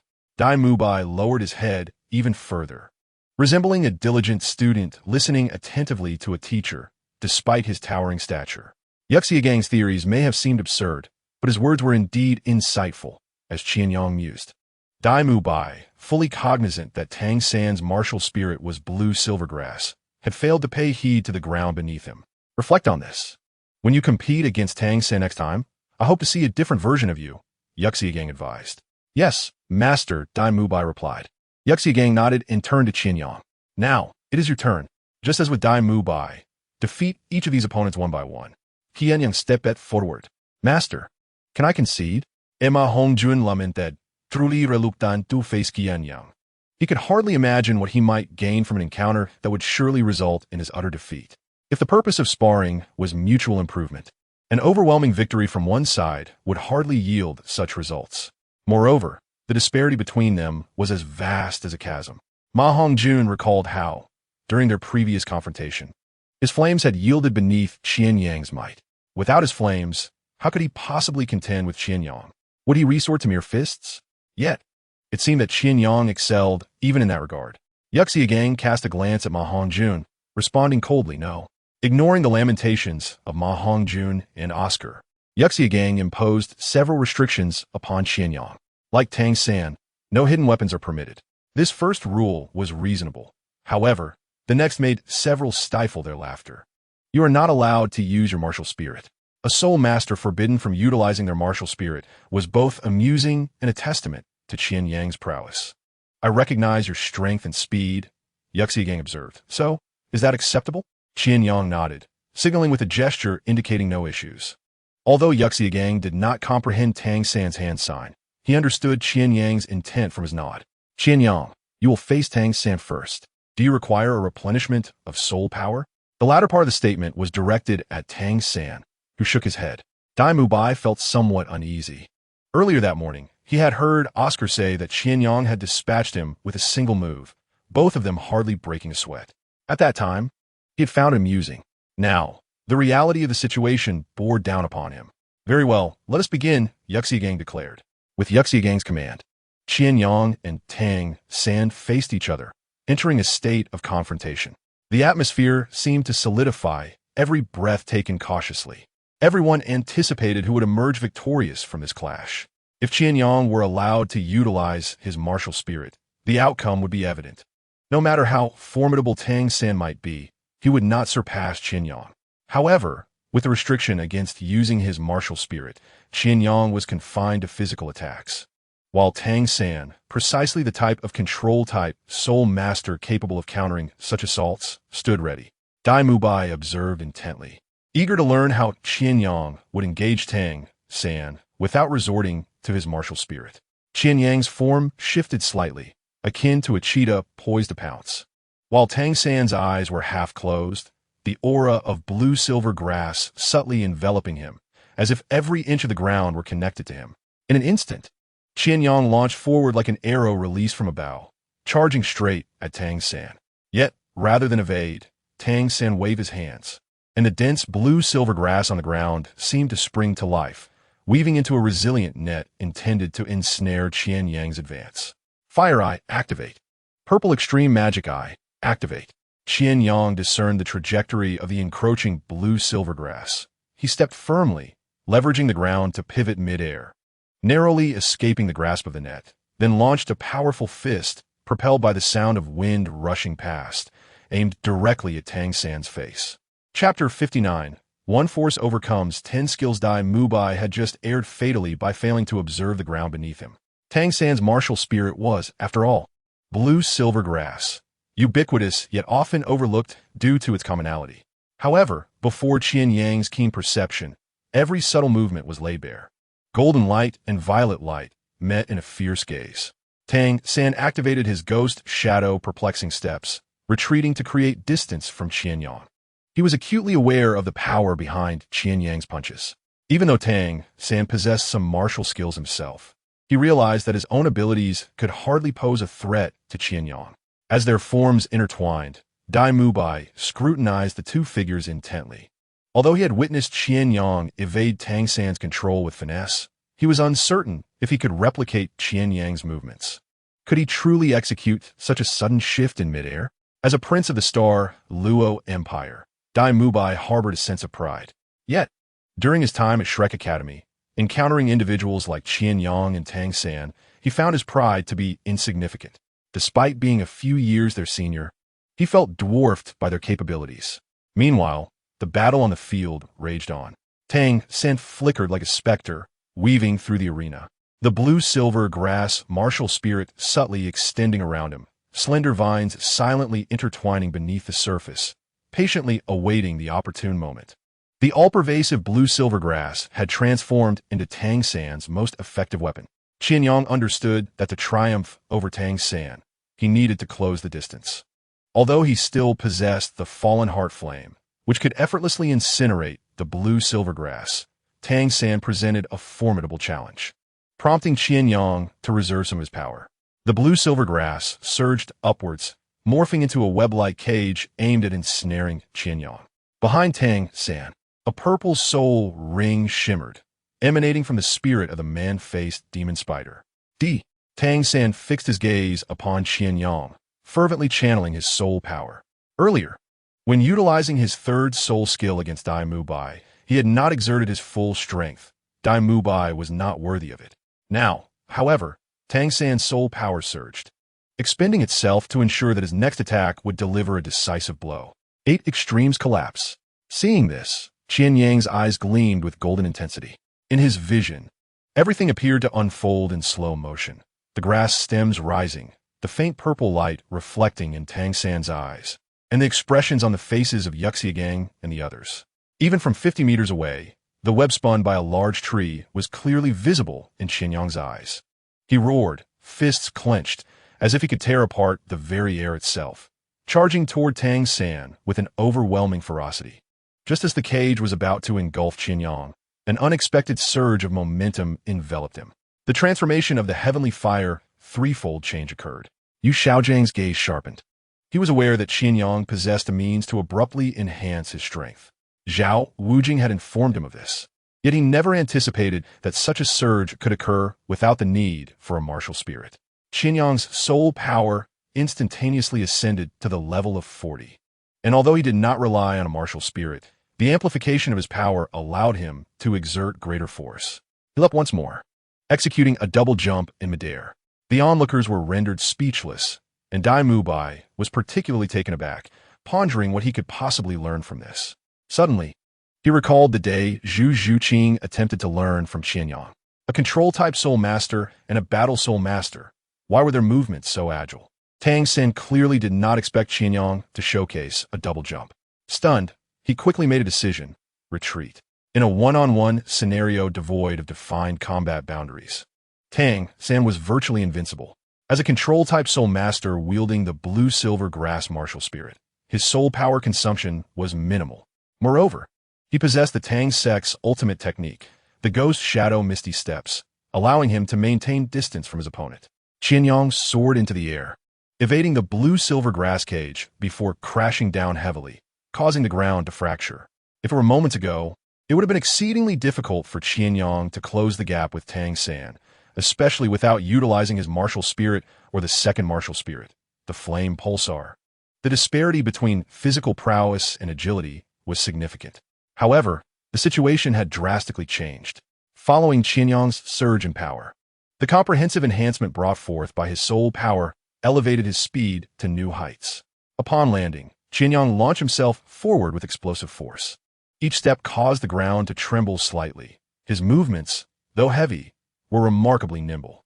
His eyes gleamed with a golden light, seemingly allowing him to predict every direction of Tang San's evasions, intensifying the rhythm of their combat. Fortunately, Tang San also possessed the purple extreme magic eyes. Otherwise, he would have been struck by Qian Yang's fists long ago. Now, under the might of Qian Yang's singular punch, even Tang San would be sent flying. The sheer power that surged within Qian Yang was unfathomable. If the 8 extremes collapse, augmented by the heavenly fire threefold change, could not subdue Tang San, it would likely prompt Xiao Yan to seek a conversation with Qian Yang. Xiao Yan would inquire, "What on earth is happening, my brother?" As Qian Yang and Tang San drew ever closer, the intricacies of the Ghost Shadow Misty Steps became apparent, especially to Qian Yang, who currently lacked any other means of movement. Yet, Qian Yang did not need to match Tang San's pace. His fiery golden eyes could directly perceive the trajectory of Tang San's energy manipulation. As Qian Yang threw a punch, it appeared to Tang San as though it were moving slowly, seemingly a casual swipe. Tang San attempted to employ the Ghost Shadow Misty Steps to evade, only to discover that no matter how he twisted and turned, he could not escape this strike. It was an assured blow. Tang San's eyes widened in disbelief as he stared at the approaching fist. He could not fathom how such an apparently ordinary punch could achieve this effect. What to do? The Ghost Shadow Misty Steps could no longer provide an escape. He had to withstand it head-on. The Qian Jade Hand? No. Although the Qian Jade Hand was as solid as a rock and impervious to toxins at its peak, Tang San had yet to reach that ultimate level. Moreover, even if he did achieve it, Qian Yang's punch was capable of shattering stone. In the blink of an eye, Tang San rapidly contemplated his strategy. Ultimately, he chose not to utilize the Qian Jade Hand, opting instead for another Tang Sect ultimate technique, the controlling crane and capturing dragon. Qian Yang felt an unexpected resistance against his fist. But was it effective? Qian Yang swung his punch, breaking through the resistance like a stone piercing the surface of water, creating ripples that shattered the control of the controlling crane and capturing dragon. Yet, this moment did afford Tang San a fleeting opportunity to breathe. From the ground, a tender sprout suddenly sprang forth. Using a strand of blue-silver grass that had unexpectedly emerged, Tang San executed a strange flip through the air, narrowly avoiding Qian Yang's overwhelming strike. Simultaneously, he flicked his fingers, launching several tiny blue-silver grass seeds that traced violet trajectories through the air aimed direly at Qian Yang's face. These seeds rapidly expanded midair, transforming into resilient vines, attempting to ensnare this formidable opponent. 2 yellow soul rings materialized behind Tang San. First soul skill, bind. Second soul skill, parasitism. Chapter 60. Ghost Shadow Misty Steps and 8 Spider Lances. Qian Yang's fist, originally aimed at the front-facing Tang San, suddenly redirected downward. The 8 extremes collapse, crashing against the air, using pressure to suppress the climbing blue silvergrass. Tang San wavered slightly, his footwork faltering as if stepping into a profound rhythm. The rhythm of the Ghost Shadow Misty Steps, previously disrupted, regained its course. Although the blue silvergrass was suppressed by Qian Yang's fist energy, several tenacious strands still clung to his ankles, striving to impede his speed.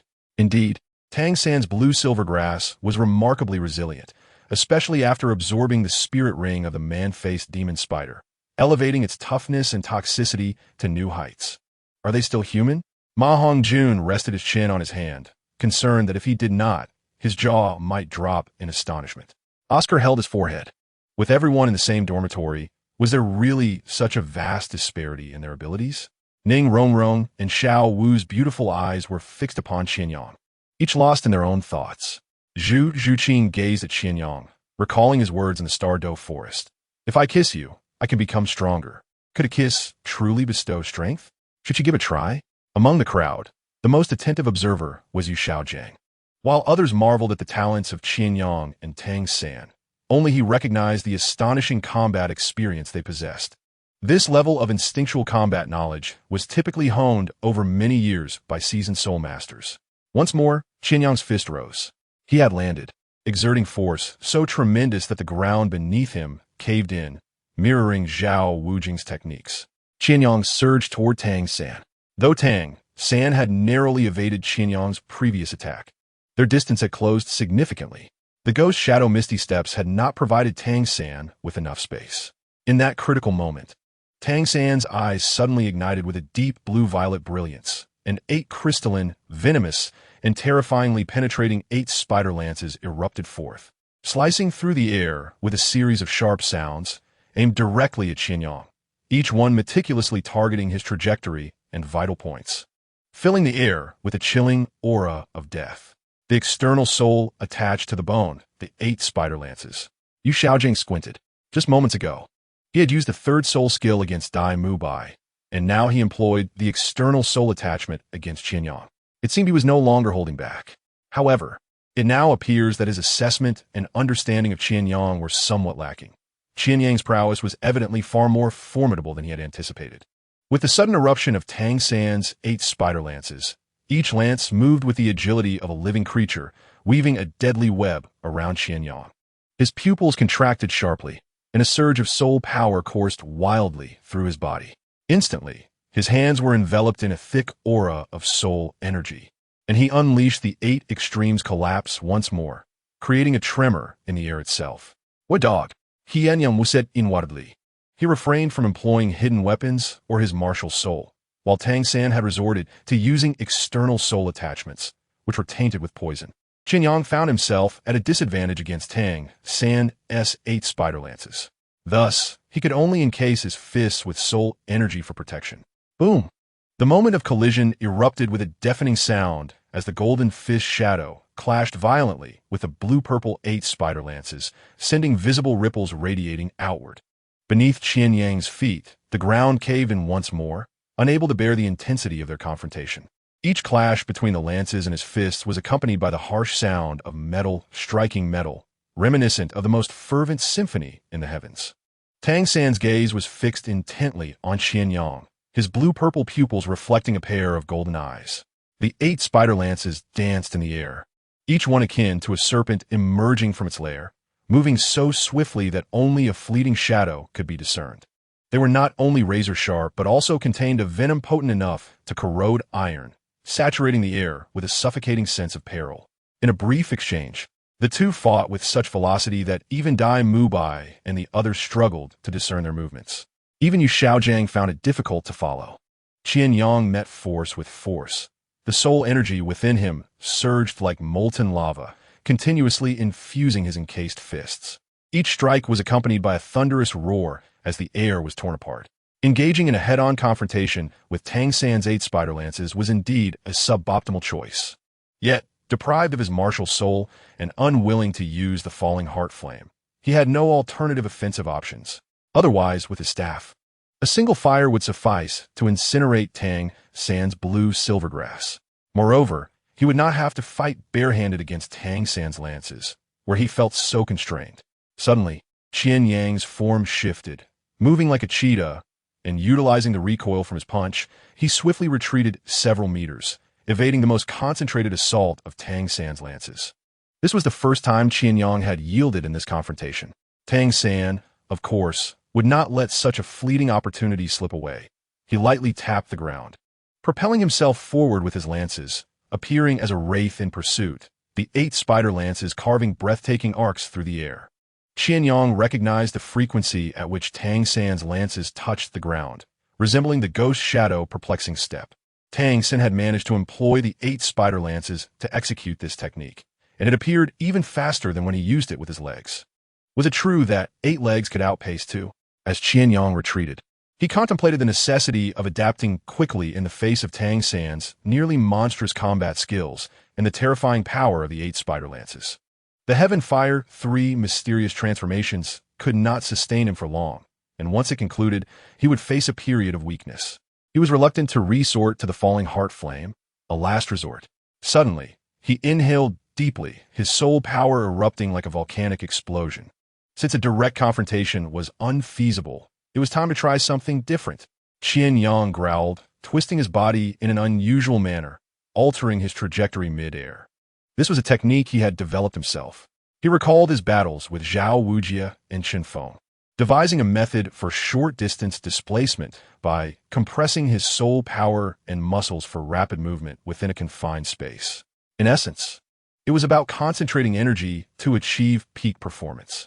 The 8 spider lances grazed the edge of his clothing but failed to make contact. Seizing the opportunity, Qian Yang closed the distance, his fists clenched tightly, the soul power within him coalescing into a tangible force, leaving behind a flurry of afterimages as he struck directly at Tang San's vital points. Tang San raised his palm, the Xianyu hand shielding his front. He intended to take the blow head-on, for behind him, the 8 spider lances were also aimed at Qian Yang's critical areas. Tang San sought to inflict damage upon Qian Yang, even at the cost of his own health.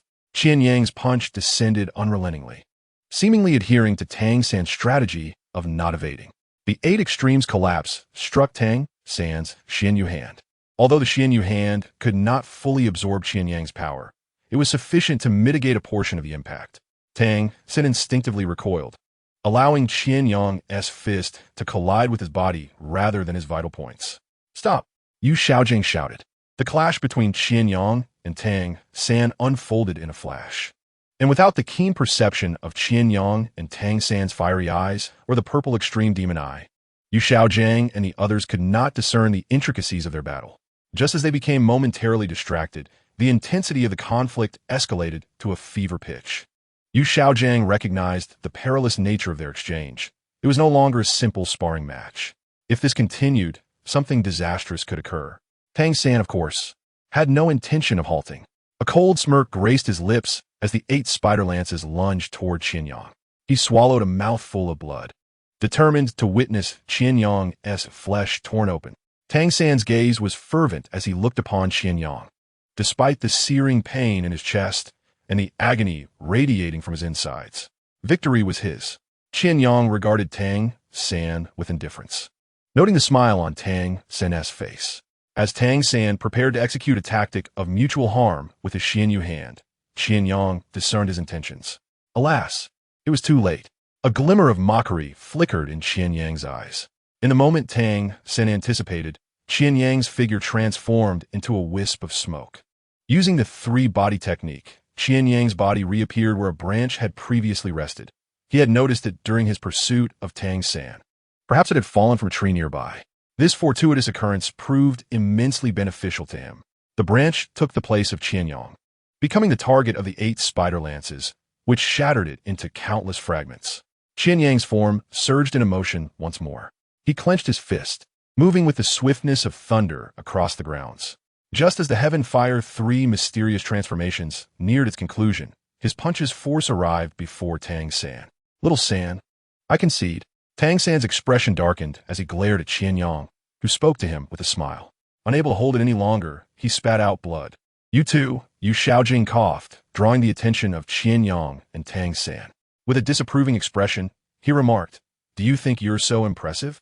Oscar handed Tang San a large sausage to aid in recovering from his injuries, which Tang San accepted without hesitation, consuming it eagerly. Yuxiagang's piercing gaze swept across Qian Yang's face. Qian Yang, why do you not cease? Yuxiagang inquired first. It is the pressure of the situation, master. I have no choice but to continue, Qian Yang thought coldly to himself. Though he did not outwardly display it, it was evident that Tang San had not halted either, yet he seemed to blame himself first. It is merely a spar. Certain tactics need not be employed against a companion. A companion is someone to whom one entrusts their back, not one to strike with fists and feet. Do you understand? Qian Yang? The master continued. Although the master was Tang San's esteemed teacher, such bias was unwarranted.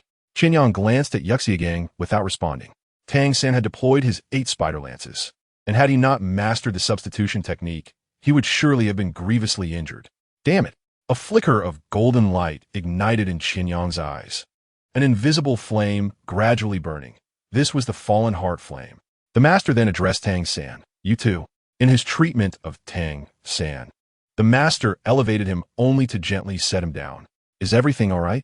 He inquired softly, observing the blood at the corner of Tang San's mouth. Tang San shook his head. All right, Tang San, rejoin the team and continue. The master glanced at Qian Yang. Unlike after Dai Mubai and Tang San's earlier match, the master refrained from offering guidance. In truth, Yuxiagang was at a loss. Tang San had executed everything he could, and remarkably well, leaving no room for criticism. Yet he still could not best Qian Yang. Qian Yang's prowess was undeniably formidable, whether it be his sudden surge in strength or the enigmatic substitution technique, leaving Yuxiagang unable to advise Tang San on how to triumph over Qian Yang. Master, I wish to withdraw. Let me face another opponent, Qian Yang stated. Yuxiagang frowned, scrutinizing Qian Yang's face. Somewhat incredulous, why? I suddenly have some insights that I need to digest, Qian Yang replied. He was no fool. The disparity in Yuxiagang's attitude towards him and Tang San had already made him uncomfortable. Moreover, having just utilized the Heavenly Fire 3 transformations, his aura was slightly waning. If he were to strike, Yuxiagang would likely discern that following the use of the Heavenly Fire 3 transformations, there would be a period of weakness. Yuxiagang remained silent. However, Qian Yang showed no intention of yielding. He returned to the team unperturbed. His reasoning was sound, and indeed, Qian Yang held no fear of Yuxiagang. Yuxiagang's strength was lacking, and his theoretical knowledge was utterly confusing. Yuxiagang chose not to speak further. Subsequently, he divided the remaining individuals into groups. Ma Hongjun and Oscar against Zhu Zhuqing and Ning Rongrong, with Oscar prohibited from using his third soul skill. A soul master against the support soul master. Oscar's third soul skill was powerful, yet regrettably disabled. The detoxification and healing sausages were not as effective in this contest as Ning Rongrong's 7-treasure glazed tile. Ma Hongjun's strength remained intact, but Zhu Zhuqing was not to be underestimated.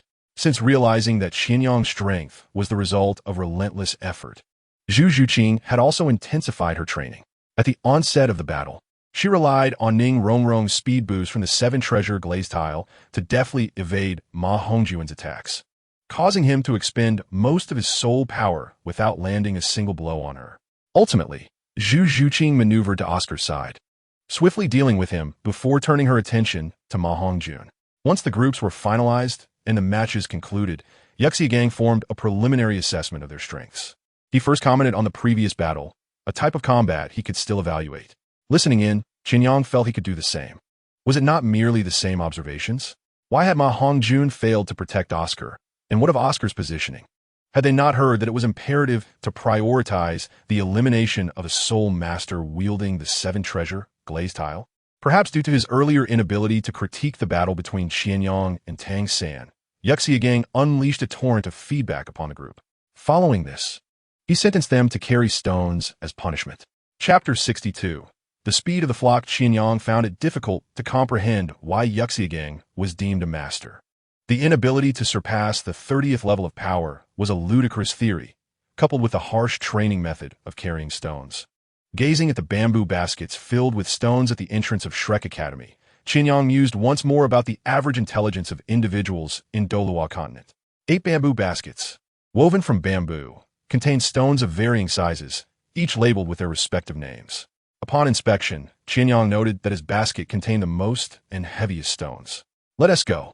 Dai Mubai was the first to shoulder a basket without complaint, having become increasingly taciturn after witnessing the strength of Tang, San, and Qian Yang.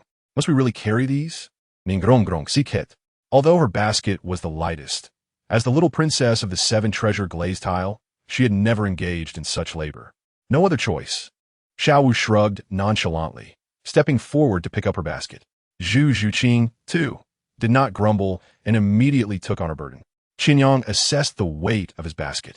It was manageable, though having just utilized the Heavenly Fire 3 transformations had left him in a momentary state of weakness. Otherwise, these stones would be as light as a feather for him. Tang San hoisted his basket, offering a smile to the others, though the warmth did not reach his eyes. He turned and said, "Everyone, I shall lead the way. Let us go." Ma Hongjun struggled to fasten his basket, resigned to his fate as he began to walk. The group commenced their run towards Soto City. Within Shrek Academy, Yuxiagang was joined by a middle-aged man, Flinder, who had quietly approached his side without Qian Yang noticing. "Isn't this punishment rather harsh without the use of soul power?" Flinder remarked.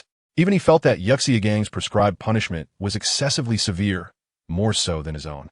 "Rest assured, everything is calculated," Yuxiagang replied coolly. "All right, I trust your judgment." Flinder nodded, expressing his unwavering faith in his old friend. "You witnessed everything just now, did you not?" Yuxiagang turned to face Flinder, speaking of the earlier battle between Tang San and Qian Yang. Flinder nodded in acknowledgement. "I never expected Tang San to acquire an external soul bone. Our expedition to the Stardoe Forest has truly been fruitful." Hearing Flinder's words, Yuxiagang, as Tang San's teacher, could not help but reveal a hint of a smile. The stiffness of his features softened slightly, though it appeared more like a grimace than a smile. "Indeed, I did not foresee that little San would encounter such an opportunity," Yuxiagang remarked. "An external soul bone is something many soul masters spend their entire lives striving to see. Yet, a mere soul master possesses one. How enviable." Flinder continued. "However, even with the external soul bone, little San was unable to defeat Qian Yang." Yuxiagang's smile faded. Flinder had witnessed the entirety of the combat between Qian Yang and Tang San. As a soul sage with enhanced visual capabilities, Flinder's understanding of the battle was far clearer than Yuxiagang's. He did not even employ his soul skills, Flinder noted. "Indeed, that is the very aspect I find most perplexing." Yuxiagang's expression once again hardened. His method of surmounting the surge in strength does not stem from his martial soul, nor does his peculiar ability. "You are more perceptive than I am, aren't you?"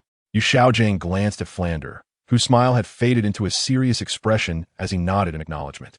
"I have witnessed Qian Yang employ this ability before, transforming into a wisp of smoke and reappearing elsewhere, replacing other objects."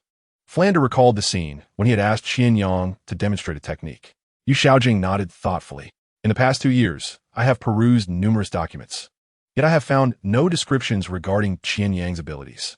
Are you certain that Qian Yang hails from an ordinary family?" Flinder affirmed with a nod. "I have already dispatched individuals to Shenghun village. Qian Yang truly comes from a humble farming household. His parents are ordinary people, not soul masters. He has a younger sister with a common martial soul, a broadsword, and innate soul power of level 4. Have any formidable individuals emerged from their lineage?" Yu Shaojing inquired further. Flinder shook his head again. "Their family is as ordinary as can be, to the extent that the entire village is unremarkable, with only one soul saint having emerged many years ago. A soul saint, no matter how distant that occurrence, bears no relation to Qian Yang. Even if there were a connection, what weight does a single soul saint carry? Flinder himself is a soul saint." Yu Shaojing sighed. "It is all a blank slate." Flinder merely smiled. "There are countless unknowns in this world. Let us anticipate how high this child might ascend in the future. Let us hope he does not stray from the path." Yu Shaojing remarked softly. The group continued running for a while, their pace beginning to slow. Tang San took the lead, followed by Dai Mu Bai, with Zhu Zhuqing third and Xiao Wu in the middle, while Qian Yang brought up the rear. Ma Hongjun and Oscar occupied the 6th and 7th positions. Although Ning Rongrong carried the least weight, she indeed possessed the least stamina and was at the back. "Hand me your stone, please." Qian Yang slowed down to match Ning Rongrong's pace. At this moment, the little princess was in the weakest state among them. The sunlight caressed her delicate features, and a few strands of hair, dampened by sweat, clung to her cheeks, adding a touch of fragile beauty.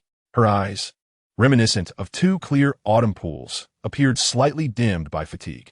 Her nose was elegantly arched, and her lips were pressed together, revealing a hint of stubbornness and unwillingness. The collar of her garment was slightly ajar due to the weight she bore, exposing her fair and delicate skin. The intertwining qualities of fragility and resilience evoked a sense of tenderness from those who beheld her.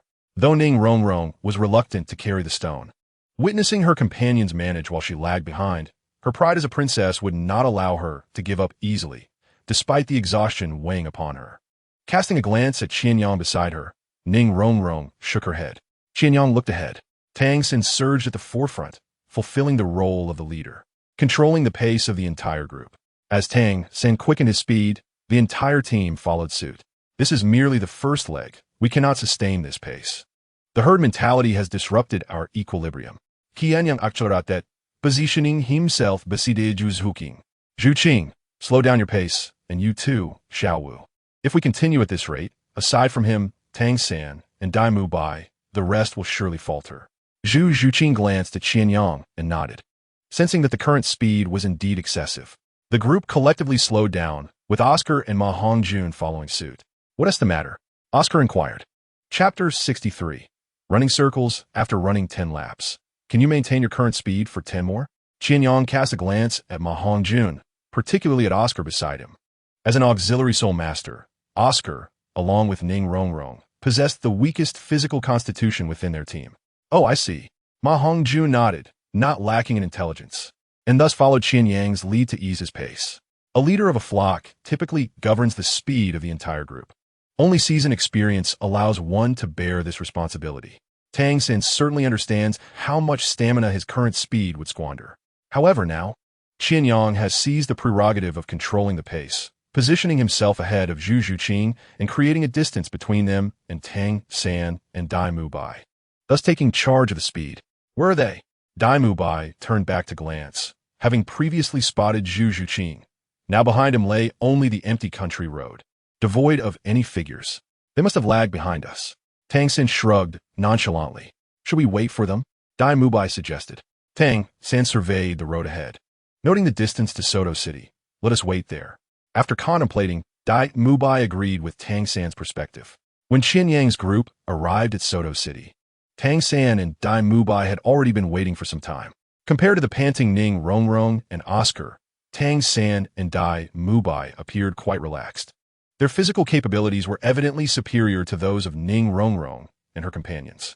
Even at a slowed pace, Qian Yang recognized that had they maintained the previous speed, someone might have collapsed before completing a lap. Qian Yang cast a knowing glance at Tang San and Dai Mu Bai. It was evident that he was unaware of Dai Mu Bai's thoughts. Yet Tang San did not seem inclined towards individual effort. "Let's return together." Tang San smiled at them. "No need. You may go ahead. We shall proceed at a slower pace." Qian Yang replied. "It's all right. We shall slow down as well." Tang San maintained his smile. Qian Yang discerned Tang San's intentions. Tang San was clearly aware that Master intended not only to test their physical endurance, but also to evaluate their team spirit. If Tang San were to run back alone, Master would undoubtedly consider him lacking in teamwork. TSK. Qian Yang refrained from further comment. The group commenced their return journey for the first leg. The pace was significantly reduced under Qian Yang's influence, allowing Tang San and Dai Mu Bai to run more comfortably. Nevertheless, Ning Rongrong's face was still glistening with sweat as she bit her lip, persisting through the ordeal. Although both were auxiliary soul masters, Oscar, being a soul venerable, possessed physical attributes that were markedly superior to Ning Rongrong's. Qian Yang remained attentive to Ning Rongrong's condition. She was indeed still able to endure. The little girl's stubbornness was something Qian Yang decided to indulge. When she could no longer hold on, he would naturally shoulder her burden. Qian Yang glanced at Xiao Wu and Zhu Zhuqing. The two demonstrated significantly better physical conditions than Ning Rongrong, displaying only a slight sheen of sweat on their foreheads and slightly labored breathing, while the rest remained normal. However, it was evident that they too would struggle to maintain their endurance in the final laps. Qian Yang prepared himself to carry all their stones when the time came. At a steady jog, Qian Yang utilized this opportunity to adjust to the weakness brought on by his celestial fire transformation. He estimated that after running another 4 or 5 laps at this pace, he would likely regain some stamina. Almost there, Yu Xiaojiang stood at the entrance of Shrek, surrounded by numerous small bowls. He intently watched as each individual downed a bowl before dashing forward once more. During the 4th lap, Ning Rongrong stumbled noticeably, her calves trembling slightly. "Give it to me." Qian Yang slowed his pace, unilaterally untying the bamboo basket behind Ning Rongrong and placing the stones into his own. Originally, the stones in Qian Yang's basket weighed 30 kilograms. Now, they had surged to 35, more than twice the 15 kilograms carried by Tang San and Dai Mubai.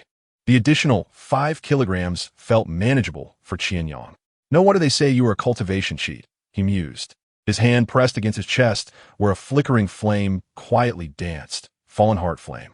Qian Yang had acquired this flame long ago, and it had continuously tempered his body for an indeterminate period, contributing to his formidable physical prowess.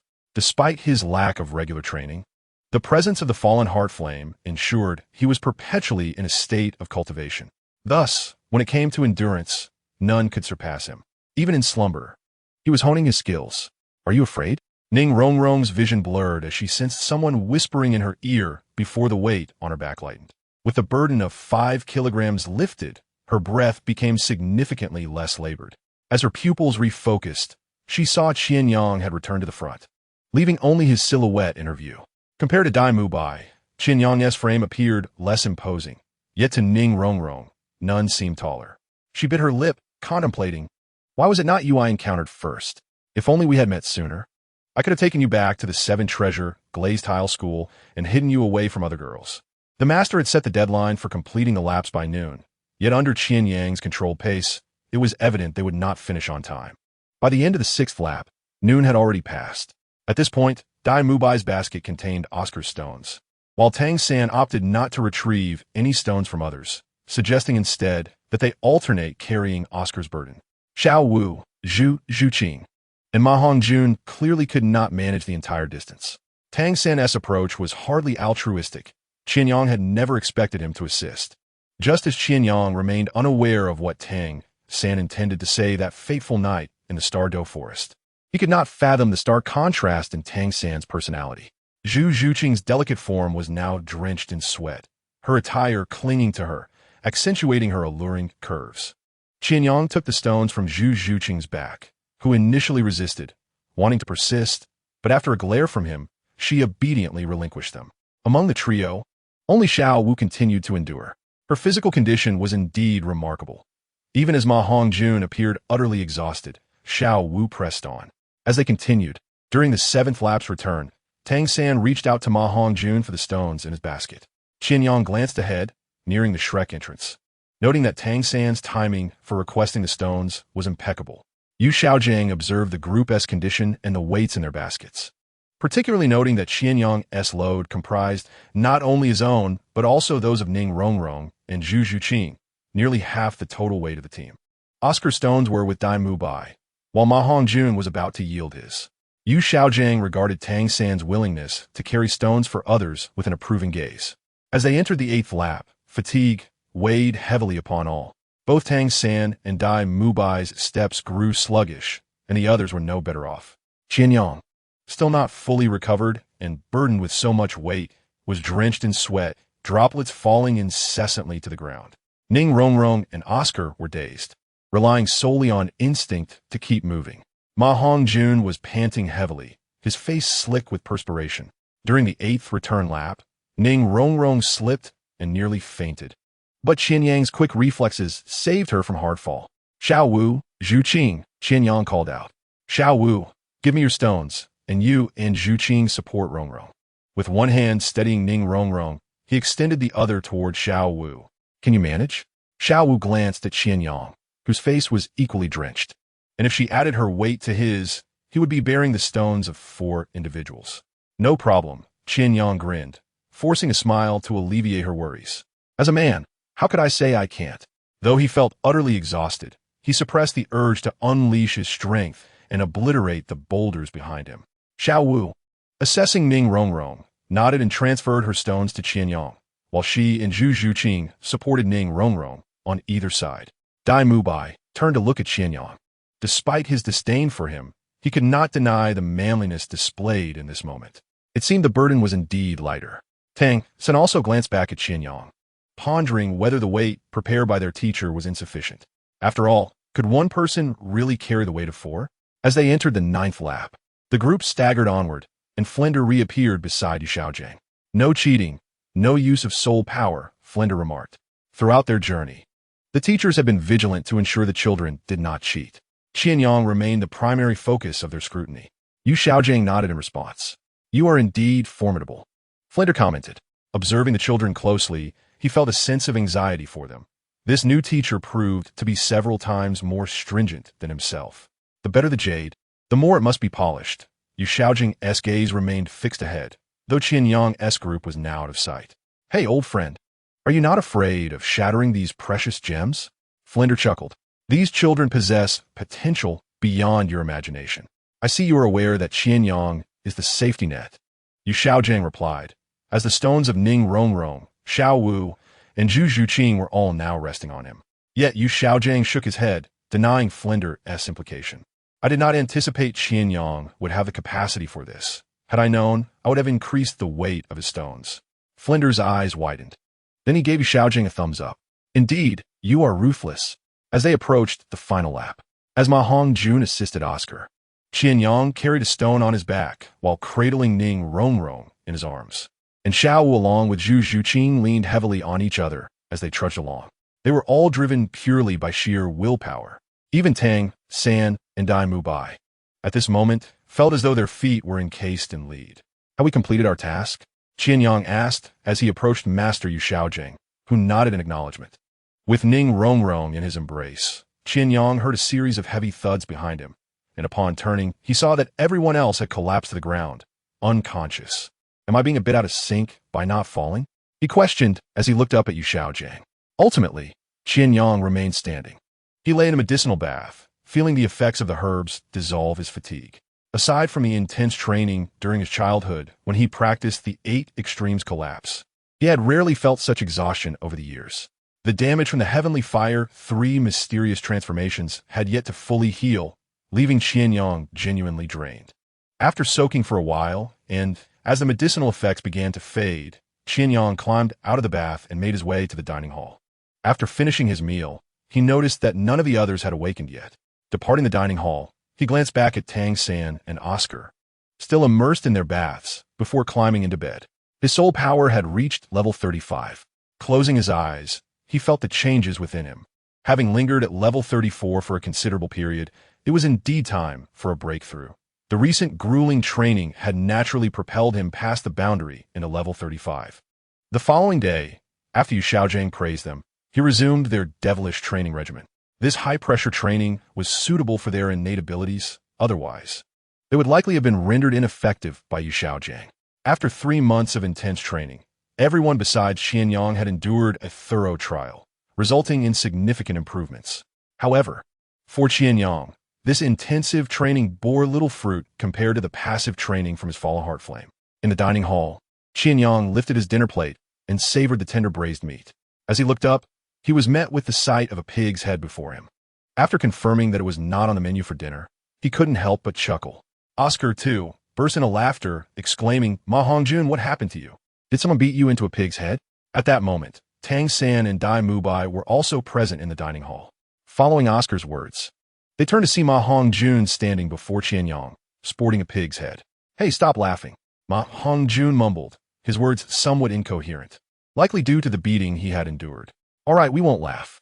Just tell us what happened, Dai Mubai urged. I have a big sausage, Oscar chimed in, offering a sausage to Ma Hongjun, who took a bite, the swelling on his face subsiding slightly. Thank you, he expressed gratefully to Oscar.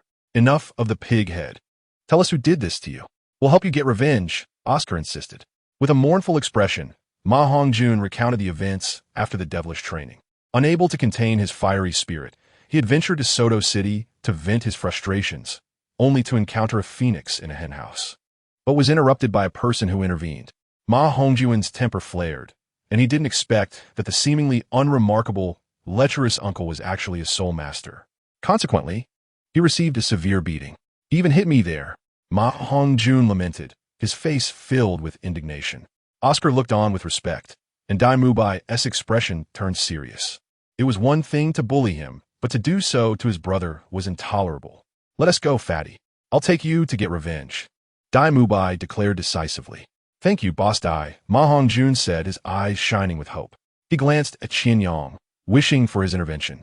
Knowing well the strength Qian Yang possessed, Qian Yang picked up his chopsticks, finishing the last piece of meat on his plate before placing the chopsticks down. Wiping his mouth with a napkin, he said, "Let us go and take a look." After pondering Ma Hongjun's description, Qian Yang recalled the incident. "Let us hurry. He should still be there," Ma Hongjun said, his spirits lifted. Oscar also stood up, glancing at Tang San, and called out, "Xiao San, are you coming with us?" Tang San smiled and shook his head. "You go ahead. I still need to practice." Oscar nodded in understanding. Although they were roommates, Tang San had been absorbed in his training lately, maintaining less frequent contact with them compared to before. Oscar did not press further. As they left the dining hall, Tang San's gaze lingered on their departing figures, his grip tightening around the spoon in his hand, crumpling it. In Soto City, the group propelled their soul power, moving with a speed that could be likened to the wind and lightning, and soon arrived in the city. When Ma Hongjun led them to the location, Qian Yang curiously observed his surroundings, as it was his first time in such a place, while Dai Mubai furrowed his brow. "Fatty, this is where you usually go to deal with your frustrations?" Dai Mubai expressed skepticism towards Ma Hongjun's taste.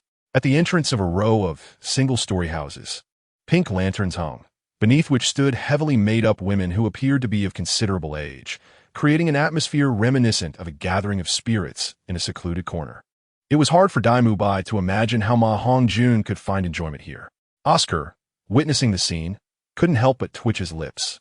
He patted Ma Hongjun on the shoulder, giving him a thumbs up. "Brother, you're truly something else. You really don't hold back." Oscar's eyes sparkled with admiration for Ma Hongjun. Reflecting on his own feelings, Oscar thought that even if those older women offered him money, he would still find it unacceptable to engage in such activities. Sensing the doubts from his companions, Ma Hongjun hastily attempted to correct their misconceptions about his taste, saying, "Don't judge the book by its cover. Believe me, even in a shabby place, there can be golden phoenixes. It's all about luck. Moreover," Ma Hongjun added with a shy smile, "and it's quite cheap." Dai Mubai shot him a glance. "Just be careful. Don't mention that you know me when you go out. I can't afford to lose face." Meanwhile, Oscar's smile remained unwavering. "All right, go see if that person has left. Let us wrap this up quickly and get back to rest," Qian Yang said, his initial curiosity waning. The women standing on the street were indeed rather disheveled, and lingering any longer felt like a disservice to his eyes. "All right, I'll go ask," Ma Hongjun replied eagerly, striding toward the designated area. Moments later, he returned, his face alight with excitement. "I inquired, and that fellow has yet to depart. He is currently settling the bill and will likely emerge shortly. Brothers, take vengeance for me this time, and I shall treat everyone to a splendid meal afterward." Dai Mubai waved his hand dismissively. "Let it be. With your taste, we would hesitate to indulge in a feast at your expense." "Dai Lauda," Ma Hongjun exclaimed in exasperation. Qian Yang patted him on the shoulder. When Ma Hongjun turned to him, Qian Yang smiled. "Don't be so courteous. Just treat us to a plate of pig's head meat later." Laughter erupted among the group. At that moment, a middle-aged man exited the low house. As described by Ma Hongjun, he was in his 40s, with dark skin and a height of about 1.60 meters. A lewd grin adorned his face, and his right hand was bandaged. He wore tattered shorts with holes and flip-flops on his feet. Truly, for a soul master, he was a sight to behold. "Shall we proceed?" Ma Hongjun clenched his teeth, his fists balled up. "Wait a moment," Qian Yang advised. "Let him take a few more steps." The group stealthily followed the man for a distance. Perhaps preoccupied with his own thoughts, he failed to notice the few tails following him. After a while, the middle-aged man abruptly halted. "Come on," he said, turning his head, lazily rubbing his nose. He was facing the direction of Qian Yang and his companions. It turned out he had sensed their presence, but intended to lead them elsewhere to resolve matters. Having noticed that the pursuers behind him were merely at level 37, he dismissed them entirely. Qian Yang and his group emerged from the shadows. He was not surprised that the man could detect them. After all, he was a formidable soul master at level 46. "Oh, who do we have here, daring to trail behind me?"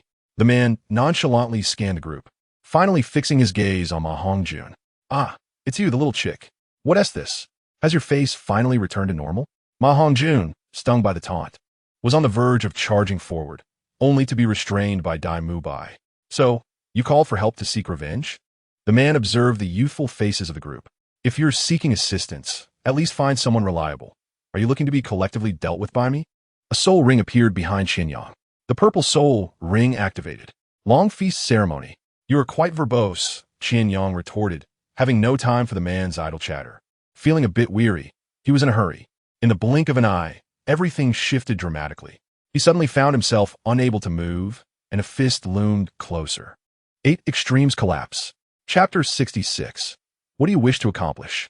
Qian Yang now faced no difficulty in dispatching a soul master. The man, unable to even resist, was struck down with a single punch, blood spilling as he collapsed. His eyes widened in disbelief, unable to comprehend how Qian Yang had become so powerful. Wasn't he merely a soul sovereign? Here he was a soul master.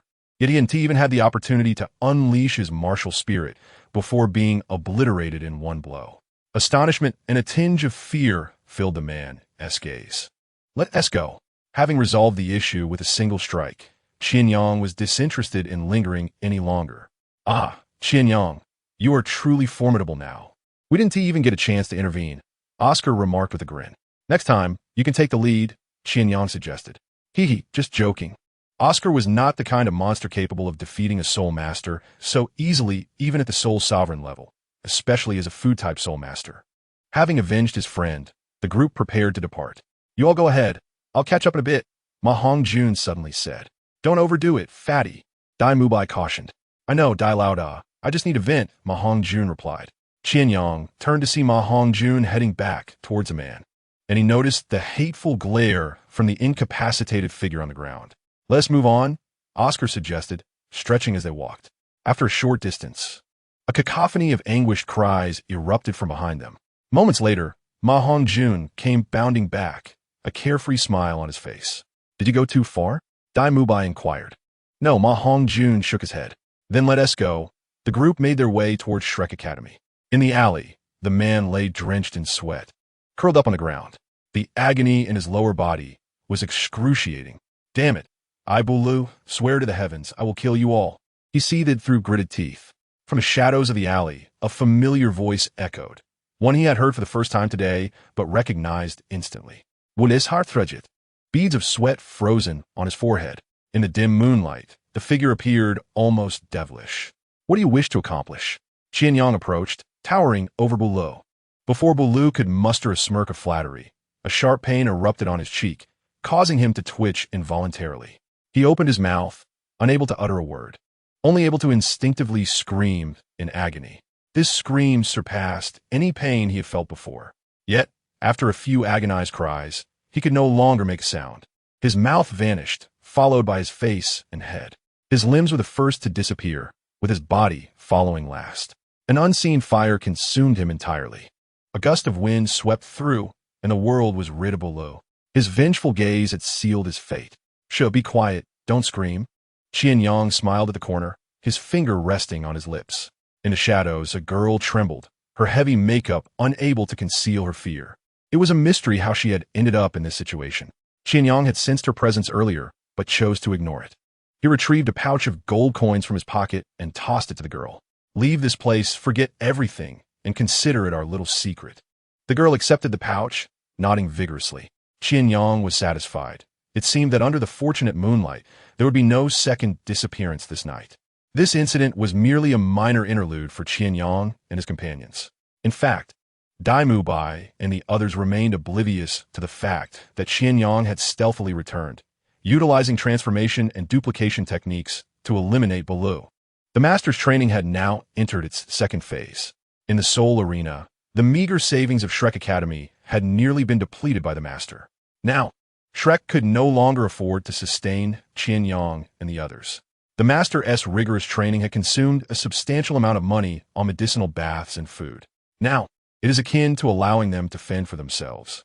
The Soul Arena can hone their combat skills while also providing monetary rewards. It is, without a doubt, the most suitable training method for them. When Yu Xiaojiang proposed this plan, Flanders was utterly enamored with his partner's ingenuity. Of course, the frugal Principal Flanders was likely grinning so widely because he had saved the school a substantial amount of money. In one-on-one matches, you will wear my mask and use your own titles, avoiding your innate abilities. In the Soul Arena, Yu Xiaojiang handed them several colorful masks to conceal their identities.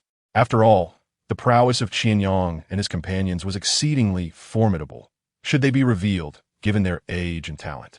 It was entirely plausible that the Spirit Hall would come knocking at their door. What title shall we use? Oscar inquired, with the rest equally curious about Yu Xiaojiang's thoughts. Yu Xiaojiang remained as composed as ever. He first turned to Tang San. Xiao San, your title remains unchanged. Evil Eye White Tiger Dai Mu Bai.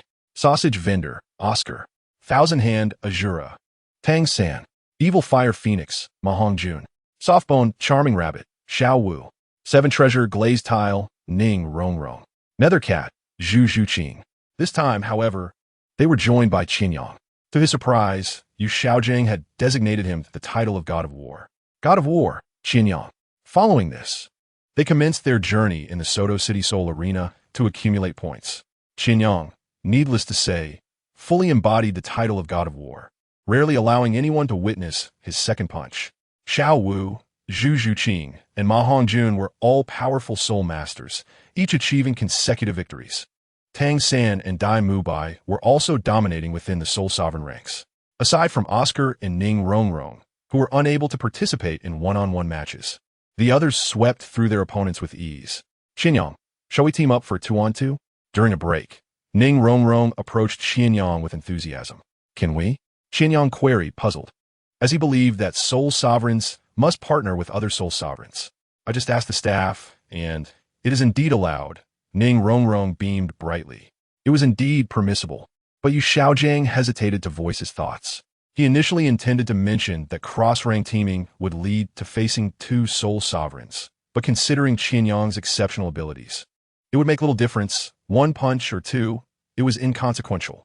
Chapter 67. Just two punches. Qian Yang and Ning Rongrong formed a team and decided to name themselves the Seven Yang Duo, combining the seven from Seven Treasure, Glazed Tile, and the Yang from Qian Yang. After registering, they waited nearly 20 minutes before finally taking the stage. Their opponents, as expected, were two soul sovereigns. 3 soul rings pulsated rhythmically around them. Their adversaries were 2 males, one likely a speed-type soul master and the other a battle type. As the battle commenced, all but Qian Yang unleashed their martial spirits. The 7 treasures rotated with a glaze. Ning Rongrong initiated the attack, summoning the glazed tower that spiraled around her, casting a radiant light upon Qian Yang. 7 treasures have a reputation, the first for strength, the second for speed. Is that really the 7 treasure glazed tile? The taller opponent exclaimed, clearly recognizing Ning Rongrong's martial spirit. His companion, upon hearing this, looked at Ning Rongrong in astonishment. The glazed tower danced elegantly in her hands. Eliminate her, the tall man directed his partner. His extensive combat experience informed him that any soul master from the 7 treasure glazed tile sect should be prioritized for elimination, regardless of the fact that this particular soul master was merely a great soul master. In contrast to him, his stocky companion was shorter but robust. Qian Yang initially assumed he was the battle-type soul master, but as he activated his soul skill, his figure rapidly approached them, revealing him to be the speed-type soul master. Second soul skill, acceleration. The opponent's battle experience was indeed commendable. He understood the necessity of neutralizing Ning Rongrong first. However, Qian Yang stood resolutely by her side, like an immovable mountain, separating them from their assailants. The stocky speed-type soul master lunged forward, his yellow soul ring flashing as he closed his fist, aiming a strike at them. The tall man also did not remain idle. As his companion attacked, he stomped heavily and leaped into the air, also targeting Ning Rongrong. They were unaware of Qian Yang's true nature as a soul master. Nevertheless, They surmised that a soul master accompanying the seven treasure glaze tile would likely be a battle-type soul master. With simultaneous attacks from different angles, Qian Yang's gaze sharpened. Soul power surged within him as he clenched his fists, his veins bulging visibly beneath his skin. Though lean, his physique was somewhat muscular, and each time he employed the 8 extremes burst, his muscles would contract, causing his veins to protrude, a prelude to his strike. Ning Rongrong remained steadfast in the face of the dual assaults. With Qian Yang standing in front of her, she knew there was no need to retreat. The speed-type soul master charged forward, his fist enveloped in formidable soul power.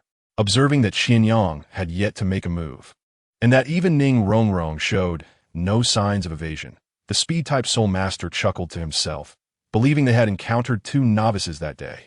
Little did he know, their lack of retreat was not due to naivety, but rather an assurance that retreat was unnecessary. Rather than recoil, Qian Yang advanced to meet the challenge head-on. In terms of competing in a fist fight, there was likely no one in this world who could force Qian Yang to retreat. 8 extremes burst.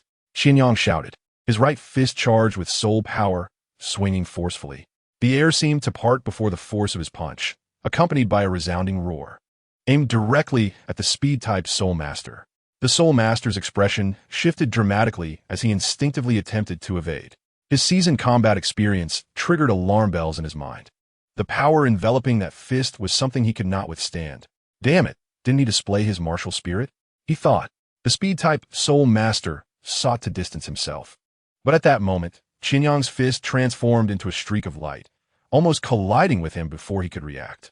The immense force sent the soul master flying, crashing against the edge of the arena and leaving a long trail, causing the platform to tremble slightly.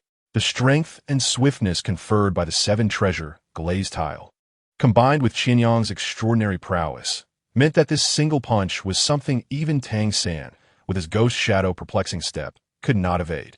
The tall man, witnessing his companion being hurled through the air, momentarily froze in shock. However, he quickly regained his composure and swung his fist toward Qian Yang while summoning another soul ring, amplifying the force behind his strike. Unfortunately, no matter how much he tried to enhance his power, the disparity between him and Qian Yang was not something that could be bridged in a single blow.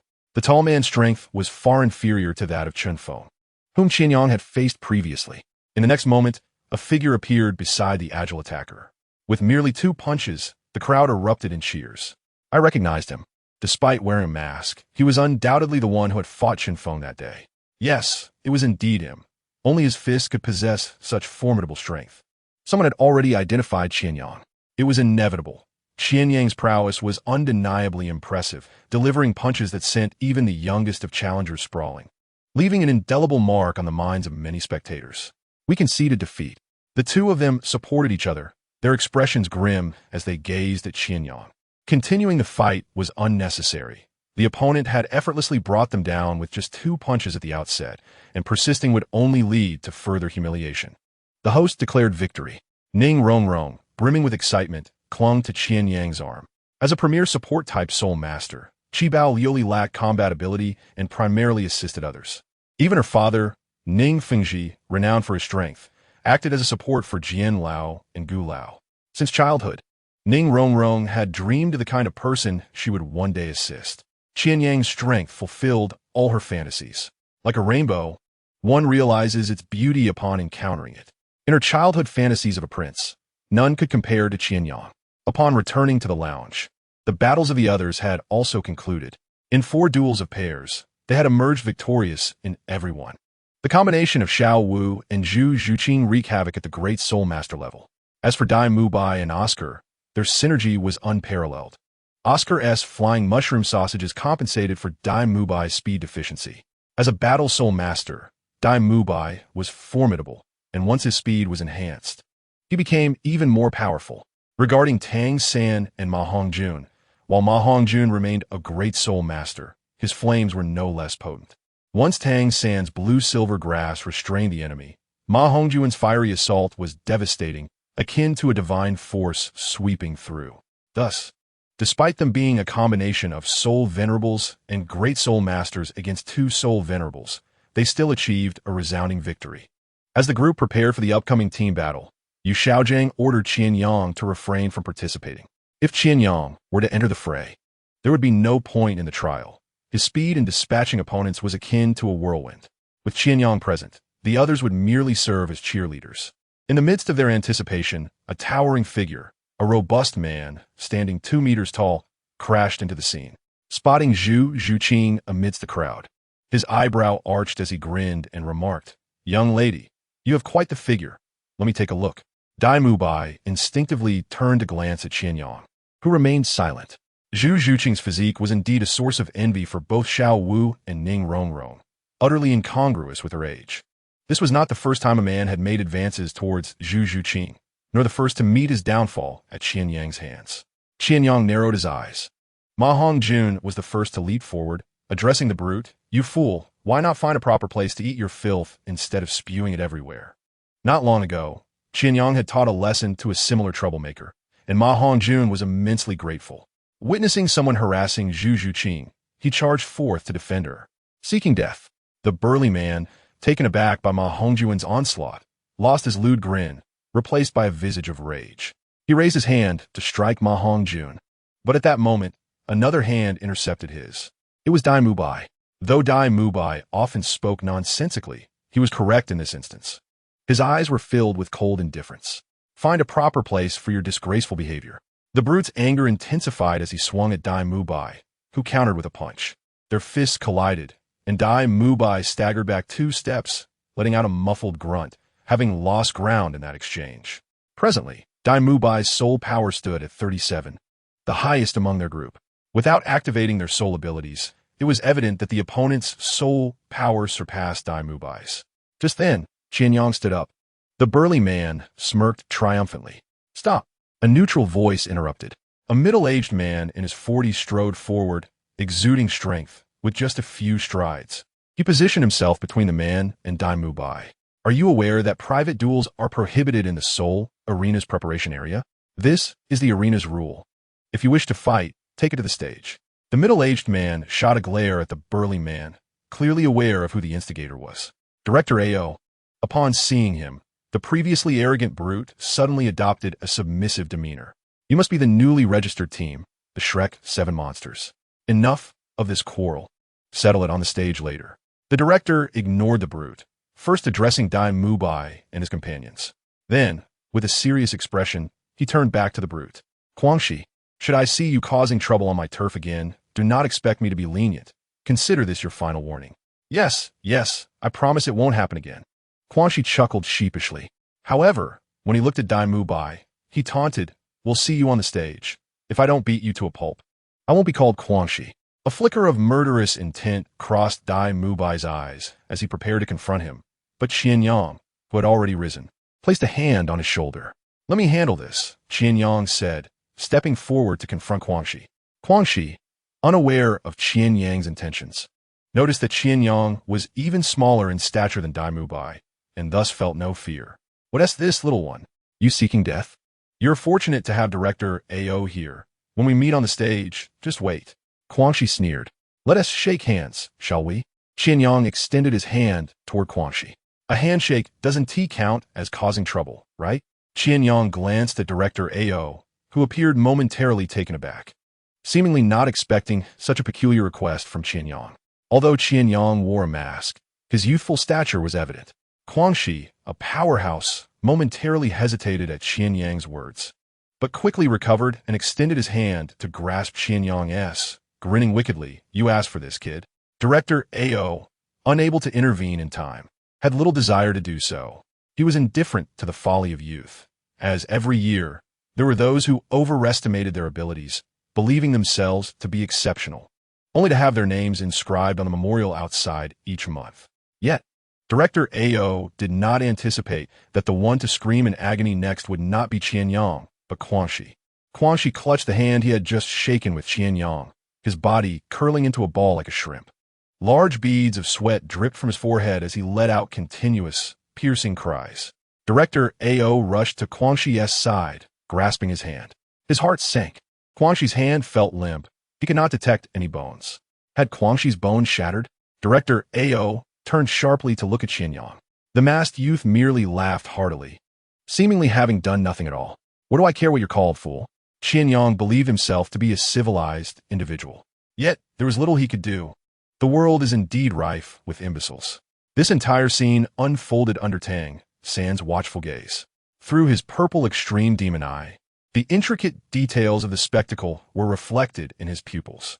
He observed as Qian Yang extended his hand, and upon their handshake, the sudden twitch of the hand of the wild rhino. In that fleeting moment, Qian Yang had crushed every bone in the wild rhino's hand. The first team battle of the Shrek 7 monsters had come to a premature end. The wild rhino was the captain of the team they were about to confront. Now, having lost a hand, he was naturally incapable of continuing the fight. The members of the wild battle team attempted to seek vengeance for their captain, but were promptly halted by Supervisor AO. He spoke little, merely stating, "Your captain's hand was merely a gentle grasp without the use of a martial soul. If you believe yourselves mightier than him, then go ahead." The wild battle team had no choice but to relent. Upon learning the news, Yu Xiaojiang hurried over. He glanced at Qian Yang and slowly spoke. "Next time, try not to act so impulsively." The implication of his rebuke was clear. To his surprise, Qian Yang nodded vigorously. "So you think I acted impulsively too, Master?" Qian Yang surprisingly echoed the Master's sentiment. Yu Xiaojiang was taken aback by Qian Yang's response. Yet, Qian Yang continued, "Indeed, I was impulsive. I should have shattered every bone in his body, not just his hand." He feigned distress. In summary, he felt a deep sense of regret. Yu Xiaojiang found himself at a loss for words at Qian Yang's remarks. That was not his intention. Meanwhile, Oscar had already burst into laughter, covering his mouth. "Qian Yang, is there any chance his hand can recover?" asked Ma Hongjun with curiosity. Qian Yang shook his head, flashing a broad smile. "As an orthopedic expert, I am absolutely reliable." Chapter 69. The Long Wind Battle Team. Qian Yang had utterly shattered the wild rhino's hand. The bones of his fingers turned to mush by the subtle force of Qian Yang's 8 extremes collapse. Without a sufficiently powerful healing soul master to work miracles, the wild rhino's hand could never heal properly. As a strength-type battle soul master, losing a hand would be devastating to his combat prowess. After resting for a while, they drew another team for battle. This time, both sides ascended the stage in calmness, without any unexpected disturbances. It was the Shrek 7 Monsters' first team competition. As Xiao Wu stepped onto the stage, she instinctively glanced towards the audience, where Qian Yang was sitting beside Yu Xiaojiang, making a face at her. Xiao Wu couldn't help but chuckle.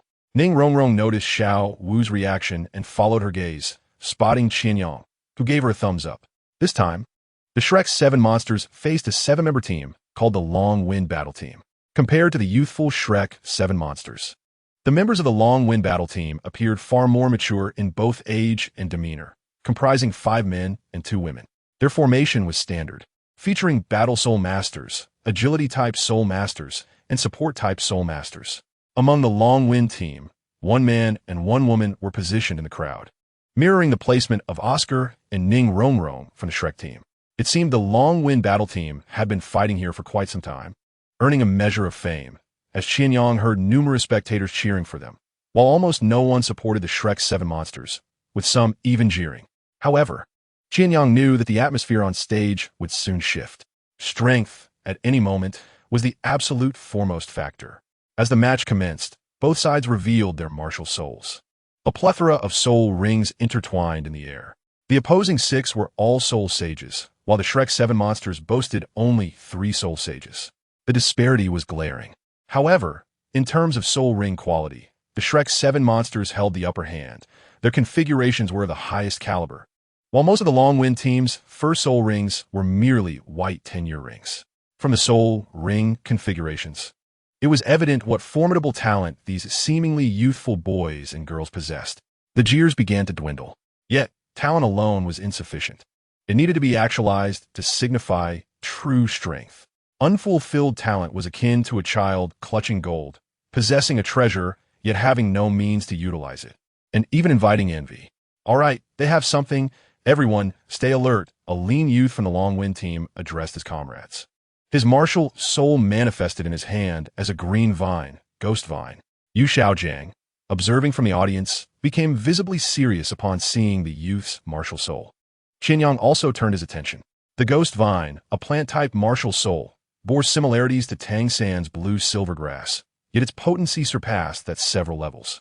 If he wasn't mistaken, this youth was the controlling force of the Long Wind battle team, much like Tang San, also a control-type soul master. What's there to be afraid of?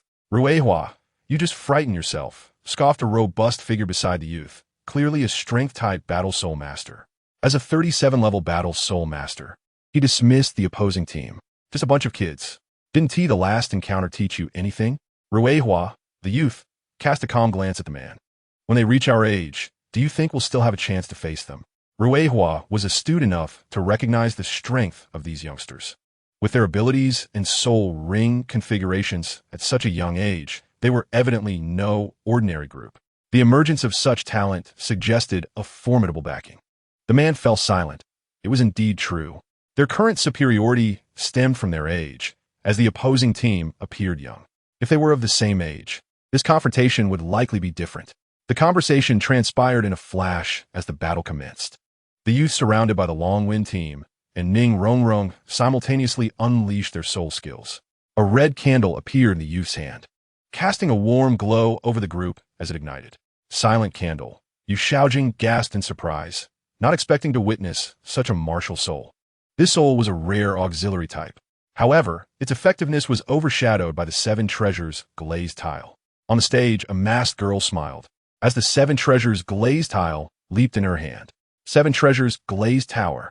Gasps erupted from the audience, especially among the Long Wind team members, whose expressions shifted dramatically upon seeing the glazed tower. Any auxiliary martial soul would feel humbled in the presence of the Seven Treasures glazed tower. The best in the world. Seven Treasures glazed. Quick, eliminate her. As Ruehua opened his mouth, the ghostly vines surged upward, charging forth with intent. The well-honed synergy among his teammates allowed them to grasp his intentions without him uttering a word. The two companions at his side advanced towards Ning Rongrong, with the robust youth who had previously looked down upon the Shrek 7 monsters leading the charge, aiming to carve a breach to deliver a dagger. The dagger lay in wait behind him, poised to strike once he tore open the gap. The two agile attack-type soul masters readied themselves for action. Yet, standing resolutely at the forefront was Dai Mubai. With a white tiger's spirit manifested, he confronted the muscular youth with a fierce roar, his fist crashing down with the force of tempest. As the white tiger's formidable energy surged, a palpable intensity rippled around him. In an instant, the others sprang into motion, each positioning themselves strategically as their formation unfolded. The arena erupted into a fervent clash of combat. Tang Sin moved like a wraith, the blue-silver grass dancing deftly at his fingertips, weaving intricate networks. The intertwining of blue-silver grass and ghostly vines revealed an unexpected twist, as Ruehua discovered to his shock that it was indeed his ghostly vines that were being torn asunder. What sorcery is this? Is that not blue-silver grass? Ruehua's astonishment surged like a tidal wave. A purple glow enveloped Tang San's gaze, each movement of the blue-silver grass executed with pinpoint precision. Enhanced by the purple extreme demon eyes, he was able to perceive every nuance of his adversary's actions. Dai Mubai intercepted the charging muscular youth, while the ghostly vines were also thwarted, leaving the two agile attack-type soul masters with no choice but to unleash their strikes. However, they found themselves unable to approach Ning Rongrong and Oscar at all. In Shrek's ranks, two agile attack-type soul masters remained poised for action. Xiao Wu flitted about the battlefield like a forest nymph, adeptly maneuvering along the periphery, keenly awaiting the opportune moment to strike. No, it was not an attack she sought. She was biding her time, anticipating the moment the enemy's dagger would be unleashed. Suddenly, she sprang into action, her legs transforming into lethal blades aimed directly at the vulnerable spots of an opposing attack-type soul master. The soul master reacted swiftly, attempting to evade by sidestepping, only to witness Xiao Wu deftly pivot midair, her scissor-like legs tracing a graceful arc that accurately severed his attack trajectory and forced him back several paces. Chapter 70. The Shattered Dagger. Cursed be it, the dagger failed to penetrate. All the agile attack types were soul sages, yet they found themselves completely thwarted by Xiao Wu and Zhu Zhuqing, who intercepted them from either side. The muscular youth, positioned at the forefront, found himself face-to-face with Dai Mubai, lamenting his earlier mockery of this group. Now, confronted with Dai Mubai, he realized the folly of his arrogance. The opponent's soul power was evidently on par with his own, both being soul sages of level 37. Moreover, the quality of their soul rings and martial spirits was noticeably superior. Initially confident in his ability to breach their defenses, he now found himself on the receiving end of relentless blows. He could not retreat. Should he do so, the two agile attack-type soul masters would be entirely exposed. The air crackled with potent fluctuations of soul power as the energies of 14 soul masters ignited. On the side of the Long Wind team, a female soul master enveloped by the crowd finally made her move. Her martial spirit resembled a pristine white lotus, and with the flicker of her yellow soul ring, the injuries of those at the forefront began to mend. She was indeed a healing-type martial spirit master, seemingly a pure healer, unlike Oscar's restorative sausages. It was perhaps this distinction that allowed her, as a great soul master, to stand alongside these soul sages in battle. Dai Lauda, Oscar suddenly called from behind. He tossed the sausage in his hand, which Dai Mubai caught without a glance, promptly shoving it into his mouth. The lingering pain from the earlier encounter with the strength-type soul master dissipated. Kulme, the visceral nature of the combat, ignited Dai Mubai's fervor for battle. A glint of crimson flickered in his eyes, a sanguinary spark. His golden hair danced in the wind as he leapt forth like a tiger, each punch accompanied by a deep, resonant roar that reverberated through the air. With the white tiger's transformation and the enhancement from the seven treasures glazed tile, Dai Mubai's combat prowess soared, nearing level 38. He lunged forward, a shadow of menace, hurtling towards the muscular youth with an undeniable ferocity. Damn it, I must never underestimate anyone again, the muscular youth thought to himself. Though his stance showed no sign of retreat, his muscles coalesced, a faint emblem of a king materializing between his brows, his martial spirit, the yellow-brown Tiger King. As his third soul ring illuminated, yellow light cascaded around him, activating his soul skill, Tiger King's Claw. Meanwhile, Xiao Wu and Zhu Zhuqing flitted along the battlefield's edge like specters, their movements as swift as lightning, each strike executed with impeccable accuracy. After enduring a rigorous training session with Yu Xiaojiang, their physical capabilities had reached new heights. Xiao Wu lightly tapped the ground, tracing a graceful arc in the air, while Zhu Zhuqing silently appeared behind another foe, her sharp claws glinting ominously as they targeted vital points. If Dai Mubai and the muscular youth represented the primary battlefield, then the four agile attack-type soul masters formed the secondary front, their clashes a rapid exchange of sparks. Tang San and Ruihua commanded their respective formations, orchestrating the battle. The confrontation between the two control-type soul masters concluded with Tang San's decisive victory. Just as the blue silvergrass was about to ensnare Ruihua, a youth from the Long Wind team, who had remained dormant thus far, finally made his move. His martial spirit manifested as a long blade, without revealing its true form. He effortlessly sliced through the blue silvergrass with a single flick, as though severing a mere cabbage. This was no ordinary blue silvergrass. After multiple enhancements, Tang San's blue silvergrass had attained unprecedented resilience and toughness, enabling him to easily dominate in the confrontation against Ruihua's ghostly vines. I must trouble you once more, Ruihua remarked with a wry smile at the sword-wielding youth beside him. The youth, expressionless, found today as adversaries rather intriguing. As his words fell, a soul ring illuminated behind him, a century-old soul ring. The sword-wielding youth was the only one whose soul ring configuration matched that of the Shrek's 7 monsters upon its reveal. Yellow. Yellow, purple. Yang Bai, focus all your support on Zigu, Ruihua instructed, turning to the youth with the martial spirit of the MO and candle. Understood, Yang Bai nodded, channeling his martial spirit to concentrate all enhancements on the sword-wielding youth. The sword-wielding youth, named Zigu, remained silent, his gaze fixed on the unfolding scene. Then, with a swift motion, he advanced, his soul rings shimmering. As the brilliance of ZG's soul rings radiated, a fierce intent emanated, slicing through the very air. He vanished in a flash, appearing before Tang San, his long blade cleaving the void with a piercing whistle, aimed directly at Tang San's vital points. Ziga made no attempt to target Ning, Rong, or Oscar. For him, absolute strength rendered tactics unnecessary. Anything that stood in his way could be effortlessly shattered.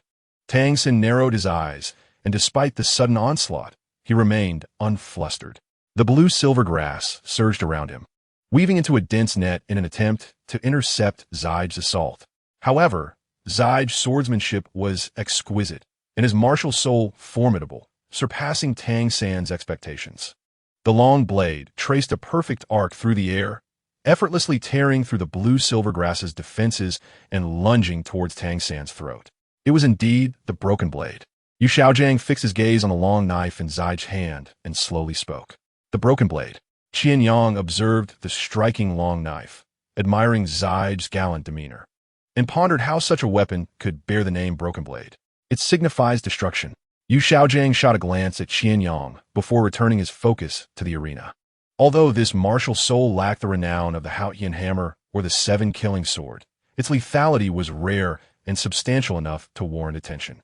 Soul masters possessing the broken blade, martial soul often fell into madness upon reaching the 70th level, which explained the infrequency of broken blade soul masters attaining the rank of soul sage. Yu Xiaojiang's knowledge was indeed solid, yet Qian Yang was in no mood to listen.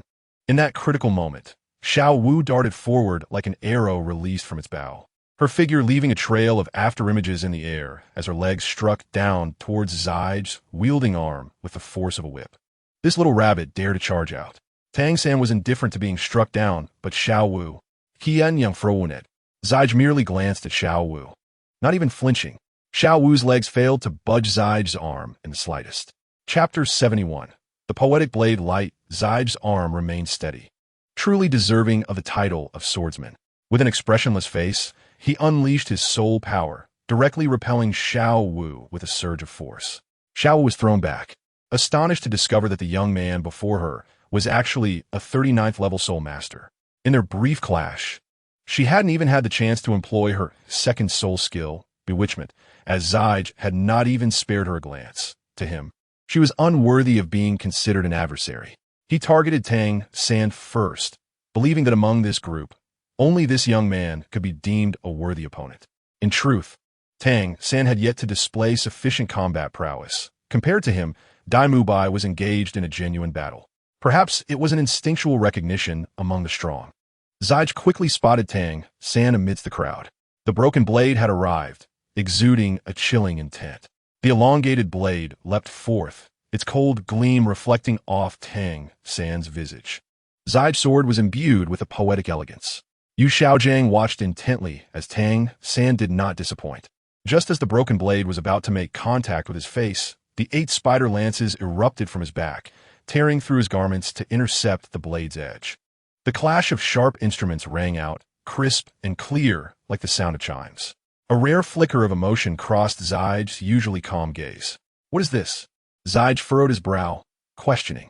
Tang San offered no explanation, instead propelling the 8 spider lances forward with fervor. Zij's form shifted slightly, and in the next moment, he appeared like a wisp of smoke, gracefully traversing the battlefield.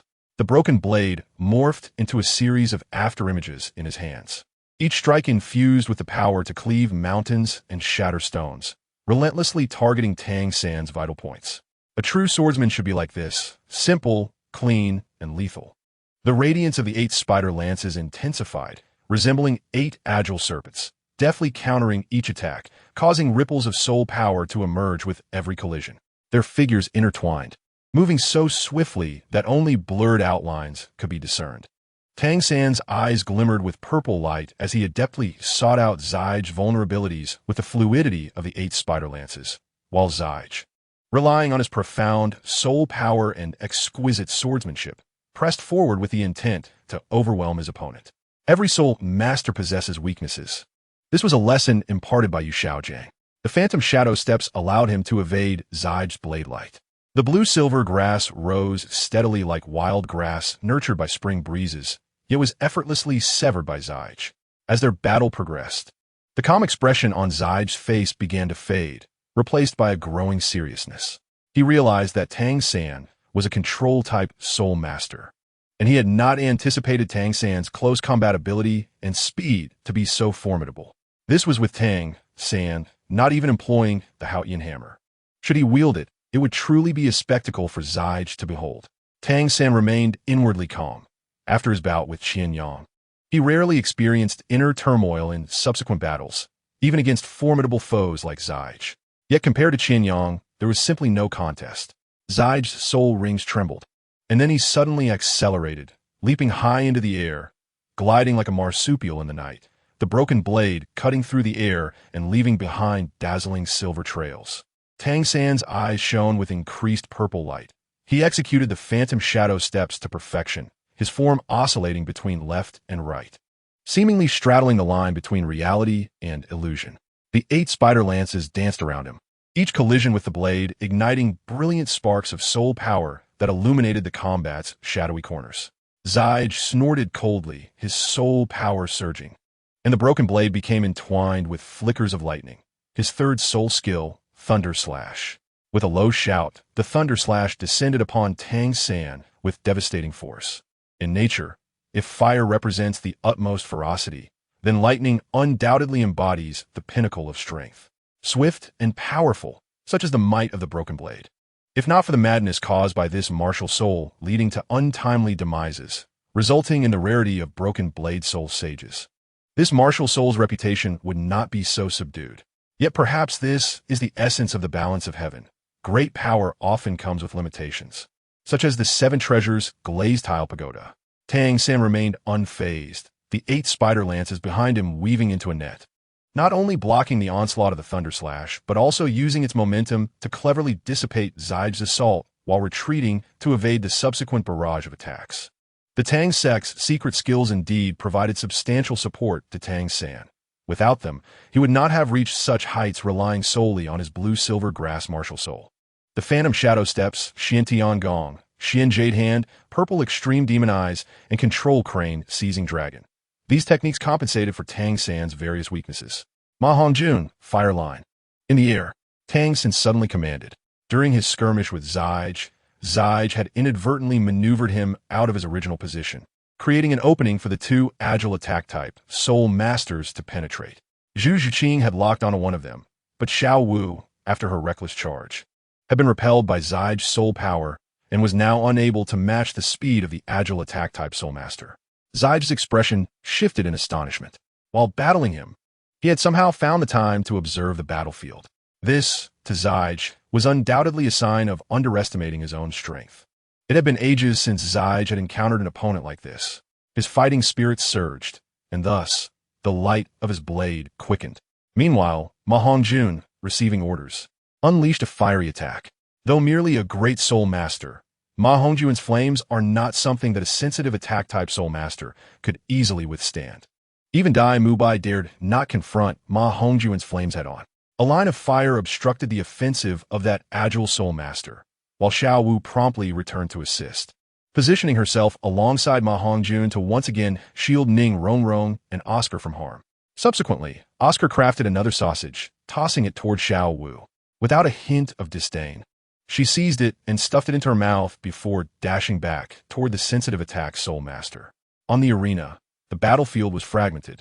Both commanders, amidst their subtle skirmishes, were tasked with directing the flow of combat. Tang San faced the onslaught of Zige directly. However, with the purple extreme demon eye, Tang San's control over the battlefield was astoundingly precise, something Rui Hua could not replicate. The ghost vine surged across the arena, yet the blue-silver grass seemed omnipresent. Rui Hua gazed intently at Tang San, who was engaged in battle with Zige. The clash of the broken blade and the 8 spider lances produced not a melodious tune, but a grim symphony of slaughter. Even while multitasking, Rui Hua managed to suppress the 2 of them. If the blue-silver grass could stifle his ghost vine, Rui Hua would be merely astonished. However, to remain competitive against Zige was the true reason Rui Hua found Tang San formidable. Moreover, Tang San could still muster the strength to fight while engaged with Zige, leading Rui Hua to describe him as a prodigy. How could such an extraordinary individual exist? Little did Rui Hua know, there was someone even stronger observing from the stands. Qian Yang scrutinized every corner of the arena. Should the Changfeng team fail to present something novel, the victory would undoubtedly belong to the Shrek 7 monsters. Chapter 72. Personal showcase. The battle between Zige and Tang San reached a fever pitch. Zige's speed escalated once more. As a proficient swordsman, velocity was his gateway to strength. His long hair danced wildly in the wind, and his eyes shimmered with an enigmatic purple glow.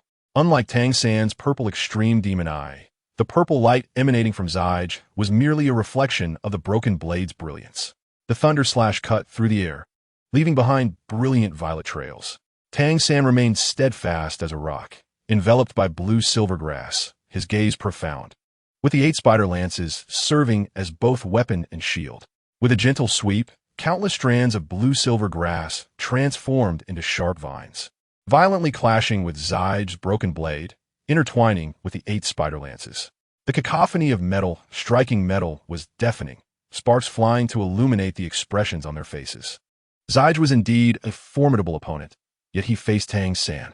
On the arena, light and shadow intertwined. Each strike reverberated through the audience's souls. The dynamics of the battle had shifted. Initially, it appeared the Changfeng team would decisively crush the Shrek 7 monsters, but the outcome diverged from their expectations. Before Zijj made his move, it was evident that the Shrek 7 monsters held the upper hand.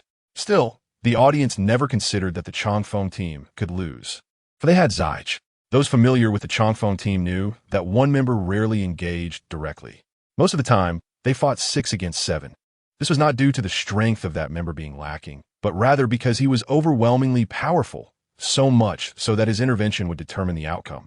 They were aware that Zijj's participation, with his ghostly agility and fierce swordsmanship, would grant them an undeniable advantage.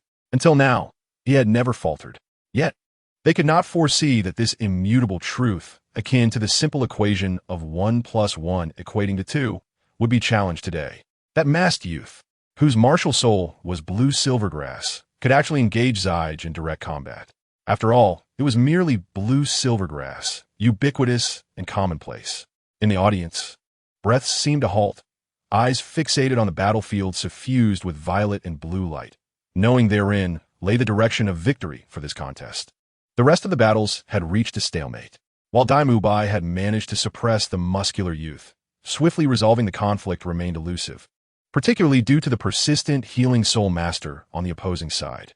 Meanwhile, the Force-sensitive attack Soul Masters kept vigilant watch over one another.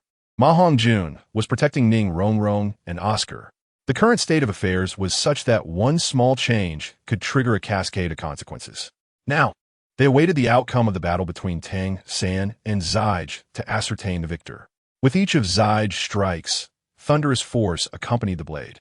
Yet Tang San's 8 spider lances and blue silver grass seemed to possess a foresight, consistently deflecting, ensnaring, and even using Zijj's strength against him, effectively neutralizing his assaults. Although Tang San's purple extreme demon eye did not rival Qian Yang's fiery gaze, it was certainly sufficient to discern Zijj's movements. The 4 realms of the purple extreme demon eye, broad view, subtle insight, mustard seed, and vastness, were all within Tang San's mastery, having cultivated to the mustard seed stage. At this level, his comprehension of the world had reached an unprecedented dimension. The atmosphere among the audience grew palpably tense. The previously scattered murmurs replaced by an indescribable sense of awe. It felt as though their gazes pierced through the fabric of space, locking onto the arena where soul techniques interwove. With each of Tang San's exquisite defensive maneuvers, Zijj's purple thunder slash, though powerful, began to show signs of faltering. Would the Changfeng team truly not lose? As the first spectator entertained this thought, it quickly caught on, spreading to the second and third.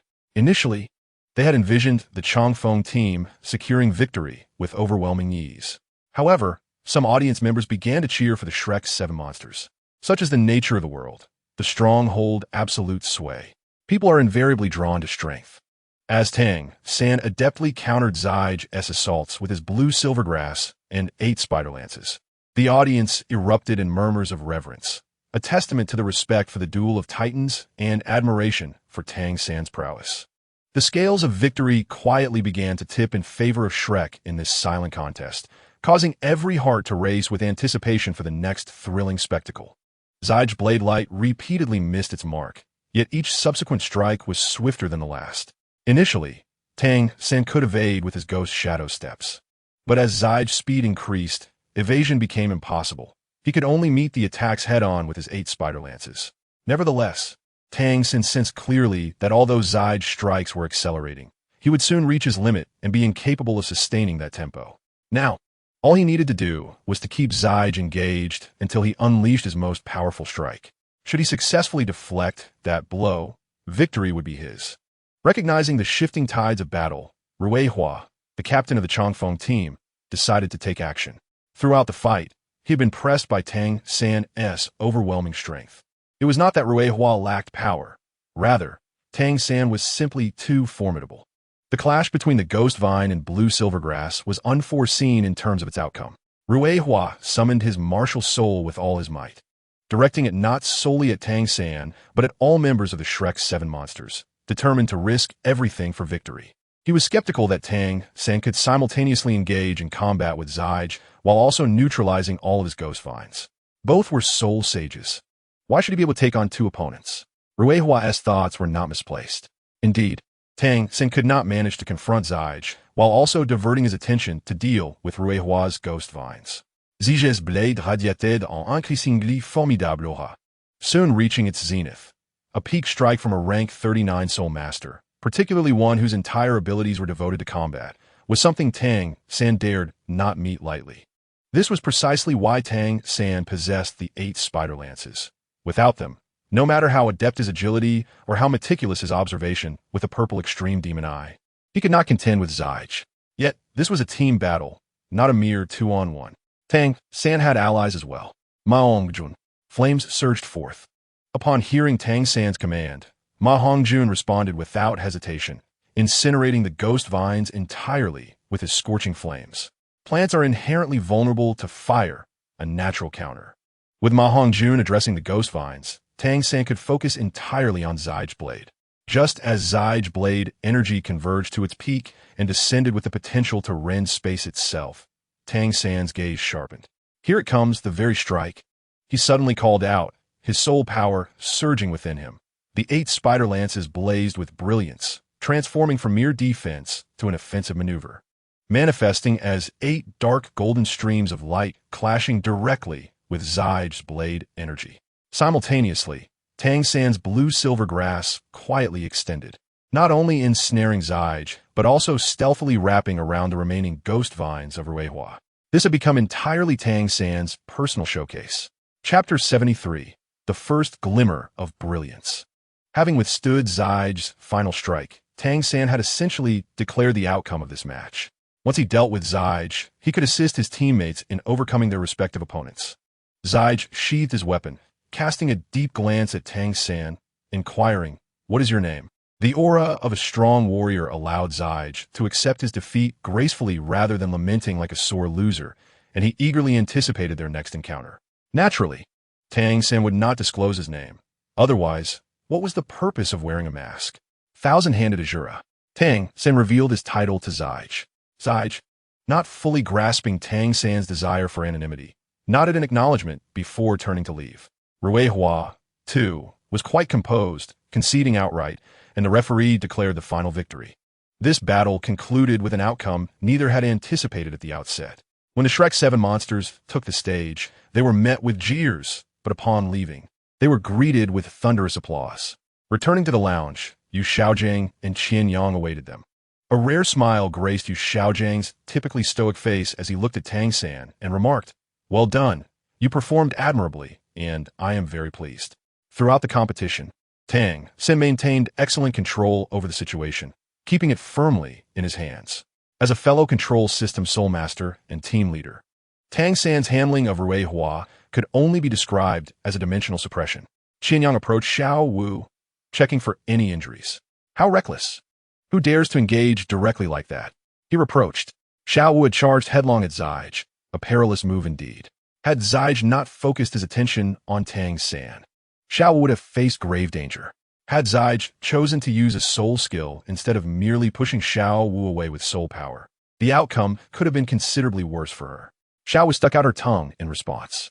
Qian Yang ruffled her hair, admonishing, "Don't do that again." "Okay." He then inquired about Zhu Zhuqing and Ning Rongrong, confirming that Ning Rongrong had been well protected, while Zhu Zhuqing had only been vigilant against the agile attack type Soul Master and had sustained no injuries. "I will join you next time," Qian Yang informed Yu Xiaojing. Team battles inherently carry significant risks. Today, had it not been for Tang San's overwhelming strength, they likely would have faced defeat. Qian Yang was uneasy about the safety of the three girls relying solely on Tang San. Yu Xiaojiang furrowed his brows, about to speak, but Qian Yang continued. I will participate just as a precaution. Unless absolutely necessary, I won't intervene, akin to how that individual did today. He referred to Zijie, who had refrained from attacking until they were subdued. This way, I can protect everyone as much as possible, Qian Yang added. Yu Xiaojiang finally relented and nodded. Remember, you must only act when absolutely necessary. In team battles, the rules state that each team may contain a maximum of 10 members, with a minimum of 7 required to participate. Thus, Qian Yang could join them in the next battle. Next, they would face an 8-member team.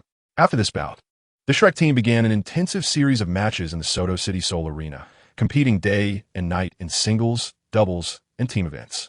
The standout duo in the doubles was Qian Yang and Ning Rongrong, who remained undefeated, leading by a substantial margin. While the others did not boast records as dazzling as theirs, they still performed commendably. The second tier comprised Tang San and Ma Hongjun, who had only 3 losses, primarily due to Ma Hongjun's shortcomings. Xiao Wu and Zhu Zhuqing outperformed Oscar and Dai Mubai, with only 5 losses, as they mainly faced opponents of the great Soul Master level. Dai Mubai and Oscar had the poorest record, with 20 wins and 7 losses. Although Oscar compensated for Dai Mubai's speed deficiencies, he remained a support role lacking combat prowess. When confronted with formidable opponents, if Dai Mubai could not swiftly defeat one or became ensnared, the other Soul Sage would swiftly overpower Oscar, leading to a 2-on-1 defeat of Dai Mubai. He was no Qian Yang, capable of dispatching a Soul Sage with a single punch. The team battles were even more telling. Qian Yang hardly engaged, with the combat prowess of the Shrek 7 monsters evident. The Longwind team they faced had already been one of the top teams among copper-ranked Soul Masters in the arena, yet they were bested by the Shrek 7 monsters, making other teams seem less formidable by comparison. The reputation of the Shrek 7 monsters soared. People began to notice that within this team was a seemingly idle member who rarely fought, merely watching his companions in action. Whenever doubts arose, someone would clarify, idle? That is their strongest member. They would then recount Qian Yang's impressive records in individual and doubles competitions. Were it not for his absolute dominance in solo and duo matches, some might have thought Qian Yang was merely coasting for points. Gradually, the Shrek 7 monsters garnered a fan base similar to that of the Longwind team in their heyday. As the Shrek 7 monsters continued their winning streak in the Soto City Seoul Arena, their name drew countless spectators like a magnet. Whenever news of their appearance spread, the arena buzzed with excitement, and the crowd swelled increasingly. Due to the division of the arena into various zones, the members of Shrek Academy, all of whom are Iron Badge Soul Masters, are restricted to the periphery and unable to access the central area. Consequently, daily speculation arises regarding where the Shrek 7 might make an appearance. Fortunately, thanks to the masks provided by their master in advance, their identities remain partially concealed. When they entered the Soto City Seoul Arena, they did not don their masks, and it's likely that no one recognized the youthful figures passing by them as the now famous Shrek 7. Today, the audience is a throng of enthusiastic spectators, their cheers and discussions intertwining, creating an atmosphere so fervent that it seems to ignite the very air. The brilliant lights of the arena filter through the vast dome overhead, casting a mottled glow on the faces of the crowd, each pair of eyes sparkling with anticipation and excitement. At the moment when the referee introduces the Shrek 7, the entire arena erupts in a fervor. The audience rises in unison, their applause reverberating as if to lift the dome itself. Standing on the platform, Qian Yang observes the fervent cheers from both sides and suddenly recalls a line. Do not worry about the road ahead without a confidant. Who in the world does not recognize you? In just a month, another decisive victory is achieved effortlessly. Since Oscar utilized his flying mushroom sausage in a previous match, he has held nothing back in his subsequent performances. With aerial superiority, the Shrek 7 demonstrate to their opponents the meaning of cruelty. Qian Yang crosses his arms, clearly aware that he need not intervene in this contest. After numerous battles, he has only engaged directly once, when a swift attack Soul Master managed to breach the defenses of Tang San, Dai Mubai, and Ma Hongjun, only to be sent flying by Qian Yang as single punch. The battle concludes, and Qian Yang basks in the audience's adulation once more, attaining victory without lifting a finger. with 3 days remaining until the dawn of a new month. Their points are sufficient to elevate them to the ranks of Copper Badge Soul Masters. At that juncture, he hopes their opponents will lend a hand. 2 more days pass quietly. As Qian Yang approaches the platform, he suddenly turns to gaze at a corner of the audience. A staff member from the Soto City Soul Arena stands there, locking eyes with Qian Yang, whose gaze reveals a hint of unease. Qian Yang's attention is not casual. He has noticed the lingering gaze that has followed him. However, he does not ponder the reason behind it. As the match commences, the referee calls for silence, and Qian Yang's opponent raises their hand in surrender. Oh, now there is time for contemplation. In other bouts, the audience would vocally express their discontent at witnessing such cowardice, for they have paid for the privilege of witnessing a contest. Regardless of how severely one is beaten or injured, the spectators expect excitement for their investment. Yet this is Qian Yang. Most in the crowd may not know his true name, but his title resonates profoundly, the martial god. Rarely do spectators witness Qian Yang's second punch. So when faced with the surrender of the martial god, their acceptance is unsurprising, having grown accustomed to such occurrences. After his victory, Qian Yang again glances toward that corner. But the staff member is no longer there, leaving only spectators to watch the match. Just as he prepares to leave for the resting area, a figure suddenly blocks his path. Qian Yang squints. The staff member he had previously noticed stands before him, wearing a polite smile. Martial God, the Shrek 7 should gather. Your leader awaits you, the staff member says. Qian Yang feels a twinge of awkwardness, a peculiar sensation washing over him. He responds, I am not part of the Shrek 7. The staff member appears taken aback by this response, his expression stiffening. In his expectations, he had anticipated that Qian Yang would solemnly follow him, as if on a mission to save the world. Had Qian Yang known the staff member's thoughts, he might have quipped, silly child, a mere extra, do not embellish your role. The staff member, unconvinced, recalls having seen Qian Yang in several matches involving the Shrek 7. How could that be? Qian Yang counters. Tell me, how many members are there in the Shrek 7? The staff member is momentarily caught off guard but quickly responds, 7. The Shrek 7 cannot possibly consist of 8 members, can it? Qian Yang smiles, his eyes sparkling with mischief. Meanwhile, Yu Xiaojing converses with Supervisor AO, who has sought him out. As the head of the Soto City Soul Arena, Supervisor AO has thoroughly assessed Qian Yang and the others, and it is impossible to conceal Yu Xiaojing's role as the leader of the Shrek 7.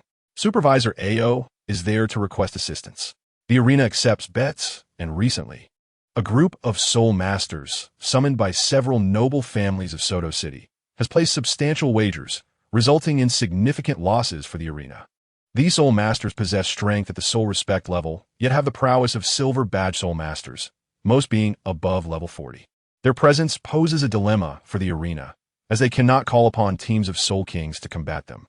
Yet the soul respect level fighters are no match for their might. If this continues, the arena cannot sustain such losses for long, with the nobles placing further heavy bets. The situation is dire. Supervisor AO does not need to finish his sentence. Yu Xiaojing already comprehends the severity of the problem facing them. Someone has exploited a loophole in the arena's operations, and the most troubling aspect is that this exploitation appears entirely legitimate. Yu Xiaojing inquires about specifics, such as the outcomes of their battles. Upon learning the details, his expression shifts. These opponents possess the optimal spirit ring configurations, all being soul respect level. The so-called optimal configuration comprises a first spirit ring of 100 years, a second exceeding 500 years, and a third of 1,000 years. Presently, Qian Yang, Dai Mubai, Tang San, and Oscar each embody this principle.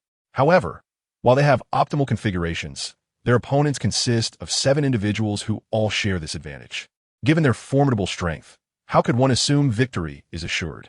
Yu Xiaojing casts a glance at Supervisor AO, who responds with a smile, do not be modest. You have the martial god on your side. Although Qian Yang has not participated heavily in team battles, the dual combinations of the 7 Yang and the martial goddess solo efforts reveal his prowess beyond doubt. Supervisor AO reflects on this with a hint of nostalgia. I never expected him to be so young.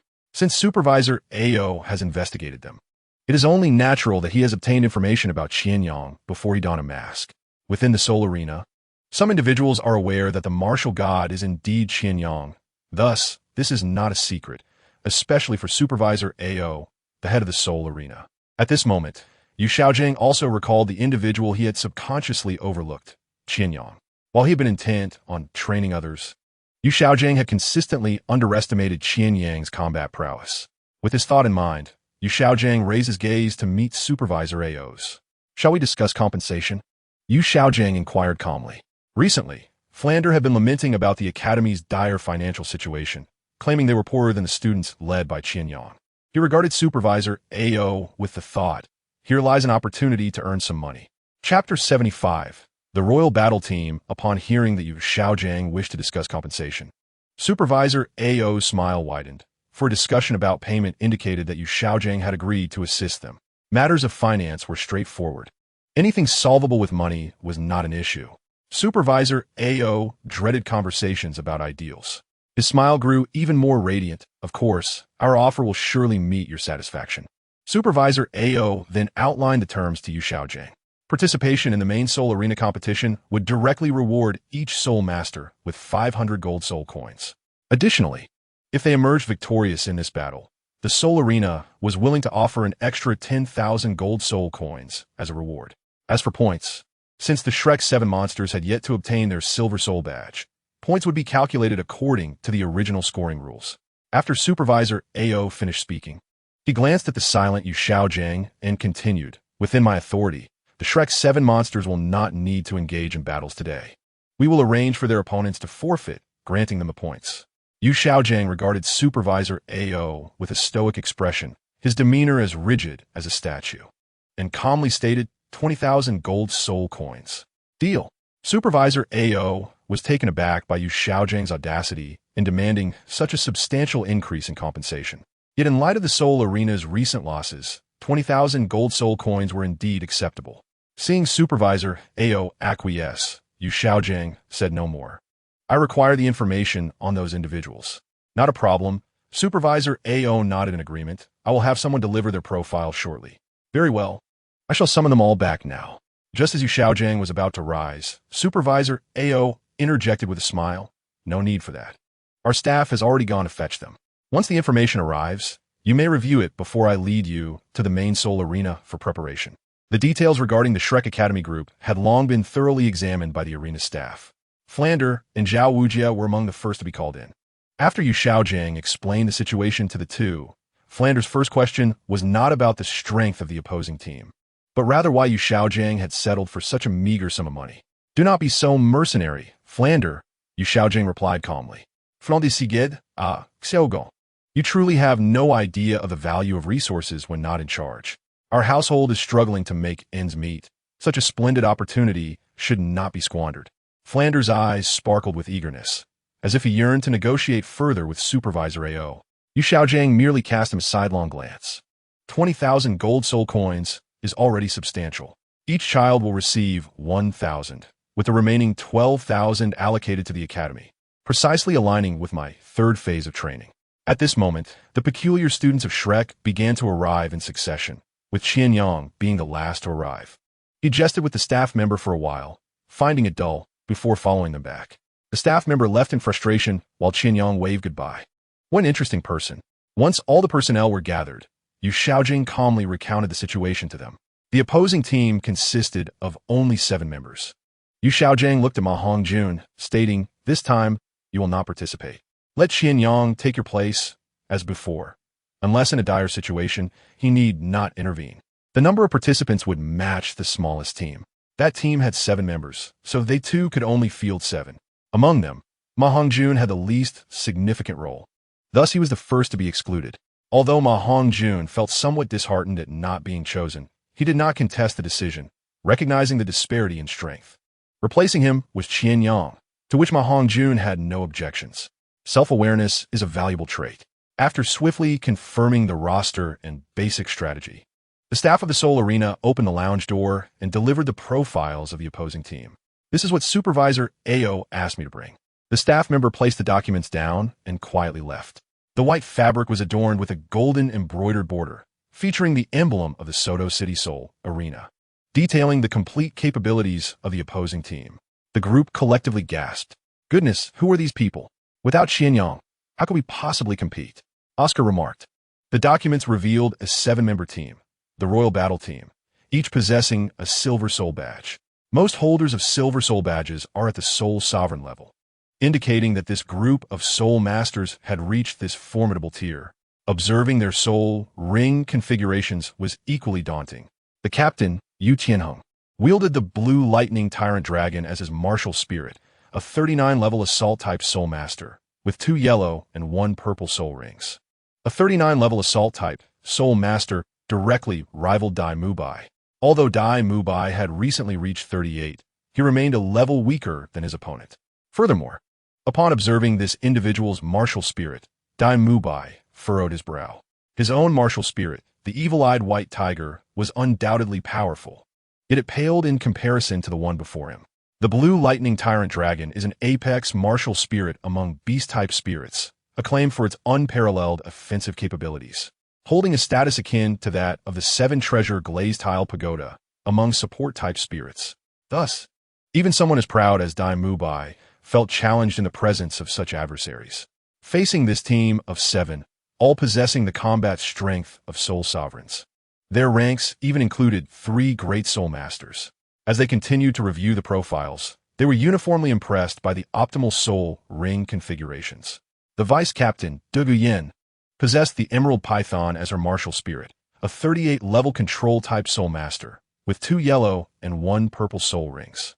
The team members, Shimo, with the Xuanwu Turtle as his martial spirit, a 38-level defense-type Soul Master, also boasting 2 yellow and 1 purple Soul Ring, and both Shimo and Yufeng, alongside Oscar, all had 2 yellow and 1 purple Soul Rings, with soul power exceeding 35. Among the Shrek 7 monsters, only Dai Mubai and Qian Yang had soul power above 35. As Qian Yang examined the profiles, his attention was drawn particularly to the last name listed, Yi Lingling, with a 9-heart begonia as her martial spirit.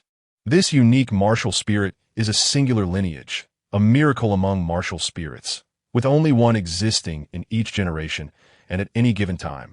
There could only be 2 living soul masters of the 9-heart begonia.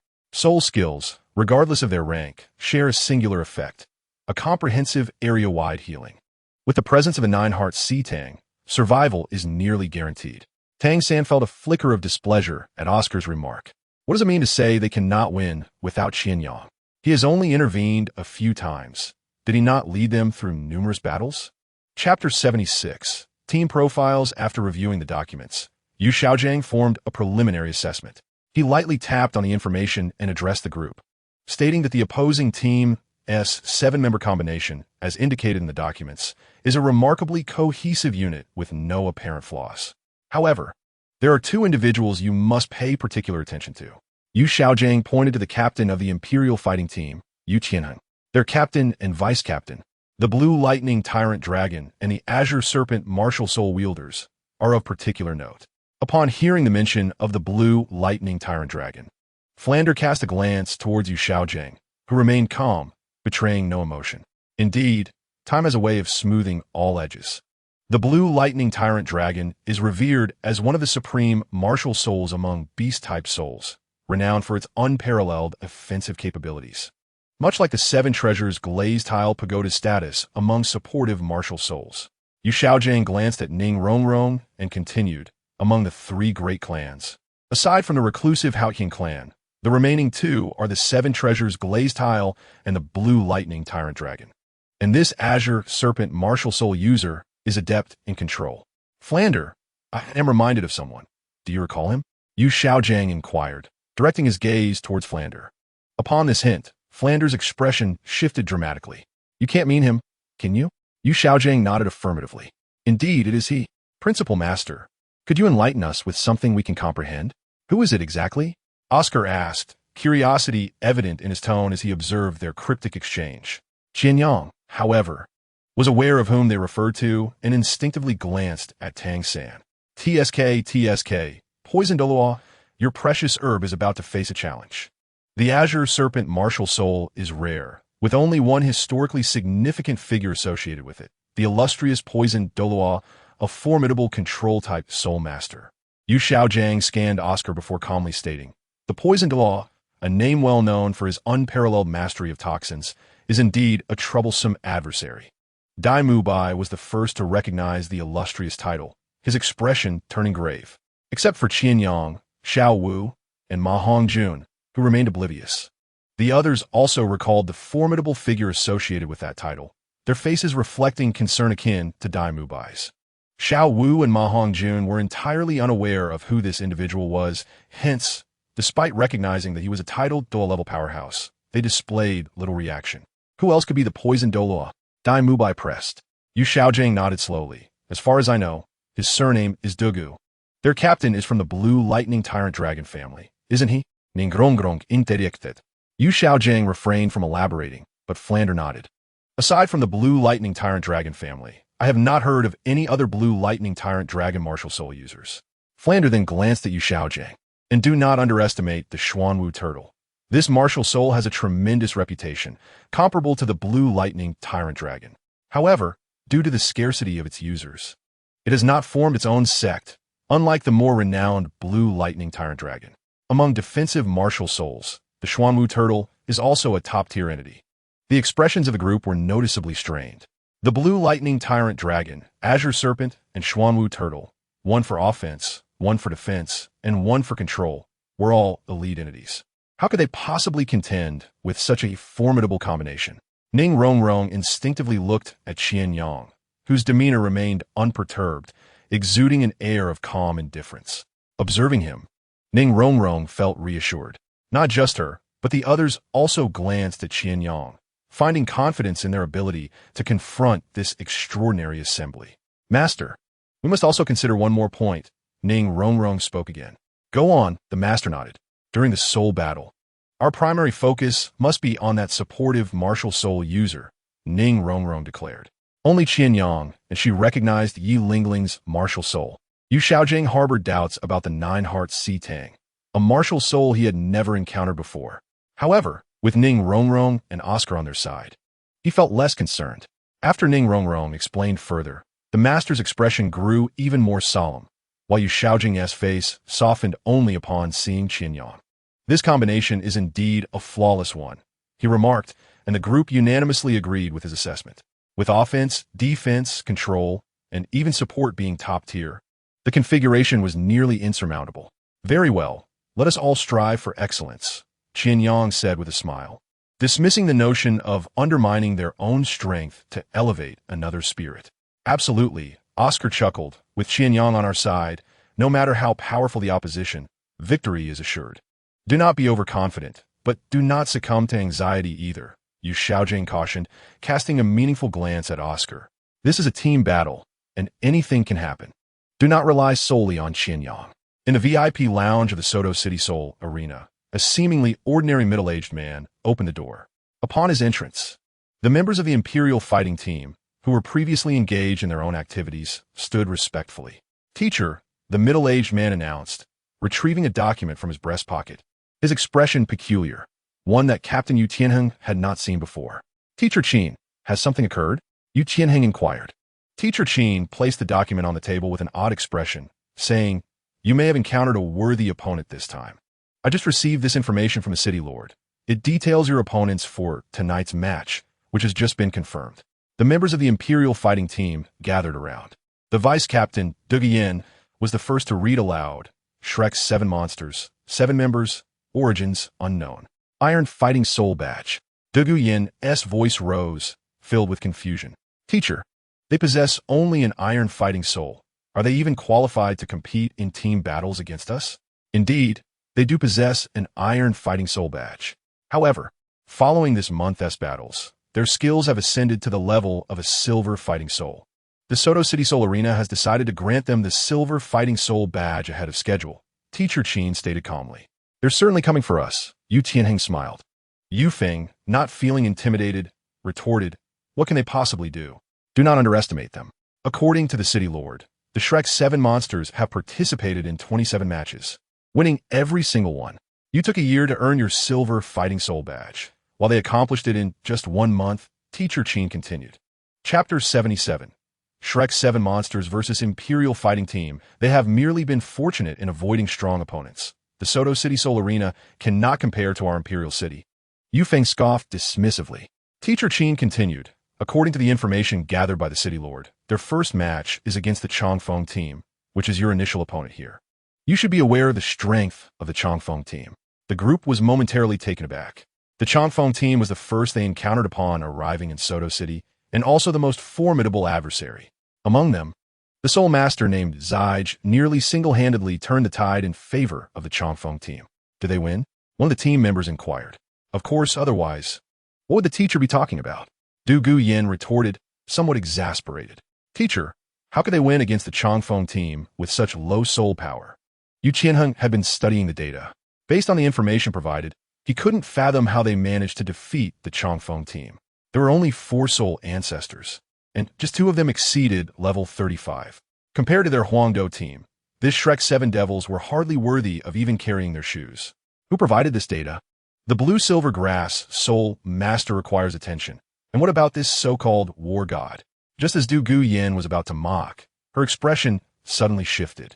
At the end of the war goddess data, there was a particular note stating, "This individual has never utilized their martial soul." The group gathered closer, frowning in confusion upon reading that line. Never utilized their martial soul? The agile attack-type soul master, Black Panther, Asla, couldn't help but voice the collective doubt shared by everyone. How is that possible? How did he compete? Do not underestimate this blue-silver grass soul master or the war god, Teacher Qian remarked. His demeanor unusually grave as he scrutinized the data. It seemed this was related to his title. Think about it, Qin Ming said.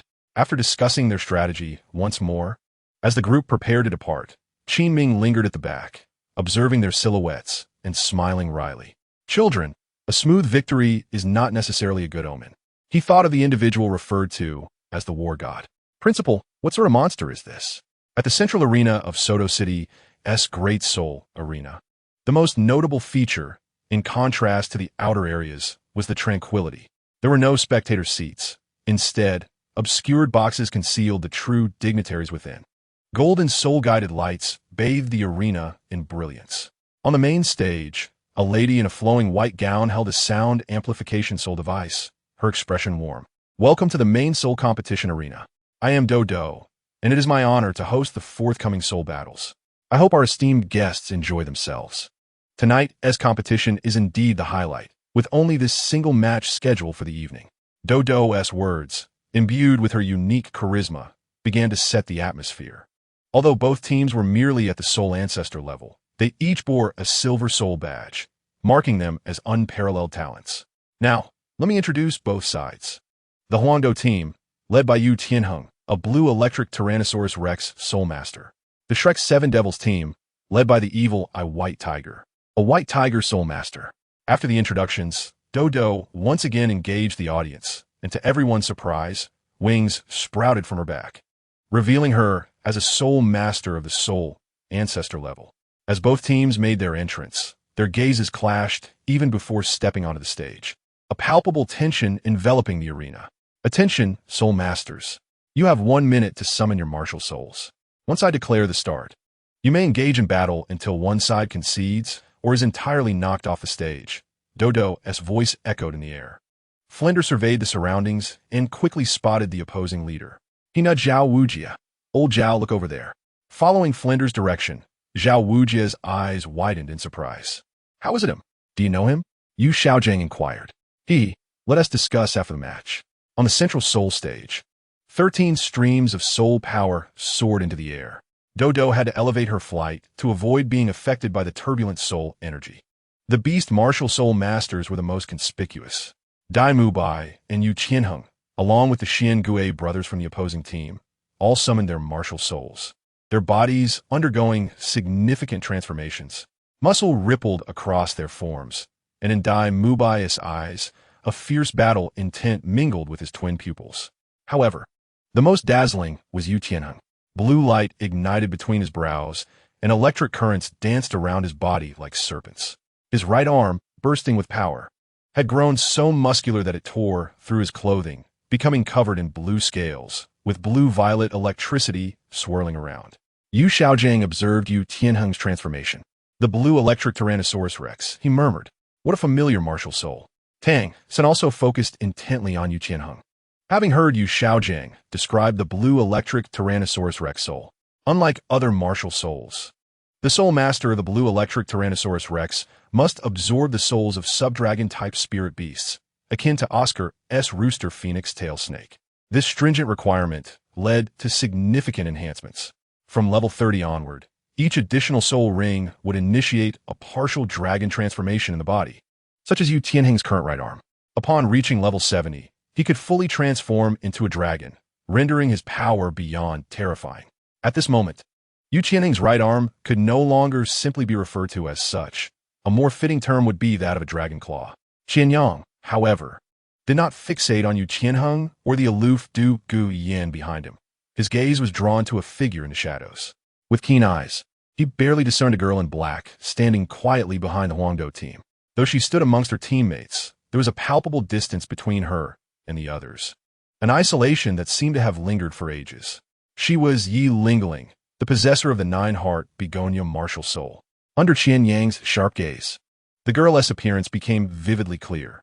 Yi Lingling moved gracefully, akin to the tenderest leaf budding in early spring, untouched by dust, exuding an ethereal charm. Her long hair cascaded down to her waist, glimmering softly.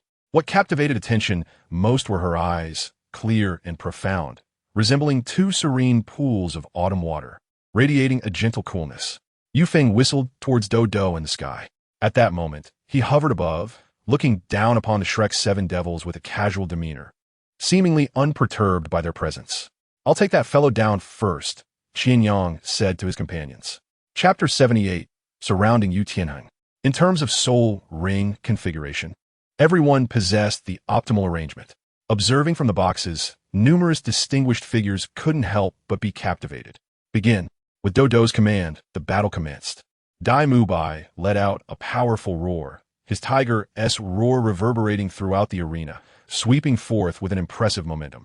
After invoking the white tiger shield, he was enveloped in golden light, charging forward with remarkable bravado. However, the expressions of the two Sure brothers remained unchanged, their soul rings illuminated as they prepared to defend. As Yu Feng continued to observe the battlefield, he couldn't help but scoff at Dai Mubai, who had recklessly charged alone towards their team. The notion that he could breach the defenses of the Shijiao brothers was utterly absurd. "What are you laughing at?" a voice whispered in his ear. Yu Feng instinctively began to respond, but then he realized he was in midair.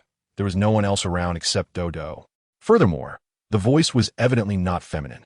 Turning his gaze, he saw Qian Yang's fist hurtling towards him. Yu Feng, in his arrogance, had not ascended to a significant height. Qian Yang hadn't even consumed a flying mushroom sausage, yet with sheer footwork, he effortlessly reached him. The fist was aimed directly at Yu Feng's face. A faint, resplendent glow enveloped Qian Yang, a radiance also present around Dai Mubai. Among the Shrek's 7 monsters, Ning Rongrong held the glazed tower, enhancing their abilities. Yu Feng had no time to react. Qian Yang's speed was astonishingly swift, surpassing that of Oslo, the agility-type soul master in their training sessions. With no opportunity to evade, he resorted to the simplest form of soul power defense. Qian Yang's punch connected with Yu Feng, propelling him through the air, nearly sending him out of the ring, only to be caught by a towering figure from the Huangdo team, Yu Tianheng, the captain. Yu Tianheng cast a discerning glance at Qian Yang, who had just returned to the ground. "Mind that martial god. He is formidable," he mused before tossing Yu Feng over to the girl behind him, Yi Lingling. "He's yours now."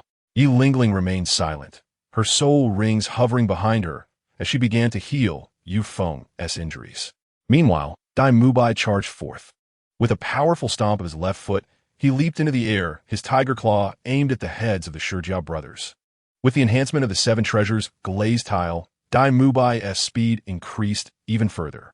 The stone beneath his claw threatened to crumble, let alone the fragile human skull. However, the Shijiao brothers possessed the Xuanwu tortoise spirit, which granted them a unique ability. They retracted their heads into the protective shell of their spirit, leaving only sparks from Dai Mubai's claw without a trace of damage. In fact, Dai Mubai's arm was left numb from the impact. A blue figure dashed in front of Dai Mubai. It was Yu Tianheng. After catching Yu Feng, the captain launched another attack. His robust dragon arm shimmering with dazzling blue light and crackling electricity, aimed straight at Dai Mubai's chest.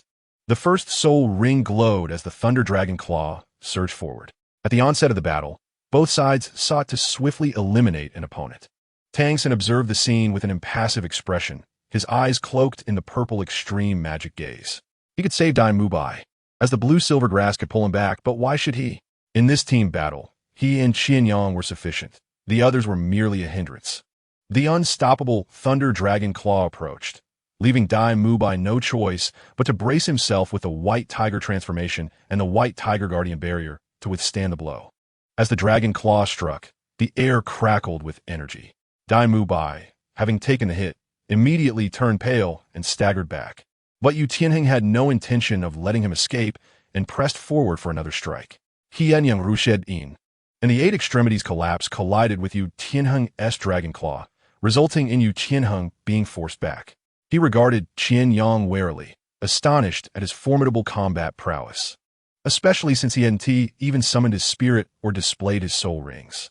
Xiao Wu and Zhu Zhuqing began to capitalize on their roles as agility-type soul masters, maneuvering around the Shurjia brothers.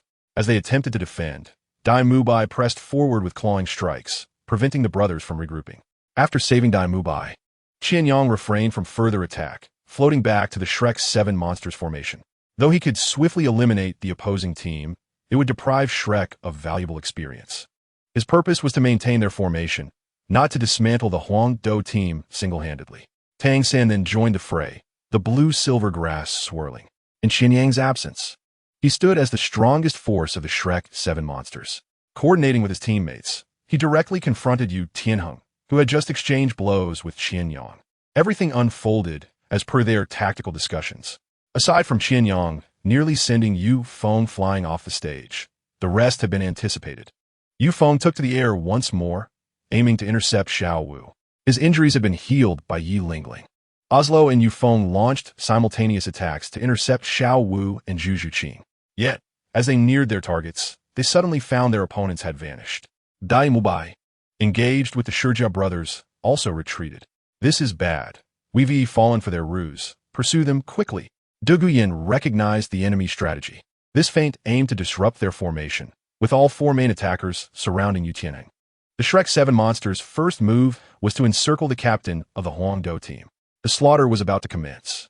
Yu Tianheng realized the opposing strategy and sought to retreat quickly, but those outside the encirclement would not permit it. The blue-silver grass ensnared Yu Tianheng. The roaring tiger and the energy fluctuations from the 2 agility-type soul masters followed closely. At that moment, Yu Tianheng held nothing back. With his 2nd and 3rd soul skills unleashed, the brilliance of blue light intensified. Blue arcs of electricity exploded, shattering the blue-silver grass. Wrath of Thunder, a force to be reckoned with. Both soul skills unleashed, Yu Tianheng was firing on all cylinders. Dai Mubai's Tiger Claw was easily swatted away, with countless bolts of thunder aimed at Tang San, Xiao Wu, and Zhu Zhuqing. Dai Mubai stood his ground, shielding Xiao Wu and Zhu Zhuqing from the onslaught. Meanwhile, the 2 assassins prepared to strike from the shadows, needing to eliminate Yu Tianheng swiftly. Otherwise, if the Huang Do team arrived, their meticulously crafted ambush would be thwarted. Chapter 79. Water breaks the serpent's venom. All 4 main attackers launched their assault, encircling Yu Tianheng. This was the utmost respect the Shrek 7 monsters could offer him. Xiao Wu and Zhu Zhuqing brandished their daggers, and with Dai Mubai at the forefront, they disregarded Yu Tianheng's overwhelming power. Yet, how could the attacks of 2 great soul masters hope to deliver a lethal strike to Yu Tianheng, who is currently empowered by the Wrath of Thunder? The Wrath of Thunder thrusts the blue electric Tyrannosaurus Rex soul master into a frenzied state, enhancing their electrical power by 100% and their soul power by 50%. In this fleeting moment, Yu Tianheng's strength had surged to the level of a 46th rank soul master. With a sweep of his right dragon claw, he effortlessly repelled the attacks of Xiao Wu and Zhu Zhuqing. Even with the enhancements from Dai Mubai's White Tiger transformation and the 7 treasures glazed tile, he had still been easily dismissed, let alone the 2 agility-type soul masters. Certainly, the true lethal move is not merely in the hands of Xiao Wu and Zhu Zhuqing. Similar to Dai Mubai, their role is solely to divert Yu Tianheng's attention. The genuine strike lies ahead. Tang San boldly takes action, beneath layers of assaults. Concealed is Tang San's true strike designed to incapacitate. The 8 spider lances extend from his back, aimed directly at Yu Tianheng. Below, the leader of the royal fighting team, Qin Ming, is startled upon seeing the 8 spider lances, furrowing his brow. This is the external spirit bone. Such information was not documented. Qin Ming remains uncertain whether it truly qualifies as an external spirit bone.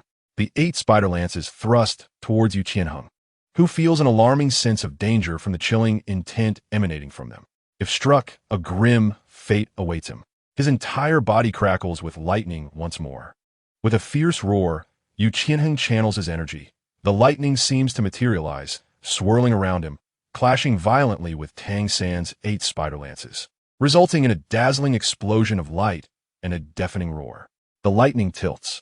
Tang San's gaze remains tranquil, even amidst such fierce combat. He possesses the capacity to assess the situation. He discerns that Yu Qianheng, despite his outward display of strength, is internally weakened. The fury of thunder has artificially augmented his power, yet it has rendered his body exceedingly frail.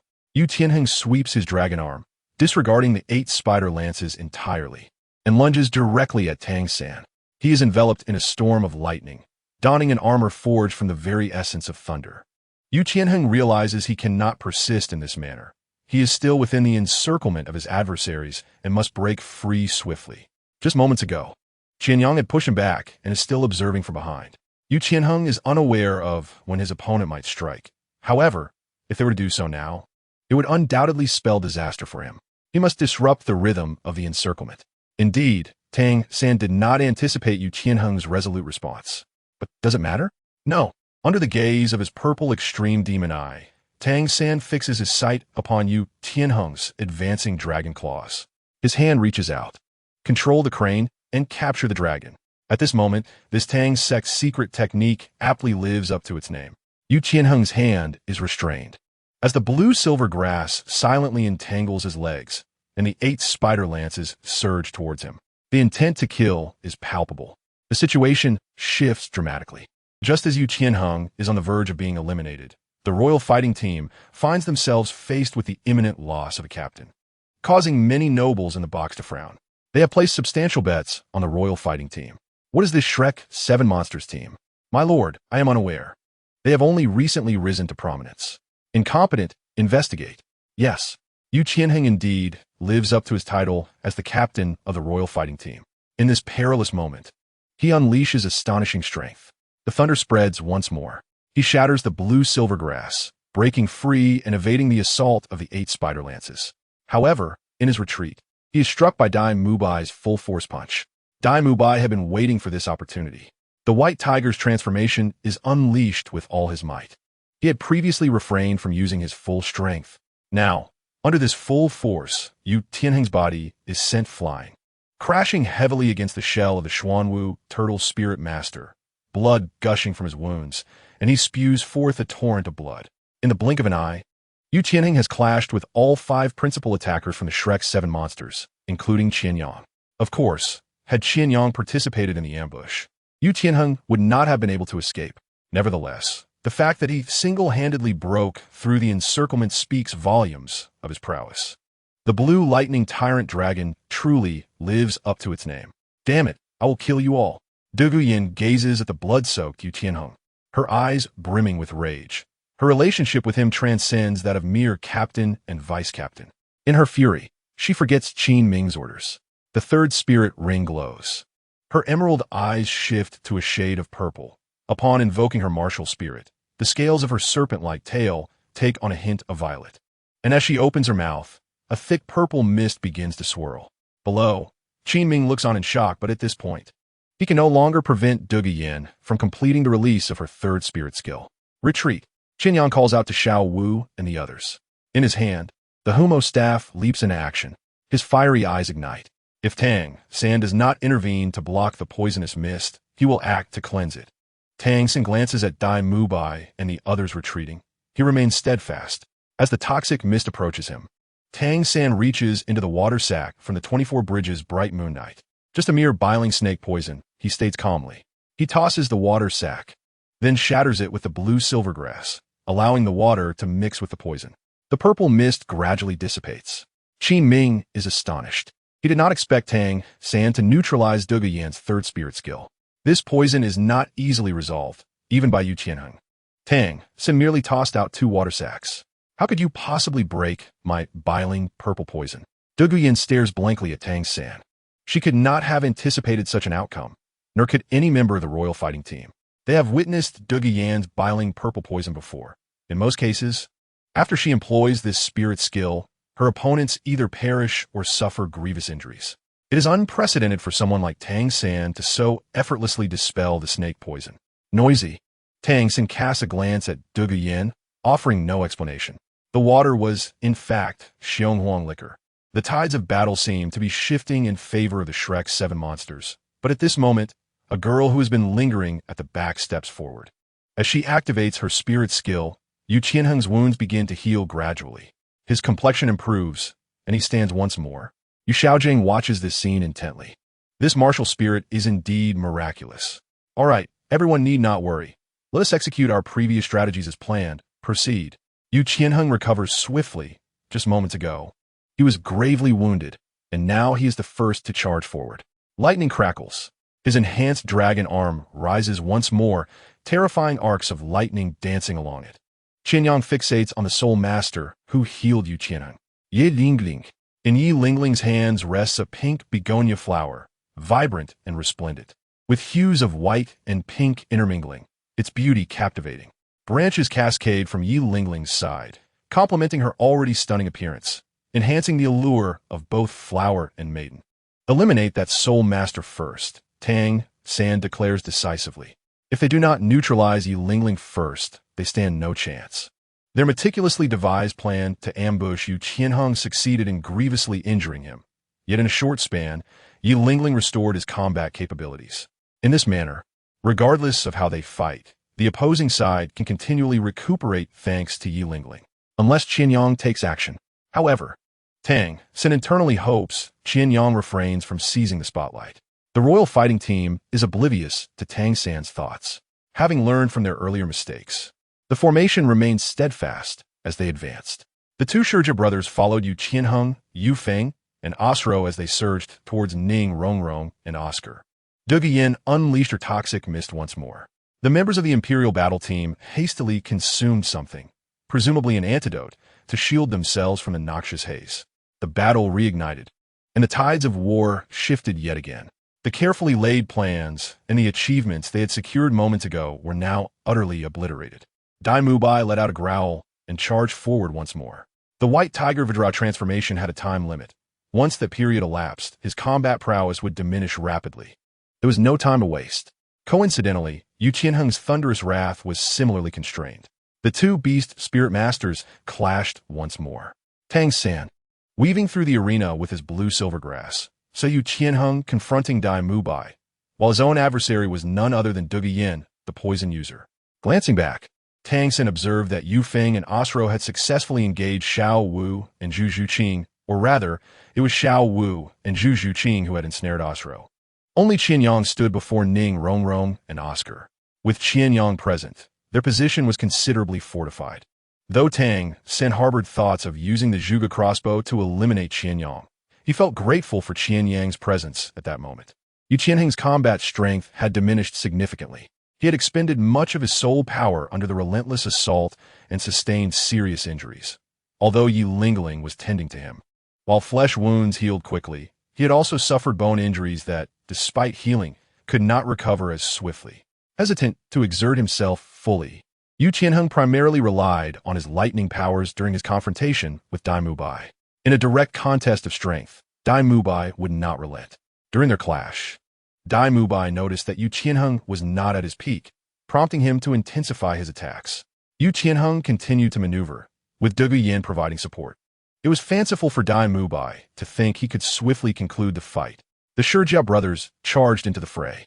They had always been the least conspicuous. Yet their martial spirits were on par with those of Yu Qianheng and Dai Mubai, so their strength could not be underestimated. The tortoise shell spun in the air. Immense power coupled with speed seemed to cleave through the very air. Soul power surged forth as the Shurja brothers advanced toward Ning Rongrong and Oscar. Just as Tang San and his companions sought to swiftly eliminate Yi Lingling, they too aimed to quickly dispatch Ning Rongrong, the wielder of the 7 treasures glazed tile. The full enhancement effects of the Seven Treasures glaze tile posed a considerable challenge for them. Should they succeed in neutralizing Ning Renxue, it would undeniably strip the Shrek 7 monsters of a third of their combat power. Of course, this was under the assumption that they were unaware of Qian Yang's true strength. Qian Yang alone accounted for 3/5 of the entire team's combat capability. The Shurja brothers drew near to Ning Renxue, disregarding Oscar entirely. To them, Oscar posed less of a threat than the Seven Treasures glaze tile.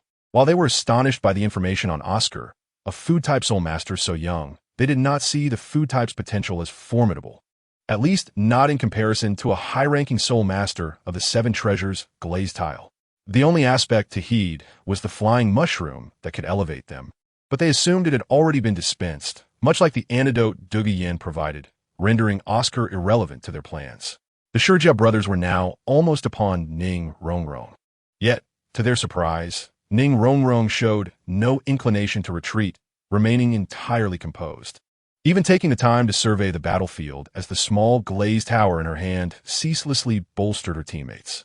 The brothers' indignation swelled. They perceived Ning Renxue's demeanor as contemptuous. What the Seven Treasures glaze tile? What being the foremost support system? Their Xuanwu turtle was not to be underestimated. Moreover, the Seven Treasures glaze tile was purely a support spirit with no combat capabilities. She montak belot in fury. The two brothers, having grown up together, exhibited a seamless synergy that was unmatched by others, as their colossal tortoise shells descended upon Ning Renxue from either side, creating a powerful gust that tousled her hair. The reflection of the massive tortoise shells loomed larger in Ning Renxue's eyes as they approached. Yet, she stood undaunted, refusing to yield. This was not mere arrogance of the Seven Treasures. Even her father, Ning Fengji, would distance himself during battles. This was due to Qian Yang standing resolutely beside her. From the corner of Ning Renxue's perspective, the boy stood there with a clean and decisive demeanor. Because of that singular presence, she felt no fear of the impending tortoise shells, no matter how formidable they appeared. Qian Yang, standing alone, was as immovable as a mountain. Slowly, he raised his arm. His arm, devoid of the muscular definition of Dai Mu Bai or the crackling lightning of Yu Tianheng, was simply an ordinary arm. Yet as he lifted it, fingers coalescing into a fist, he struck towards the tortoise shell. 8 extremes collapse. The exquisite brutality of pure strength was once more on display. The raw power manifested without any embellishments. The tortoise shell flew backward. The Shurja brothers widened their eyes, fully aware of the force imbued within their shells. They knew that even their captain, Yu Tianheng, would evade such an assault. Yet, this boy before them had not even activated his martial spirit. Merely extending his hand, he had sent their tortoise shell careening away. What sorcery was this? The Shurja brothers were entirely unprepared for this turn of events. They exchanged incredulous glances, but soon, both shouted in unison, manipulating their massive tortoise shells to strike at Qian Yang once more. United, the brothers wielded their colossal shells with even greater force than before. The shells stirred up a fierce wind, breaking through the air with a thunderous roar. Qian Yang remained unmoved. Just 2 tortoise shells, what was there to fear? As the shells collided before him, Qian Yang's fist met the shell with tremendous force, sending it flying while his hand remained perfectly still. He regarded the Shurja brothers with a disdainful gaze. This was the demeanor of a true master. With effortless grace, he unleashed a single punch. The tortoise shell, propelled by inertia, crashed into the other shell behind it, sending both tumbling away. Damn it, Shur Mo gritted his teeth, his soul power surging as the brothers realized the futility of this fruitless assault against Qian Yang. They chose to engage directly. The Shurja brothers charged forward, their soul rings glowing behind them. Qian Yang stood firm, flanked by Oscar and Ning Renxue, yet devoid of any soul rings. He raised his hand. Meanwhile, within the private box, the nobleman remarked, "This boy is titled the Martial God." He gazed at the youth's silhouette, his eyes brimming with intrigue. "Indeed, my lord," came a respectful reply. "He is known as the Martial God in the soul arena of Soto City." The ancient martial aristocrat observed Qian Yang with keen interest, a smirk playing upon his lips. Fortuitously, some of his bets had gone awry, sparing him from wagering on the royal combat team. Otherwise, witnessing the current scene, one could only click their tongue in dismay. His gaze flickered to the private boxes on either side, where he could well imagine the patrons were seething with rage. He was aware of the substantial sums they had staked this evening, such as fate. He chuckled softly, his fingers brushing over the jade ring adorning his thumb. On the arena stage, the Shi brothers charged forward. Their bodies were largely concealed beneath their turtle shell armor, which even Dai Mu Bai could not leave a mark upon, showcasing its formidable defensive capabilities. The brothers propelled themselves with reckless abandon, seeking to leverage their absolute defense to force Qian Yang aside. As the turtle shell barreled towards him, Qian Yang's keen eyes seemed to glimpse the triumphant grins of the Shi brothers. He then raised his hands, striking each of them with a force akin to that of a spinning top, sending them flying. "Yu Feng," Yu Tianheng shouted, "do you dare distract yourself while battling me?" Seizing the opportunity, Dai Mu Bai unleashed a sweeping claw strike, leaving Yu Tianheng with no choice but to raise his dragon arm in defense. The force of the blow was tremendous, and Yu Tianheng felt a sharp crack reverberate through his arm, suggesting a high likelihood of a fracture. After calling out to Yu Feng, he quickly responded, surging with electric currents to repel Dai Mu Bai's hand while swiftly retreating to create distance between them.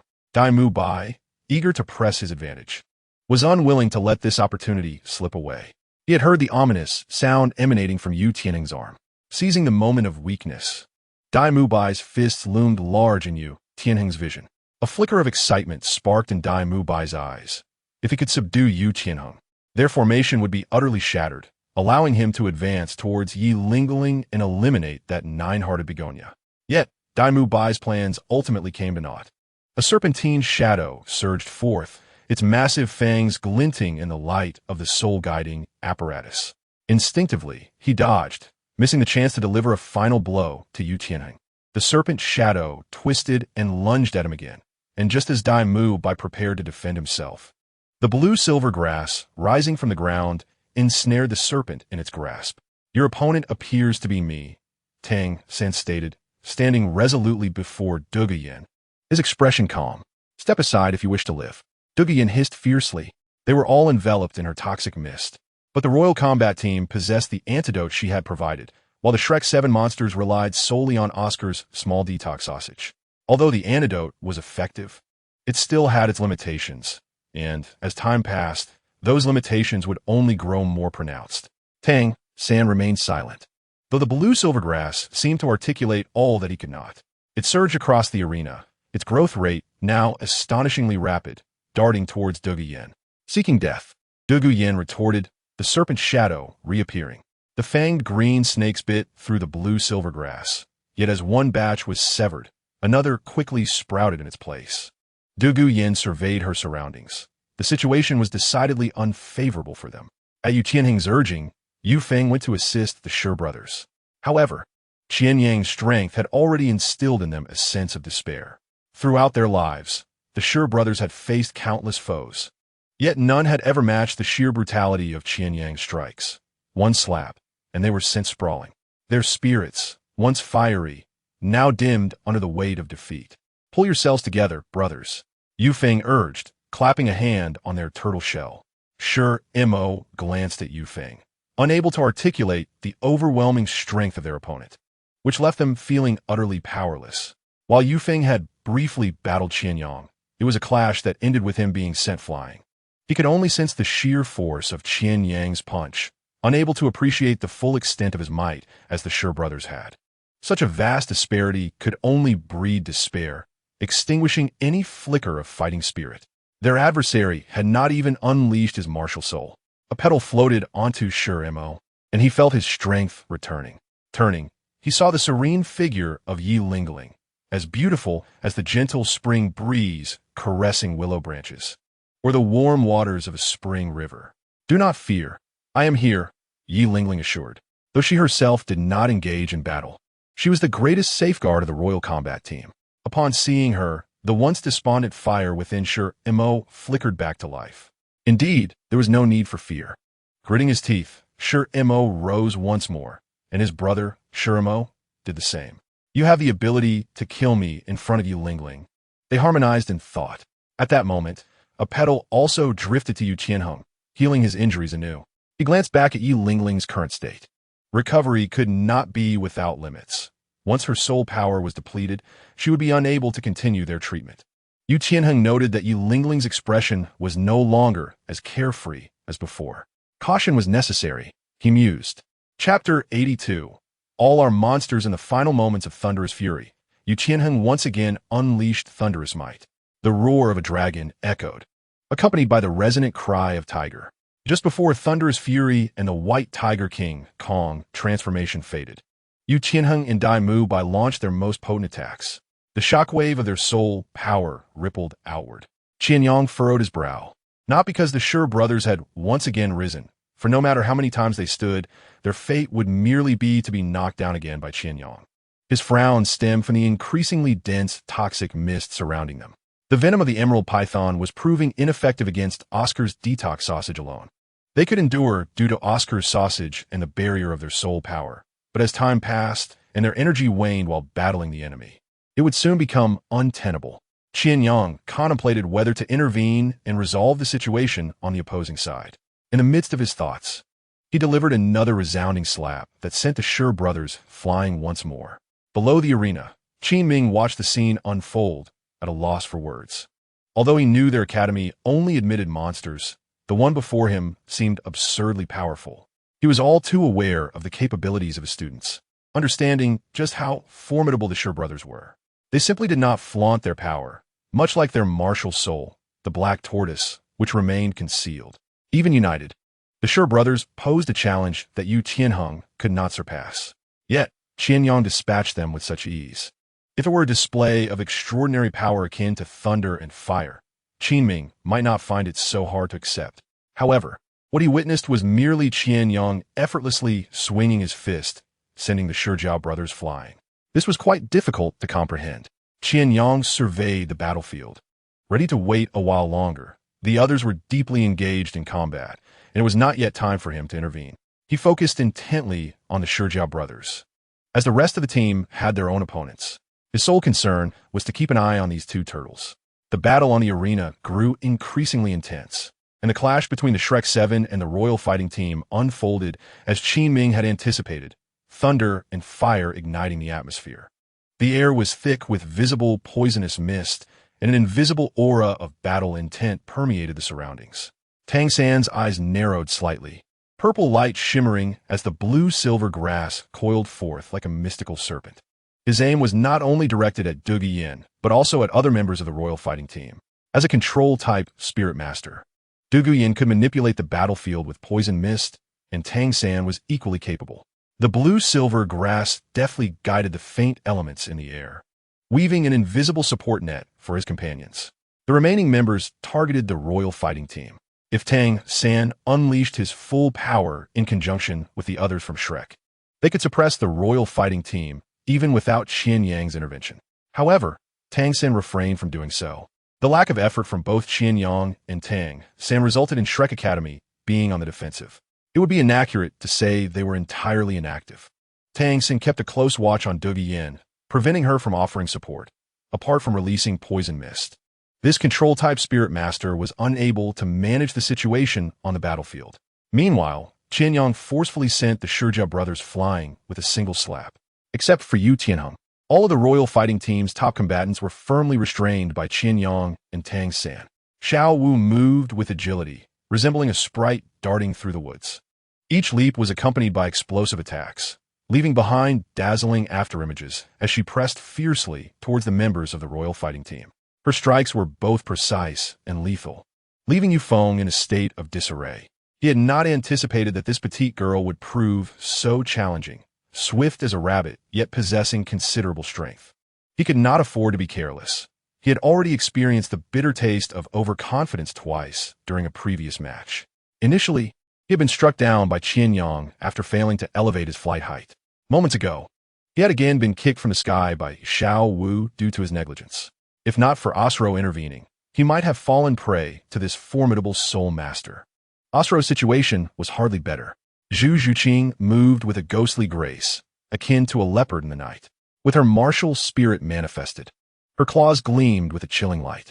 Osro's martial spirit was a ghostly leopard, possessing greater soul power than Zhu Zhuqing, yet he struggled to swiftly overcome her. finding himself ensnared and somewhat flustered. Meanwhile, Oscar launched sausages with the rapidity of a machine gun, continuously producing them, with each one landing precisely in the hands of his teammates to replenish their depleting soul power, ensuring the sustainability of this prolonged battle. Although he could not engage in combat, Oscar's contributions remained significant, providing antidotes and restorative sausages. Until Oscar fell, the others would not succumb to poison due to a lack of soul power. Ning Rongrong stood behind Qian Yang, her 7-treasure glazed tile radiating brilliance, casting amplifying halos like warm sunlight across the battlefield. While the royal fighting team had Yi Lingling for support, Shrek similarly had Oscar and Ning Rongrong. Facing the challenge without fear, Tang San's eyes glimmered with intensity, the purple light undulating as the blue-silver grass unfurled quietly. Those blue-silver grasses scattered across the arena seemed to come alive, growing wildly. A faint smile graced his lips, and with a low shout, the blue-silver grass tightened. The earlier deployment now beginning to ensnare. It was as if invisible ropes bound the members of the royal fighting team tightly. Faced with the urgency of Tang San's blue-silver grass, Yu Qianheng's gaze flickered with resolve. He understood that if he did not break through this situation, defeat was inevitable.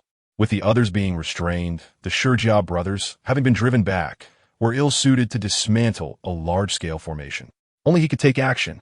Thus, he inhaled deeply, soul power surging within him, as he forcibly broke free from the constraints of the blue-silver grass, lightning crackling around him, his right hand glowing with the intensity of thunder. He resembled a deity of thunder, unleashing a tremendous strike. This blow gathered all his soul power and will, causing the air to tremble as if the very fabric of space were about to tear. The blue-silver grass was violently shattered by the thunderous force. Du Guyan coordinated with Yu Tianheng's attack, her serpent-like movements weaving through the chaos. Upon witnessing this, Tang San's expression grew serious. The blue-silver grass transformed instantaneously into a shield, and Yu Qianheng's thunderous strike, imbued with destructive energy, surged toward the blue-silver shield. Yet, just as it was about to make contact, an invisible force drew it aside, causing the lightning to dance upon the surface of the shield like a trapped beast, roaring yet unable to penetrate, control the crane, and capture the dragon. Tang San's eyes shone with a deeper purple light. Chapter 83. Qian Yang takes action, controlling the battlefield. Yu Qianheng's sudden burst of power pushed Dai Mubai back. Dai Mubai recognized that Yu Qianheng was now at his limit and glanced toward Tang San, understanding that the latter did not require his assistance. Thus, he remained silent, waiting for an opening once Yu Tianheng's burst ended. Lightning crackled and intertwined with the serpentine shadows, the fierce radiance of thunder merging with the dark essence of the poisonous serpent, the two forces coexisting harmoniously, akin to the concept of Tai Chi. Yu Xiaojiang looked up at this scene, the tumult of lightning reflecting in his eyes. The blue electric Tyrannosaurus Rex. Yu Xiaojiang's expression deepened, lost in thought. He gazed at Tang San, his most esteemed disciple, upon whom he had poured his heart and soul. He intended to use Tang San to validate his theories. No matter how lacking in martial spirit talent one might be, he, Yu Xiaojiang, could still cultivate a disciple of unparalleled strength. The radiance of lightning illuminated Yu Xiaojiang's profound gaze. Whether it was the dragon's lightning or the serpent's reflection, neither could approach Tang San even a step closer. The blue-silver grass stood resolutely beside him, guarding him like a sentinel. Tang San extended his palm, simultaneously executing the Xian Jade Hand and control the crane and capture the dragon, the overlapping shadows of the 8 spider lances resembling wings. Was it a martial spirit? Qi Ming pondered, unsure whether the 8 spider lances behind Tang San were a martial spirit or an external spirit attachment. The colors of the 8 spider lances were strikingly similar to the blue-silver grass. Furthermore, external spirit attachments were exceedingly rare. Tang San successfully blocked the attack, signaling the failure of Yu Tianheng's desperate strike. The arcs of electricity surrounding Yu Tianheng gradually subsided as he wearily knelt on the arena. After several bursts, the soul power within him was nearly entirely expended. A beam of light surged forth, belonging to Dai Mubai. The soul skill, White Tiger Shockwave. Yu Tangang found himself unable to withstand such an onslaught. Even evasion was beyond his capabilities. He raised his head and forced a bitter smile. It was the only thing he could muster. Captain, The deep voice of Xianhou resonated behind him. The tortoiseshell shield hovered before Yu Tangang. In the team, the Shijiao brothers, whose prowess ranked just below Yu Tangang and Duguian, finally played their part. Two protective armors stood firm in front of Yu Tangang, absorbing the lethal blow from Dai Mubai. Petals fluttered down, resting upon Yu Tangang. He inhaled deeply. Despite the exhaustion that weighed heavily on his mind and body from the battle, he knew he could not falter. If he fell, the Imperial battle team would face defeat. Yu Tangang was determined not to lose. He understood that everyone would eventually encounter defeat. In a world teeming with formidable warriors, the strong soul masters overshadowed even more powerful ones. Who could claim invincibility? Yet, he still yearned for victory. Lightning flickered in his eyes, arcs of electricity leaping forth with fierce intensity as his weary right arm lifted once more. The dragon's oppressive aura stirred anew. Yu Tangang roared, "I cannot lose. I am the blue electric Tyrannosaurus Rex." Radiance surged from him once again. Bathed in lightning, he overshadowed the glow of the soul-guided lamps above, creating an immense pressure that made Douluo struggle to breathe. It was a sensation of heart-pounding dread emanating from the arena, the young man enveloped in lightning, a manifestation of the might of his superior martial spirit. Not only Douluo, but all beast spirit masters in the arena felt this overwhelming force. The captain has broken through. He has reached level 40, the Shijiao brothers exclaimed. The expressions of those present shifted dramatically. Yu Tangang had suddenly advanced to level 40 amidst battle. He raised his hand, lightning dancing like a weapon within his grasp. Let's begin anew.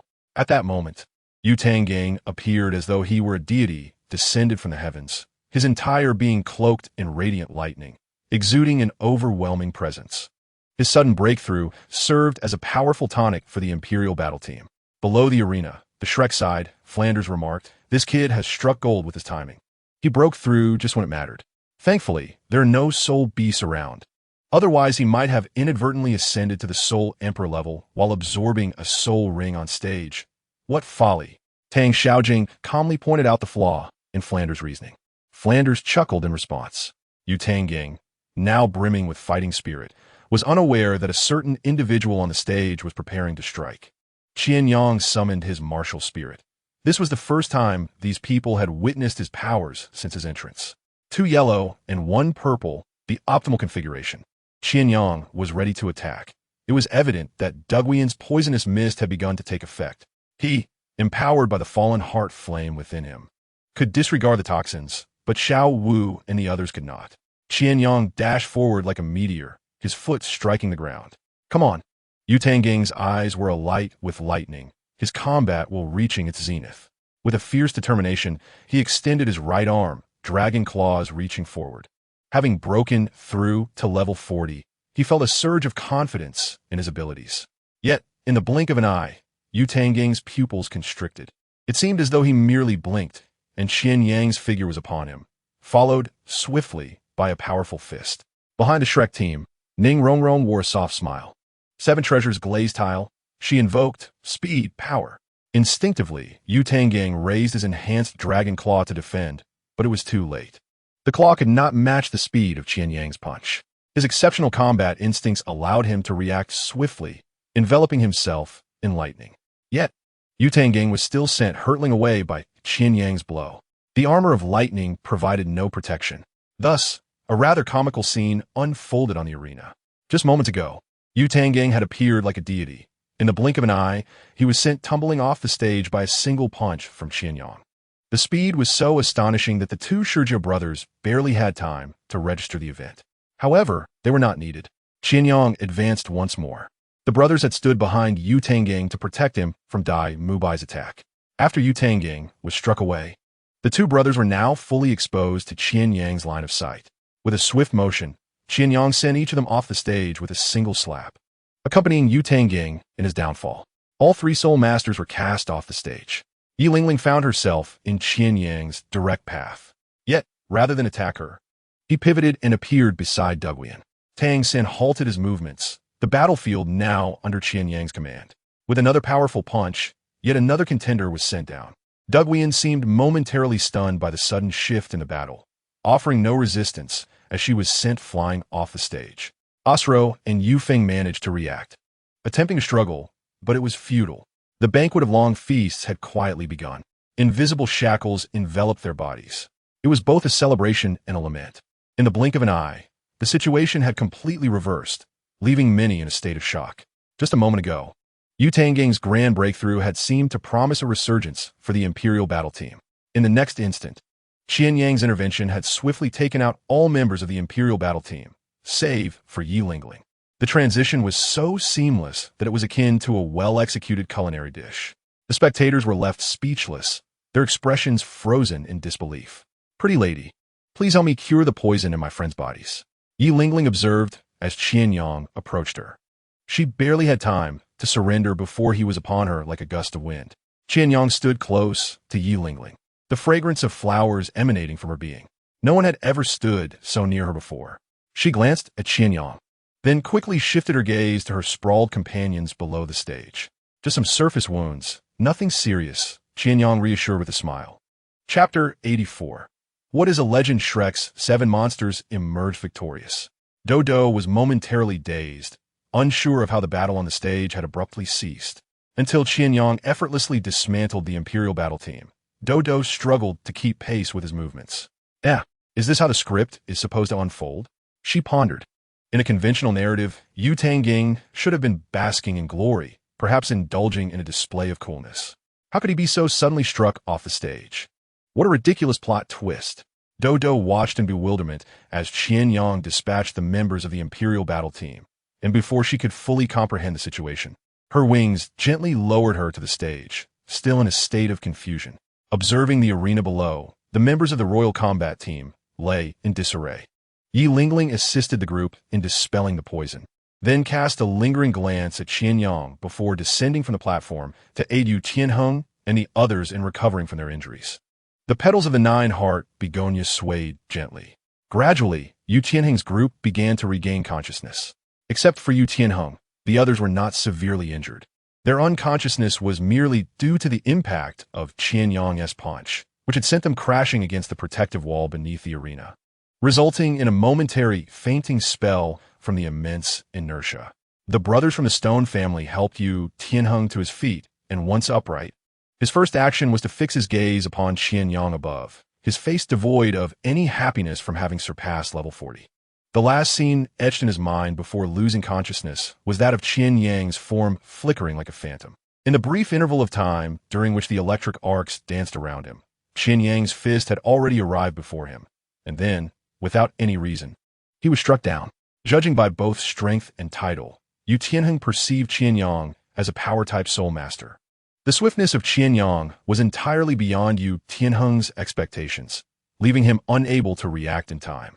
It was entirely illogical for a power-type soul master to possess such a ghostly speed. Perhaps sensing Yu Tianheng's unwavering gaze, Qian Yang turned to meet his eyes. Their gazes collided. Yu Tianheng's expression bore no trace of battle intent, only a hint of despondency, confusion, and bewilderment.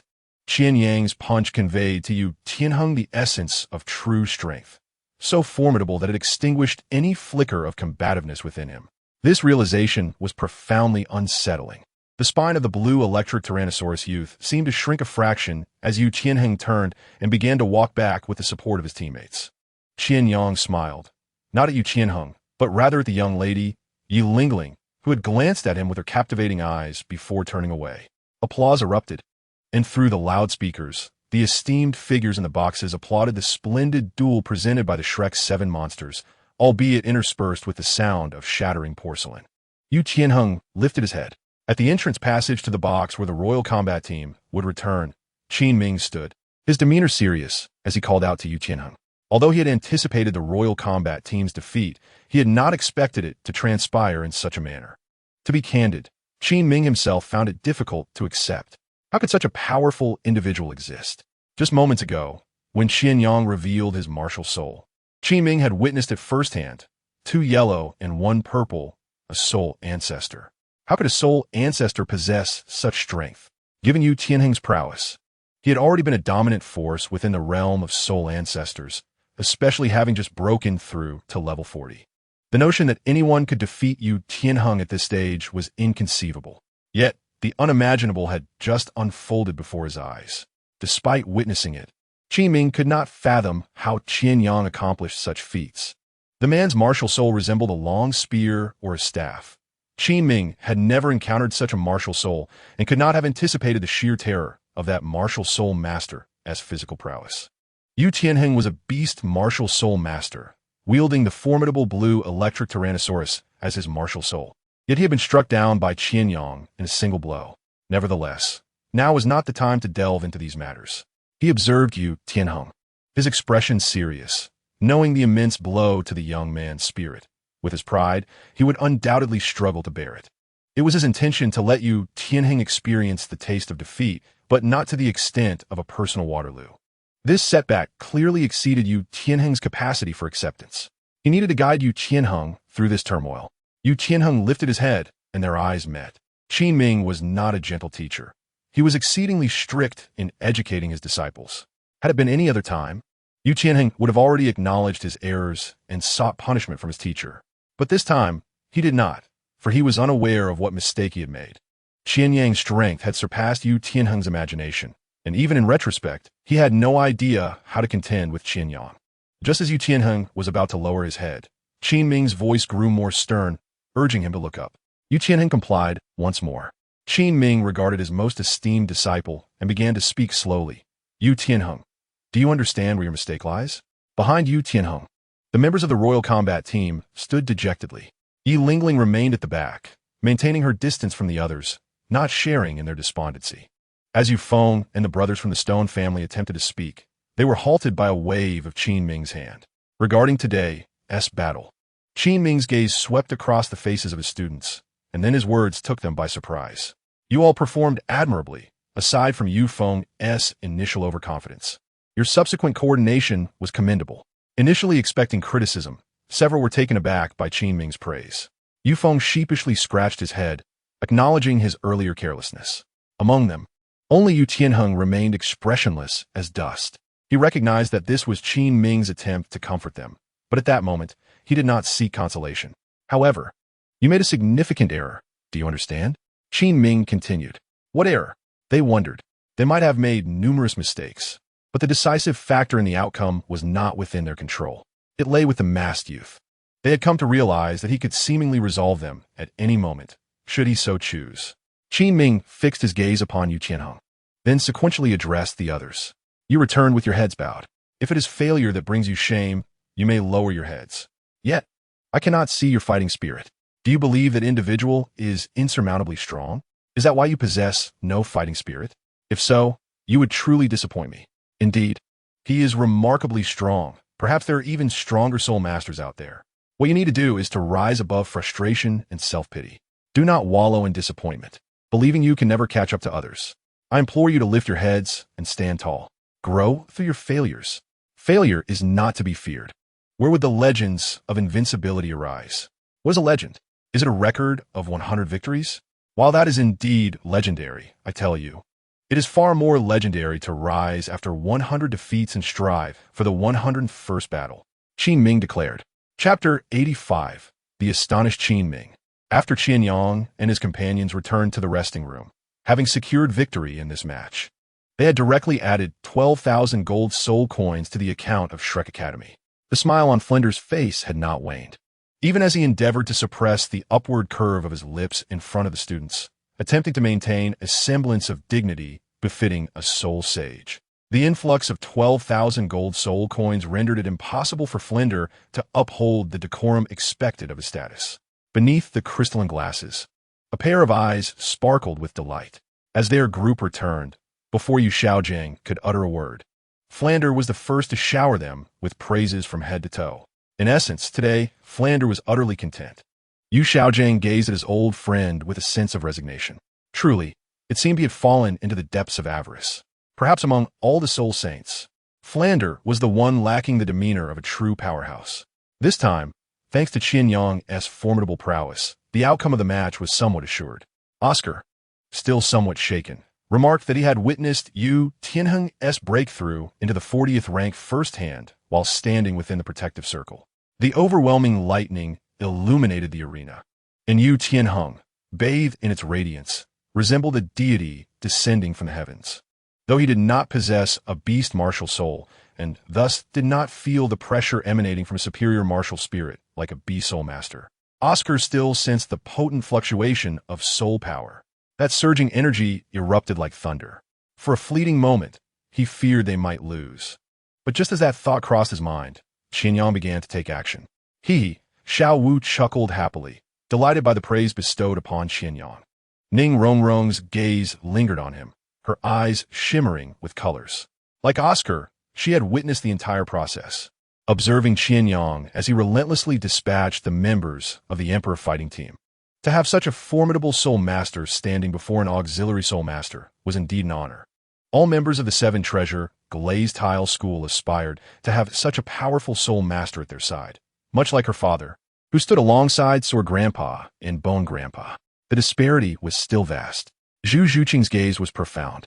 The battle today had once again reshaped her understanding of Qian Yang's strength. Although she had previously known of his terrifying prowess, he had never before dominated the battlefield so overwhelmingly. How long would it take her to catch up to Qian Yang's pace? Hey, I contributed as well, right? Dai Mubai interjected, casting a glare at Oscar, feeling unappreciated despite having bravely stood at the forefront for so long.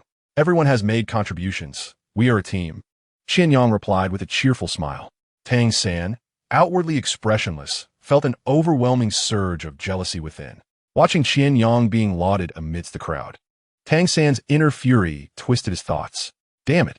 Despite all I have done, why does everyone only see Qian Yang? Why? It should have been me, surrounded by admiration. But Qian Yang has stolen my spotlight. Everything should rightfully belong to me. Qian Yang, you have sealed your fate. Tang San's eyes narrowed, a faint glimmer of purple flickering within. Before Flander and Zhao Wujie could engage in conversation, a figure strode confidently towards them. It was Qin Ming, the coach of the Emperor fighting team. Upon reaching them, he knelt before Flander and Zhao Wujie, leaving the Shrek's 7 monsters astonished. They had just seen him standing with the Emperor fighting team. Why was he now kneeling before Flander and Zhao Wujie in such a respectful manner? Flander patted Qin Ming's shoulder, and Zhao Wujie extended a hand to assist him. I thought you had forgotten us, Flander smiled. Regardless of the time, both directors are my teachers, and I shall forever be a student of Shrek, Qin Ming replied respectfully. It was then that the Shrek 7 monsters realized that Qin Ming was indeed their senior. Flander instructed Zhao Wujie to settle the rewards for the battle, while he took the Shrek 7 monsters to a restaurant to celebrate. This meal was a feast in honor of their victory over the Emperor fighting team. As Flander observed the group ordering with carefree abandon, his expression stiffened. It was evident they intended to feast lavishly at his expense. Those who knew Flander were aware that while they could take his life, they must never touch his finances.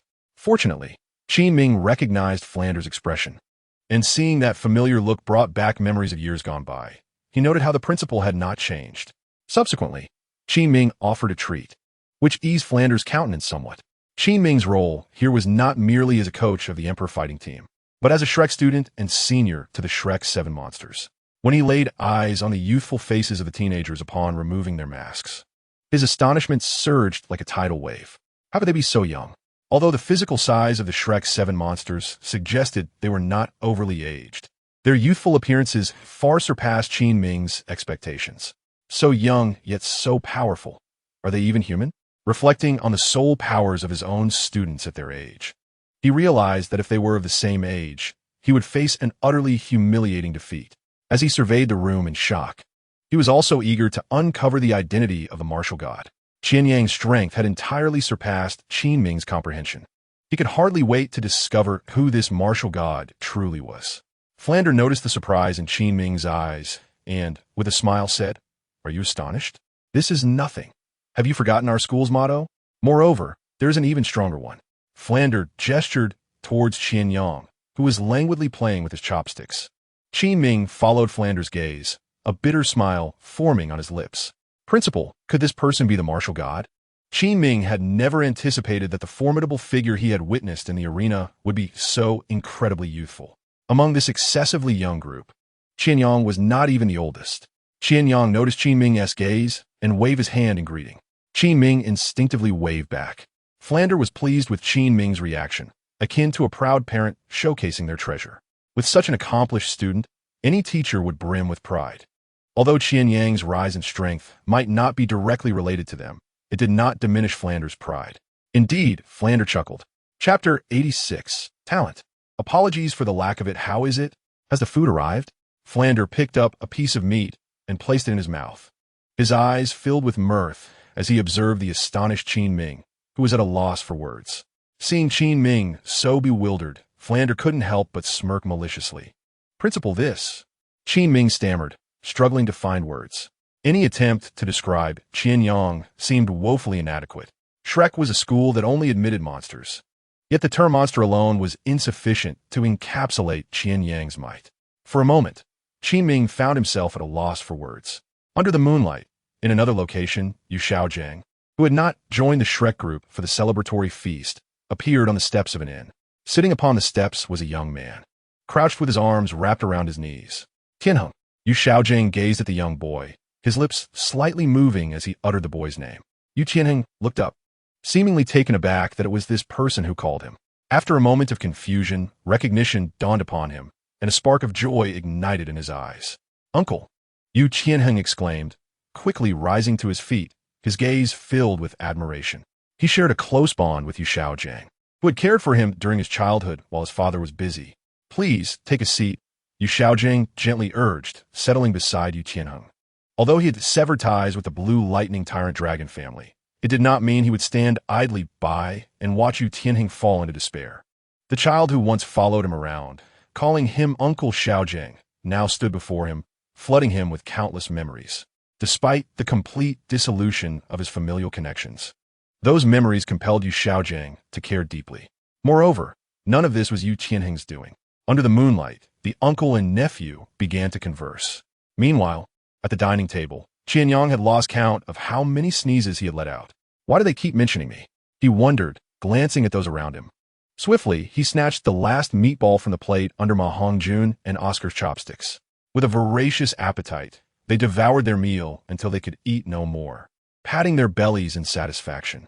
This meal had undoubtedly been the most delightful one they had experienced in months. After Yu Xiaojiang returned and ate for a while, he suddenly broached the subject of joining the Tiando Royal Academy with Qian Ming. Flinder's expression shifted from surprise to outright refusal. No, these children belong to Shrek Academy. Now and forever. They are my hope. How could I allow them to attend another school? This is my life's work, he exclaimed, anxiety etched across his face. Witnessing the Shrek 7 monsters display their prowess, especially with the unpredictable Qian Yang in their midst, Yu Xiaojiang's suggestion to transfer them was unfathomable. The master cast a sidelong glance at Flinder. Can you provide them with the best resources? The training environment? The opportunity to participate in the elite Soul Master Tournament across the continent? What can you offer that compares? This statement struck Flinder like a sword, severing his resolve. He slumped into a chair, despondent. Qian Yang, observing the scene, felt no inclination to linger. He excused himself to the restroom, fully aware of the unfolding narrative. Flinder would eventually be swayed by the master, leading them to the Tiando Royal Academy. Qian Yang felt indifferent to the destination. His growth in strength was unrelated to it. However, if they were headed to the Tiando Royal Academy, it might mean he would see Qian Renxue again. Memories of her visage flickered in his mind. How swiftly the years had passed. After enjoying a refreshing evening breeze, Qian Yang returned to find Flinder composedly seated at the dining table, discussing plans for their journey to the Tiando Royal Academy. Welcome back, Yu Xiaojiang greeted him. Let's go, you all should rest. Tomorrow, we return to Shrek. After 2 months of recuperation there, we will head to the Tiando Royal Academy. Returning to Shrek for a 2-month respite was not only to allow them time to adjust and assimilate their recent combat experiences, but also for the Academy to attend to necessary matters. After a night at the hotel, the group returned to Shrek. Exhausted, they sought rest immediately, except for Zhu Zhuqing and Tang San, who did not retreat to their dorms. The others, including Qian Yang, returned to their quarters to catch up on sleep. Zhu Zhuqing and Tang San did not rest, each choosing a separate path to reflect on their recent gains. Qian Yang lay in bed, eyes closed, but suddenly a thought struck him. He opened his eyes and glanced at his roommate. Oscar was already deep in slumber. So soon? He mused. If there were a world where one could cultivate through sleep, Oscar would undoubtedly reign supreme within it. Uncertain of how long he had slept, Qian Yang awoke to the dawn breaking outside. He was unsure if it was the morning of the second or third day. Feeling his empty stomach, he deduced it was likely the third day. His other roommate, Tang San, had not returned. At the cafeteria, Qian Yang encountered Yu Xiaojing. "Ah, you've finally risen," Yu Xiaojing remarked with a gentle smile. The others, who had slept throughout the previous day, were gradually waking up, while only Qian Yang and Oscar had slept for 2 days straight. Yu Xiaojing could hardly fathom why Qian Yang possessed such formidable strength. Could it be that his talent was truly extraordinary? Is it possible to grow stronger without effort? Little did Yu Xiaojing know, Qian Yang's talent was not remarkable. Born into an ordinary farming family with no lineage of soul masters, his innate talent was negligible at best. Without the system, Qian Yang would likely have been an average person, perhaps inheriting his father's Ho as his martial spirit. His innate soul power of level 20 was not a product of talent, but rather a result of a divine martial spirit awakening card that bestowed upon him an extraordinarily powerful martial spirit, artificially enhancing his innate soul power.